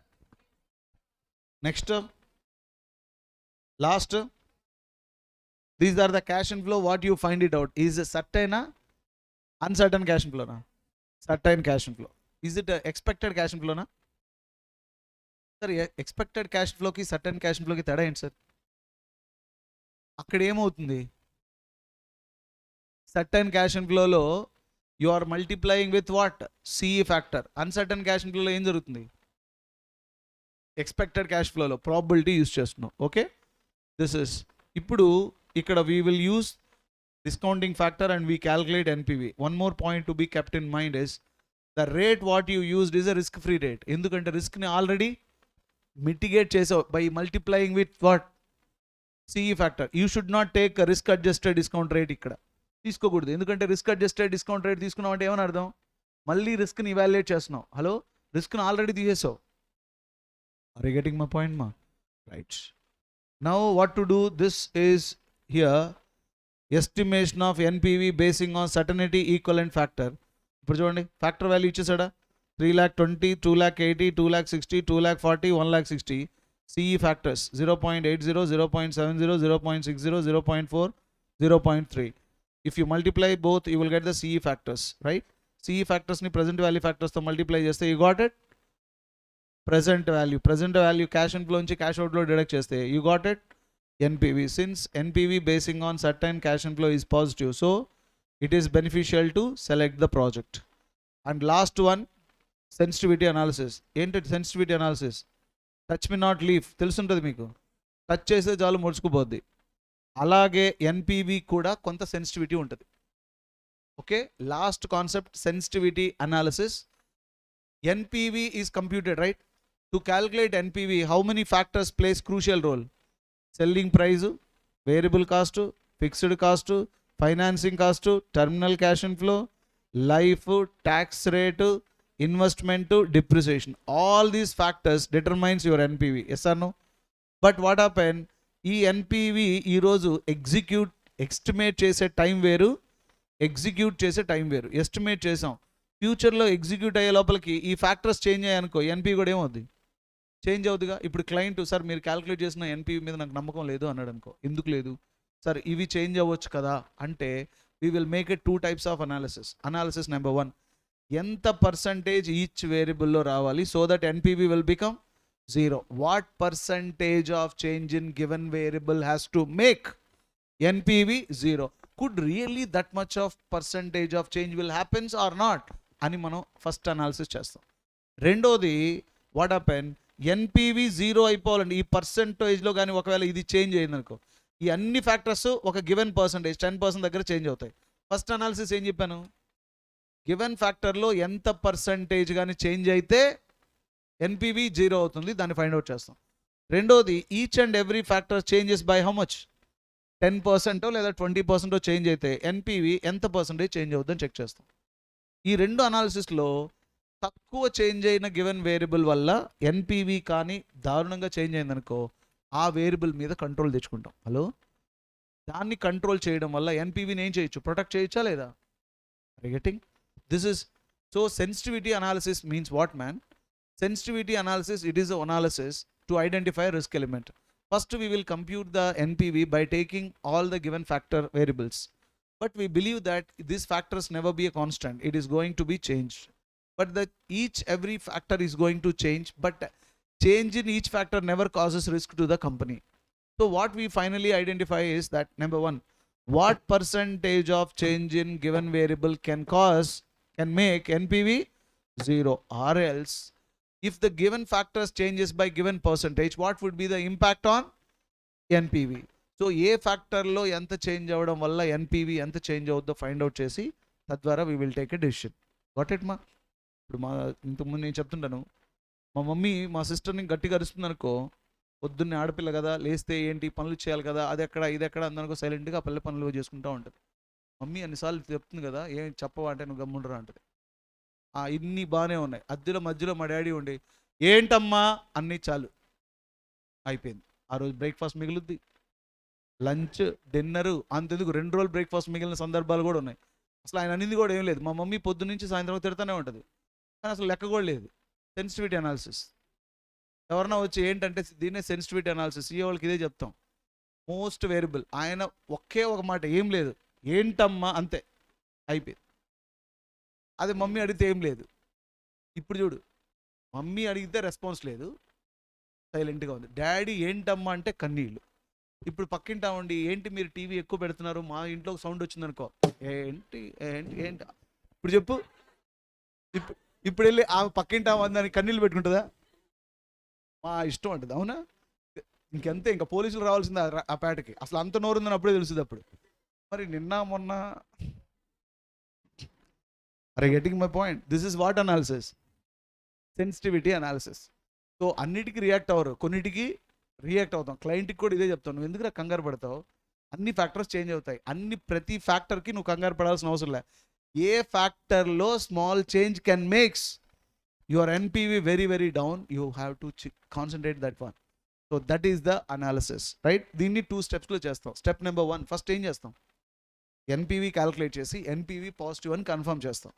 దేర్ ఆఫ్టర్ ఈచ్ వేరియబుల్లో ఎంతెంత పర్సంటేజ్ చేంజ్ వస్తే విత్ ఎఫెక్ట్ ఎన్పివి ఎంత చేంజ్ అవుతుంది, కాబట్టి ఏ పర్సంటేజ్లో ఎంత చేంజ్ అవ్వడం వల్ల ఎంత ఎన్పివి ఎఫెక్ట్ అయిందో ఫైండ్ అవుట్ చేసి మన దగ్గర ఉన్న రీసోర్సెస్ కానీ స్ట్రాటజీస్ కానీ ఆ ఐడెంటిటీస్ ఏదైతే ఉన్నాయో దాన్ని అన్నిటిని ఆ సోర్స్ మీదే కాన్సన్ట్రేషన్ చేస్తాం. This is what analysis, sensitivity analysis. Let us check here the small problem. Initial investment ఎంత 400 lakhs, annual unit sales 5, selling price 10, variable cost 50, fixed cost 50, discount rate is 6%. Calculate NPV and the impact of NPV 2.5% adverse variance in each variable. అంటే NPV and 2.5% ప్రతి factor ఎంత percentage change అవుతాడ, 2.5% అడ్వర్స్గా. అడ్వర్స్గా అంటే ఎన్పివిని down చేసే విధంగా తయారు చేస్తారు. And which variable is having what is that maximum effect, దేని మీద ఎంత ఎక్కువ ఎఫెక్ట్ ఉంది అంటే first we calculated NPV. So NPV equal to sales units into selling price minus variable cost. Contribution వస్తుందా, కాంట్రిబ్యూషన్ ఇంటూ సేల్స్ యూనిట్స్తో multiply చేస్తే total contribution, ఇందులోంచి ఫిక్స్డ్ కాస్ట్ డిడక్ట్ చేస్తే పీబీడిటిఆర్. ట్యాక్స్ లేదనుకో అప్పుడు ఏమవుతుంది, డిప్రిసియేషను అవసరం లేదు. So present value annuity factor minus PV of cash అవుట్లో ఉన్న వాల్యూస్ని పోస్ట్ చేసి ఎన్పివి క్యాలిక్యులేట్ చేస్తే ఎంత వచ్చిందమ్మా, 134.6. అప్పుడు పాజిటివే కదా. ఇప్పుడు ప్రాబ్లంలో వాడు ఏమంటున్నాడు, ఈచ్ ఫ్యాక్టర్లో 2.5% అడ్వర్స్ ఇంపాక్ట్ అన్నాడు అనుకో, అప్పుడు ఏమవుద్ది, ఫస్ట్ ఇన్వెస్ట్మెంట్ తీసుకో. ప్రజెంట్ ఇన్వెస్ట్మెంట్ ఎంత 400 lakhs. ప్రపోజ్డ్ ఇన్వెస్ట్మెంట్ అడ్వర్స్ అవ్వాలంటే ఇన్వెస్ట్మెంట్ పెరగాల తగ్గాల, పెరగాలి. ఇది 2.5% అంటే 410 అవుద్ది. 410 అయితే ఎన్పివి ఎంత 124 వచ్చింది. అంటే పర్సెంట్ ఇంతకుముందు ఎన్పివి ఎంత ఉంది, ఇక్కడ క్యాలిక్యులేట్ చేసిన ఎన్పివి ఎంత 134.6. ఓకే, ఇది 134.6 ఉంది. ఇప్పుడు ఇన్వెస్ట్మెంట్ 2.4% పెరగడం వల్ల ఎన్పివి ఎంత ఇంక్రీజ్ అయిపోయింది, ఇక్కడ 120 ఉంది కదా. ఇప్పుడు చూడు 134 మైనస్ 120 డివైడెడ్ బై 134.6 అంటే ఎన్పివి ఎంత డిక్రీజ్ అయింది, 7.43. అంటే ఇది 2.5% పెరిగితే ఇది 7.43% పెరిగింది. తగ్గిందా, తగ్గింది. సెల్లింగ్ ప్రైస్కి వద్దాం. సెల్లింగ్ ప్రైస్ 100, అడ్వర్స్ ఇంపాక్ట్ అవ్వాలంటే ఇది తగ్గాలి కదా, 2.5. 2.5% రెడ్యూస్ అయితే 97.5ని బేస్ చేసుకుని ఎన్పివి క్యాలిక్యులేట్ చేసాం. ఎన్పివి ఎంత వచ్చింది 101.1875. ఇప్పుడు percentage of change in NPV ఎంత వచ్చింది?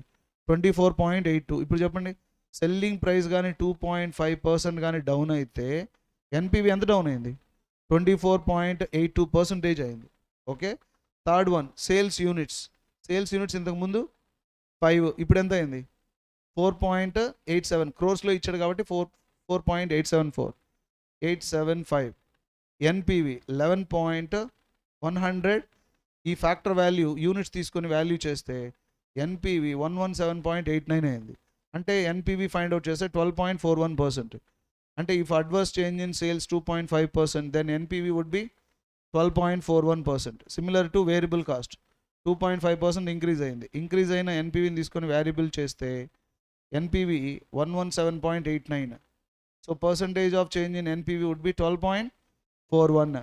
So 2.5% change leads to 12.41. Fixed cost increase అయ్యింది. ఎంత? 2.5 అయితే 51.25. 51.25 తీసుకుని ఎన్పివి చేస్తే 131.258. సో 131.258 అంటే పర్సంటేజ్ ఆఫ్ చేంజ్ 2.48. 2.5 చేంజ్ వస్తే 2.48 వచ్చింది. ఫైనల్గా అబ్జర్వేషన్ ఈ మొత్తంలో ఏది చాలా sensible? Which one? Selling price. ఎందుకు చెప్పు? సెల్లింగ్ ప్రైస్లో ఎంత చేంజ్? 2.5 వస్తే 24.82 వచ్చింది. ఇంతకీ సెన్సిటివిటీ అనాలిసిస్ ఏం చెప్పుద్ది? ప్రతి దాంట్లో చేంజ్ వస్తుంది సార్, కానీ ప్రతి చేంజ్ కోసం మీరు కంగారు పడాల్సిన అవసరం లేదు. ఏ factors so sensible? Selling price is so sensible. You protect, you concentrate, you construct all the strategies so that the selling price should not get what? Down. This is the way sensitivity analysis takes place. Right? That's enough. So these are the some areas. And finally left, what is it? Scenario. Scenario and outcomes under. Scenario analysis. Sensitivity analysis lo oka factor change avuddi. Avuna? Scenario అనాలిసిస్లో అసలు అన్ని అగైనెస్ట్గా work చేశానుకో ఏమవుద్ది check చేస్తాం. ఇప్పుడు client చెప్తాం, బాబు నువ్వు concentrate దేని మీద చేయి, సెల్లింగ్ ప్రైస్ మీద చేస్తే అప్పుడు వాడే ఉంటాడు, సార్ ఫిక్స్డ్ కాస్ట్ కూడా ఉంది కదా సార్ అంటే. అరే ఫిక్స్డ్ కాస్ట్ ఉందిరా, దీనిలో చేంజ్ వస్తేనే అది ఎక్కువ కంగారు ఉంది, కానీ ఫిక్స్డ్ కాస్ట్లో ఉంది కదా సార్. నీకు అర్థమవుతుందా? ఫిక్స్డ్ కాస్ట్లో చేంజ్ వస్తే ఎన్పి ఎఫెక్ట్ వస్తుంది నాన్న, కానీ ఎక్కువ ఎఫెక్ట్ దేని మీద? Selling price. కానీ ఫిక్స్డ్ కాస్ట్ కూడా తీసుకోవాలి కదా సార్ అంటే. అంటే నువ్వేమంటావు అన్నావు అనుకో, సార్ అది కూడా తీసుకోవాలి కదా సార్, ఒక పని చేస్తాం, అరే తీసుకో, అసలు నువ్వేమనుకుంటున్నావు చెప్పరా అంటావు. దీన్నే సినారియో అనాలిసిస్. సార్ ఒకవేళ సెల్లింగ్ ప్రైస్ తగ్గింది అనుకో, ఇంకా సార్ వేరియబుల్ కాస్ట్ పెరిగింది అనుకో, ఇంకా ఫిక్స్డ్ కాస్ట్ పెరిగింది అనుకో, ఇంకా selling price sales units sir వద్దులేండి సార్, సేల్స్ యూనిట్స్ కాదు, వద్దు కదా, చెప్పు నీ బాధ ఏం చెప్పు, అది కూడా తగ్గుద్ది అనుకుంటున్నావు కదా. ప్రతిదీ వర్స్ట్గా తీసుకొని ఎన్పివి చేస్తాం. ఈ scenarios 3 types. Worst case scenario, best case scenario. When all the factors works against you, that is a worst case scenario. When all the factors works favorable to you, it is a best case scenario. When scenarios are as it is, that is a moderate. But scenario 2 లో ఏమవుతుంది చెప్పండి? ఉన్న 7 favourable unfavourable అవుతాయి? అన్ని favourable. Investment పెరుగుద్దా తగ్గుద్దా? Worst case చెప్పండి, తగ్గుతుంది. Investment పెరుగుతుంది. Selling price పెరిగితే ఫేవరబుల్ కాదు మాజీ, తగ్గుతుంది. ఫిక్స్డ్ కాస్ట్, ఇంట్రెస్ట్ రేటు, ఎస్ఆర్నో ట్యాక్స్ పెరుగుతుంది. ఎవ్రీథింగ్ ఒకటి కాదు, ఈసారి అన్నీ మనకు అగైనెస్ట్గా వర్క్ చేశాయని కన్సిడర్ చేసామనుకో, then it is called what is that? Scenario analysis. So in scenario analysis what is that? We will observe that all the factors working against us. In such a case, by considering all the factors, we calculate NPV. Even such a NPV also, we will find it out NPV. NPV is positive, then we can accept. Otherwise, reject. Okay? ఇప్పుడు XYZ limited problem ఉంది. ఈ problem చూడండి. XYZ limited ప్రాబ్లంలో investment ఒకడు 14 lakhs investment చేశాడు. Worst కేసులో ఎంత రావచ్చు? 4,50,000. సెకండ్ ఇయర్లో 4 lakh, 7 lakh. మోస్ట్ లైక్లీలో 5,50,000, 4 lakh, 8 lakhs. బెస్ట్ కేసులో 6,50,000, 5 lakhs, 9 lakhs రావచ్చు అనుకోండి. ఇప్పుడు వర్స్ట్ కేసు తీసుకుంటే ఎంత తీసుకుంటావు? వర్స్ట్ కేసులో ఫస్ట్ ఇయర్లో ఎంత తీసుకుంటాం? 4,50,000. హలో, సెకండ్ ఇయర్కి 400, థర్డ్ ఇయర్ 7. ఇప్పుడు వర్స్ట్ కేసులో క్యాలిక్యులేట్ చేస్తే ఎన్పివి ఎంత వచ్చింది? నెగిటివ్. మోస్ట్ లైక్లీలీ 100.85. Best case 311.85. So this is the best. ఇండైరెక్ట్గా చెప్పాలంటే మధ్య రామ్ చరణ్ మూవీ వచ్చిందిగా, ఆర్ఆర్ ఉందిగా, ఆర్ఆర్ మూవీ అమ్మా, త్రిబుల్ భీమ్ కుక్కలు వేటేందుకు కుంభస్థలం బద్దలు కొడదాం పద అంటాడు కదా, అది సెన్సిటివిటీ అనాలిసిస్. కుక్కలన్నీ ఆల్రెడీ ఉంటాయి, వేరియబుల్ కాస్ట్ అన్నీ. ఇందులో బెస్ట్ ఏదో ఒకటి దాన్నే కన్సెంట్ చేసి రిస్క్ని ఐడెంటిఫై చేసాం అనుకో, అదే అనాలిసిస్, సెన్సిటివిటీ అనాలిసిస్. అదే రామ్ చరణ్ ఇంద్రలో మగధీర సినిమాలో చెప్తాడు, ఒక్కరు కాదు 100 మంది ఒకేసారి రండి అన్నాడు అనుకో, అదే అనాలిసిస్. ఇప్పుడు అర్థమైందమ్మా, ఇంతసేపు గొంతు చించుకుని వచ్చే, అవునా? సినారియో అనాలిసిస్లో మొత్తం ఒకేసారి రండి చూద్దాం, అదే అనాలిసిస్, సినారియో అనాలిసిస్. అక్కడ మొత్తం కాదు, దేన్ని ఒక్కదాన్నే ఆ కుంభస్థలం బద్దలు కొట్టాలి, అదే analysis, sensitivity analysis, right? So I think scenario analysis is not there for CMA students. Yes or no? This is a bonus point to you. In next class we will discuss working capital. Take break. This concept is variance, standard deviation and coefficients of variance. See, variance, standard deviation, coefficients of variance, this is called statistical techniques ma. Variance, standard deviation, what it indicates, what you expect, how much the deviation is determines risk. Hello? For example, ball, no ball, what a ball. What, this is the sound I listen in morning lunch break during India versus Australia match. Ball, what a ball, white ball, no ball. What do you mean of this? Wickets are there, right? If you ball like this with a lengthened line, right? If it is going to hit the mid wicket, then it is called what a ball it is, right? If little bit deviation, white ball. If too much of deviation, no ball. What is not ball? It is a cricket ball. Shut up. That's not the meaning. Okay, the same logic you can apply. If you expect any cash inflow from your business, these are the cash inflow. If deviation takes place too much, then risk should increase. Yes or no? Deviation leads to huge risk. That is a point. Sometimes our parents also used to say, babu మీ అబ్బాయి ఎప్పుడు చేయి దాటిపోయాడు, చేయి దాటిపోయాడు ఏంటి, చెయ్యి ఇటు పెడితే ఎగిరి దూకి వెళ్ళిపోయాడా, ఏంటి చేయి దాటిపోయాడు, ఏంటి చేయి దాటిపోయాడు, ఏంటి చెప్పు అంటే, చేయి దాటిపోయాడు బాబు, ఇంకా కంట్రోల్ చేయడం కష్టం, చేయి దాటిపోయాడు అంటే it's nothing but what you expect, how he behaves is nothing but what? Risk. The same logic, variance, standard deviation, coefficients of variance. First, to identify, you have to calculate expected cash inflow. Yes or no? From that expected cash inflow, you have to find it out. What is that? Variance. Variance to calculate, you have to identify the deviation. Square root of variance is nothing but standard deviation. Suppose standard deviation is 40,000, means whatever the expected cash inflow you identified, 40,000 plus or minus may takes place. Hello? This standard deviation, expected cash inflow, if you project the same, measure the deviation, that is called, what is that? Coefficients of variance. So dear students, how the risk should be estimated from standard deviation. Deviation is standard. First what you do is, in this method, first take the cash flows. Hello? Then take the probability, multiply both, you will get what? Expected cash inflow. Make a summation. This is the total expected cash inflow, what you expect. From that, what happen? You calculate the deviation. Deviation, how do you calculate? What is the actual cash flow? What is your expected cash flow? Between comparison between these two is called, what is that? Deviation. But deviation may be in plus or minus. To mitigate the sign, you have to take the square root of it.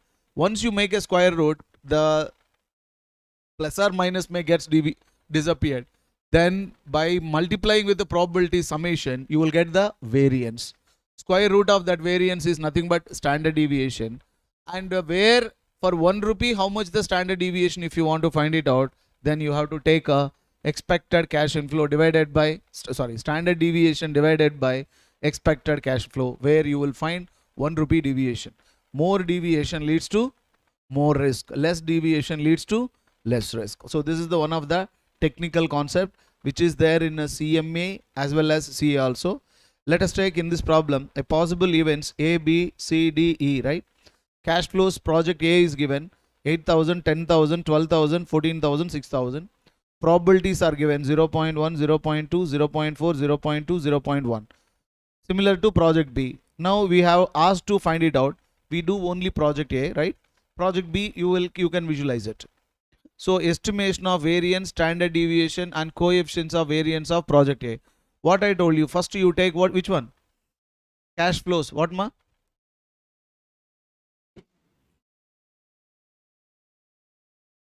You see, project A, project B, project C, project D, project E, right? You took the cash flows. Probability, you took it. If you multiply both, what you will going to get? Expected cash inflow. And you summed up. This would be expected cash flow. Are you getting? Now you have to find it out the deviation. What the cash flow, how much expected will happen? Hello? This would be, what is this? Deviation. 8,000 minus 8,000 minus 12,000. How much? 10,000 minus 12,000. 12,000, 12,000 nil. 14,000 plus 12,000 plus 2. 16,000 plus minus this 4,000, right? But you see here, plus or minus are there, right? Plus or minus are there means then you cannot identify it. So you may say that risk is there, but you cannot identify it because still adi plus lo undi, idi minus lo undi. Unless until you cannot come to the conclusion, you have to remove which one? This signs. For this purpose, what to do? Square root and multiply with the pi. So 4,000 into 4,000 into 0.10. ఒకసారి calculate చేయండి. 4,000 into 4,000 into 0.10. कितना आया? 2,000 into 2,000 into 0.20. कितना आया? 8 lakhs. 2,000 into 2,000 into 0.20. 8 lakhs. 4,000 into 4,000 into 0.20. 16. Now you summed up. This is the variance. 48 lakhs. So standard deviation is variance. Square root of variance is nothing but 2,191. What do you mean of this? Whatever the cash inflow you expected by considering probability, that may take plus of 2,191 minus of 2,192. 191. If this value increases, risk also increases. This is the standard deviation. For example, if the B project you take it for 24,000, 10,000, 20,000, 16,000, 12,000, 8,000, probability multiplied both, you will get the expected cash flow, and thereafter you find it out the deviation. Yes, d square into pi summation, you got the 176 lakhs. Now the standard deviation is there. How much you got it? 4,192. What do you mean of this? Whatever the expected cash flow you may get it. 16,000 you got it, right? This may happen plus of 4,195 or minus of 4,195. If this standard deviation is huge, then deviation is more, right? When deviation are more, then risk element also high. Are you getting? So coefficients of variance indicates same deviation represents with respect to 1 rupee. Standard deviation is sum of expected cash flow. 2,191 divided by 12,000 means for every 1 rupee of expected cash inflow, deviation takes place 0.1825. Whereas for project B, 0.261. Which project has a high risk? Project B, because for every 1 rupee deviation is 0.281. The same thing we learned here itself. So 16,000 you are expected, whereas the deviation is 4.185. So more deviation, more risk. How do you calculate standard deviation? What is the procedure? Tell me. First take cash flow, then probability, multiply both and sum it up. You will get the summation of expected cash flow. Then cash flow minus summation of expected cash flow, you will find a deviation. But if you observe plus or minus will come, you cannot take a decision. That's why what to do? Square root and consider the probability, and d square into pi summation, you will get what? Variance. Square root of variance is nothing but standard deviation. Standard deviation of 20,000. What do you mean of this? Whatever the expected cash flow you got it, that may takes plus or minus of how much? 20,000. Okay, more standard deviation, more risk. Less deviation, less risk. You wrote exam for 25 marks, right? For 25 marks, you got a 24 marks. What is the deviation? 1. ఇంట్లో వాళ్ళు పొగుడుతారు, అవునా? అదే 25 మార్క్స్కి 1 mark వస్తే అదో రకమైన పొగుడుతారు. ఇప్పుడు చెప్పు, 25కి 1 వస్తే డీవియేషన్ ఎక్కడున్నావు? అరంగల్పేట అవతల ఉన్నావు, అవునా? అదే 25, 24 వస్తుందని ఎక్కడున్నావు? అక్కడే కదా ఉన్నావు, బ్రాడీపేటలోనే ఉన్నావు. సో ఇక్కడ ఎందులో డీవియేషన్ ఎక్కువ ఉంది? సెకండ్లో ఉంది కదా. Okay, that is right. With this we concluded. And next concept, next chapter is advanced concept, and we have advanced concept, nothing major concepts we covered in capital budgeting. The only one thing we can identify here, it is what is that? What మాజీ కాస్టా answer చెప్తున్నారా? Doubt అడుగుతున్నట్టుంది. Yes, advanced concepts.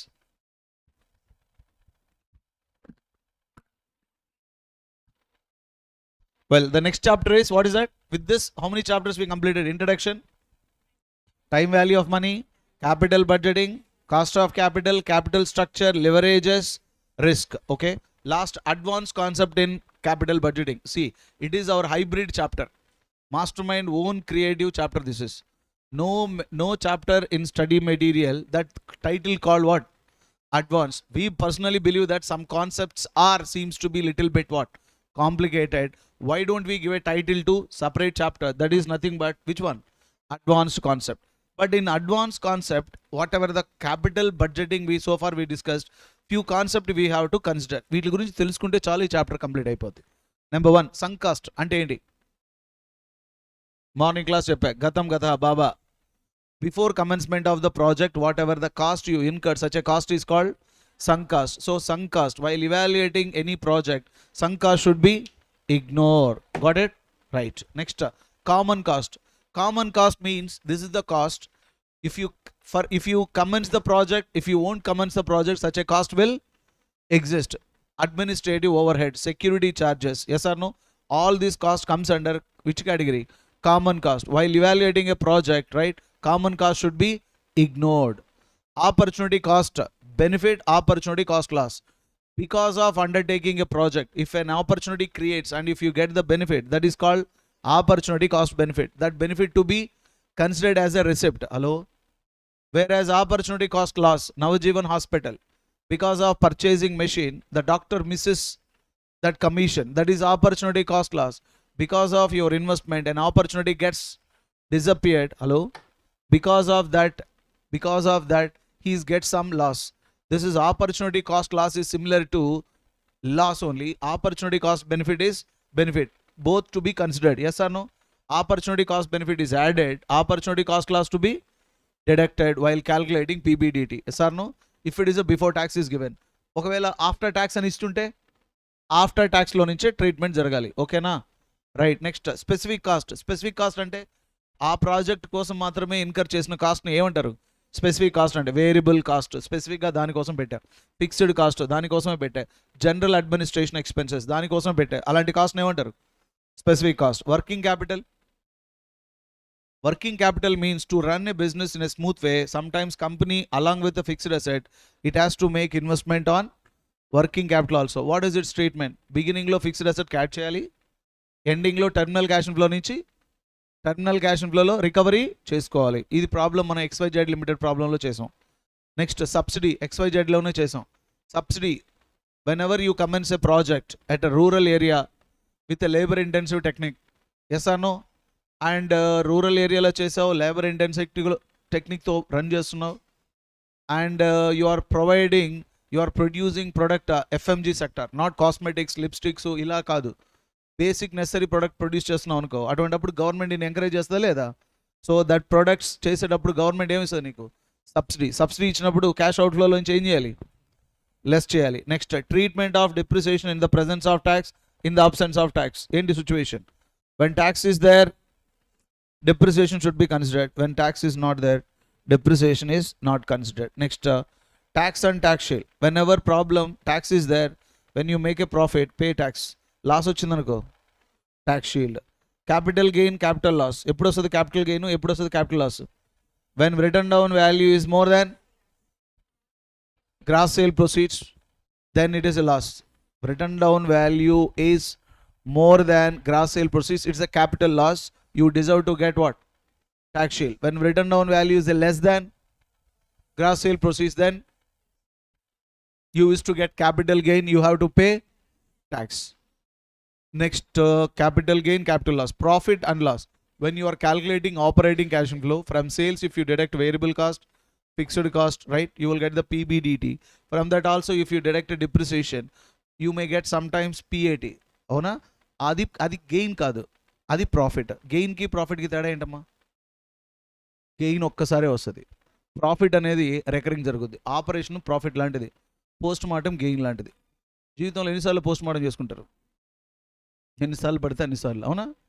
అన్నిసార్లు చేసుకుంటావా? Operating profit is similar to operation లాంటిదే. Gain మాత్రం ఎన్నిసార్లు వస్తుంది? ఒక్కసారి. ఒక అసెట్ లైఫ్లో either gain or loss will happens. Okay, ఈ ప్రాబ్లమ్స్ అన్నీ కూడా what are they? Advance concepts. Okay, ఈ పాయింట్స్ మొత్తం మనం XYZ లిమిటెడ్ ప్రాబ్లంలోనే కవర్ చేసాం. Next replacement decision. సిఏలో ఉంది, CMAలో ఉంది. Okay, replacement decision. What is the replacement decision? This the point.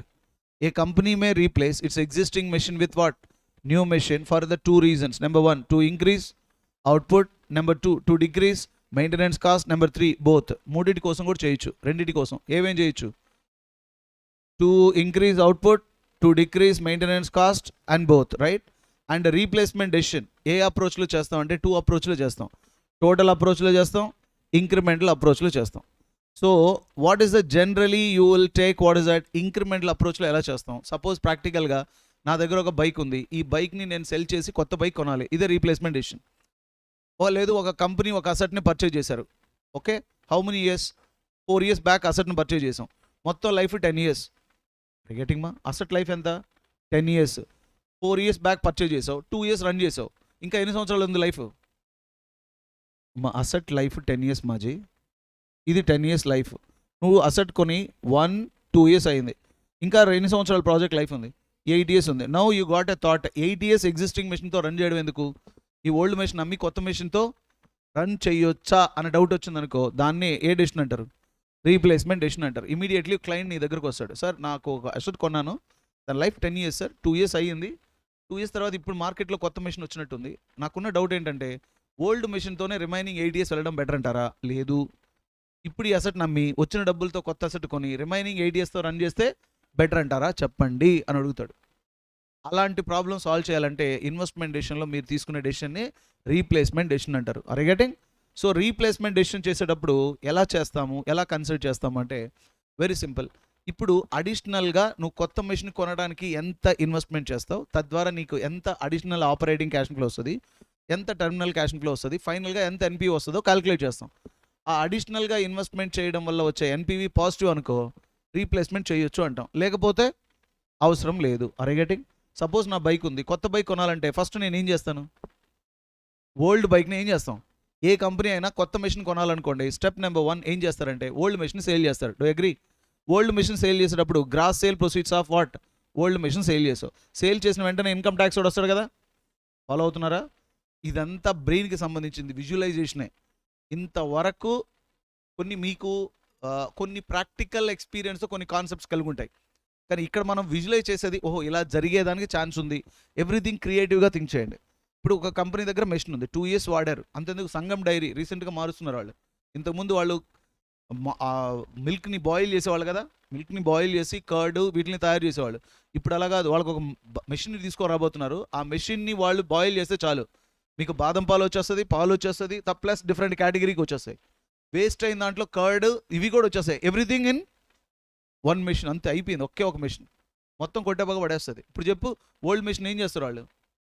Replace చేస్తారా లేదా? ఆ మెషిన్ కొనింది జస్ట్ 2 years బ్యాక్ అనుకో, 10 years ఆ మెషిన్ ఉంటుంది, 2 years రన్ చేశారు, ఇప్పుడు కొత్తగా మార్కెట్లో మెషిన్ వచ్చింది, ఇప్పుడు వాళ్ళు అడుగుతారా లేదా? మెషిన్ కొనాలంటే 8 crores, ఇది వర్కౌట్ చేసి చెప్పామనుకో, కమిషన్ 10% వేసుకున్న లైఫ్ సెటిల్ అయిపోతుంది. ఇది పోదాం రేపు. ఎక్కడ సంగం డైరీ ఉండేది? జాగ్రత్తలపూడే. ఎక్కడరా వాడు? చూడు ఇండియా అంటున్నాడు, వాడు ఎక్కడున్నాడు వాడికి కూడా అర్థం కావట్లేదు. వడ్ల మూడే అనుకుంటా, ఐ థింక్ సో. జాగ్రత్తల మూడే, వడ్ల మూడే. రైట్. ఇప్పుడు చూడు, gross sale proceeds, old machine sale చేస్తా ప్రాక్టికల్గానండి. ఓల్డ్ మెషిన్ సేల్ చేసిన వెంటనే రిటర్న్ ఆన్ వాల్యూ వచ్చేస్తారా గవర్నమెంట్? మరి రిటర్న్ ఆన్ వాల్యూ కావాలంటే కాస్ట్ నేను ఎంత కొన్నాను, 2 years యూస్ చేస్తుంటాను కదా, 2 years అసలు డిప్రిసియేట్ చేస్తే నాకు రిటర్న్ ఆన్ వాల్యూ వచ్చింది. రిటర్న్ ఆన్ వాల్యూని గ్రాస్ సేల్ ప్రైస్తో కంపేర్ చేస్తే I may get capital gain or capital loss. మాజీ ఫాలో అవుతున్నారు కదా? ఎస్. ఇప్పుడు గెయిన్ వచ్చిందనుకో ఏం కడతాను? ట్యాక్స్ పే చేస్తాను. లాస్ వస్తే ట్యాక్స్ షీల్డ్, రైట్? ఇప్పుడు నెట్ సేల్ ప్రొసీజ్, అసెట్ అమ్మిన దాంట్లో వచ్చిన దాంట్లో ట్యాక్స్ కట్టాను అనుకో, ట్యాక్స్ షీల్డ్ పోగా నాకు నెట్ సేల్ ప్రొసీజ్ వస్తుంది. ఒకవేళ లాస్ వచ్చిందనుకో, దీనికి ఏం యాడ్ అవుతాయి? ట్యాక్స్ షీల్డ్ యాడ్ అయ్యి నెట్ సేల్ ప్రొసీజ్ వస్తుంది. Got it? Plus or minus. ఇది ఫస్ట్ స్టెప్. ఇప్పుడు దీన్ని ఏం చేశాను? ఓల్డ్ అసెట్ ఏం చేశాను? సేల్ చేశాను. అయితే సేల్ చేసే ముందర ఇక్కడ అక్యుములేటెడ్ డిప్రిసియేషన్ కావాలి కదా సార్. కాబట్టి దీనికంటే ముందర నేనేం చేసుకోవచ్చు, డిప్రిసియేషన్ క్యాలిక్యులేట్ చేయొచ్చు కదా. సార్ డిప్రిసియేషన్ ఎందుకు సార్ స్టెప్ వర్కింగ్ నోట్లో చెప్పేస్తే పోద్దా అంటే మీకు ఇది ఫస్ట్ స్టెప్ అవుద్ది. కాదు సార్ నేను వర్కింగ్ నోట్లో కూడా కన్సిడర్ చేస్తాను, డిప్రిసియేషన్ చేస్తాను అనుకో. ఫస్ట్ స్టెప్ ఏం చేయొచ్చు, calculation of depreciation of how many machines. Old machine ఉంది, న్యూ మెషిన్, కాబట్టి better to calculate depreciation for both the machine. Depreciation equal to cost minus scrap divided by life. What is the first step మా, calculation of depreciation of each of the machine. Condition applies, ఏముంటే tax ఉంటాయి. Next step ఏంటి, gross sale proceeds of old machine. ఇప్పుడు money వచ్చింది కదా, what to do, new machine కొనాలిగా. ఇప్పుడు I went to market, I asked cost of new machine, okay, less net sale proceeds of old machine. అమ్మిన money డబ్బులు ఉన్నాయి కదా, దీనిలోంచి దీన్ని deduct చేస్తే again I will get what is that, net amount, net cash outflow. ఒకవేళ working capital కావాలనుకో, దేనికి, new మెషిన్కి, అప్పుడు మళ్ళీ క్వశ్చన్ అడుగుతాం, ఓల్డ్ మెషిన్ వర్కింగ్ క్యాపిటల్ ఉందా, ఉంది సార్. ఓల్డ్ వర్కింగ్ క్యాపిటల్ ఎంత, 20 lakhs సార్. న్యూ మెషిన్కి ఎంత కావాలి, 40 కావాలి. అంటే 40 న్యూ మెషిన్ కావాలి, కానీ దాంట్లో 20 ఓల్డ్ మెషిన్ కంప్లీట్ చేస్తుంది అనుకో, అప్పుడు అడిషనల్గా ఎంత కావాలి, ఒక 20. అసలు ఈ పాయింటే లేకపోతే ఈ కాన్సెప్టే రాదు. సో ఇప్పుడు ఫైనల్గా PV of incremental cash outlay. Got it. ఏం చెప్పండి next step, PV of cash outlay అడిషనల్గా ఎంత కావాలి, ఎలా చెప్తాం, cost of new machine minus old machine అమ్మిన మనీ ప్లస్ ఒకవేళ వర్కింగ్ క్యాపిటల్ కావాలంటే అది కూడా కన్సిడర్ చేస్తాం, right. Next what to do, incremental what cash flow, operating cash flow. Operating cash flow అంటే సిఎఫ్ఏటీ కదా. సిఎఫ్ఏటీ అంటే old machine CFAT, new machine CFAT. ప్రాబ్లంలో జనరల్గా సిఎఫ్ఏటీ ఇస్తే ఓకే, అదర్వైజ్ పీబీడీటీ ఇచ్చాడు అనుకో, మీరు ఇలా చేయొచ్చు కదా. ఇప్పుడు for example PV of old machine CFAT ఇచ్చాడు అనుకోమ్మా, అప్పుడు ఏమవుతుంది చెప్పు, సిఎఫ్ఏటీ కంపారిజన్ చేసి ఇంక్రిమెంటల్ సిఎఫ్ఏటీ చేయొచ్చు.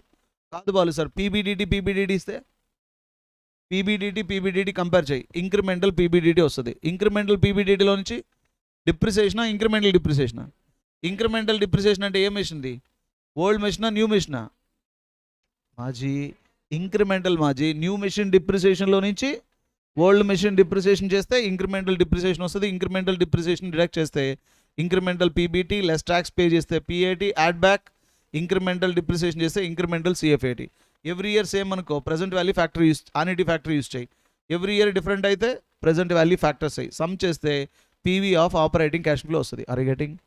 Next what is that, incremental terminal cash flow. It is a visualisation. Gross sale proceeds, net sale proceeds at the end of life. A machine, new machine అమ్మితే ఎంత వస్తుందో వాల్యూ చేయి. ఒకవేళ ఇది క్రియేటివ్, నువ్వు ఇంతవరకు ఓల్డ్ మెషిన్ అమ్మలేదు, న్యూ మెషిన్ కొనలేదు, నువ్వు విజువలైజ్ చేసుకున్నావు. ఒకవేళ నా దగ్గర ఓల్డ్ మెషిన్ ఉంటే దాన్ని ఇప్పుడు కానీ అమ్మి ఉంటే అంత కొంత నాకు బెనిఫిట్ ఏదైనా వస్తుందని ప్రాబ్లంలో చెప్తే దీని నెట్ సేల్ ప్రొసీడ్స్ కూడా తీసుకో. హలో, కానీ ఓల్డ్ మెషిన్ లేదు సార్ అన్నారు అనుకో, ఈ పాయింట్ రాదు. ఒకవేళ ఉంటే వాట్ హ్యాపెన్, ఈ incremental net sale proceeds from new అసెట్లో నుంచి incremental net sale proceeds old asset deduct చేస్తే ఇంక్రిమెంటల్ నెట్ సేల్ ప్రొసీడ్స్ వస్తుంది. ఒకవేళ వర్కింగ్ క్యాపిటల్ ఉంటే రికవరీ వర్కింగ్ క్యాపిటల్ యాడ్ చేసాం అనుకోండి, you will find what is that, terminal cash inflow. ఇప్పుడు terminal cash inflow వచ్చింది కాబట్టి you know that operating cash inflow ఉంది, టర్మినల్ క్యాష్ ఇన్ఫ్లో ఉంది, క్యాష్ అవుట్లో ఉంది. కాబట్టి operating cash inflow plus terminal cash inflow minus cash outlay. NPV positive, accept, otherwise reject. This is the incremental NPV. చెప్పండి steps. Step number 1, calculation of depreciation of each of the machine. Good. Step number 2, calculation of net sale proceeds from what machine? Old machine. Okay, old machine ఎలా అమ్ముతావు చెప్పు. ఏమో sir మార్కెట్లోకి వెళ్ళి gross sale proceed చేస్తాను. Okay, gross sale proceed చేసిన వెంటనే income tax రావచ్చు. For that purpose I will calculate what value, return down value. Return down value equal to కొన్న అసెట్ ఎంత, ఎన్ని రోజులు యూజ్ చేశానో దాని డిప్రిసియేషన్ ఎంత డిడక్ట్ చేస్తే I will get the return down value. రెండింటిని కంపేర్ చేస్తే గెయినా లాసా వస్తుంది. లాస్ వస్తే ట్యాక్స్ షీల్డ్ తీసుకుంటాను, గెయిన్ అయితే ట్యాక్స్ పే చేస్తా, ఫైనల్గా అమౌంట్ వచ్చేస్తుంది. Next incremental cash outflow, cost of new machine minus net sale proceeds of old machine deduct చేస్తా. ఎస్ఆర్ను ఒకవేళ వర్కింగ్ క్యాపిటల్ కావాలంటే యాడ్ చేసుకుంటాను, right. There after operating cash flow కావాలంటే అది ఆపరేటింగ్ క్యాష్ ఫ్లో కాదు sir, incremental operating cash flow. So PBDT of new machine, PBDT of old machine. ఒకవేళ CFAT ఇచ్చాడు అనుకో, రెండింటిని కంపేర్ చేస్తాం. So incremental operating cash flow minus incremental పీబీడీటీలో నుంచి incremental depreciation, incremental PBT, tax, PAT, add back to depreciation, you will get incremental CFAT. Finally, next incremental terminal cash flow. Gross sale proceeds, net sale proceeds of new machine minus gross sale proceeds, net sale proceeds of old machine. Student అడిగే common doubt ఏంటంటే step 1లో మీరు asset అమ్మేశారు కదా, లాస్ట్లో మీకు terminal cash ఫ్లోలో ఎందుకు వస్తుంది అంటాం. నిజంగా మేము ఏమైనా అమ్మేమన్నా? Just it is a visualization అంతే. Then you can find terminal cash flow. Terminal operating cash ఫ్లోని యాడ్ చేసి క్యాష్ అవుట్లో డిడక్ట్ చేయి. ఎన్పివి పాజిటివ్ అయితే accept, otherwise reject. Very very important model in replacement decision. What at new study మెటీరియల్లో సిఎంఏలో కొత్తగా తీసుకున్న ప్రాబ్లం ఇది. ఇది ఓల్డ్ స్టడీ మెటీరియల్లో కూడా ఉంది, ఓల్డ్ ప్రాక్టీస్ మాన్యువల్లో కూడా అడిగాడు. ఏది ఈ ప్రాబ్లం? అరే న్యూ స్టడీ మెటీరియల్ అడగలేదు, ఓల్డ్ ప్రాక్టీస్ మాన్యువల్లో ఉంది అంటే సిఏ ఇన్స్టిట్యూట్ వాడు ఏం చేస్తాడు చెప్పు? ఖచ్చితంగా దాచిపెడతాడు ప్రాబ్లం. అలాగే సిఎంఏలో కూడా ఉంది ఈ ప్రాబ్లం, జాగ్రత్తగా చూడండి ఇది. So this would be very very important. ఈ ప్రాబ్లమ్ని మీరు ఫాలో అవ్వగలిగితే ఈ ఒక్క ప్రాబ్లంతో చాప్టర్ అయిపోయినట్టే. ఇంకా పెద్దగా ఇంకా మిగిలినవి ఏమీ ఉండదు. రైట్, ఈ ప్రాబ్లం లాజిక్ చెప్తాను. దాదాపు ఒకటి మీకు రఫ్గా 20-25 ప్రాబ్లమ్స్ డిస్కస్ చేస్తాను నేను. అంటే 8 అవర్స్లో అన్ని problems output including work. Because ఎందుకంటే థియరీ పాయింట్ మీకు తెలుసు, కానీ అంతో కొంత ప్రాబ్లం చెప్తే తప్ప ఇది చేయలేం. కానీ ఒక్క ప్రాబ్లం చేస్తే ఒక్క ప్రాబ్లమే చేస్తాం. XYZ లిమిటెడ్ ప్రాబ్లమ్ సాల్వ్ చేయాలంటే క్లాస్లో ఎంతసేపు పట్టుద్ది మనకి? ఆ ఒక్కటిగా అయిపోద్ది. కానీ ఎన్పీవీలో దాదాపు 4 to 5 ప్రాబ్లమ్స్ డిస్కస్ చేసాం మీతో. ఇప్పుడు చూడండి, ఈ ప్రాబ్లం లాజిక్ చెప్తాను. ఒక ఎగ్జిస్టింగ్ కంపెనీ 2 years అయింది బిజినెస్ రన్ చేస్తూ. 2 years ముందర అసెట్ కొన్నాడు. టోటల్ లైఫ్ ఎంత? 2 years అయిపోయింది. ఇంకా బ్యాలెన్స్ ఎన్ని సంవత్సరాలు? 8 years కోసం వాడు రీప్లేస్మెంట్ డెసిషన్ చూస్తున్నాడు. Right now current market value ఇప్పటికిప్పుడు అసెట్ అమ్మితే ఎందుకు వస్తుంది? 1 lakh వస్తుంది. అండ్ ద కంప్లీట్గా ఇప్పుడు కంపెనీ ఏమవుతుందంటే నేను రీప్లేస్మెంట్కి వెళ్ళాలా వద్దా చెప్పండి సార్ అంటాడు. అంటే వాడు ఒక అసెట్ కొన్నాడు, ఎంత కొన్నాడో చెప్పట్లేదు, కానీ 2 years యూజ్ చేశాడు. ఇప్పుడు 3rd yearలో రీప్లేస్మెంట్కి వెళ్ళాలనుకుంటున్నాడు. టోటల్ 10. ఇంకా ఎన్ని సంవత్సరాలు ఉంది లైఫ్? 8 years ఉంది. సార్ చెప్పండి, ఇప్పటికిప్పుడు అమ్మాననుకో ఎంత వస్తుంది అసెట్? 1 lakh. రైట్, ఇప్పుడు చూద్దాం. పర్చేస్ ప్రైస్ ఎగ్జిస్టింగ్ మెషిన్ 2,40,000 కొన్నాడు. 2,40,000 కొన్నాడు. లైఫ్ ఎన్ని సంవత్సరాలు? 10 years కోసం 2,40,000 కొన్నాడు. 2 years తర్వాత ఎంత అమ్ముతాడట? 1 lakh. ఎంత దారుణం! ఇప్పుడు క్యాపిటల్ గెయినా లాసా? లాస్. మరి లాస్ మీద ఏం రావచ్చు?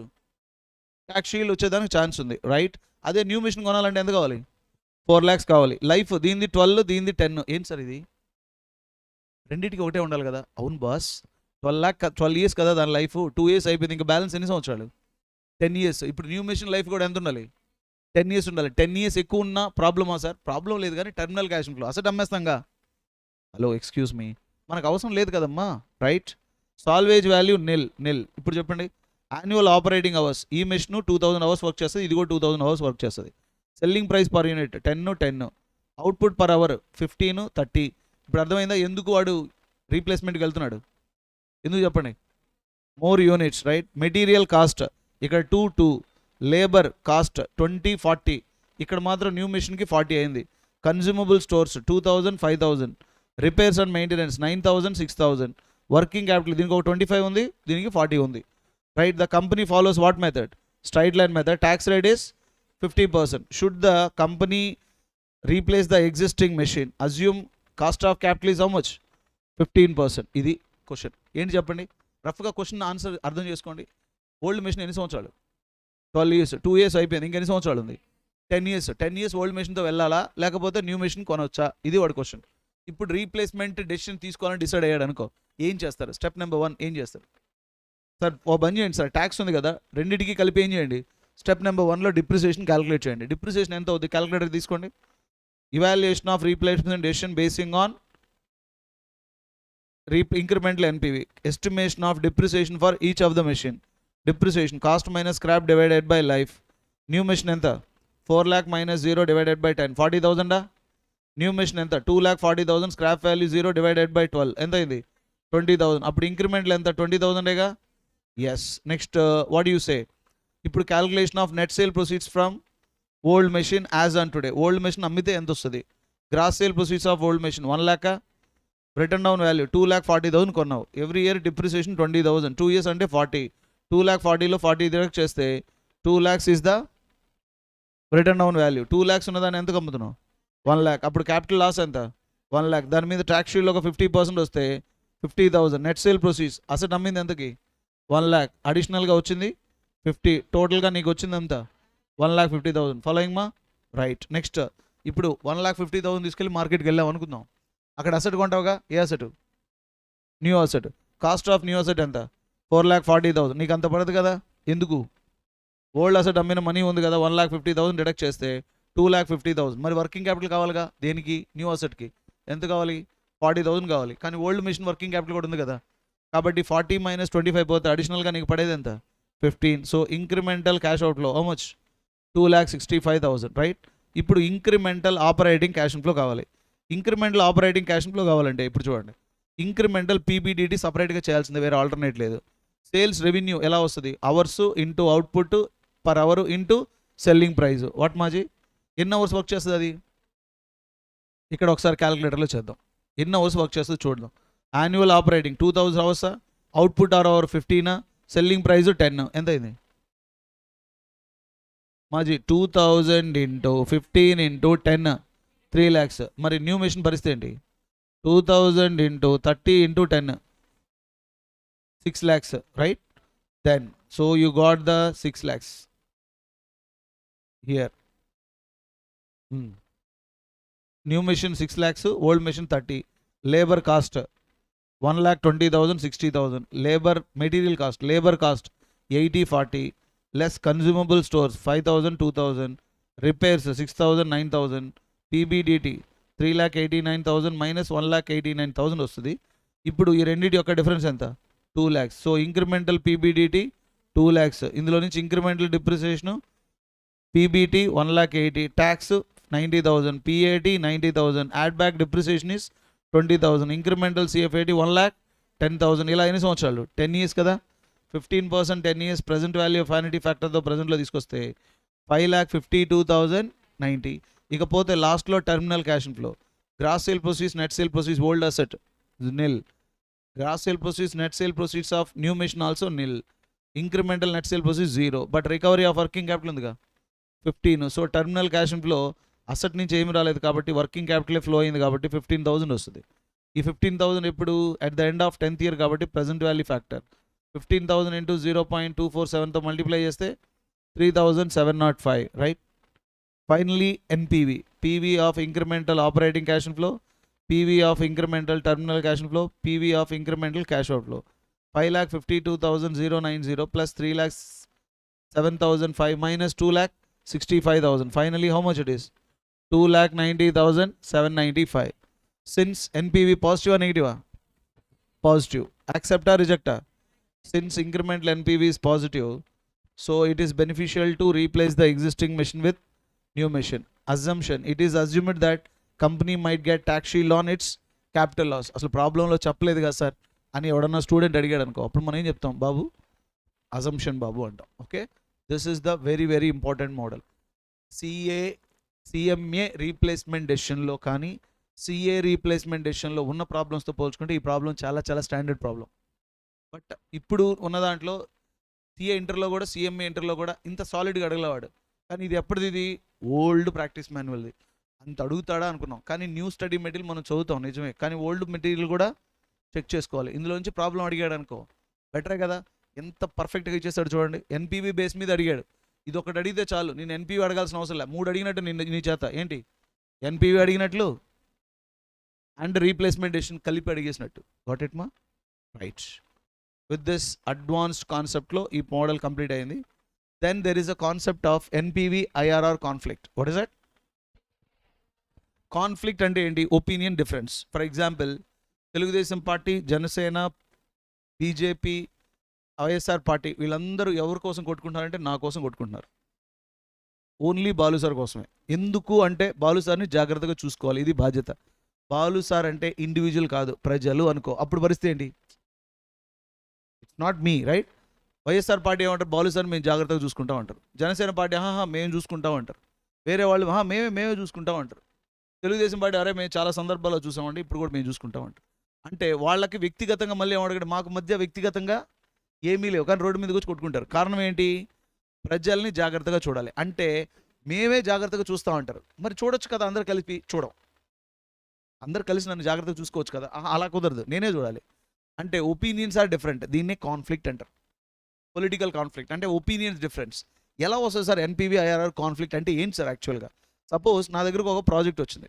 ఈ ప్రాజెక్ట్ బెస్టా కాదా చెప్పమని చెప్పారు. నేను ఎన్పివి క్యాలిక్యులేట్ చేశాను. ఎన్పివి పాజిటివ్ వచ్చింది. హలో, ఐఆర్ఆర్ క్యాలిక్యులేట్ చేశాను. IRR greater than cost of capital వచ్చింది. అప్పుడు ఆ ప్రాజెక్ట్ని సింపుల్గా ఏం చేయొచ్చు? యాక్సెప్టెన్సీ చేయొచ్చు, పెద్ద ఇష్యూ కాదు. కానీ నా దగ్గర ఈసారి 2 ప్రాజెక్టులు వచ్చాయి. 2 ప్రాజెక్టులో బెస్ట్ ప్రాజెక్ట్ ఏదో చెప్పండి అన్నారు. రెండింటికి ఎన్పివి క్యాలిక్యులేట్ చేశారు. ఒక ప్రాజెక్ట్కి ఎన్పివి 50,000 వచ్చింది, ఇంకొక దానికి 5,000 వచ్చింది. ఏం చెప్తాను అప్పుడు? 50,000 ఉన్నదాన్ని క్యాలిక్యులేట్ చేశా. వెళ్ళిపోయేటప్పుడు క్లయింట్ సార్ ఐఆర్ఆర్ కూడా క్యాలిక్యులేట్ చేసి చెప్పరా అన్నాడు. ఐఆర్ఆర్ క్యాలిక్యులేట్ చేశా. 5,000 ఉన్నదానికి 20%, 50,000 వచ్చేదానికి 5% వచ్చింది. అవునా? ఇప్పుడు ఎక్కడైతే ఎన్పివి ఎక్కువ వచ్చిందో అక్కడ ఐఆర్ఆర్ తక్కువ వచ్చింది. ఎక్కడైతే ఐఆర్ఆర్ తక్కువ వచ్చిందో అక్కడ ఎన్పివి ఎక్కువ వస్తుంది. నిజంగా అలాగే జరుగుద్ది. వజ్రం హోటల్ ఎదురుగా ఒకటి టిఫిన్ స్టాల్ అమ్ముకున్నాడు అనుకో, వాడు 1,000 రూపాయలు పెడితే సాయంత్రానికి 2,000 వస్తుంది. అంటే వాడు ఐఆర్ఆర్ ఎక్కడ ఉంటుంది? ఆకాశంలో ఉంటుంది. తక్కువ ఇన్వెస్ట్మెంట్ చేసే వాళ్ళకి ఎప్పుడు ఐఆర్ఆర్ ఎలా ఉంటుంది? బెటర్గా ఉంటుంది. కానీ వజ్రం హోటల్లోడికి ఐఆర్ఆర్ బెటర్గా రాదు, ఎన్పివి బెటర్గా ఉంటుంది. కాబట్టి వజ్రం హోటలోడు పుల్కా బండి పెట్టుకోవాలి కదా, చెప్పండి. పుల్కా బండి పెట్టుకునేవాడు వజ్రం హోటల్ లాగా హోటల్ స్టార్ట్ చేయాలనుకుంటాడు తప్ప వజ్రం హోటలోడు పుల్కా బండి పెట్టుకోవాలని చూసుకోడు. కాబట్టి ఒక ప్రాజెక్ట్ ప్రకారం ఎన్పివి ప్రిఫరబుల్, ఇంకో ప్రాజెక్ట్ ప్రకారం IRR preferable. But thus there is a conflict between NPV IRR. ఎందుకు ఆ కాన్ఫ్లిక్ట్ వస్తుంది, ఎలా సాల్వ్ చేస్తావు అని కూడా అడిగేదానికి ఛాన్స్ ఉన్నాయి. సో ఎన్పివి కాన్ఫ్లిక్ట్ ఐఆర్ఆర్ ఈ 2 టెక్నిక్నే తీసుకుంటాం. రిమైనింగ్ టెక్నిక్ గురించి ఎందుకు మాట్లాడడం అంటే each method has their own limitation. Pay back period ఉంది, టైం వాల్యూ మనం ఏం చేస్తుంది? ఇగ్నోర్. ఏఆర్ఆర్ ఇగ్నోర్ చేస్తుంది. ప్రాఫిటబిలిటీ ఇండెక్స్ ఉంది, అది ఎప్పుడు బెస్ట్? స్కేర్సిటీ ఆఫ్ ఫండ్స్ ఉంటేనే. అడిక్వేట్ ఫండ్స్ ఉంటే ఎన్పివి సుప్రీం కదా. ఇక మిగిలింది ఏంటి? Discounted pay back period. అది కూడా ఇన్వెస్ట్మెంట్ గురించి అది ఇన్వెస్ట్మెంట్ రికవరీ గురించే చెప్పుద్ది కానీ వెల్త్ గురించి చెప్పదు కదా. వాట్ ఇట్ మా? That's why each and every method has their own limitation. So NPV IRR conflict. వీళ్ళు చూసారు ఇద్దరు కొట్టుకుంటున్నారు, వీడు ఎన్పివి వీడు ఐఆర్ఆర్. వీళ్ళిద్దరి మధ్యలో కాన్ఫ్లిక్ట్ ఎందుకు వస్తుంది? ఈ కాన్ఫ్లిక్ట్ అంటే because of what is that? Having disparity. ఏం disparity? Cash flow disparity, size disparity, life disparity అంటారు.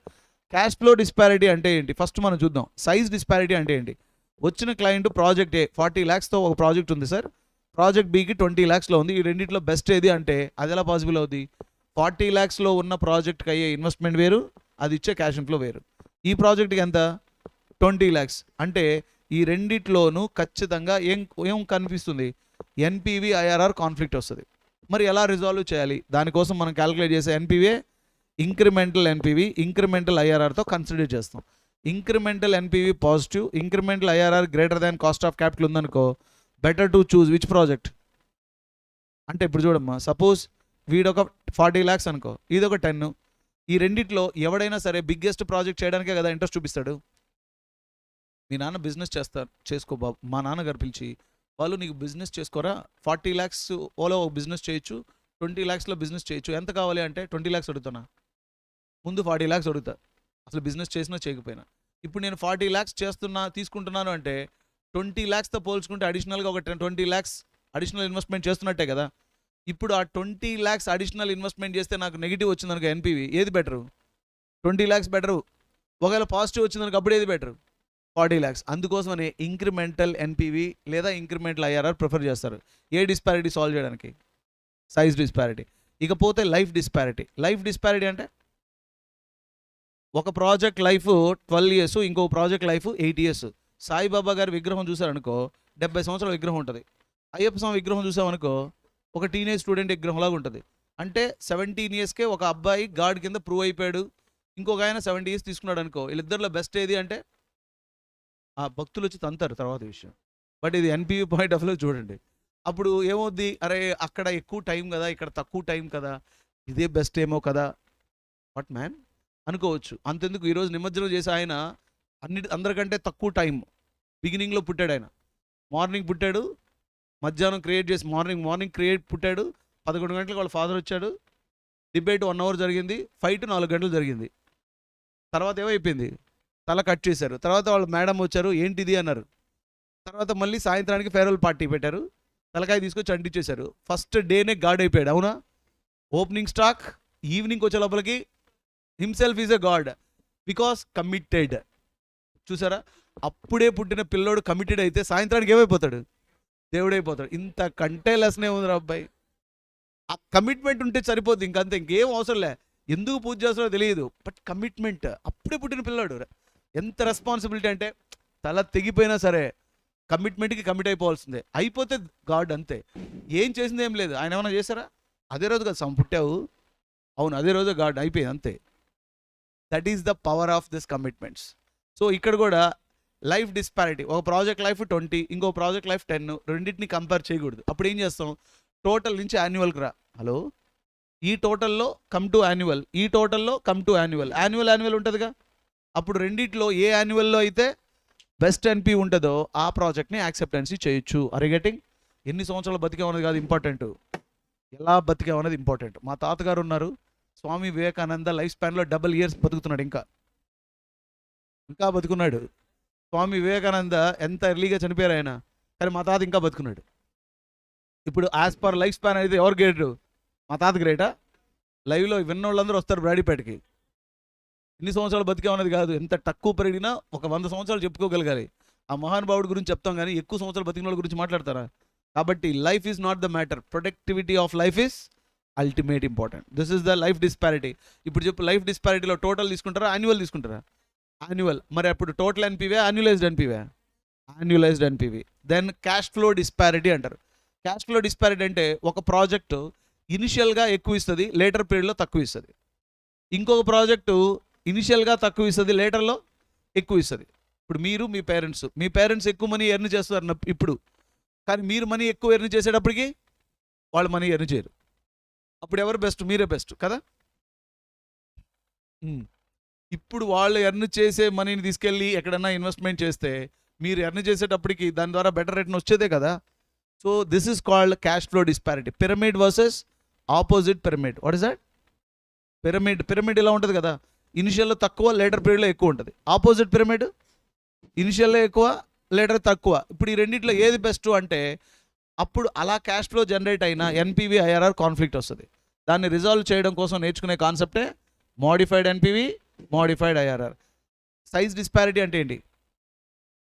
Difference of investment. అప్పుడు ఎలా సాల్వ్ చేస్తావు? ఇంక్రిమెంటల్ ఎన్పివి నేర్చుకో. What about life disparity?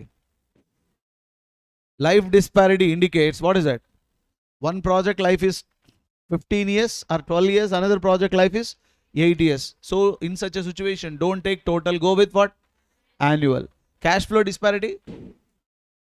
Modified. ఇప్పుడు ఈ 4 సిచ్యువేషన్లో certainly you will smell what? NPV IRR conflict. But దాన్ని రిజాల్వ్ చేయాలంటే సైజ్ డిస్పారిటీలో ఇంక్రిమెంటల్ ఎన్పివి, లైఫ్ డిస్పారిటీలో యాన్యులైజ్డ్ ఎన్పివి, క్యాష్ ఫ్లో డిస్పారిటీలో మోడిఫైడ్ ఎన్పివి కాన్సెప్ట్ నేర్చుకుంటాం. Okay, so this is the way. Cash flow disparity అంటే ఏంటి? Modified NPV, modified IRR. Modified NPV అంటే ఏంటి? వచ్చిన క్యాష్ ఇన్ఫ్లోస్ని మళ్ళీ తీసుకెళ్ళి ఏం చేస్తాం? రీఇన్వెస్ట్మెంట్ చేసిన తర్వాత వచ్చిన క్యాష్ ఇన్ఫ్లోని బేస్ చేసుకుని ఎన్పివి చేసాం అనుకో, such NPV is called modified NPV. ఇప్పుడు చూడండి, ఎస్టిమేషన్ 10,000 ఇన్వెస్ట్మెంట్ చేసాం, life 3 years, every year cash inflow ఎంత? 6,000 over the period of 3 years. Cost of capital is 15%.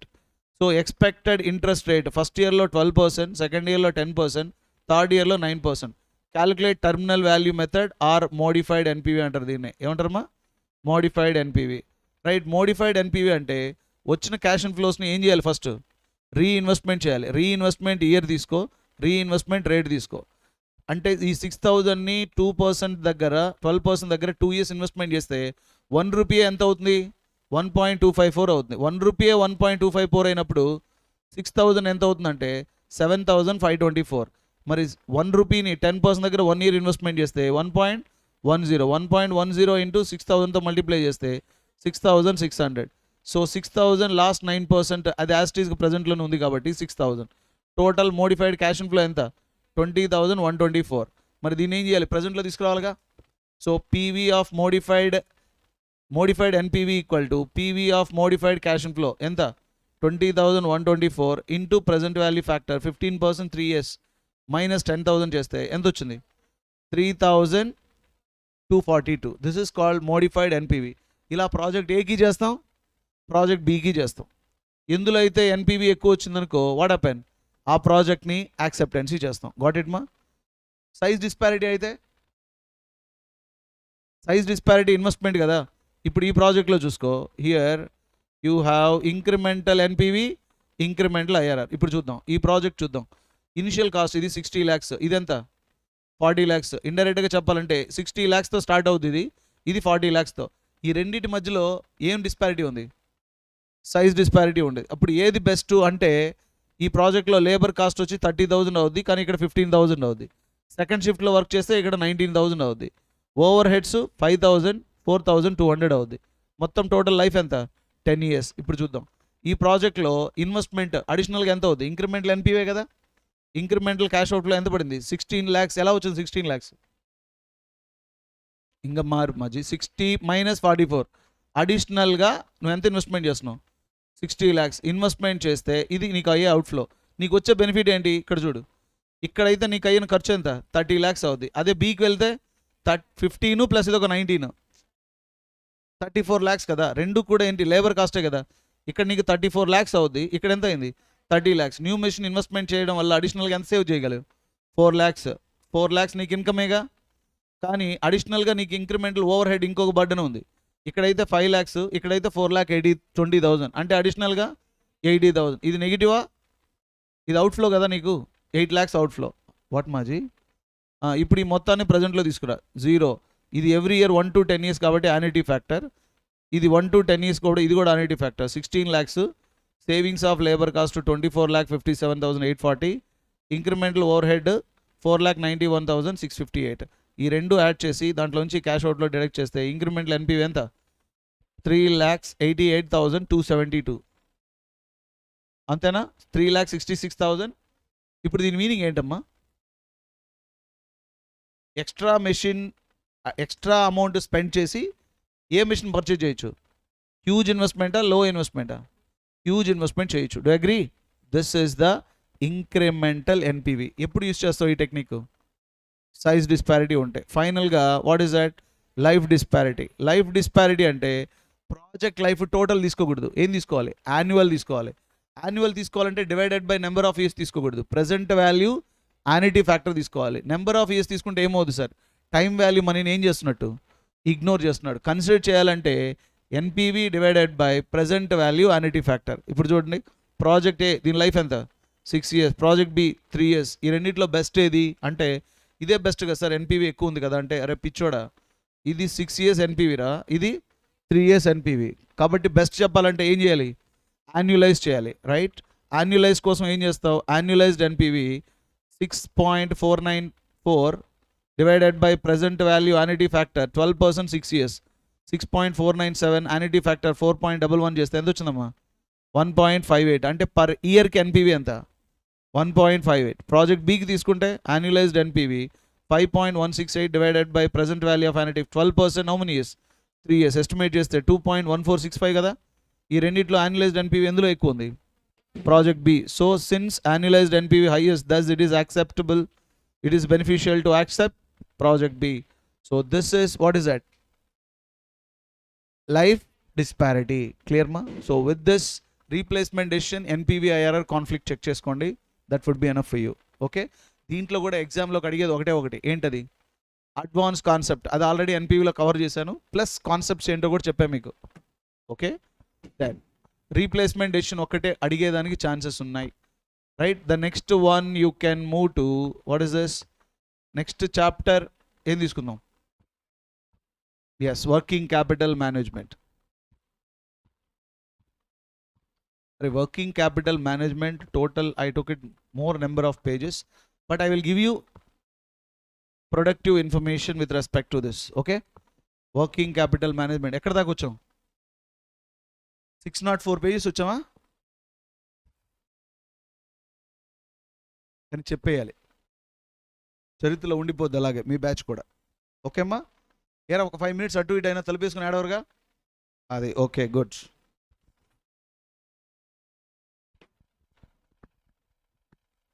నాకు ఇదంతా పెన్ను పెట్టుకొని రాసుకుంటూ ఉంటే చాలా కంఫర్టబుల్గా ఉంటుంది, ఇంతసేపు మాట్లాడాల్సిన అవసరం ఉండదా?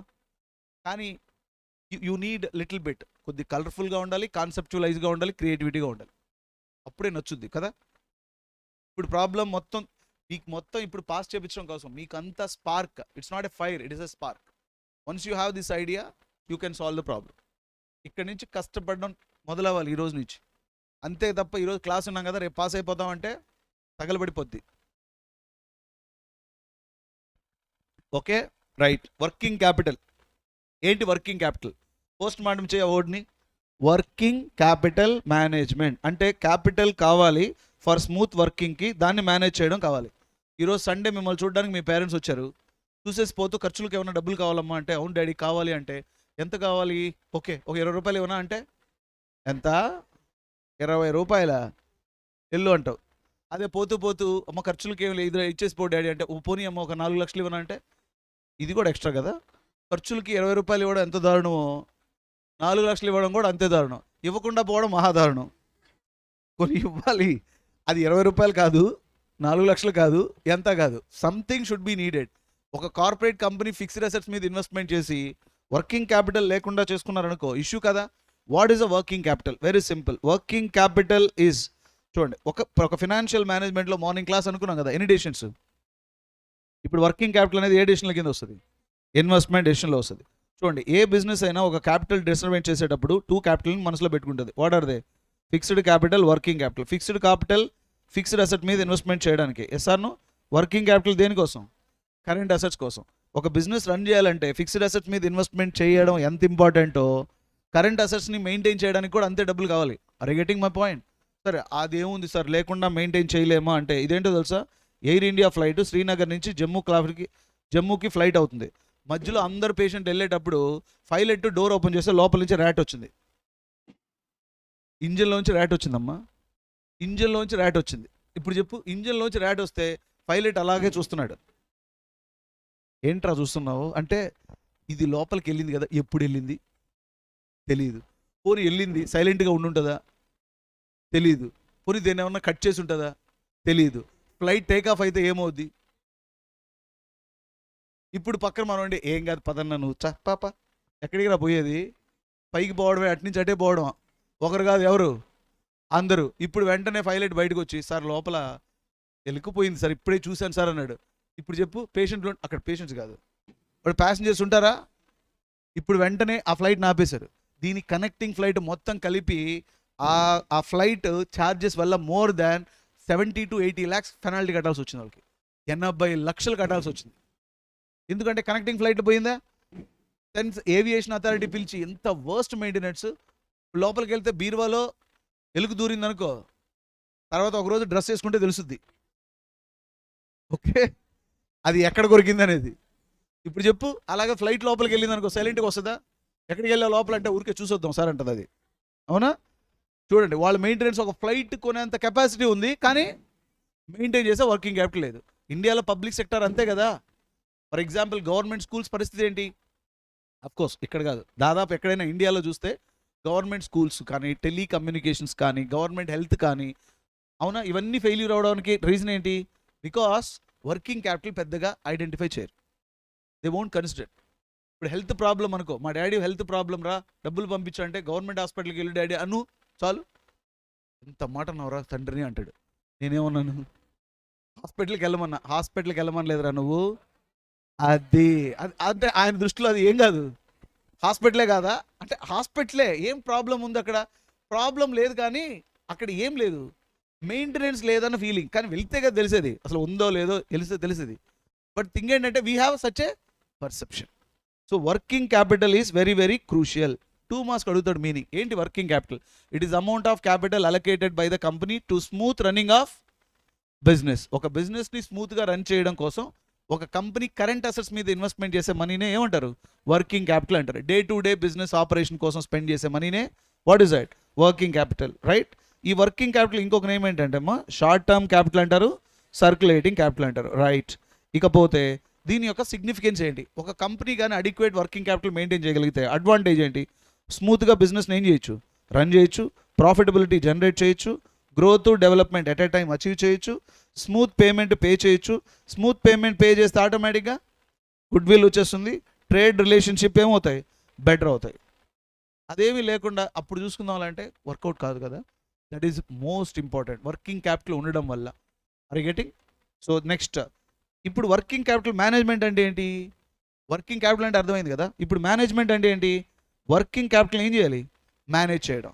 వర్కింగ్ క్యాపిటల్ మేనేజ్మెంట్ అంటే systematic management of working capital of the company. It is planning, raising, systematically utilizing of working capital in a productive manner. ఇదే మార్నింగ్ మనం ఫినాన్షియల్ మేనేజ్మెంట్లో కూడా డిస్కస్ చేసాం, రైట్? అయితే it established best possible trade off profitability, liquidity. ఈ point చెప్పలే. అక్కడ నువ్వు ఎలా వర్కింగ్ క్యాపిటల్ మెయింటైన్ చేయాలంటే ప్రాఫిటబిలిటీ చూసుకోవాలి, లిక్విడిటీ చూసుకోవాలి. ఫర్ ఎగ్జాంపుల్, ఎక్కువ వర్కింగ్ క్యాపిటల్ మెయింటైన్ చేసావు అనుకో, ఎక్కువ మనీ అప్పు తెచ్చుకోవాలా?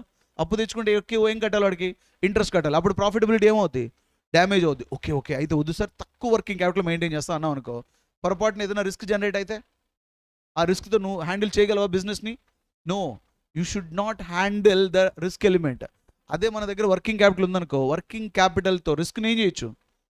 హ్యాండిల్ చేయొచ్చు. అన్సర్టనిటీని హ్యాండిల్ చేయొచ్చు కదా. బాగా డబ్బున్న వాళ్ళకేం బాబు అంటే ఏమని అర్థం? వాడు బతుకున్నాడు, నేను బతుకున్నా. వాడికి ఒక సమస్య వస్తే ఆ సమస్యను వాడు హ్యాండిల్ చేస్తాడు. ఎందుకంటే వాడి దగ్గర ఏముంది? వర్కింగ్ క్యాపిటల్ ఉంది. నా దగ్గర ఏం లేదు, వర్కింగ్ క్యాపిటల్ లేదు. అంటే రిస్క్ నేను ఏం చేయలేను, హ్యాండిల్ చేయలేను. అటువంటప్పుడు నేనేం చేయాలి? రిస్క్ లేకుండా బతకాలి. రిస్క్ లేకుండా బతకడం అంటే జాగ్రత్తగా బతకడం. జాగ్రత్తగా బతకడం అంటే ఒబిడియంట్గా బతకడం. ఒబిడియంట్గా బతకడం అంటే డౌన్గా బతకడం. అందుకోసం పేదవాళ్ళు ఎప్పుడు పేదవాళ్ళు రా, పాపం పేదవాళ్ళు అంటే, పాపం పేదవాళ్ళు అంటే ఏం లేదు, వాడి దగ్గర కూడా డబ్బులు ఉందనుకో విశ్వరూపం బయటకు వస్తుంది. అక్కడ ఏం లేక, డబ్బులు లేక ఉన్న పిల్లలు అంటే ఏంటి అర్థం? వాళ్ళకి ఏం జరిగినా వాళ్ళు హ్యాండిల్ చేయగలరు, బికాస్ దే హ్యావ్ మనీ. అందుకోసమనే మనీ గురించి మార్నింగ్ చెప్పే కదా, డబ్బులు నిన్ను ఆకాశంలోకి నీతో పాటు పైకి రాదు, కానీ డబ్బులు ఉన్నంత కాలం నువ్వు ఎక్కడ ఉంటావు? సొసైటీలో పైనే ఉంటావు. That is the power makes what money. Got it now? So working capital ఏం చేయాలి? మేనేజ్ చేయాలి. ఎక్కువ ఉండడం కాదు, తక్కువ కాదు, అడిక్వేట్గా ఉండాలి. ఇప్పుడు నేను డిస్కస్ చేసినంత థియరీ క్వశ్చన్లో అడుగుతాడు, రైట్? మరి వర్కింగ్ క్యాపిటల్ ఎలా ఎస్టిమేట్ చేస్తావు? కార్పొరేట్ కంపెనీలు 3 మెథడ్స్ని ఫాలో అవుతాయి. కొంతమంది ఏం చేస్తారు? సేల్స్, ఎక్స్పెక్టెడ్ సేల్స్ మీద ఒక రేషియో పర్సంటేజ్ని తీసుకుంటాయి. ఇది అంత సైంటిఫిక్ మెథడ్ కాదు. ఇంకొంతమంది ఏం చేస్తారు? ఫిక్స్డ్ ఇన్వెస్ట్మెంట్ మీద కొంత రేషియోగా తీసుకుంటారు. ఇది కూడా రైట్ కాదు. మరి something working capital should be estimated basing on operating cycle period. Okay, operating cycle పీరియడ్ని బేస్ మీద వర్కింగ్ క్యాపిటల్ క్యాలిక్యులేట్ చేస్తాం. ఈ ఆపరేటింగ్ సైకిల్ పీరియడ్ తెలుసు కదా. First one is what? Raw material holding period. ఏంటి రా మెటీరియల్ హోల్డింగ్ పీరియడ్ అంటే? It is the time period in which raw material purchased and they kept in the store. స్టోర్లో దాదాపు ఒక business స్మూత్గా run అవ్వాలి అంటే రా మెటీరియల్ హోల్డింగ్ పీరియడ్ అంటే raw material ఇన్ని రోజులు ఉండాలి అంటారు. తిరుమల తిరుపతి దేవస్థానం ఈరోజు ఈ షార్టేజ్ వల్ల లడ్డు ప్రొడక్షన్ ఆగిపోయిందని చెప్పమను, చుక్కలు కనిపిస్తాయి గవర్నమెంట్కి, అవునా? అటువంటిప్పుడు వాళ్ళు గీ కోసం ఎన్ని రోజులు గీ మెయింటైన్ చేస్తారు? గీ ఎన్ని రోజులు మెయింటైన్ చేస్తారబ్బా? అంతెందుకు, మీ ఇంట్లో రైస్ ఎప్పుడు తెచ్చుకుంటారు? ఏ రోజు అయిపోతే ఆ రోజు తెచ్చుకుంటారు కదా. ఈరోజు రైస్ అయిపోయింది, బ్యాగ్ పట్టుకొని వెళ్తారు కదా. అసలు అమ్మేవాడు కూడా అమ్మని పో అంటాడు, ఇక్కడి నుంచి పో చల్ బాగా బచ్చే. రోజు రైస్ కోసం వస్తారు రాస్కేల్. అదే షుగర్ కోసం వెళ్తే ఇస్తాడు వాడు. రైస్ కోసం ఎన్ని రోజులు మెయింటైన్ చేస్తాం? ఒక 1 మంత్ మెయింటైన్ చేస్తాం. ఎసాను షుగర్ ఒక 15 days, సాల్ట్ అయిపోతే తెచ్చుకుంటాం. అంటే ప్రతి అసెట్కి ఒక హోల్డింగ్ పీరియడ్ మారుతుందా లేదా? That's why raw material holding period అంటే రా మెటీరియల్ స్టోరేజ్లో ఎన్ని రోజులు ఉంటుంది. నాకేం ప్రాబ్లం లేకుండా ఉండాలంటే నాకు 3 months. What is that? రా material holding period is how many months? 3 months. Work in progress holding period అంటే ఒక రా మెటీరియల్ ఫ్యాక్టరీలో ఎంట్రీ అయితే అది ఫినిష్డ్ ప్రొడక్ట్గా బయటికి రావడానికి ఎంత టైం పట్టుద్ది? దాన్ని ఏమంటారు? Work in progress finished goods, work in progress holding period. అంటే 2 months పట్టుద్ది. మరి 2 months మెయింటైన్ చేయాలంటే నాకేం కావాలి? మనీ కావాలిగా. రా మెటీరియల్ని 2 months హోల్డ్ చేయాలంటే నాకేం కావాలి? మనీ కావాలిగా. ఇప్పుడు క్లయింట్ ఏమంటాడు? Finished goods holding period. Produce చేసిన ప్రోడక్ట్ని ఇమీడియట్గా నేను మార్కెట్లో అమ్మను బాస్, అవునా? దాన్ని గోడౌన్లో హోల్డ్ చేస్తా. ఎందుకు హోల్డ్ చేస్తా? అమ్మేయచ్చు కదా. చూడండి సార్, రెడీగా అమ్మితే last month tomato 200 rupees kg, ఇప్పుడు ఎంత? 2 rupees. లాస్ట్ టైం ప్రొడ్యూస్ చేసిన మొత్తాన్ని ఇప్పుడు తీసుకొచ్చి డంప్ చేశారు. డంప్ చేస్తే సప్లై పెరిగిపోయి ప్రైస్ ఏమైపోయింది? పడిపోయింది. అదే దాన్ని సస్టైనబుల్ చేయాలంటే దాన్ని సేల్ చేయకుండా ఏం చేయగలగాలి? గోడౌన్లో హోల్డ్ చేయగలగాలి. అంటే ఆ టైమింగ్ అనేది మెయింటైన్ చేసుకోగలగాలి. దెబ్బ తగిలిన వాడికి కూడా సెలైన్ ఎక్కిస్తారు. సెలైన్ ఎక్కించేటప్పుడు ఒక వీల్ పెడతారు, తెలుసు కదా. ఎందుకు? నర్సు డాక్టర్ వచ్చేటప్పుడు లేట్ అవుద్ది, ఆడుకోమని. ఆడుకోరా బాబు అంటారు. వాడు దాన్ని తిప్పుకుంటూ ఉంటాడు వాడు. అందుకోసం వీల్ పెడతారా? ఆ సెలైన్లో నుంచి వచ్చే ఫోర్స్ వాడి బ్లడ్ స్పీడ్కి ఏముండాలి? మ్యాచ్ అవ్వాలి, లేదంటే పోతాడు.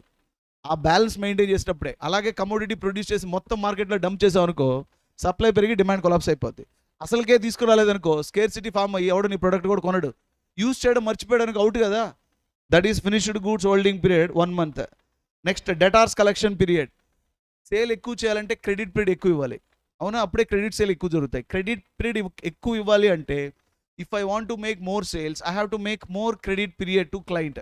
మోర్ క్రెడిట్ ఇవ్వాలంటే ఎంత మనీ కావాలి? సపోజ్ నేను ఎక్కువ సేల్ చేయడం కోసం డెటార్స్ కలెక్షన్ పీరియడ్ 6 months ఇస్తా అంటే ఏమని అర్థం? 6 months కానీ నేను క్రెడిట్ ఇస్తే కనీసం 1 lakh యూనిట్ సేల్ చేస్తా. 1 lakh యూనిట్ సేల్ చేశారనుకో నాకు ఎక్కువ ప్రాఫిట్ వస్తుందిగా. కానీ 1 lakh యూనిట్ ప్రొడ్యూస్ చేసినప్పుడు నాకు అడిషనల్గా పడేది వేరియబుల్ కాస్టే కదా. సేమ్ యూనిట్ ప్రొడ్యూస్ చేసినప్పుడు ఫిక్స్డ్ కాస్ట్ ఏమవుతుంది? డిసప్పియర్ అయిపోద్ది. వాట్ మ్యాన్, అది నాకు ఫేవరబులే కదా. కాబట్టి ఫిక్స్డ్ కాస్ట్ అడ్వాంటేజ్ నేను చేయాలంటే ఎక్కువ ప్రొడ్యూస్ చేయాలి. ఎక్కువ ప్రొడ్యూస్ చేసి ఏం చేయాలి? ఎక్కువ సేల్ చేయాలి. ఎక్కువ సేల్ చేయాలంటే ఏం చేయాలి? ఎక్కువ క్రెడిట్ పీరియడ్ ఇవ్వాలి. ఓహో, ఇంత క్రెడిట్ పీరియడ్ ఇస్తే ఇంత సేల్ చేయగలిగితే, ఇంత ప్రొడ్యూస్ చేయగలిగితే ఇంత ఫిక్స్డ్ కాస్ట్ అడ్వాంటేజ్ వస్తుందన్నమాట, రైట్? ఈ బెనిఫిట్ కావాలంటే వాడికి 6 monthsకి డెటార్స్ కలెక్షన్ పీరియడ్ కావాలి.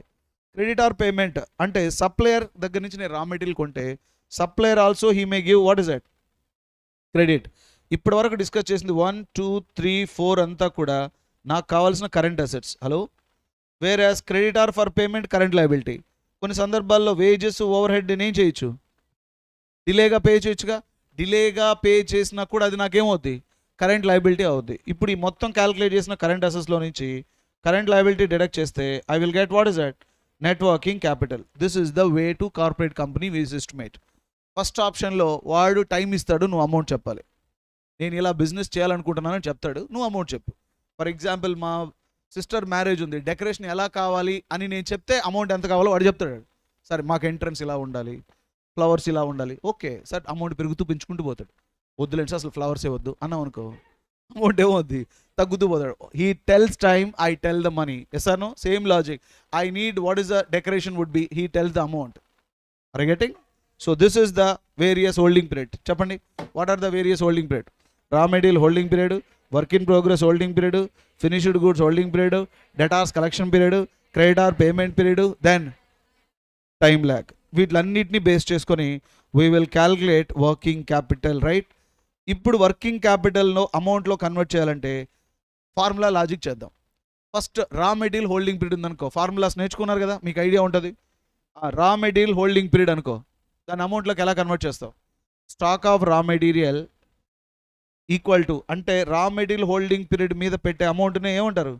స్టాక్ ఆఫ్ రా మెటీరియల్ అంటారు. Stock of raw material formula రా material consumed during the year divided by 12 months into raw material holding period.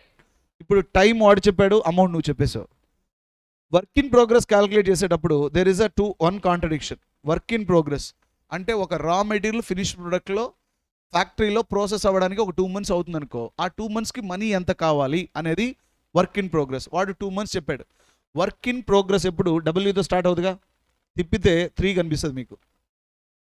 Yes మాజీ, ఇది దారుణమైన షార్ట్ కట్. అప్పుడు వర్క్ ఇన్ ప్రోగ్రెస్లో మూడింటి మీద ఇన్వెస్ట్మెంట్ చేయాలని అర్థం. ఏవేవి? Raw material, wages, over head. అప్పుడు 3 నెలలకి సంబంధించిన రా మెటీరియల్ మీద మనీ అలొకేట్ చేయాలి, 3 monthsకి వేజెస్, 3 monthsకి ఓవర్ హెడ్. ఫార్ములా ఏమవుద్ది? Stock of raw material equal to రా material consumed during the year divided by 12 months into work in progress holding period. Raw material ఎప్పుడు కూడా ఎంత పర్సెంటేజ్ తీసుకోవాలి? 100% తీసుకోవాల్సిందే. మిగిలిన వాటిని కొంత అంతో కొంత ఒక 50%తో మేనేజ్ చేయొచ్చు. So stock of raw material would be, conversion cost would be 100%. వేజెస్కి wages incurred during the year divided by 12 months into work in progress holding period into 50% of conversion cost. Overhead incurred during the year divided by 12 months into work in progress holding period into 50%. Balu sir, what is this conversion cost sir? Conversion cost ఎంత అవుతుంది అంటే చూడండి, రేపు మా sister marriage అనుకో, మా daddy కంగారు పడుతున్నాడు, మ్యారేజ్ అవ్వడానికి 25 lakhs కావాలని చెప్పి లెక్కలేసాడు. రేపు మ్యారేజ్ 5 lakhs నేను మేనేజ్ చేస్తా నేను చెప్పలేనా? మ్యారేజ్ అవ్వడానికి 25 lakhs కావాలి, రేపు మ్యారేజ్ కంప్లీట్ అవ్వాలి. అప్పుడు నేనేం చెప్తాను? నువ్వు 5 lakhs నేను మేనేజ్ చేస్తా. మ్యారేజ్ అయిపోద్ది కానీ 25 lakhs కట్టాలి. హలో, ఎప్పుడు? తర్వాత అయినా కట్టాలి, కానీ రేపు ఆ ప్రాసెస్ కంప్లీట్ అవ్వడానికి 25 lakhs అవసరం లే. వాట్ యూ సే? ఏమ్రా, నీకున్న స్కిల్ని బట్టి 1 lakhతో కూడా హ్యాండిల్ చేయొచ్చు. అర్థమవుతున్న లాజిక్? ఇప్పుడు ఒక raw material finished product complete అవ్వడానికి ఎంత కావాలి? కన్వర్షన్ కాస్ట్ అంటే ఆ ప్రాసెస్ స్మూత్గా రన్ అవ్వడానికి ఎంత కావాలి అంటే, if you can maintain 50% also you can run that process. Hello, ఇప్పుడు ఫర్ ఎగ్జాంపుల్ మొత్తం మ్యారేజ్కి ఒక 25 lakhs కావాలనుకో, 5 lakhs ఇవ్వు మనం మేనేజ్ చేస్తాం చెప్పలేమా? ఏం చెప్పొచ్చు? కళ్యాణ మండపం వాడికి ఒక 20,000 ఇచ్చి అన్న మ్యారేజ్ అయిన తర్వాత తీసుకో అని చెప్పొచ్చా లేదా? అంటే వాడికి ఇవ్వాల్సిన దాంట్లో ఎంతతో మేనేజ్ చేసాం? 20,000తో మేనేజ్ చేసాం. ఫుడ్ వాడికి వెళ్ళాం, బాబు మ్యారేజ్ అయిన తర్వాత కనిపించు అంటే కుదరదు అంటాడు. అప్పుడు వాడికి ఎంత ఇవ్వాలి? 100% ఇచ్చేయాల్సిందే. గెట్టింగ్? ఇప్పుడు కన్వర్షన్ కాస్ట్ అంటే ఒక రా మెటీరియల్ని ఫినిష్డ్ ప్రొడక్ట్ కంప్లీట్ అవ్వడానికి ఎంత మనీ కావాలో ఫైండ్ అవుట్ చేసి దాంట్లో రా మెటీరియల్, వేజెస్, ఓవర్ హెడ్కి మాత్రం as per the direction given in the problem follow ఎంత కన్వర్షన్ తీసుకోమంటాడో అని. కానీ జనరల్గా రా మెటీరియల్కి మాత్రం ఎంత తీసుకుంటాడు? 100%, వేజెస్ ఓవర్ హెడ్కి 50%. Then stock of finished goods calculate చేసేటప్పుడు డిప్రిసియేషన్ తీసుకోవాలా లేదా అనేది ఇంపార్టెంట్ పాయింట్.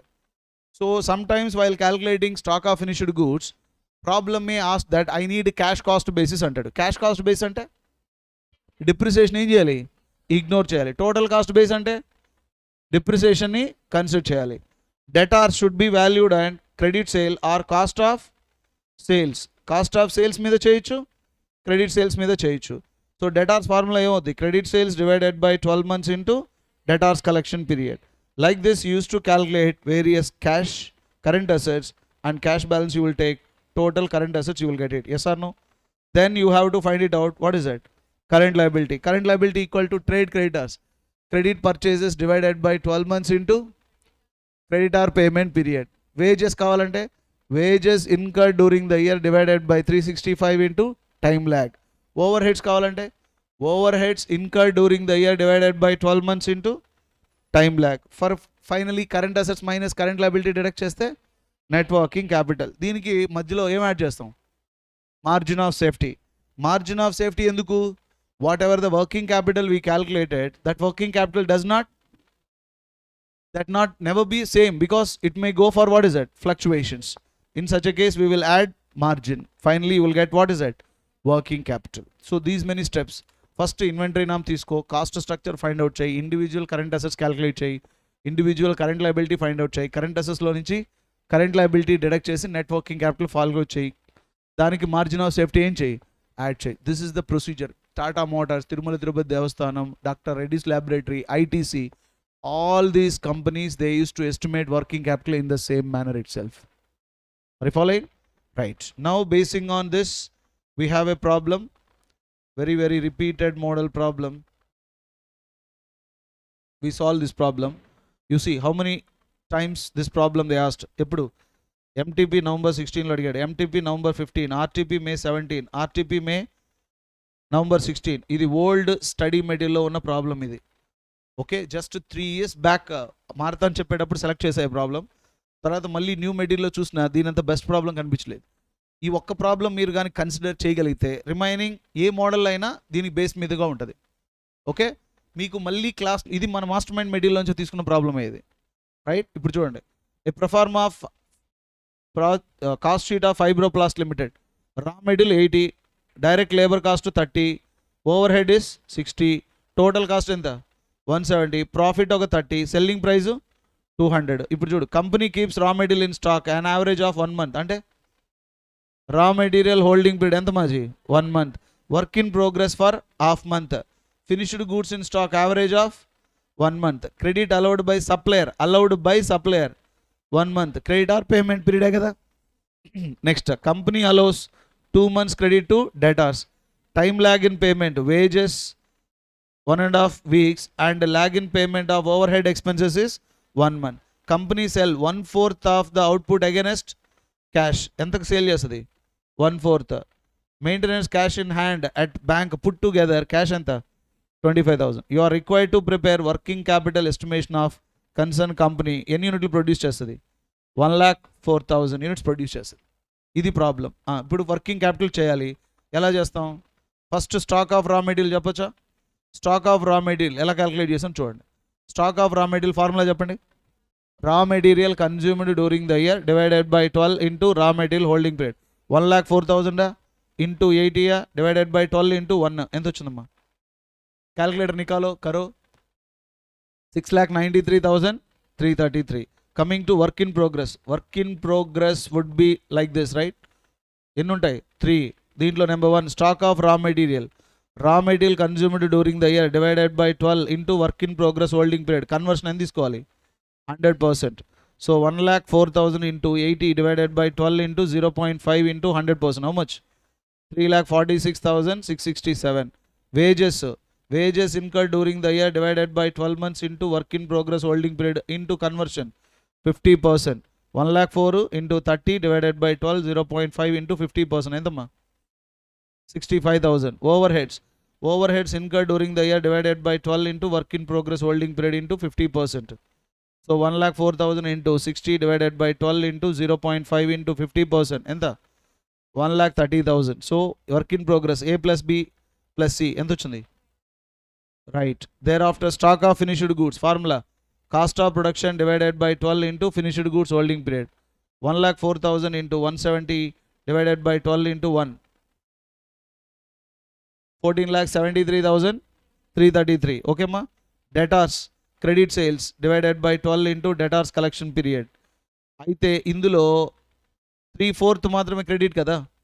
క్రెడిట్ సేల్స్ కావాలంటే 1,04,000 into 200 divided by 12 into 2 into 3/4. How much?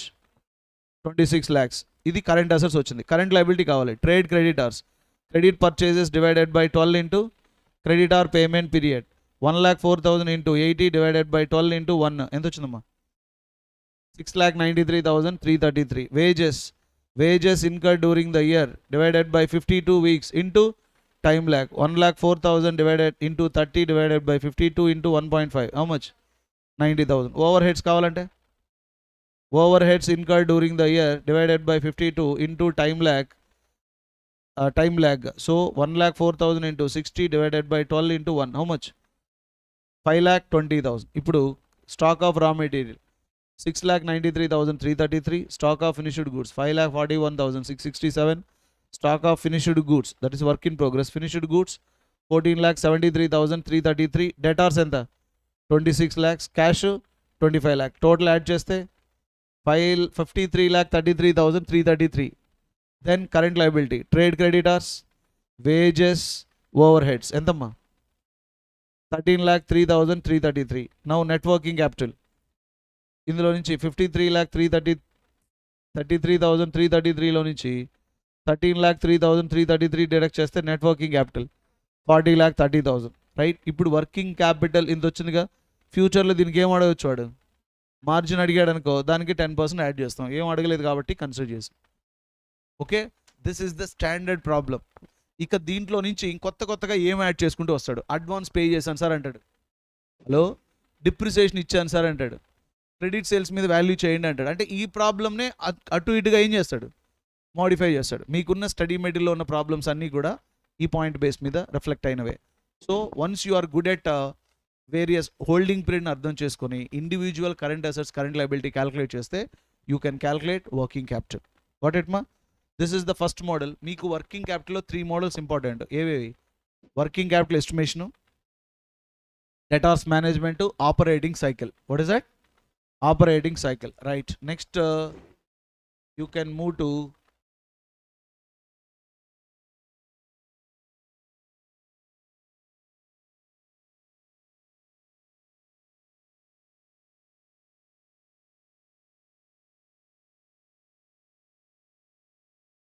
Debtors management వెళ్ళేటప్పుడు before we are going to discuss what is that?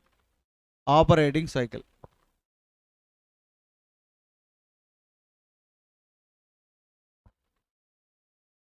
The operating cycle next important model. Operating cycle అంటే ఏంటి? It is a time period in which raw materials are converted into cash. ఈ సైకిల్ని కూడా ఏమంటారు? Cash cycle అంటారు. అంటే ఒక company ఒక రా మెటీరియల్ని క్యాష్ రూపంలో కన్వర్ట్ చేసి క్యాష్ జనరేట్ చేయడానికి పట్టే సైకిల్ని cash cycle or operating cycle అంటారు. ఫర్ ఎగ్జాంపుల్, ఒక కంపెనీ 240 days ఆపరేటింగ్ సైకిల్ అనుకో. అంటే ఒక్కసారి వాళ్ళు క్యాష్ జనరేట్ అవ్వడానికి సంవత్సరంలో ఎన్ని డేస్ పట్టుద్ది? 240 పట్టుద్ది. అంటే ఎన్నిసార్లు క్యాష్ జనరేట్ చేస్తారు? ఒక్కసారే జనరేట్ చేస్తారు. Do agree? అప్పుడు వర్కింగ్ క్యాపిటల్ కూడా ఎంత సైకిల్ కావాలి? 240 సైకిల్ కావాలి. ఇప్పుడు వాళ్ళు ఏ కంపెనీ అయినా ఏం ఆలోచిస్తుంది? నెంబర్ ఆఫ్ క్యాష్ సైకిల్స్ పెంచుకోవాలని చూస్తుంది, తగ్గించుకోవాలని చూస్తుందా? పెంచుకోవాలని చూస్తుంది. పెంచుకోవాలంటే హోల్డింగ్ పీరియడ్ ఏమవ్వాలి? తగ్గాలి. ఇప్పుడు ఆపరేటింగ్ సైకిల్ 40 days అనుకో. అప్పుడు ఏమవుద్ది? సంవత్సరానికి ఎన్ని సైకిల్స్ జనరేట్ చేయొచ్చు? 360 డివైడెడ్ బై 40 తీసుకున్నాం అనుకో, 9 సైకిల్స్ జనరేట్ చేయొచ్చు. అంటే క్యాష్ని ఫాస్ట్గా జనరేట్ చేయగలగాలంటే ఆపరేటింగ్ సైకిల్ ఏమవ్వాలి? రెడ్యూస్ అవ్వాలి. సో మరి రెడ్యూస్ ఎలా చేస్తారు? 2 ఆల్టర్నేటివ్ తీసుకుందాం. క్లయింట్ మీ ప్రాక్టికల్ లైఫ్లో ఎలా ఉంటుందంటే, నీ దగ్గరకు ఒక క్లయింట్ వస్తాడు, వాడు వర్కింగ్ క్యాపిటల్ ఎస్టిమేట్ తీసుకుంటాడు.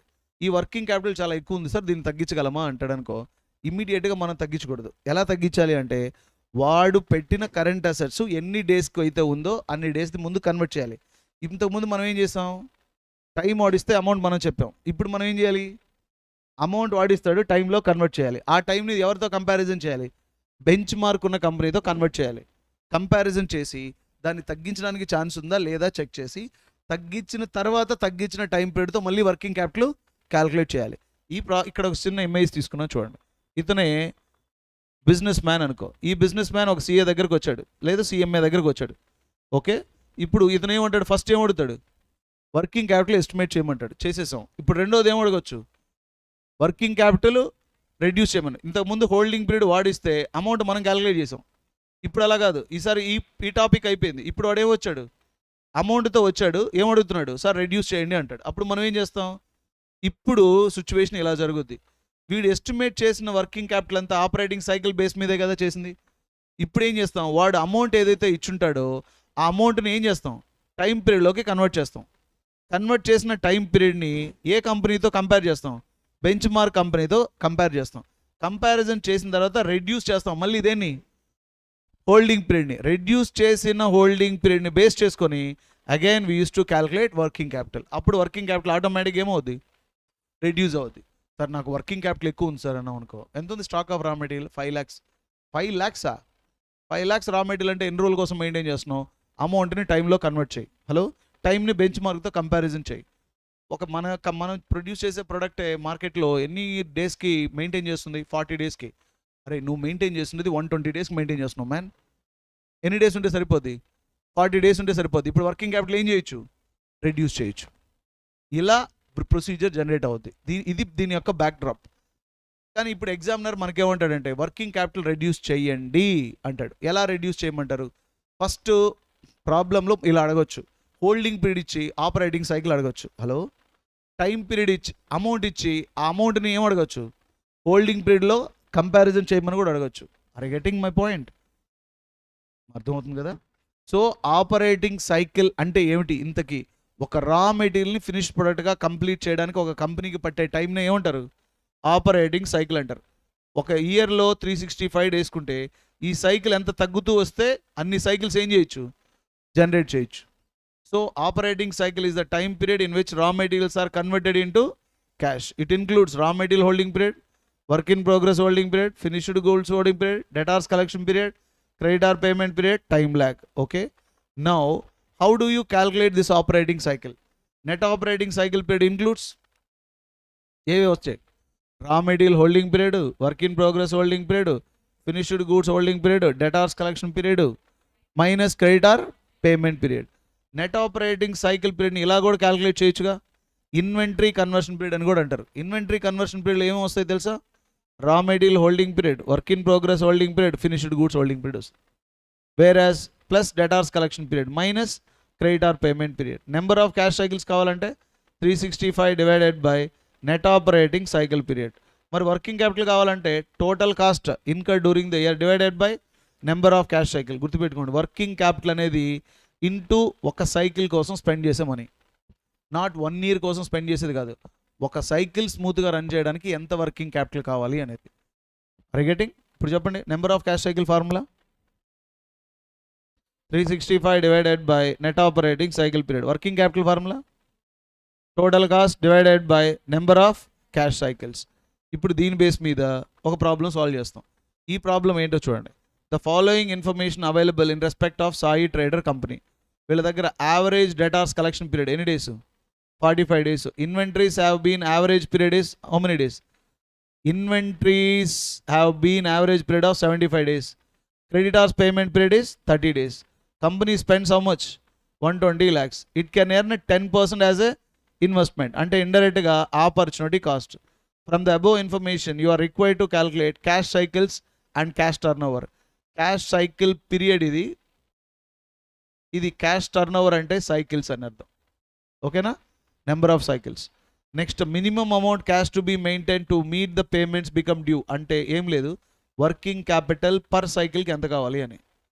So savings by reducing average inventory period.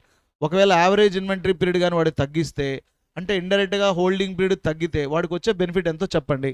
By considering opportunity cost of how much 30%. ఇప్పుడు ముందు ఈ ప్రాబ్లంలో 45 days ఏంటి, debtors collection period. Inventory conversion period అంటే ఏంటి, రా మెటీరియల్ హోల్డింగ్ పీరియడ్ ఇవ్వలేదేంటి సార్ ఇందులో? రా మెటీరియల్ హోల్డింగ్ పీరియడ్ ఇవ్వలేదు ఏంటమ్మా సార్? ఇన్వెంటరీలోనే ఏమేమి ఉంటాయి బాలు సార్? రా మెటీరియల్ ఉంటుంది, వర్క్ ఇన్ ప్రోగ్రెస్ ఉంటుంది, ఫినిష్డ్ గూడ్స్ ఉంటుంది. ఇప్పుడు చెప్పండి మీ క్లాస్లో ఎవరైనా ఇది న్యూ స్టడీ మెటీరియల్ ఉందా? ఫాలో అవుతున్నారా? ఎందుకు ఈ ప్రాబ్లం తీసుకున్నాను? న్యూ స్టడీ మెటీరియల్ ఉంది, ఓల్డ్ స్టడీ మెటీరియల్ ఉంది, పాస్ట్ ఎగ్జామ్లో కూడా అడిగాడు ఇది. ఓల్డ్ పాస్ట్ ఎగ్జామ్లో ఎందుకు ఓల్డ్ అడుగుతున్నాడంటే కొత్తగా అడిగే వాళ్ళ కోసం ఎక్కడికి వెళ్తాడు? ఓల్డ్ దాంట్లోనే వెళ్తాడు. న్యూ ఉన్నవాడు టచ్ కూడా చేయడాడు. లాస్ట్ అటెంప్ట్ అంతకుముందు అటెంప్ట్ ఏం లేదు, దాదాపు 5-6 years బ్యాక్ వెళ్ళి ఆ క్వశ్చన్ పేపర్ తీసుకొచ్చి దాన్ని మోడిఫికేషన్ చేస్తాడు. అభి బతావు, net operating cycle period formula ఏంటి? Student raw material holding period లేదమ్మా. రా మెటీరియల్ హోల్డింగ్ పీరియడ్ ఎందుకు సార్ మీకు? ఇన్వెంటరీ హోల్డింగ్ పీరియడ్ ఇచ్చాడుగా. ఇన్వెంటరీ హోల్డింగ్ పీరియడ్ ఎన్ని days? 75 days plus debtors collection period ఎంత? 45 days minus creditor payment period 30 days. ఎన్ని days వచ్చాయి మొత్తం? 90 days. ఓకే, ఇదిగో 90 days వచ్చింది. Very good. ఇప్పుడు చెప్పు, given information inventory conversion period ఎంత? 75, debtors collection period 45, creditor payment period 30. So part 1 estimation of cash cycle period. Cash cycle period కావాలంటే cash cycle period inventory conversion period plus debtors collection period minus creditor payment period 75, ఇది ఒక 45 minus 30 equal to 90 days. Number of cash cycles కావాలంటే 360 divided by net operating cycle. How many cycles? 4 cycle. Next estimation of number of operating cycles in year. ఇది 4 cycles అయిపోయిందిగా. ఇక్కడ estimation of minimum amount due for a cycle or working capital for cycle. Total cost ఎంత incur చేస్తున్నావు? 1,40,000. Number of cash cycles ఎంత? 4. 1,20,000 divided by 4 చేస్తే ఎంత వచ్చింది? 30,000. So estimation of savings by reducing of inventory conversion period by 30 days. ఒకవేళ 30 days save అయితే ఎంత benefit అవుద్ది? So estimation of proposed net operating cycle. Net operating cycle equal to inventory conversion period ఎంత? 75 ఉంది. ఇప్పుడు 75 ఎంత తగ్గింది? 30 plus debtors collection period minus creditor payment period ఎంతకు వచ్చింది? 60 days. ఇప్పుడు estimation of proposed number of cash cycle would be number of cash cycles 360 divided by net operating cycle period 360 divided by 6. ఎన్ని cycles? ఇంతకుముందు 4 cycles. ఇప్పుడు చెప్పండి estimation of proposed working capital per సైకిల్కి ఎంత అవుతుంది ఈసారి? 120 lakhs డివైడెడ్ బై 6 ఎంత అయింది? 20 lakhs. ఇప్పుడు savings by reducing inventory conversion period by 30 by considering opportunity cost. Hello, opportunity cost ఇంతకుముందు 30 lakhs కదా ఒక సైకిల్కి పెట్టేది. ఇప్పుడు ఎంత అయింది? 20 lakhs. 30 minus 20 10 lakhs. 10 lakhs saving, కానీ ఆపర్చునిటీ కాస్ట్ ఇచ్చాడు కాబట్టి ఇంటూ దాన్ని ఎక్కడైనా వాడు ఇన్వెస్ట్మెంట్ చేసుకుంటే 10% అంటే పర్ ఇయర్ కూడా ఎంత బెనిఫిట్ వస్తుంది? 1 lakh. Okay, this is the procedure. Maximum lengthy problem ఇది. ఇంత పెద్ద ప్రాబ్లం చేసిన తర్వాత దీని బేస్ మీద ఉన్న ప్రాబ్లమ్స్ మీరు ఈజీగా హ్యాండిల్ చేయగలరు. అర్థమైందా? Hello, right. This is operating cycle period. Cycle ఎంత తక్కువ ఉంటే వర్కింగ్ క్యాపిటల్ అంత తక్కువ ఉంటుంది. అప్పుడప్పుడు అంటారు కదా, నెల తక్కువ వెదవా అంటారు. కొంతమంది 9 months కంటే తక్కువ పుట్టారు అనుకో, వాళ్ళనే పడతారు. నెల తక్కువ వెదలో మాట్లాడతావేంటి? అప్పుడు చెప్పు, you idiot, you don't know operating cycle. We took 9 months. That boy took how many months? 8 months. Since operating cycle is very short for him, right? He is the best comparing to us. Kada? ఎవరన్నా ఉన్నారా అలా operating cycle తక్కువ period spend చేసిన వాళ్ళు? ఎవరు? ఓకేమ్మా, that is the point.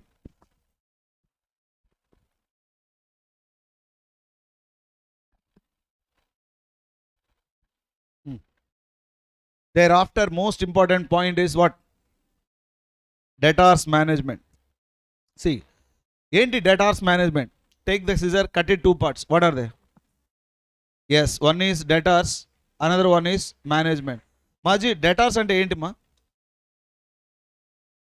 debtors అంటే credit సేల్సా? అరే ఒక కంపెనీకి క్రెడిట్ సేల్ చేయాలి అంటే ఎంత అమౌంట్ కావాలో దాన్నే డెటార్స్ అంటారు. ఆర్ఎల్స్ ఒక కంపెనీ క్రెడిట్ సేల్ చేస్తే ఎంత అమౌంట్ బ్లాక్ అయిపోద్దో దాన్ని ఏమంటారు, డెటార్స్ అంటారు. For example debtors collection period 40 days అనుకో, మనం ఏం చేసాం 40 days అన్నప్పుడు ఏం చేసాం, credit sales divided by 12 months into debtors collection period చేసాం. అంటే debtor is not equal to credit sales, debtors equal to credit sales divided by 12 into debtors collection period. What మజీ? So that is the point. So debtors అంటే when company makes a credit sales, debtor forms in the books of the company. Management means what manager do. Finally debtors management అంటే ఏంటి? It is the systematic management of book debts of the company. ఒక corporate company book డెట్స్ని ఎలా manage చేస్తుంది? ఇప్పుడు ఈ class కూడా ఉంది, జనరల్గా చెప్తుంటాం. ఈ క్లాస్లో అసలు మాట్లాడుతూ ఉన్నాడు అనుకో, ఒకరిని గట్టిగా అదిలించైనా మాట్లాడకుండా చేయాలి. అసలు నేను వచ్చినప్పటి నుంచి ఒక మాట కూడా మాట్లాడకుండా నన్నే చూస్తున్నాడు అనుకో, ఇన్ఛార్జ్ని పిలిచి వాళ్ళని కదిలించమని చెప్పాలి. సరే వాడు తేడాగా ఉన్నాడు చూడండి, అసలు అలాగే ఉన్నాడు అంటామా లేదా? అంటే రెండింటిని ఏం చేయాలి, బ్యాలెన్స్ చేయాలి. డెటార్స్ మేనేజ్మెంట్ కూడా అంతే. ఒక కంపెనీ బుక్ డెట్స్ని ఇంక్రీజ్ చేసుకోవాలనుకొచ్చింది అనుకో, ఎలా చేయాలి? లేదు ఒక కంపెనీ ఆల్రెడీ బుక్ డెట్స్ ఎక్కువైంది సార్, దాన్ని తగ్గించండి అంటే ఎలా చేయాలి? అందుకోసం అని డెటార్స్ మేనేజ్మెంట్ మన మెటీరియల్లో ఉన్న ఇన్ఫర్మేషన్ మొత్తాన్ని ఈ టేబుల్ రూపంలో ఈజీగా కనెక్ట్ అయ్యే విధంగా చేయొచ్చు. For example debtors management offering credit period increasing the book debts. ఇక్కడ బుక్ డెట్స్ని ఏం చేస్తున్నాం, ఇంక్రీజ్ చేయాలి. ఎలా ఇంక్రీజ్ చేస్తావు? By offering credit period. ఇందులో ఆఫరింగ్ క్రెడిట్ పీరియడ్లో మళ్ళీ 2 పార్ట్లు. First time offering credit period ఒకటి, ఎక్స్టెండింగ్ క్రెడిట్ పీరియడ్ ఒకటి. అరు ఈ 2 ఎందులో వస్తాయి? Increasing of book debts. ఒక క్లయింట్ వస్తాడు, సార్ నేను 10 lakhs క్రెడిట్ సేల్ చేద్దాం అనుకుంటున్నాను సార్ అంటాడు. అప్పుడు వాడికి ఇప్పుడు ఏం అడుగుతాం, నువ్వు ఇంతకుముందు ఏమైనా క్రెడిట్ ఇచ్చావా? ఇవ్వలేదు సార్ అంటే అది ఆఫరింగ్ క్రెడిట్ పీరియడ్ కదా. ఇప్పుడు వాడికి బుక్ డెట్స్ని ఏం చేయమని వచ్చాడు, ఇంక్రీజ్ చేయమని వచ్చాడు. ఇంకొకటి వచ్చాడు, సార్ నేను ఆల్రెడీ 30 days ఇచ్చాను సార్, ఇప్పుడు అడిషనల్గా ఇంకొక 30 days ఇద్దాం అనుకుంటున్నాను అన్నాడు అనుకో, అదే కేటగిరీకి వస్తుంది, ఎక్స్టెండింగ్లో వస్తుంది. Are getting my point?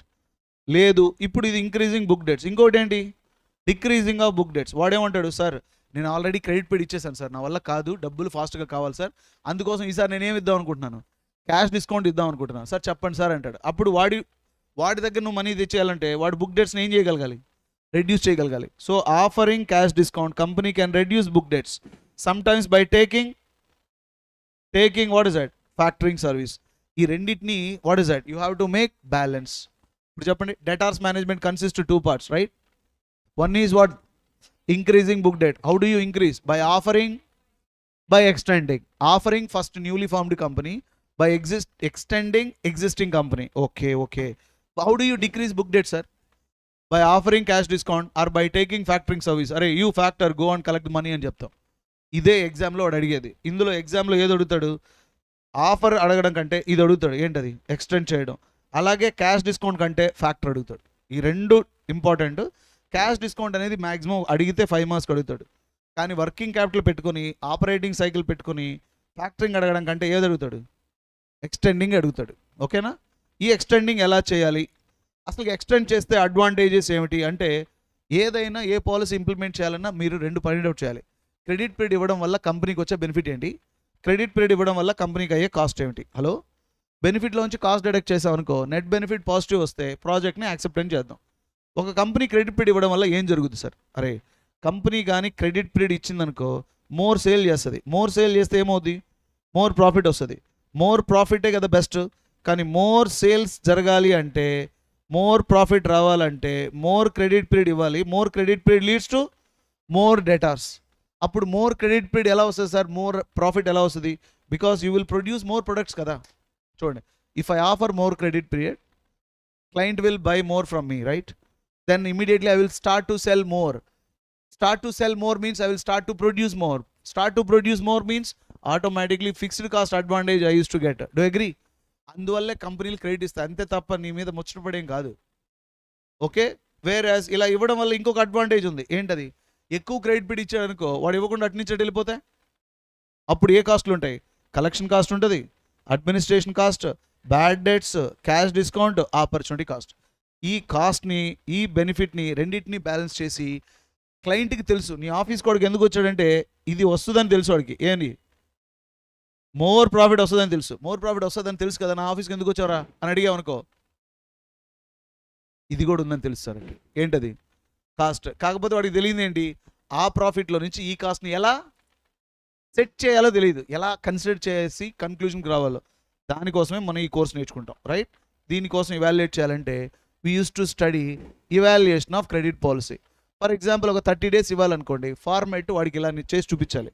ముందు ఎక్స్పెక్టెడ్ ప్రాఫిట్ ఫైండ్ అవుట్ చేయి. ఓకే, క్లయింట్ వచ్చాడు అనుకో, sir Balu sir I want to offer 30 days credit period, could you please tell me అన్నాడు అనుకో. అప్పుడు ఏం చేస్తాం? 30 days క్రెడిట్ పీరియడ్ ఇవ్వడం వల్ల ఎంత ప్రాఫిట్ వస్తుందో చెప్పు. దీనికోసం నువ్వు వాడి దగ్గర నుంచి కలెక్ట్ చేయాల్సింది ఏంటి? ఎంత సేల్ చేస్తున్నావు, దాంట్లో వేరియబుల్ కాస్ట్ డిడక్ట్ చేయి, కాంట్రిబ్యూషన్ వస్తుంది, దాంట్లో నుంచి ఫిక్స్డ్ కాస్ట్ డిడక్ట్ చేయి, ఉంటే బ్యాడ్ డేట్స్ డిడక్ట్ చేయి, పే చేస్తే క్యాష్ డిస్కౌంట్ చేసి, కలెక్షన్ కాస్ట్ కూడా డిడక్ట్ చేయి. ఇవన్నీ పోతే ఏమొస్తుంది నీకు?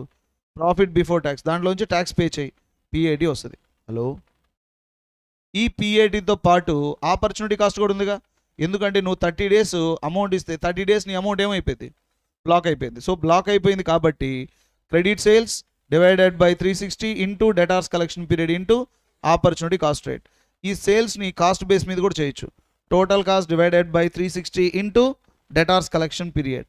అంటే opportunity cost you can calculate on cost basis, opportunity cost you can calculate on sales basis. So finally you can find the cost.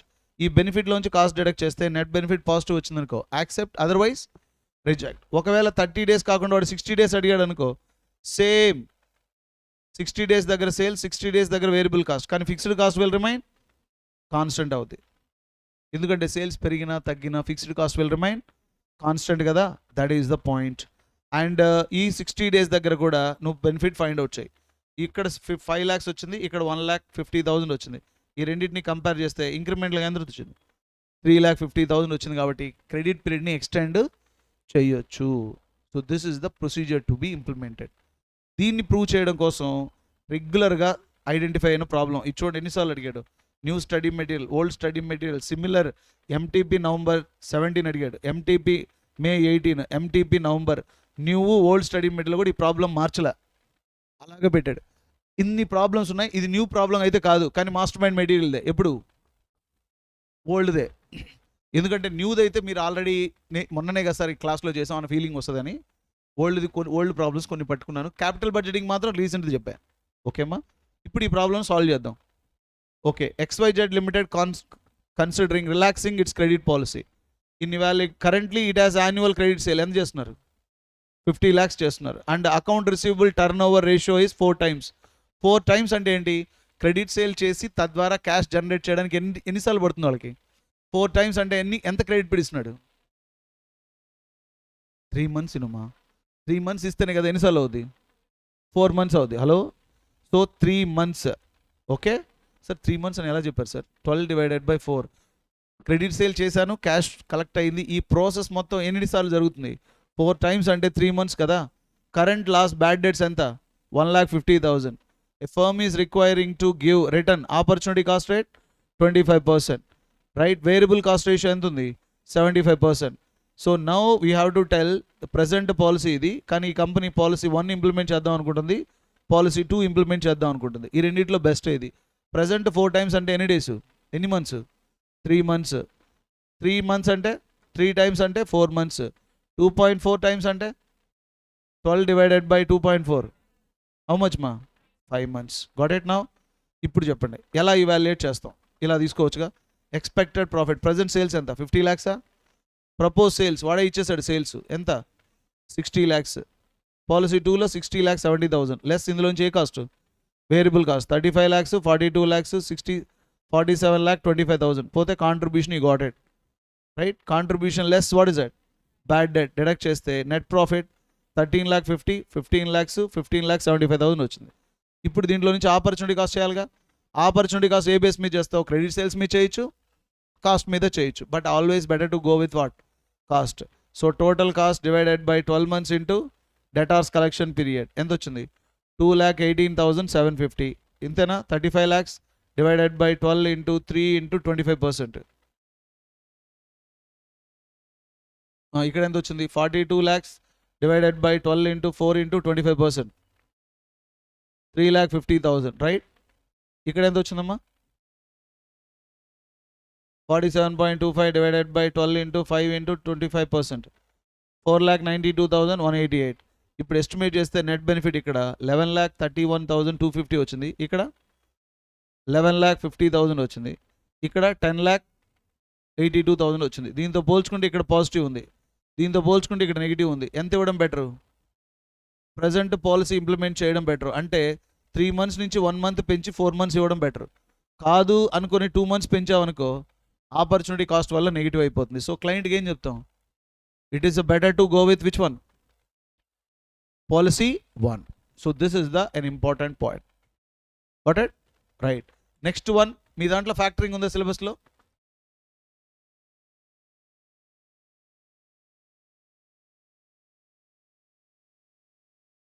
వీడినే factor అంటారు.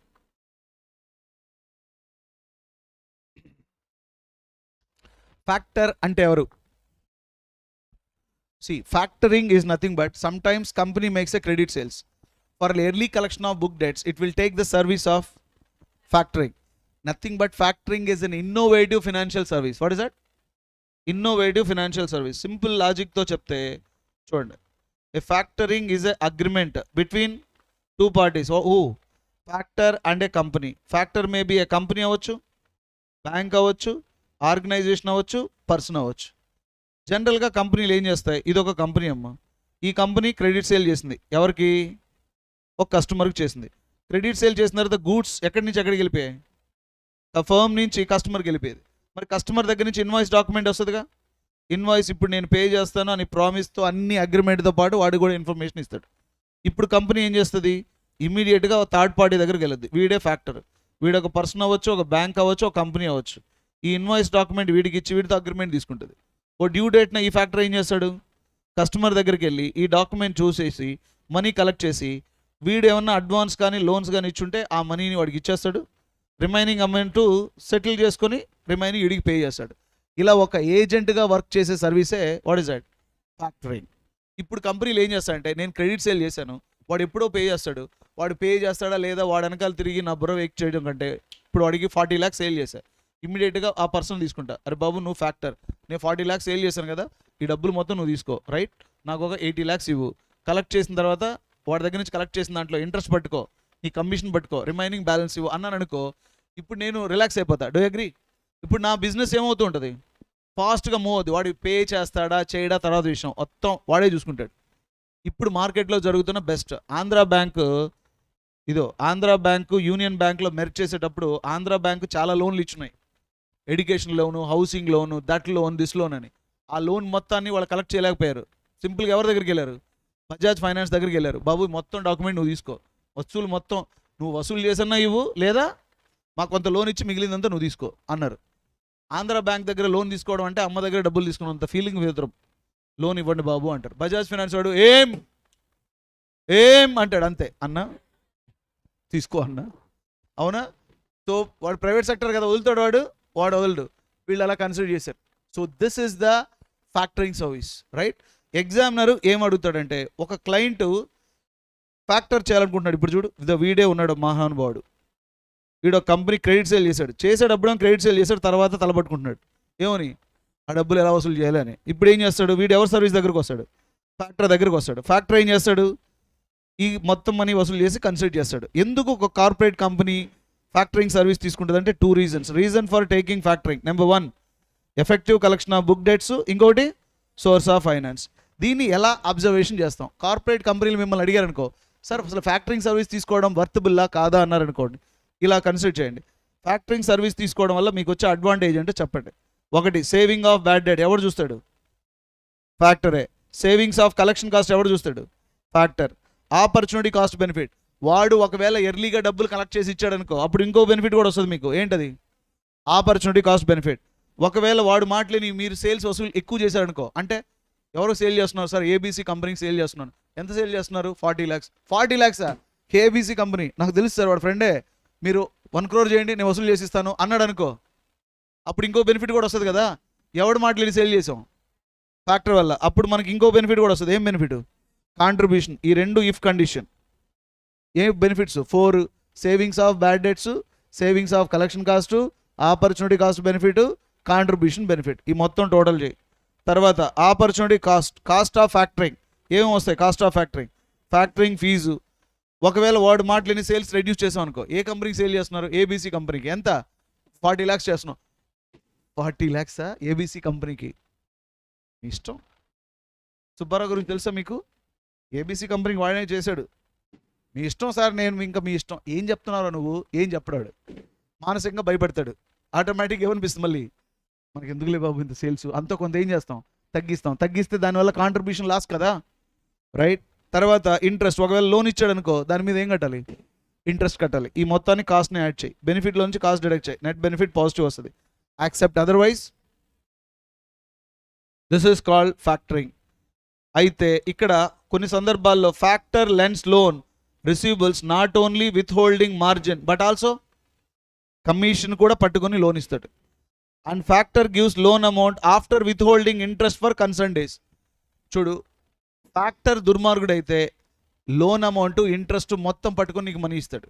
ఫ్యాక్టర్ కొద్దిగా మంచోడు అనుకో, మొత్తం ఇచ్చేస్తాడు. ఇప్పుడు నేనున్న ఇంటి ఓనర్ వాళ్ళ అబ్బాయికి కారు పంచర్ అయితే నేను కొంత డబ్బులు ఇచ్చా, కొంత బ్రేక్ అవడం అయితే. అలా హాస్పిటల్ దగ్గర ఉంటే వస్తూ ఉంటే వాడు అక్కడ కారు పెట్టుకున్నాడు, అన్న డబ్బులు లేవు, మొబైల్ కూడా లేదు అంటే 5,000 ఇచ్చి, పర్వాలేదు బాబు తర్వాత తీసుకుంటాను, ఇంటికి వచ్చాను. ఓ వారం తర్వాత ఆయన ఇంటి బాడు కట్టాలి, ఇప్పుడు 1వ తేదీ కట్టాలి. ఇప్పుడు చెప్పు, రెంట్ ఇచ్చి డబ్బులు మీ అబ్బాయికి ఇచ్చారని చెప్తానా, ఇచ్చిన డబ్బులు సెట్ చేసుకొని తిరిగి ఇస్తానా? మంచిగా చెప్పండి. అదేంటది, ముందు రెంట్ ఇచ్చి తర్వాత అడగాలి కదా, అంకుల్ మీ అబ్బాయికి డబ్బులు ఇచ్చాను ఇవ్వండి అంటానా? ఇప్పుడు చూడు, అందరు నాలాగా ఆలోచిస్తున్నారుగా దుర్మార్గంగా. కొంతమంది ఇలా కూడా చేయొచ్చు కదా, ఓ పని చేద్దాం సార్, ముందు ఇచ్చేస్తాం, తర్వాత బాబు మీ అబ్బాయిని అడిగి మీ డాడీని అడిగి అని ఏదో చెప్తారు. కానీ ఎఫ్ఎం తెలిసినోడు ఏం చేస్తాడు, సెట్ ఆఫ్ చేసి మొత్తం ఇస్తాడు. సేమ్ లాజిక్ ఇలా కూడా జరగచ్చు. కానీ సిఏ ఇన్స్టిట్యూట్లో ఈ సంవత్సరం రిలీజ్ చేసిన బుక్లో వాడు ఏమంటాడంటే, లోన్ ఇచ్చేటప్పుడు మార్జిన్తో పాటు ఏది పట్టుకొని ఇస్తాడు, ఇంట్రెస్ట్ కమిషన్ కూడా పట్టుకొని లోన్ ఇస్తాడు, అమౌంట్ ఇచ్చేటప్పుడు ఇంట్రెస్ట్ పట్టుకొని మనీ ఇస్తాడు అంటాడు.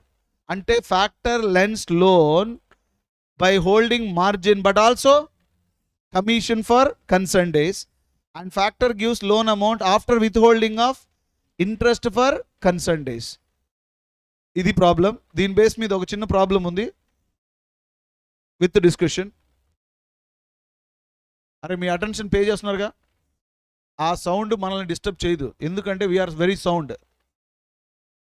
ఓకే, అటువంటివన్నీ వస్తూనే ఉంటాయి, మీరు పట్టించుకోకుండా జాగ్రత్తగా వినండి. మీ తాతలు పుణ్యం చేస్తుంటారు, అందువల్ల ఈ డిస్టర్బెన్స్లో కూడా మీరు జాగ్రత్తగా వింటున్నారు. దీంతో మీ దరిద్రం మొత్తం పోయింది అంతే. నెక్స్ట్ ఇయర్కి ఈ పాటికి సెలబ్రేట్ చేస్తారు దేన్ని, అది ఇప్పుడు తగ్గారు కదా, నెక్స్ట్ ఇయర్ ఈ సంవత్సరం ఒక్క అడుగు వెనక్కేయండి. ఇప్పుడు దాదాపు అక్కడ ఉంటారు ప్రశాంత్ దగ్గర మన బ్యాచ్లో 2-3, అవునా? అరే నేను చూస్తుంటా కదా, నన్ను చూసి అట్ట కిటికీలో వెనకాల దూకెట్టి వెళ్ళిపోతుంటారు. అక్కడ ఆ ప్రసాదం కోసం అక్కడ ఉండేది. క్లాసు లేదు సార్, ప్రసాదం బహుత్ వచ్చాయి సార్, తినరా తిను, ఓకే మీరు మాత్రం నేర్చుకోండి, ప్రాబ్లమే లేదు. తర్వాత మళ్ళీ రేపు ఈ పాటికి ఎంత గీ పెట్టినా ఈ క్లాస్ వినే అవకాశమే రాదు. That is right. ఇప్పుడు ఈ ప్రాబ్లం సాల్వ్ చేద్దాం. ఫ్యాక్టరింగ్ అగ్రిమెంట్ మంత్లీ తీసుకుంటారా, పర్ యానం తీసుకుంటారా? పర్ యానం తీసుకుంటారు. ఇప్పుడు ఈ ప్రాబ్లం చూడండి. A factoring firm credit sales ఎంత చేసింది, 360 lakhs. Average collection period 30 days ఇచ్చింది. Financial control estimates bad debt losses are how much, 2% of credit sale. Firm spends 1,40,000 annually on debtors administration. The cost of comprising telephone tax bills అనమాట ఇవన్నీ కూడా, కానీ ఇవన్నీ కంపెనీకి ఉండదు. These are avoidable cost. A factor firm has offered to buy the firms receivable. Factor will charge how much, 1% commission. Will pay advance against receivables for 15% of holding. After withholding of margin of how much, 10%. What should the company do?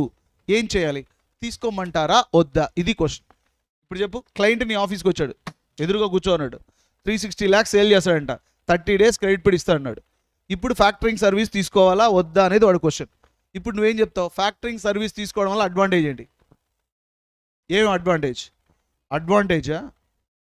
Bad dates మనది ఉండదుగా, ఎవరు చూసుకుంటాడు, factor చూసుకుంటాడు. Collection cost ఏమవుతున్నాంగా, ఎంత, 1,40,000. ఇప్పుడు సింపుల్గా calculation ఇలా చేద్దాం.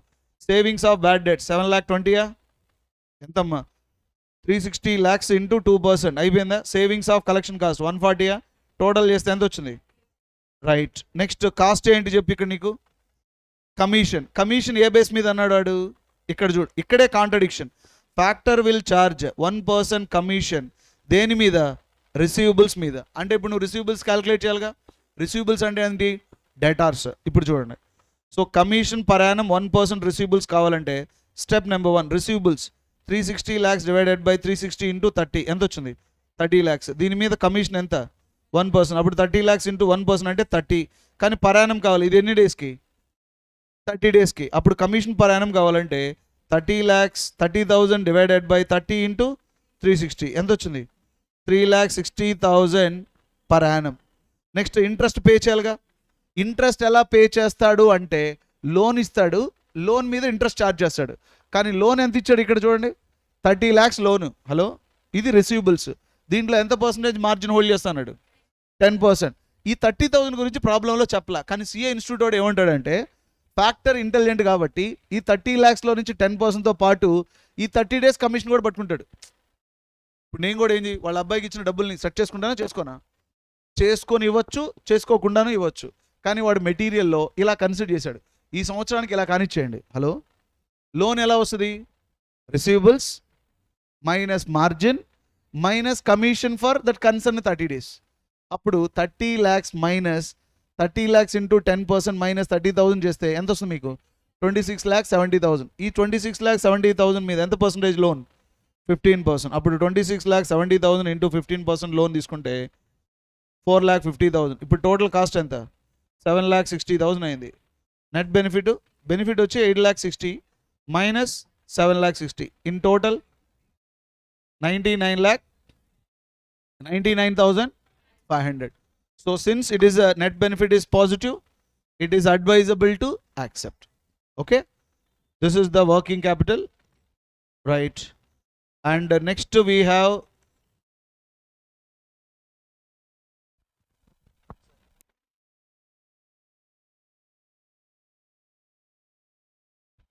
dividend decision is there. నేను ప్రిపేర్ చేశాను, మీకు ఒక 10 minutes ఎక్స్ట్రా తీసుకున్నా.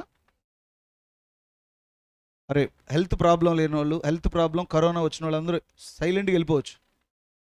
అస్సలకి టచ్ చేసే ఛాన్సే లేదు. నిమజ్జనం ఉంది, ప్రసాదం పెడుతున్నారు, వెళ్ళు అక్కడికి.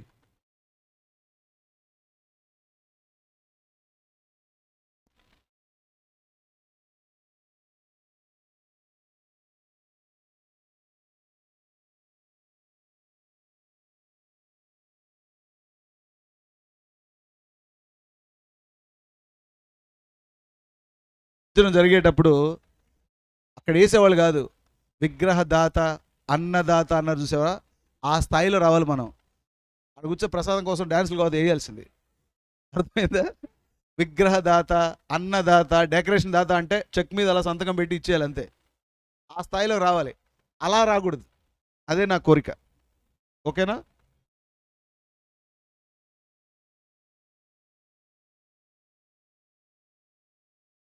Dividend decision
Okay, I somewhere missed a dividend decision. Okay, no problem. Dividend decision.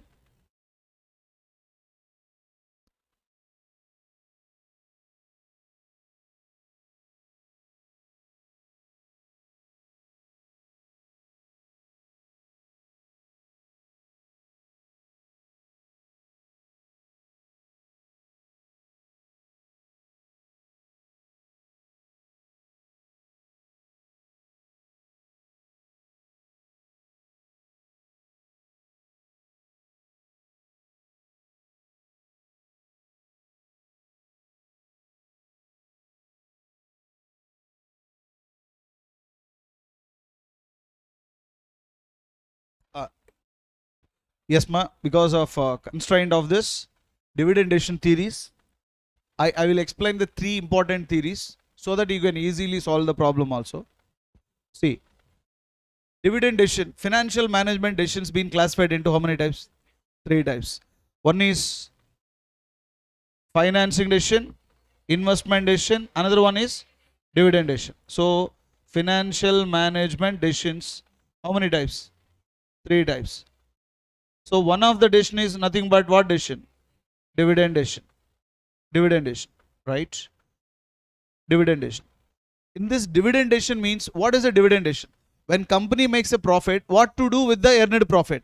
Should we declare a dividend or retain? This is the contradiction question. So, if what decision the company has to take so that market value of the company what happen? Increases. I will tell you, Sun Pharma company dividend decision, I will tell you. Sun Pharma company recently, means last quarter, it declared a dividend. Which one?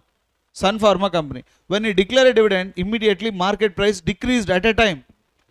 Decreased. Why? Reason is this, because of corona pandemic time period, because of some pharmaceutical issues, right?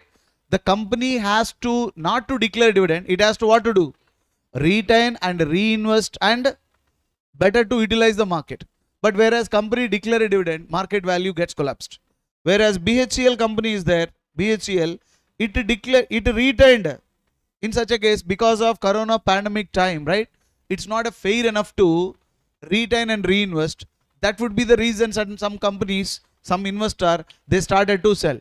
అంటే ఒక company dividend declare చేస్తే market value పడిపోయింది, ఇంకో company retain చేస్తే పడిపోయింది. కాబట్టి financial మేనేజర్గా dividend decision అంటే ఏంటి? కంపెనీ ఎర్న్ చేసిన ప్రాఫిట్లో డివిడెండ్ ఇవ్వాలా లేదా రీటైన్ చేయాలా? దీనికి రెండు రకాలుగా theories, relevant theories, irrelevant theories. Relevant అంటే ఏంటి?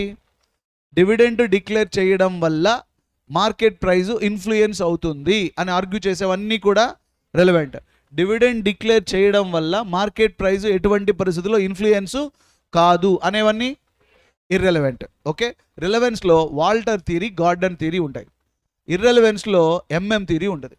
వాల్టర్ థియరీ ఆర్గ్యుమెంట్ ఏంటంటే, ఒక కంపెనీకి డివిడెంట్ ఇవ్వాలా వద్దా అనేది ఆల్టర్నేటివ్ ఆర్ అండ్ కేఈ మీద ఆధారపడి ఉంటుంది. అంటే R equal to return earned by the company, KE is nothing but cost of equity. I'm a company, he is investor. ఇప్పుడు డివిడెంట్ ఉంది నా దగ్గర, రైట్? ఇప్పుడు నేను when R is greater than KE అంటే ఏంటి? కంపెనీ ఆర్ కేఈ కంటే ఎక్కువ ఉందనుకో, who is the best? Company. So by following 100% dividend payout ratio, company can increase market price. Hello, నాకంటే ఆర్ కంటే కేఈ బెటర్గా ఉన్నప్పుడు డివిడెండ్ ఏం చేయి? ఇచ్చేయి. అప్పుడు ఏమవుతుంది? మార్కెట్ వాల్యూ ఏమవుతుంది? ఇంక్రీజ్ అవుతుంది. When KE is greater than, when R is greater than KE, అప్పుడు కంపెనీ రీటైన్ చేయి, మార్కెట్ వాల్యూ ఏమవుతుంది? ఇంక్రీజ్ అవుతుంది. When R equal to KE అన్నప్పుడు dividend decision does not influence. This is an argument. But in this problem, in this formula, to prove the market value, we have a formula. What is the formula? Market price is equal to D plus E minus D into R divided by KE whole divided by KE. This is the relevance model. In this model, dividend to be declared or not to declare is depends upon two things. What are they? R and KE. Whereas Gordon model is another one. Gordon argument is, company market price depends upon its efficient growth rate. For example, if you retain the funds of whom? Equity shareholders, automatically equity shareholders risk element what happen? Increases. Risk element ఏమవుతుంది? Increase అవుతుంది. Risk element increase అయితే నువ్వేం చేయాలి? ఆ retain చేసిన మనీని ప్రాపర్గా retain చేసి రీఇన్వెస్ట్మెంట్ చేసి గ్రోత్ సబ్మిట్ చేసాం అనుకో, ఆ గ్రోత్ ఇన్వెస్టర్ ఎక్స్పెక్టెడ్ రేట్ని ఏం చేస్తుంది, డిక్రీజ్ చేస్తుంది. With effect market price increase అవుద్ది. Just by retaining market value does not increases bro. You have to retain, reinvest and submit a growth rate boss అని చెప్పేదే what theory, Gordon theory. So according to Gordon, market price equal to DPS1 divided by KE minus growth rate. So ఆ theory ఏంటంటే Walter theory యొక్క little bit ఎక్స్టెన్షనే Gordon theory. But Modigliani-Miller theory is there. What the Modigliani-Miller theory argues that it is a truly irrelevance. What Walter said, Gordon said, it is not absolutely right, man. Because market value of any security depends upon, what is that? Its investment decision. What their dividend decision. ఒక company dividend declare చేసిందంటే last year ఎంత sale చేసింది, ఖర్చులు ఎంత పోయాయి, EPS ఎంత వచ్చింది, దాన్ని బట్టి ఆధారపడి ఉంటుంది. కానీ మార్కెట్ వాల్యూ పెరగాలంటే ఫ్యూచర్లో ఎలాంటి ఇన్వెస్ట్మెంట్ డెసిషన్స్ తీసుకోబోతుందో తెలియాలి. Basing on future investment their market value increases but not dividend decision అని ఆర్గ్యూ చేసేది ఏ theory, Modigliani-Miller theory. So Modigliani-Miller argues that value of firm is depends upon earning capacity or earning capability of the company but not dividend decision. If you give dividend, not to give dividend, market price does not influence అని argue చేసేదే. ఇందులో ఈ market price calculate చేసేటప్పుడు what happen, they use to calculate market value of firm. Market value of firm equal to existing shares plus new shares into MP1 plus earnings minus investment divided by 1 plus KE. With this given formula, you can calculate market value of firm. With this formula, if you declare a dividend, not to declare a dividend, market value will remain same. Okay, ma? Right. So this is the Walter theory, Gordon theory. But between among this maximum, they are giving a problematic. Okay, 2-3 attempt lo nunchi dadapu oka 3-4 attempt lo nunchi there is no question from dividend decision నుంచి అసలు లేనే లేదు. ఈసారి ఏమన్నా expect చేయొచ్చు. See dear students, whatever the time given, right, I concentrated majority on problematic area, particularly investment decision, dividend, capital budget, investment decision, working capital management, cost of capital, capital structure, even leverages also, and risk also very very important. Dividend maximum I prefer the theory part. Okay, theory part మీద మీరు concentration చేయండి, right? All the best. Thank you.